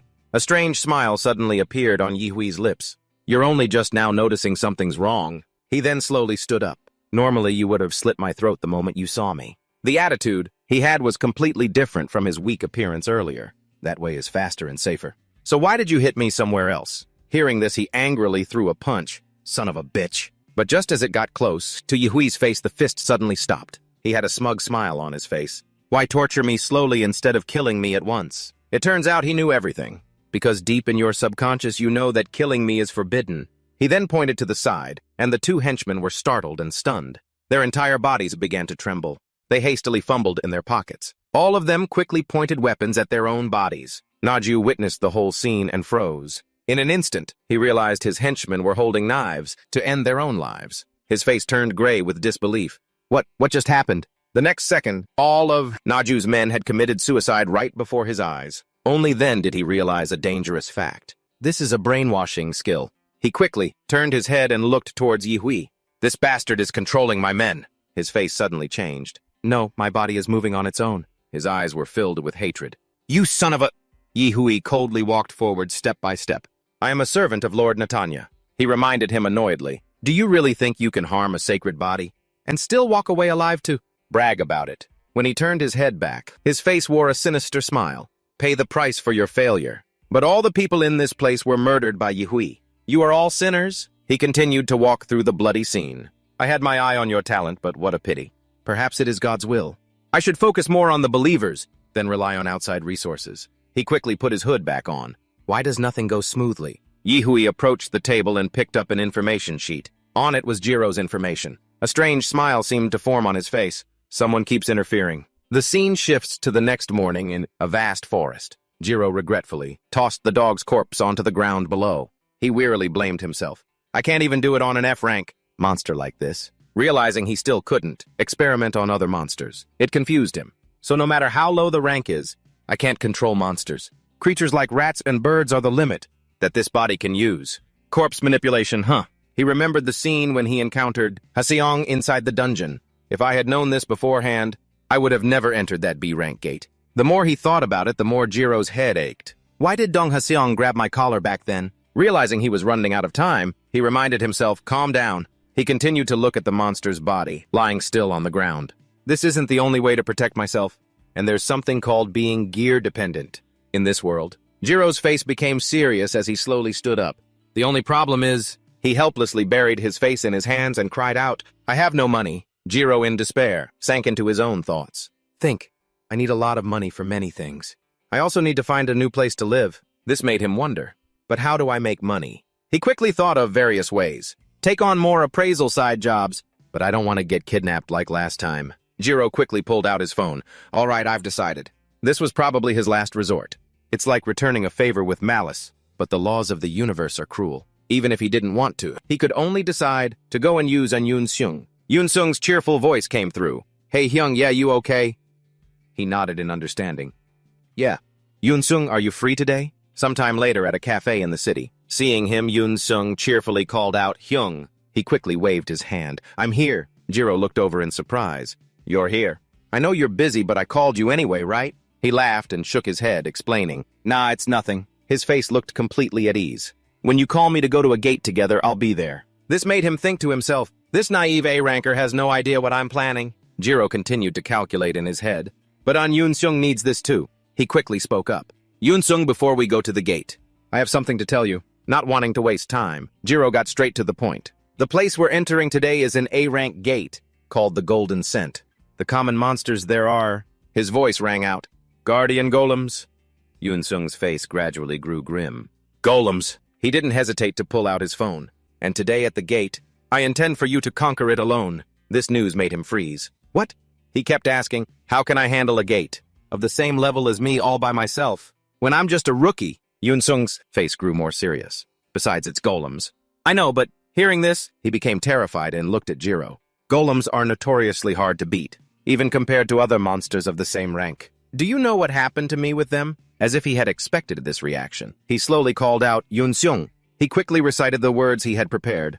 If you don't confront them, do you think your trauma will just disappear on its own? Be honest. Right now, if I put a golem in front of you, you wouldn't be able to do anything right. Just to be sure, he didn't forget to add a few more words. And you're a hunter. What would you do if one day, golems suddenly poured out of a dungeon? Yunsung suddenly fell silent. His face was pensive. I'm doing this partly to make money, but it's really sad to see him not showing off his skills because of fear. While he was still hesitating, he spoke again. So I'll help you. He calmly announced, today let's overcome your golem trauma. Although in his head he had other calculations. You overcome your trauma, and I'll collect 10 A-rank monster materials. He didn't forget to add, anyone can beat a golem if they know how. Yunsung's eyes suddenly lit up. There's a way. Jiro pointed behind him and announced, let's go to the gate and catch one now, shall we? Just one near the gate's entrance. His voice was calm. If it doesn't work, we can just escape. Hearing this, he reacted quickly. Only then did he slowly speak up. If you say so. Before he could finish, Jiro quickly turned away. Good, let's register to enter the gate right away. Suddenly, Yunsung pulled out his phone. But Hyung, his face was a bit stunned as he asked quietly, if it's an A-rank gate, then you won't be allowed to go in with me. He quickly reached for his phone. Can I borrow your phone for a second? Then he continuously typed a message. A series of information had been forged by him. Now, Jiro seriously returned the phone to Yunsung. Registration is done. Seeing this, he took it stunned. Hyung, this is illegal. His face once again became scary. Is there a problem? Just do it. This made him quickly agree. Yes, yes. He looked at the notification on his phone screen. Well, shall we go? The scene shifts to inside the Golden Scent gate. Yunsung walked along constantly marveling. Is all of this real gold? Jiro acted calmly. But in his head, he was thinking, honestly, does it matter if it's real or not? Something more valuable than gold is waiting for us. Remembering something, he suddenly called out, wait. He looked at him in surprise. Yes. He closed his eyes tightly. From now on, Jiro could sense everything around this place. I need to follow the familiar mana inside the gate. He continued to calculate, following the flow of energy leading him forward. If I follow its path, I'll be led to a place. Seeing Jiro walk off, Yunsung also hurried to follow. He quickly noticed a small path to one side. His face remained emotionless. There it is. This monster is the Guardian Golem. Everything was within Jiro's calculations. An autonomous clay doll, powered by mana. He thoughtfully stepped into this space and thought to himself, no matter how I look at it, I can still sense the technology of my homeland, Alpha Yuri, alongside the golems. The familiar traces of Alpha Yuri often appear inside gates. His eyes were somewhat annoyed as he looked ahead. Of course, there are also new things that I don't know. I'm gradually figuring out the identity of the ones who created the gates. Now Jiro suddenly commented, this is a new style compared to last time. Yunsung, seeing this, was confused. What? He shook his head and looked back at him. Nothing important. Are you ready? He nodded firmly. Yes, I brought a few potions just in case. The sight before him made him curious. What's that? Yunsung slowly spoke up. This, I borrowed it. He quickly showed him a strange item. Here, this is an item box that can store and hold a certain amount of materials found inside gates. Looking at the item in his hand made Jiro think in surprise, an item box. I heard these things cost as much as a nice apartment. But while Yunsung was still trying to figure out how to fight, Jiro spoke up again. All right, one more thing before we start. His face was completely calm as he declared, I'll be taking the cores and mana stones from this place, since I'll be providing you with advanced information. No problem, right? This information made him look stunned. Cores and mana stones. His attitude made him feel awkward. Did I just reveal my greed too blatantly? Sweat dripped down his face. He quickly glanced away. But if I'm going to use an Yunsung this time, I have to get a good deal. Suddenly, Yunsung's voice rang out. You're not greedy at all, Hyung. He looked at him with bright eyes. For showing me the method, please take what you need. Not wanting to waste time, he quickly announced, Let's go catch a golem now, shall we? Hearing this, he nodded in agreement. Yes. The two of them stood facing the giant golem. Looking at its massive form, he thought to himself, a guard. Looking closely, it's a civil security golem. He then noticed the stone on the monster's body. Emergency stop command using light. Jiro reached into his pocket. I knew this would happen, so I brought this. He quickly pulled out a necessary item, a laser pointer bought at Daiso. Yunsung saw it and was curious. What's that, Hyung? He seriously pointed forward. Yunsung, do you see the round gem embedded in the golem's chest? Right. He nodded firmly. Yes. Jiro continued to point his pen forward. I'm going to shine a light on it for about 10 seconds. With this. You just need to block it while I do it. Easy, right? This made him feel confused. What? His voice was very certain. Like I said, 10 seconds. He had already gotten into a fighting stance. In his hands, Yunsung now held the necessary weapons. Jiro looked at the pen in his hand, and then thought to himself again. And Yunsung should be able to hold it off, but I have protective gear now too. He didn't hesitate and pointed forward. Somehow I have to hold out for about 10 seconds. Finally, the pen was aimed directly at the gem on the golem's body. When stimulated, the monster's eyes suddenly lit up. Seeing it immediately rise up caused the surrounding rocks to crumble. Yunsung's face gradually became serious. He didn't know if this would work or not. After seeing the opportunity arise, Jiro seriously declared, now, the golem, when stimulated, charged towards the two of them. At the same time, he also announced, go. Jiro held the laser pointer, shining it directly on the gem on the golem's body. 10 seconds? 9 seconds? His face became very anxious, but he still tried to appear calm. The golem was now completely enraged. 8 seconds? 7 seconds? Seizing the opportunity, Yunsung quickly charged forward. 6 seconds? 5 seconds? The remaining time became more and more urgent. 4 seconds? 3 seconds? The monster was still rampaging, destroying everything here. 2 seconds? 1 second. After seeing that 10 seconds had passed, Jiro slowly spoke up, done. The laser pointer suddenly changed, catching the golem's attention. He didn't forget to remind Yunsung, step back a bit. Hearing this, Yunsung nodded in agreement. Yes. Looking at the giant monster in front of him, he silently calculated in his head, if I send a light signal, that matches the golem's emergency stop code like this. The monster stood still, as if it was being controlled by something. Finally, its two legs knelt heavily onto the ground. It could no longer control its body. Seeing this, Yunsung was stunned. The golem, Jiro seriously explained to him. That's its weak point. I'll explain the details later, so don't try to imitate this on your own. His eyes immediately lit up. Of course! How could I do what you do, Hyung? Jiro could only think helplessly. No, you probably can. Not wanting to waste time, he quickly reminded him, all right, Yunsung, now it's your turn. While Yunsung was still stunned, he continued to instruct, this is a necessary process to overcome your trauma. He stepped forward and put one foot on the giant golem's hand. From now on, take this golem and... Jiro turned his head and seriously urged, beat the crap out of it. With his encouragement, Yunsung swung his hammer. He used all his strength, striking the giant monster's body directly. His eyes were now filled with indescribable anger. Yunsung continuously used his hammer to shatter the giant monster's body. In just a short time, it was completely smashed to pieces by him. Jiro then asked, how was it? He gently approached from behind and announced, when you try it yourself, it's no big deal. Right, remembering what happened made Yunsung even more incredulous. This is crazy! He looked seriously at Jiro's back. How could this have happened? He was still relentlessly commenting. You turned it into a pile of rags. Everything happened so fast that Yunsung was also stunned. How can you disable a golem with just a hand gesture in 10 seconds? While he was still thinking, he suddenly spoke up. Yunsung! Yunsung quickly responded, huh, yes. He looked at him and asked, could you come over here for a second? He nodded in agreement. Yes. As he approached, his face was a bit confused. What is it? Jiro quickly took his hands out of his pockets. I'll teach you how to extract the core, too. He pointed to a remaining piece on the golem's body. Here, put your fingers in this gap and pull it apart a little. Seeing this, Yunsung was curious. Right there. He put his hammer to the side. Jiro stood right beside him, constantly instructing. Push in and then lift. He quickly followed his instructions. Like this? Finally, the golem's body was slowly dismantled. Yunsung's eyes lit up. Awesome. He nodded in understanding. That's right. He didn't forget to explain further. Usually the place where the core is located has a weak seal. A thought popped into Yunsung's head. To find the core so quickly and precisely. He looked at him with admiration. It's not something you can do with just a lot of experience.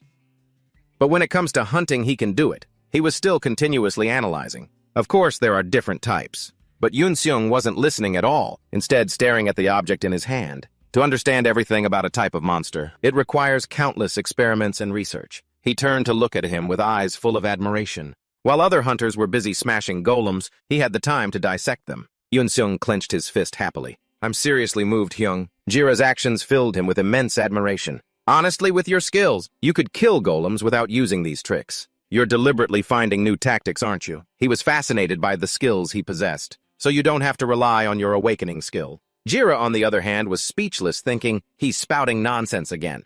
But explaining would be a pain. But Jiro still replied, that's right. You're absolutely correct. All of this only made Yunsung admire him even more. Just as I thought. You're truly on a different level than other hunters, who just cling to the power they happen to acquire.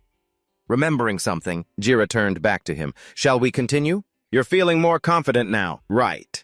He nodded cheerfully. Of course, leave it to me. Jiro's voice faltered slightly. I'll get the shield ready too. Noticing the item in his hand, he quickly held it forward.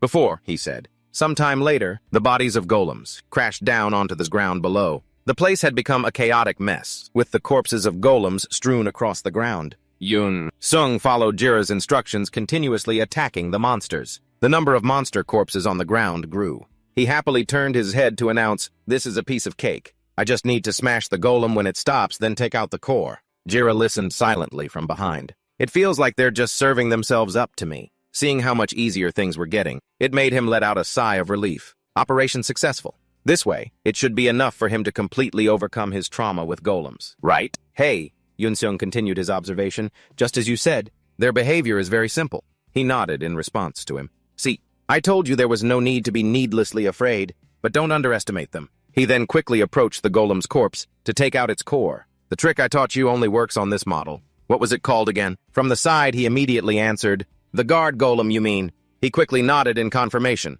Right, it only applies to them. Yes, Jiro explained seriously while removing the core. If you encounter a type of golem you've never seen before, be careful. Yunsung obediently nodded in understanding. Yes, Hyung. Seeing things get easier and easier, he stretched comfortably. Finally, I'm just getting warmed up. He secretly glanced at him and thought, this guy, he's completely forgotten that what we're doing is illegal. He continued to recall the actions he just took. We didn't declare a private porter, so it's clearly illegal trespassing. We'll be criminals if we get caught, but probably not. Jiro thought to himself as he approached the open space.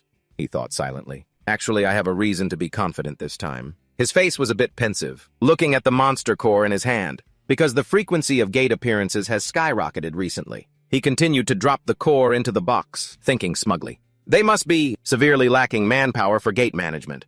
There's no way they can catch us. Seonujin must be really busy. The spatial box gradually shrank in his hand. Thanks to that, illegal trespassers like me can run rampant. His voice held a hint of anticipation. Let's go. The next door is the boss room. Right, Yunsung. Seeing this, he was bewildered. Leaving so soon, he pondered. Looks like we've dealt with most of the regular monsters, Jiro thought to himself with some worry. How can I trick this kid into earning more for me? He stood still thinking about his next plan. I have to be clever. Suddenly, the area started to change. Jiro immediately realized, damn it, the ground here has completely frozen over. Before Jiro could react, his feet were instantly stuck fast to the ground. Yunsung hurriedly called out to him, Hyung? His face grew annoyed as he glanced ahead. Damn it, sensing something was wrong. He looked at the gate in confusion.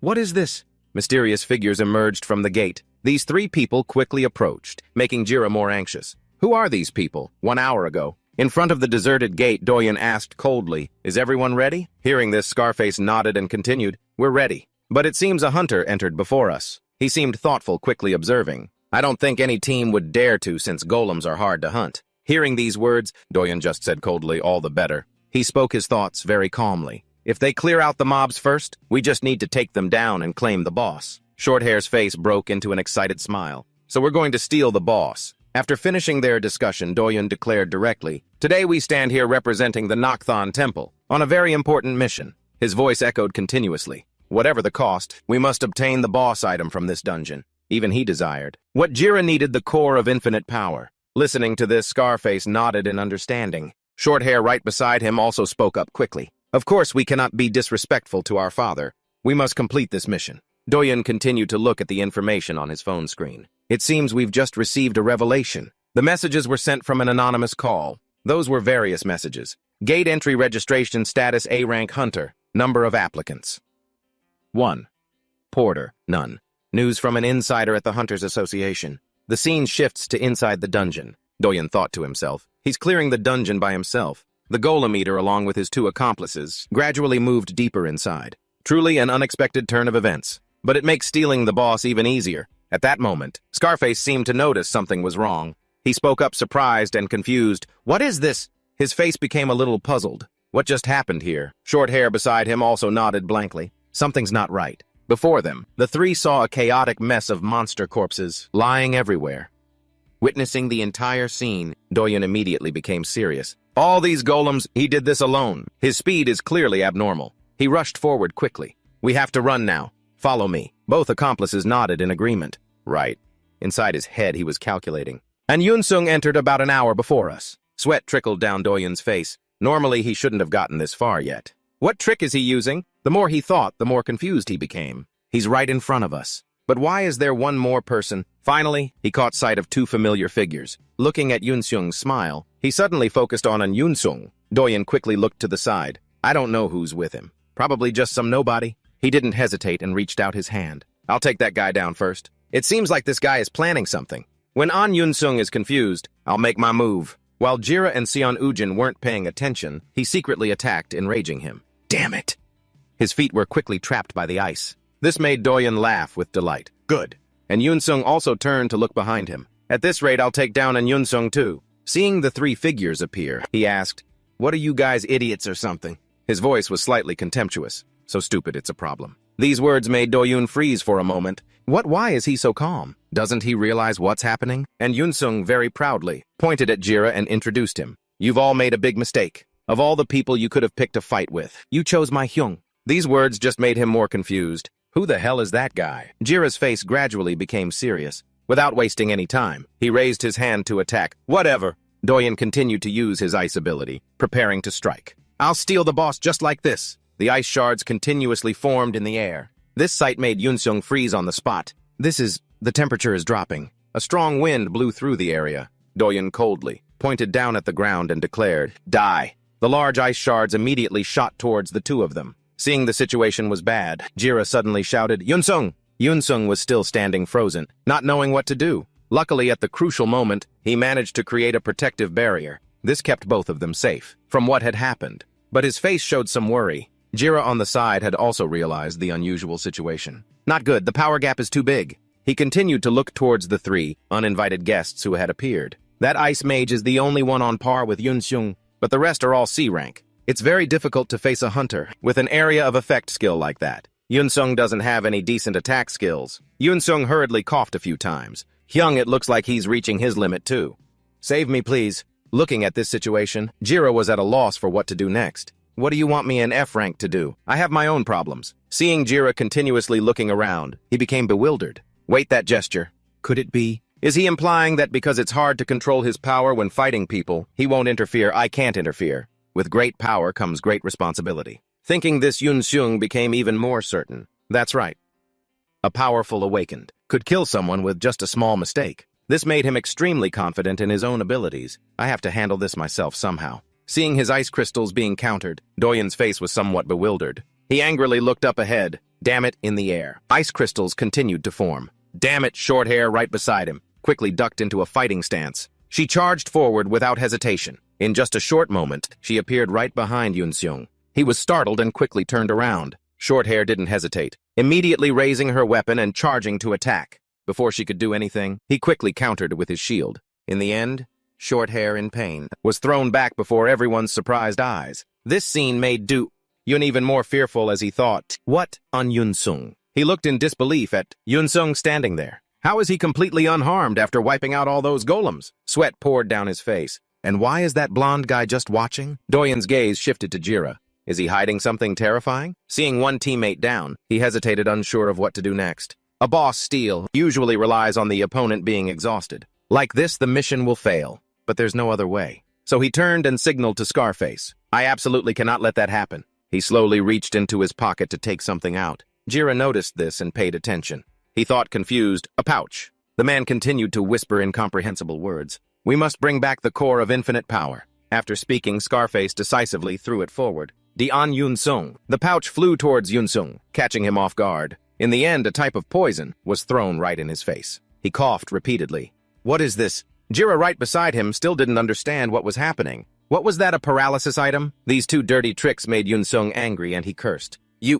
What the hell are you doing? He dismissed his thought. No, it's not a paralysis item. This made him even more incredulous. Then what is that powder? Suddenly, a loud explosion occurred. Dust and smoke filled the area. They rushed forward without hesitation. Jiro had already figured out their plan. No way. These crazy bastards. A giant footstep slowly approached, and it was the boss of this place. The Golem King had appeared. His face became incredulous as he asked himself. They scattered monster-luring incense. Before them now was a boss, a very aggressive golem. The system had also analyzed its level. Golem rank A. Jiro saw this situation and despaired. This is bad. He realized the plan had gone too far. That's also a golem, but it's a new model, so it'll take time to find its emergency switch. Jiro quickly turned and called out, Yunsung! At the same time, the golem was aiming straight for Yunsung to attack. Get out of the way. Everything happened so fast that he stood there helplessly. A loud noise exploded. Luckily, he managed to dodge in time. The power of this monster forced him to retreat sharply. Immediately after, energy of ice continuously shot across the ground. Before he could react, these blasts of ice had appeared. It even froze, his limbs in place. He was startled and blankly turned his head to look elsewhere. Damn it! Doyon on the side had secretly done all of this. His face wore a wicked smile. The sight before him made Yunsung instantly afraid. The boss, Golem, had targeted him and was charging straight to attack. He tried to defend himself by creating a protective barrier. This barrier could help him survive for a little while longer and could withstand its attack. It didn't give up, continuously breaking through the barrier with all its might. Yunsung could only grit his teeth and defend himself right there. Seeing the situation was bad, Jiro hurriedly fumbled in his bag.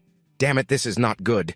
He helplessly opened the bottle of medicine in his hand. I brought him here to overcome his trauma, but it seems I'm making it worse. His face became extremely serious, as he thought. I need to avoid the worst-case scenario at all costs. Sometime later, the boss golem continuously attacked Yunsung with its hands. It seems he's also reaching his limit. Realizing something, he slowly turned his head to look behind him. At the same time, drops of water fell, catching the golem's attention. In the air, a strange magic circle suddenly appeared. In the distance, Jiro was controlling it. This made Yunsung focus on him. Hyung Jira! He immediately became joyful, thinking he would be saved. The boss is finally intervening himself. The magic circle continuously changed. A second later, water immediately poured down from above. The boss golem was still standing there, not understanding what was happening. Yunsung gasped for breath, regaining his composure. Seeing this, Jiro hurriedly called out, Yunsung!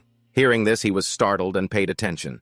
He quickly reminded him, all the monster-luring incense has been washed away. Now the monsters won't come after you anymore. Doyon, witnessing this whole scene, couldn't hide his anger. That bastard, he thought to himself. I thought once I took down on Yunsung, everything would be over. But I didn't expect this. Is he a water attribute awakened? His face gradually became incredulous. But what rank is that guy? I can't feel any mana from him. It seemed the boss golem had noticed something. Doyon and Scarface were startled and backed away. It had completely changed its target to the two of them, making him think in despair. Damn it!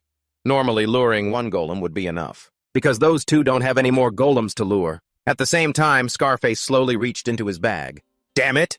He turned again, preparing to act. Immediately after, Scarface threw the pouch forward. Jiro stood there without any reaction. He didn't expect that he would be targeted by these two. Doyon annoyedly turned and scolded him. What are you doing? Do you know how expensive that is? He could only stammer an explanation. But the golem is looking this way. Hearing this, he angrily reminded him. Anyway, it'll just get washed away by his water skill. Suddenly, Yunsung's voice rang out. Hyung. He looked at Jiro with very worried eyes. Use your water magic one more time. Hurry. He was still standing there, looking at the boss golem targeting him. His face gradually became serious. But inside, he was unbelievably desperate. He has another pouch of powder. He realized the situation had become extremely difficult. I've used up all my mana for today, so I can't create water anymore. Jiro quickly shouted to signal Yunsung. Yunsung used this chance to get out of that ice. This startled and confused him. At the same time, he quickly turned in another direction. Now he had to run away from the pursuit of this boss golem. "Help me!" It slowly raised its giant hands into the air. Then it continuously destroyed everything around it, making things even harder for him. He could only run desperately. "Help me!" Looking at this situation, Scarface was also startled and spoke up. "I don't understand why he didn't wash it away. That crazy bastard. He didn't understand why he was doing that. Is he really going to face the boss alone?" Yunsung from the side coldly turned to look at them. "You're only realizing that now. You'd better consider yourselves lucky." His face broke into a very proud smile. "Do you know how much my Hyung has been holding back on you? My Hyung is holding back because he's afraid he'll accidentally kill you." Their faces gradually turned pale. "So stop before you cross the line. Over here." Jiro was still running as fast as he could. Thinking about what he was facing made him feel completely hopeless. "If I get hit even once, I'm a goner." But he was still trying to escape the boss's pursuit. Fortunately, because of its size and weight, it couldn't change direction easily and was slow. Jiro quickly dashed forward. "I still need to use this to get out of its sight, somehow." Sensing something was wrong, he slowly turned back. It had stopped chasing and was standing still. "Is it angry because I ran too much?" Before he could react, dark things shot towards him. Jiro looked back and realized the situation. The area was gradually changing under its control. "The gate's terrain is changing. Is this its special skill?" Jiro didn't know what to do next. In his mind, he could only count on Yunsung. "And Yunsung, what are you doing?" At the same time, he had also escaped from the ice imprisonment. Doyon didn't let him go, quickly kneeling on the ground to prepare an attack. He used his ability to spread ice everywhere, but his actions caught Jiro's attention. His eyes held a hint of desperation. Looking at the ice floor ahead, he didn't know how to run to escape this pursuit. "At this rate, I can't run."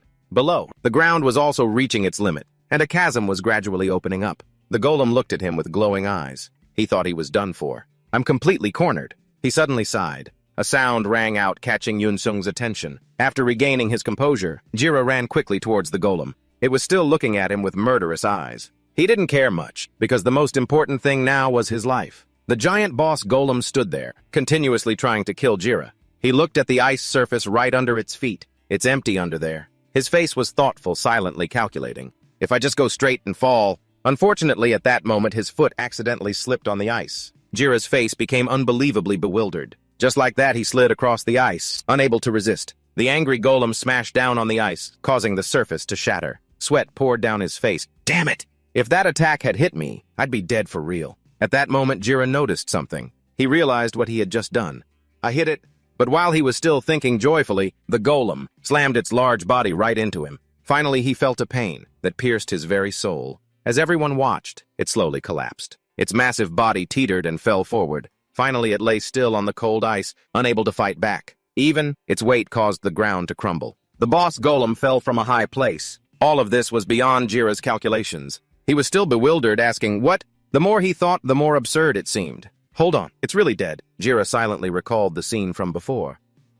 "So..." In short, the monster swung and missed where I slipped down. I kicked the golem's leg, which was standing on the ice, making it lose balance. Then it fell. The weakened area caused the ground to collapse, and it fell down. His face became pensive, lost in thought. "I'm the one who caused it, but it's so absurd. How is that possible?" Suddenly, at that moment, Jiro realized something was wrong. A giant ice crystal suddenly appeared. His face gradually became incredulous. "This is..." He slowly walked forward, step by step. "No way." Jiro quickly entered the newly opened space as if searching for something. Finally, he successfully pulled out a giant core. Looking at this prize, he couldn't hide his surprise. The boss defeat reward, so it's really dead. He quickly turned to look behind him. Wait, what about Yunsung? Yunsung, along with the other two, were still looking at him with bewildered eyes. Doyun then asked blankly, "What just happened? What in the world just happened?" Time seemed to freeze in this place. All three of them stood there looking at Jiro. Yunsung couldn't hide the awe on his face. His gaze towards him filled with even more admiration. Holy crap. He gave a confident and admiring smile. In just a blink of an eye, he saw the golem's weakness and guided it to lose its own balance. The thoughts in his head appeared when he saw his calmness. Then he delivered the finishing blow. A truly sophisticated hunting method. He didn't even need skills and still faced that monster. At the same time, Scarface on the side also couldn't hide his surprise. Unbelievable. How could he take down a golem with his bare hands? Jiro suddenly shouted, "On Yunsung!" He hugged the reward and quickly signaled, "Come here." Here the gate has opened. Hearing that, Yunsung hurriedly ran forward. "Yes, sir." Doyun just realized something was wrong. He looked on in panic as the two prepared to leave. "I can't let them escape like this." It seemed Do-yoon had gone completely insane as he thought. I've been controlling my speed until now, but there's no more time. He quickly created a magic circle of ice. I must get the core no matter what. Seeing this, Yunsung quickly stepped forward. Bro, it's dangerous. Get behind me. Ji-yoke gently placed a hand on his shoulder and reassured him, it's okay. This time I'll step up officially. You're the one who needs to be behind me, Yunsung. But in his mind, he had his own plans. It's not over yet, so I didn't want to use this. He continued to look at Do-yoon's crazed state. But in a situation like this, I have no other choice. Thousands of crystals shot straight towards the two of them, without any hesitation causing Yunsung to scream in fear. Bro, Ji-yoke suddenly held up the mirror he'd spent so much on. In midair, a great light appeared. The ice crystals suddenly stopped. Witnessing the scene left Yunsung stunned. He looked at the ice crystals still hanging motionless, not moving at all. What the why did it suddenly stop? Time seemed to stand still. The next sight made him freeze in astonishment. The direction changed. The ice crystals shot directly back towards Do-yoon and Scarface. The two of them could never have expected this to happen. Do-yoon's body was immediately attacked by his own technique. Scarface seemed unluckier as he started getting more and more wounds. Continuous screams echoed out. Ji-yoke, however, remained incredibly calm. He stared intently at the mirror in his hand. Looks like this field test was a bit premature, huh? That was the reflection mirror. It reverses the direction of magic, but only for attacks of E rank or lower. Ever since I first saw it, I've been very interested. It was originally only usable for E rank or lower attacks, so I worked hard to modify it. Ji-yoke continued to look at the two men now completely frozen. But it seems because the base was a low-level magic tool, its durability is terrible, not wasting any time. He quickly urged, let's go Yunsung. We also have to report those guys before they die. Yunsung also nodded in agreement. Yes, sir. His eyes immediately lit up. I'm so moved. You've avoided fighting so much, but when I was in danger, you revealed your true power like that. Though a bit confused, he still nodded in agreement. That's right. He idolized him even more as he mentioned this. Whether it's your personality or your strength, bro, you really are. Ji-yoke was speechless, staring at his phone screen. I told him to report the gate criminals to the association, not the police. Right? Didn't he listen to me? Remembering something, he silently glanced to the side. His expression became extremely annoyed. Those annoying guys, he sighed, thinking to himself. I just want them arrested, handcuffed, and tortured. But a short time later, handcuffs appeared on Ji-yoke's wrists. Sitting inside a room, he was bewildered. What's going on? He was trying to remember everything. Something's messed up again. I think I'm going crazy. Jon walked up and called out, Mr. Kim Ji-yoke. She gave a surprised smile. We meet again. Are you here for work? Hearing this, he shook his head. No. He held up his cuffed hands. I've been arrested. At the same time, two large men walked towards him. Let's go, Mr. Kim Ji-yoke. They quickly escorted him away to the room of truth. Or more accurately, the basement. Ji-yoke could only think in despair. Why does this always happen to me? Jon watched from behind a little worried. Chapter 64. The story retold. The full sequence of events was as follows. The scene shifts to the front of the portal. They quickly found Ji-yoke. There, the association staff received their report. I came to the scene immediately. Do-yoon and his accomplice were also arrested by the police. And the terrorists were arrested while still frozen. I thought that was the end of it. But a guard suddenly asked, the exit gate is open. So who was the one that took down the boss? Yunsung smiled and said, of course it was Ji-yoke. This news startled the man. He also realized his mistake. The two of them stared intently at Ji-yoke with judgmental eyes. Mr. Kim Ji-yoke is just an F rank, right? But this is an A rank gate. He kept scratching his head, trying to explain. That's not it, huh? But while he didn't know what to say, they continued to announce, entering a gate without reporting, ignoring rank restriction regulations. Everything happened too fast. He was handcuffed by them and hunting without a license. You are under emergency arrest for the aforementioned charges, Ji-yoke thought desperately. Arrested. These guys didn't forget to announce. You have the right to remain silent and to an attorney. You understand that, right? Confiscate his phone. Seeing this, Yunsung called out worriedly, Hey! Ji-yoke's face turned ashen. Damn it, back to the present. Ji-yoke thought helplessly, the other two charges can be overlooked. But hunting without a license is very dangerous. This place belonged to the Hunter Association. Basement interrogation room. Sweat dripped endlessly from his face. If I'm not careful, I'll really go to jail. Get a grip. The investigator slowly spoke. So to be clear? Yes.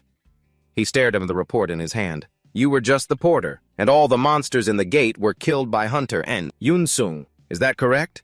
He nodded firmly. Yes, that's right. This made the man even more suspicious. And forgetting to report when entering the gate was just an oversight. He again nodded in agreement. Of course. Now Ji-yoke didn't forget to add, how could an F rank like me possibly hunt an A rank boss? The man next to him quickly whispered to the investigator. That sounds reasonable. They kept discussing among themselves, which Jiok overheard. Just now Hunter Seo Uyon used new equipment to reevaluate his awakening ability, and we have the results. The investigator was somewhat stern as he listened to these words. He's really an F rank. After a moment of silence, he quickly placed the information sheet on the table. Well then, Mr. Kim Ji-hyuk, for now, we will only give you a warning for entering the gate without notice. He didn't forget to add, but a record has been made.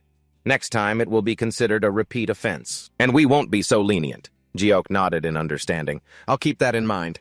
Although inside he was overjoyed. Whoa, I'm free. He was trying to carefully recalculate everything. Now I just need to go out, sell the cores I got from my inventory and strike it rich. Remembering something, his face immediately became serious. Wait a minute thinking about it. Ji-hyuk realized a harsh truth. In Korea, when buying and selling items from gates, this made him even more desperate. Don't you have to use the national exchange? And that means transaction data will be recorded. After being released, Ji-hyuk thought to himself, right now I'm suspected of hunting without a license. If I go and sell a whole bunch of cores like this, he realized things weren't as easy as he thought. I'll get caught 100%. Suddenly his phone rang, catching his attention. It turned out to be a call from Yunsung. Ji-hyuk quickly answered, Hey Yunsung. His voice suddenly came through. Yes, sir. Are you done with the interrogation? He continued to whisper to him over the phone. I told them I killed all the golems, but the investigators keep asking me for proof of the hunt. Hearing this, he was stunned. Proof of the hunt? Too frustrated, Ji-hyuk couldn't hide his sigh. I guess there's no other way. A tear streamed down his face. Damn it, I'll go get it, he said to himself. This is my karma for wanting to trick and Yunsung. The scene shifts to the Nocturne Temple branch. Elder Day was a bit stunned, listening to what his subordinate had just reported. What he asked again stunned. All our followers who entered the gate were arrested. This man was Elder Day, a mid-level manager of the Nocturne Temple organization. Yes, he kept asking questions. What about the item? We didn't get the item. The subordinate nodded in agreement. Yes. At this, Elder Day sighed wearily. How can I face the father now? He knew that item was extremely rare. The Infinity Core, a reward that can only be obtained from a golem-type boss. This is an extremely popular item that many large corporations are after. So even with a high price, it's very difficult to buy. Not getting what he needed made him even angrier. We can't win in auctions against giants like the Korean Magic Tower, so the only way is to get it ourselves. But Elder Day couldn't hide his regret. We just lost a precious A-rank follower. Goatee suddenly bowed his head. My deepest apologies, sir. The elder remembered something. He suddenly asked, I heard a few hunters entered the gate before us. So who defeated the leader and took the core? The man's eyes suddenly became serious. It was said that before. He recalled the scene outside the gate back then. Goatee observed very carefully the investigator's words. The exit gate is open. So who took down the boss? Yunsung naively declared. Of course it was Ji-hyuk back to the present. Goatee quickly reported Ji-hyuk I heard a hunter named Kim Ji-hyuk took down the boss.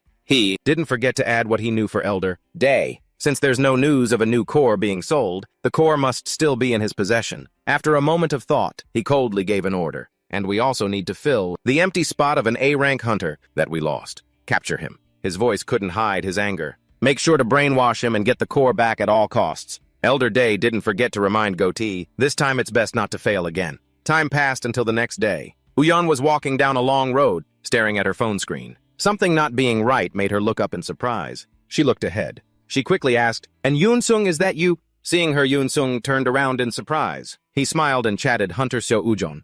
Are you on your way home? She nodded. Yes, what are you doing here, Yunsung? He was a bit hesitant, then immediately recounted, I just came back from the exchange selling some golem parts. This made her even more curious. Golems. From yesterday's gate. Yunsung didn't know how to explain. About that? She suddenly cut him off. Actually, I wanted to ask you something. Ujon quickly voiced her suspicion. The one who killed this boss yesterday was Hunter Kim Ji-hyuk, wasn't it? Sweat dripped down his face. His voice became strained. I didn't say anything. Seeing this, she thought to herself, I had a feeling and it turns out it's true. This made her even more suspicious. That Kim Ji-hyuk guy actually managed to take down an A-rank boss. But Ujon was still kind enough to warn him, be careful. The staff at the association have already started talking about this. This time it was just a light disciplinary action. But the Hunter Association has started to keep an eye on Kim Ji-hyuk. She sighed quickly, looking at her phone screen. No matter how good he is, if he keeps going into high-level gates like this, it's not good, she thought to herself. I should just tell him directly. Seeing Ujon's actions, he was very confused. Huh? Who are you calling all of a sudden? She explained seriously, the porter. A voice on the other end said, the phone is off. Please leave a message after. Seeing this, Yunsung hung up. He's not picking up. She sighed, looking at her phone. His phone is off. At this moment, he could only stand there and pray. Please someone save Jiok. The scene shifts to the refugee housing area. Jiok, lying there comfortably eating chips, recalled everything. I worked my ass off collecting cores like crazy, only to offer all that effort to Yunsung. I know I'm reaping what I sowed, but I still feel pissed. He thoughtfully reached into the bag for a chip. But I didn't leave empty-handed. Ownership of the core is mine, since it's the boss kill reward. Thinking about this made him tired. Actually, I already had a purpose in mind for that core. Seeing the empty chip bag startled Jiok. Huh? I ate them all already. He felt a bit of joy thinking to himself. With such a huge source of mana, I can do something that will shock everyone. The phone wouldn't turn on. He was a bit baffled. It's off. Did the battery die? The sound of chatter outside caught his attention. Is that the charity distribution area? He reminded himself. That's right, I should go. His face was somewhat happy. More kind-hearted earthlings are bringing us food. Jiok quickly went outside. The curry you gave me last time was delicious. But before he could understand what was happening, ropes wrapped tightly around his body. He was quickly bound by these strange people. In the blink of an eye, Jiok realized their actions, cutting off a mage's airway. They want to stop me from activating my skills. His consciousness slowly faded. Damn it, can't breathe. At the same time, the mysterious person slowly stepped towards him. Chapter 65. Inside a basement, a sigh rang out. The brutal torture instruments on the table caught Jiok's attention. No matter how you look at it, this situation is... He didn't know what to say about his fate. Kidnapping Part 2. Damn it! While he was still sitting there, a voice rang out. You're here much earlier than I expected, Goatee asked coldly. So how does your body feel? Seeing him, he was startled. This guy's the kidnapper. You can tell just by looking at his face. Now Jiok reminded himself, at least I should hear what he has to say first. He suddenly asked, why was I brought here? The man walked further inside and continued speaking. Who knows? Maybe for enlightenment, maybe for salvation. He quickly pulled out a knife. It's all the divine will of the 8 great guardian deities of Nocton. The man's words made Jiok even more bewildered. Every word this bastard says is suspiciously strange. After carefully considering these words, his expression gradually changed. Wait, Nocton.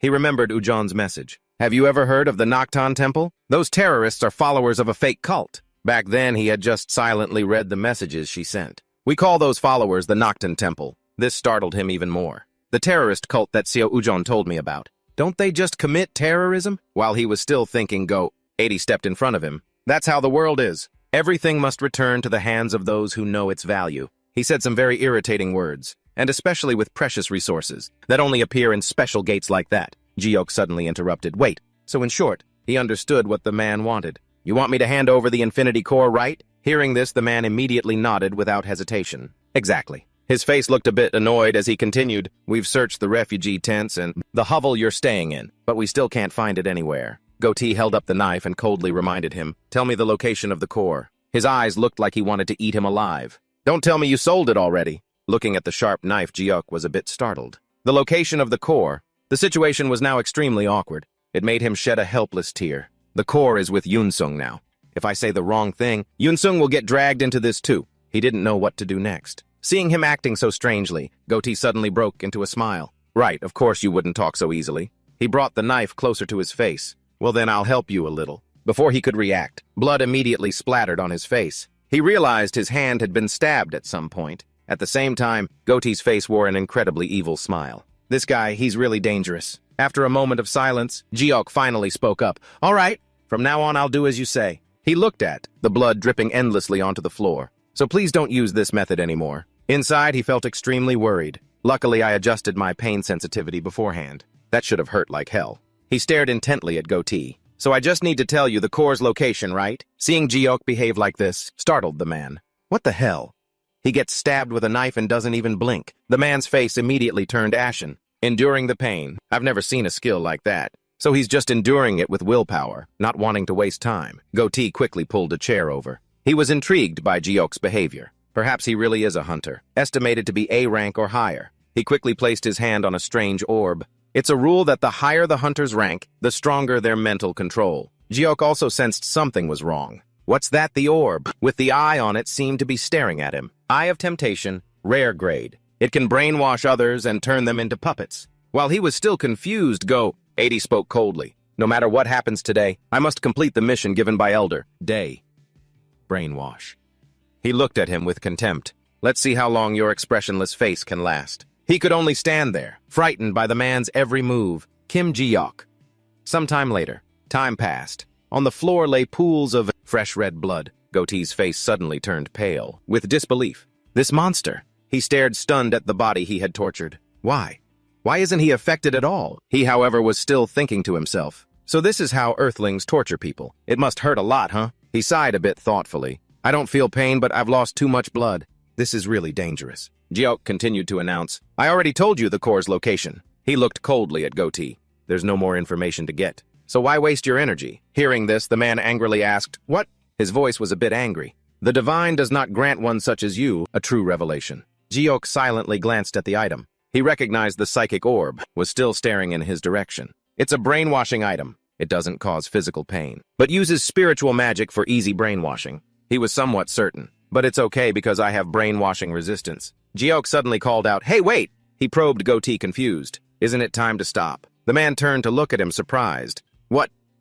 While he was still confused, he continued to speak. You want to make me your subordinate, right? I'll join the Nocturne Temple, whatever it's called. His face became almost ugly. Why are you suddenly saying that? Jiok didn't hide anything and told him straight. Because I'm afraid I'll die. But these words made Goatee about to go crazy. He held the hypnotic orb right in front of his face. His action startled Jiok a bit. Then why is it? Before he could react, the man angrily smashed it against his head. Goatee had gone completely insane. He kept screaming. That's a lie. If you really felt your life was threatened, the eye of temptation should have taken effect. Being beaten to a pulp like this, and you still don't show a hint of fear. You demon, Jiok explained wearily, I am affected. He didn't forget to add, I'm very scared right now.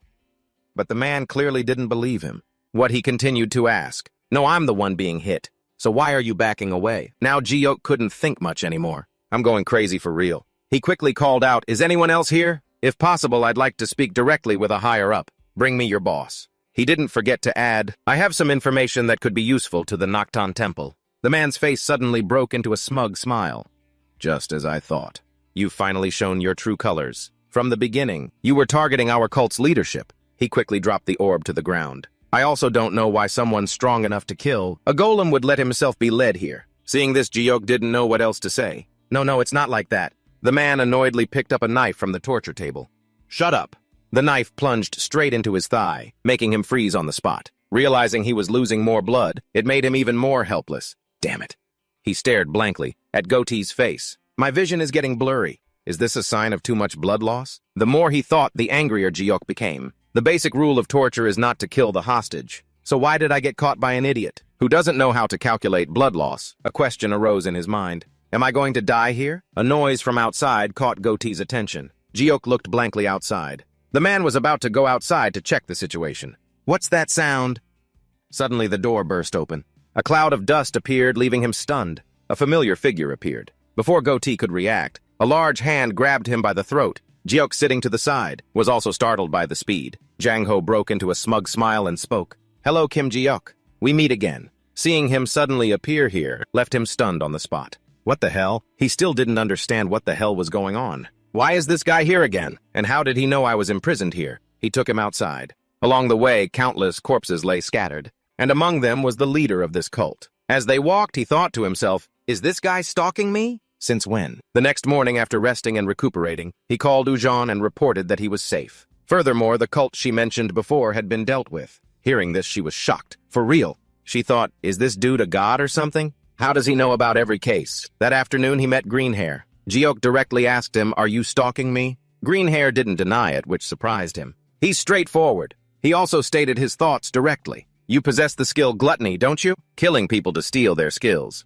The reason you haven't killed me yet is because you don't know how strong I am. Right, his face became serious. That's right. Greenhair suddenly stood up, moved close to him and proposed, you're 24 this year, right? Would you be so kind as to die by my hand at the age of 34? This is the end of one. Everyone watching, don't forget to give Gao a like. That's all for now. Everyone watching, don't forget to give a like.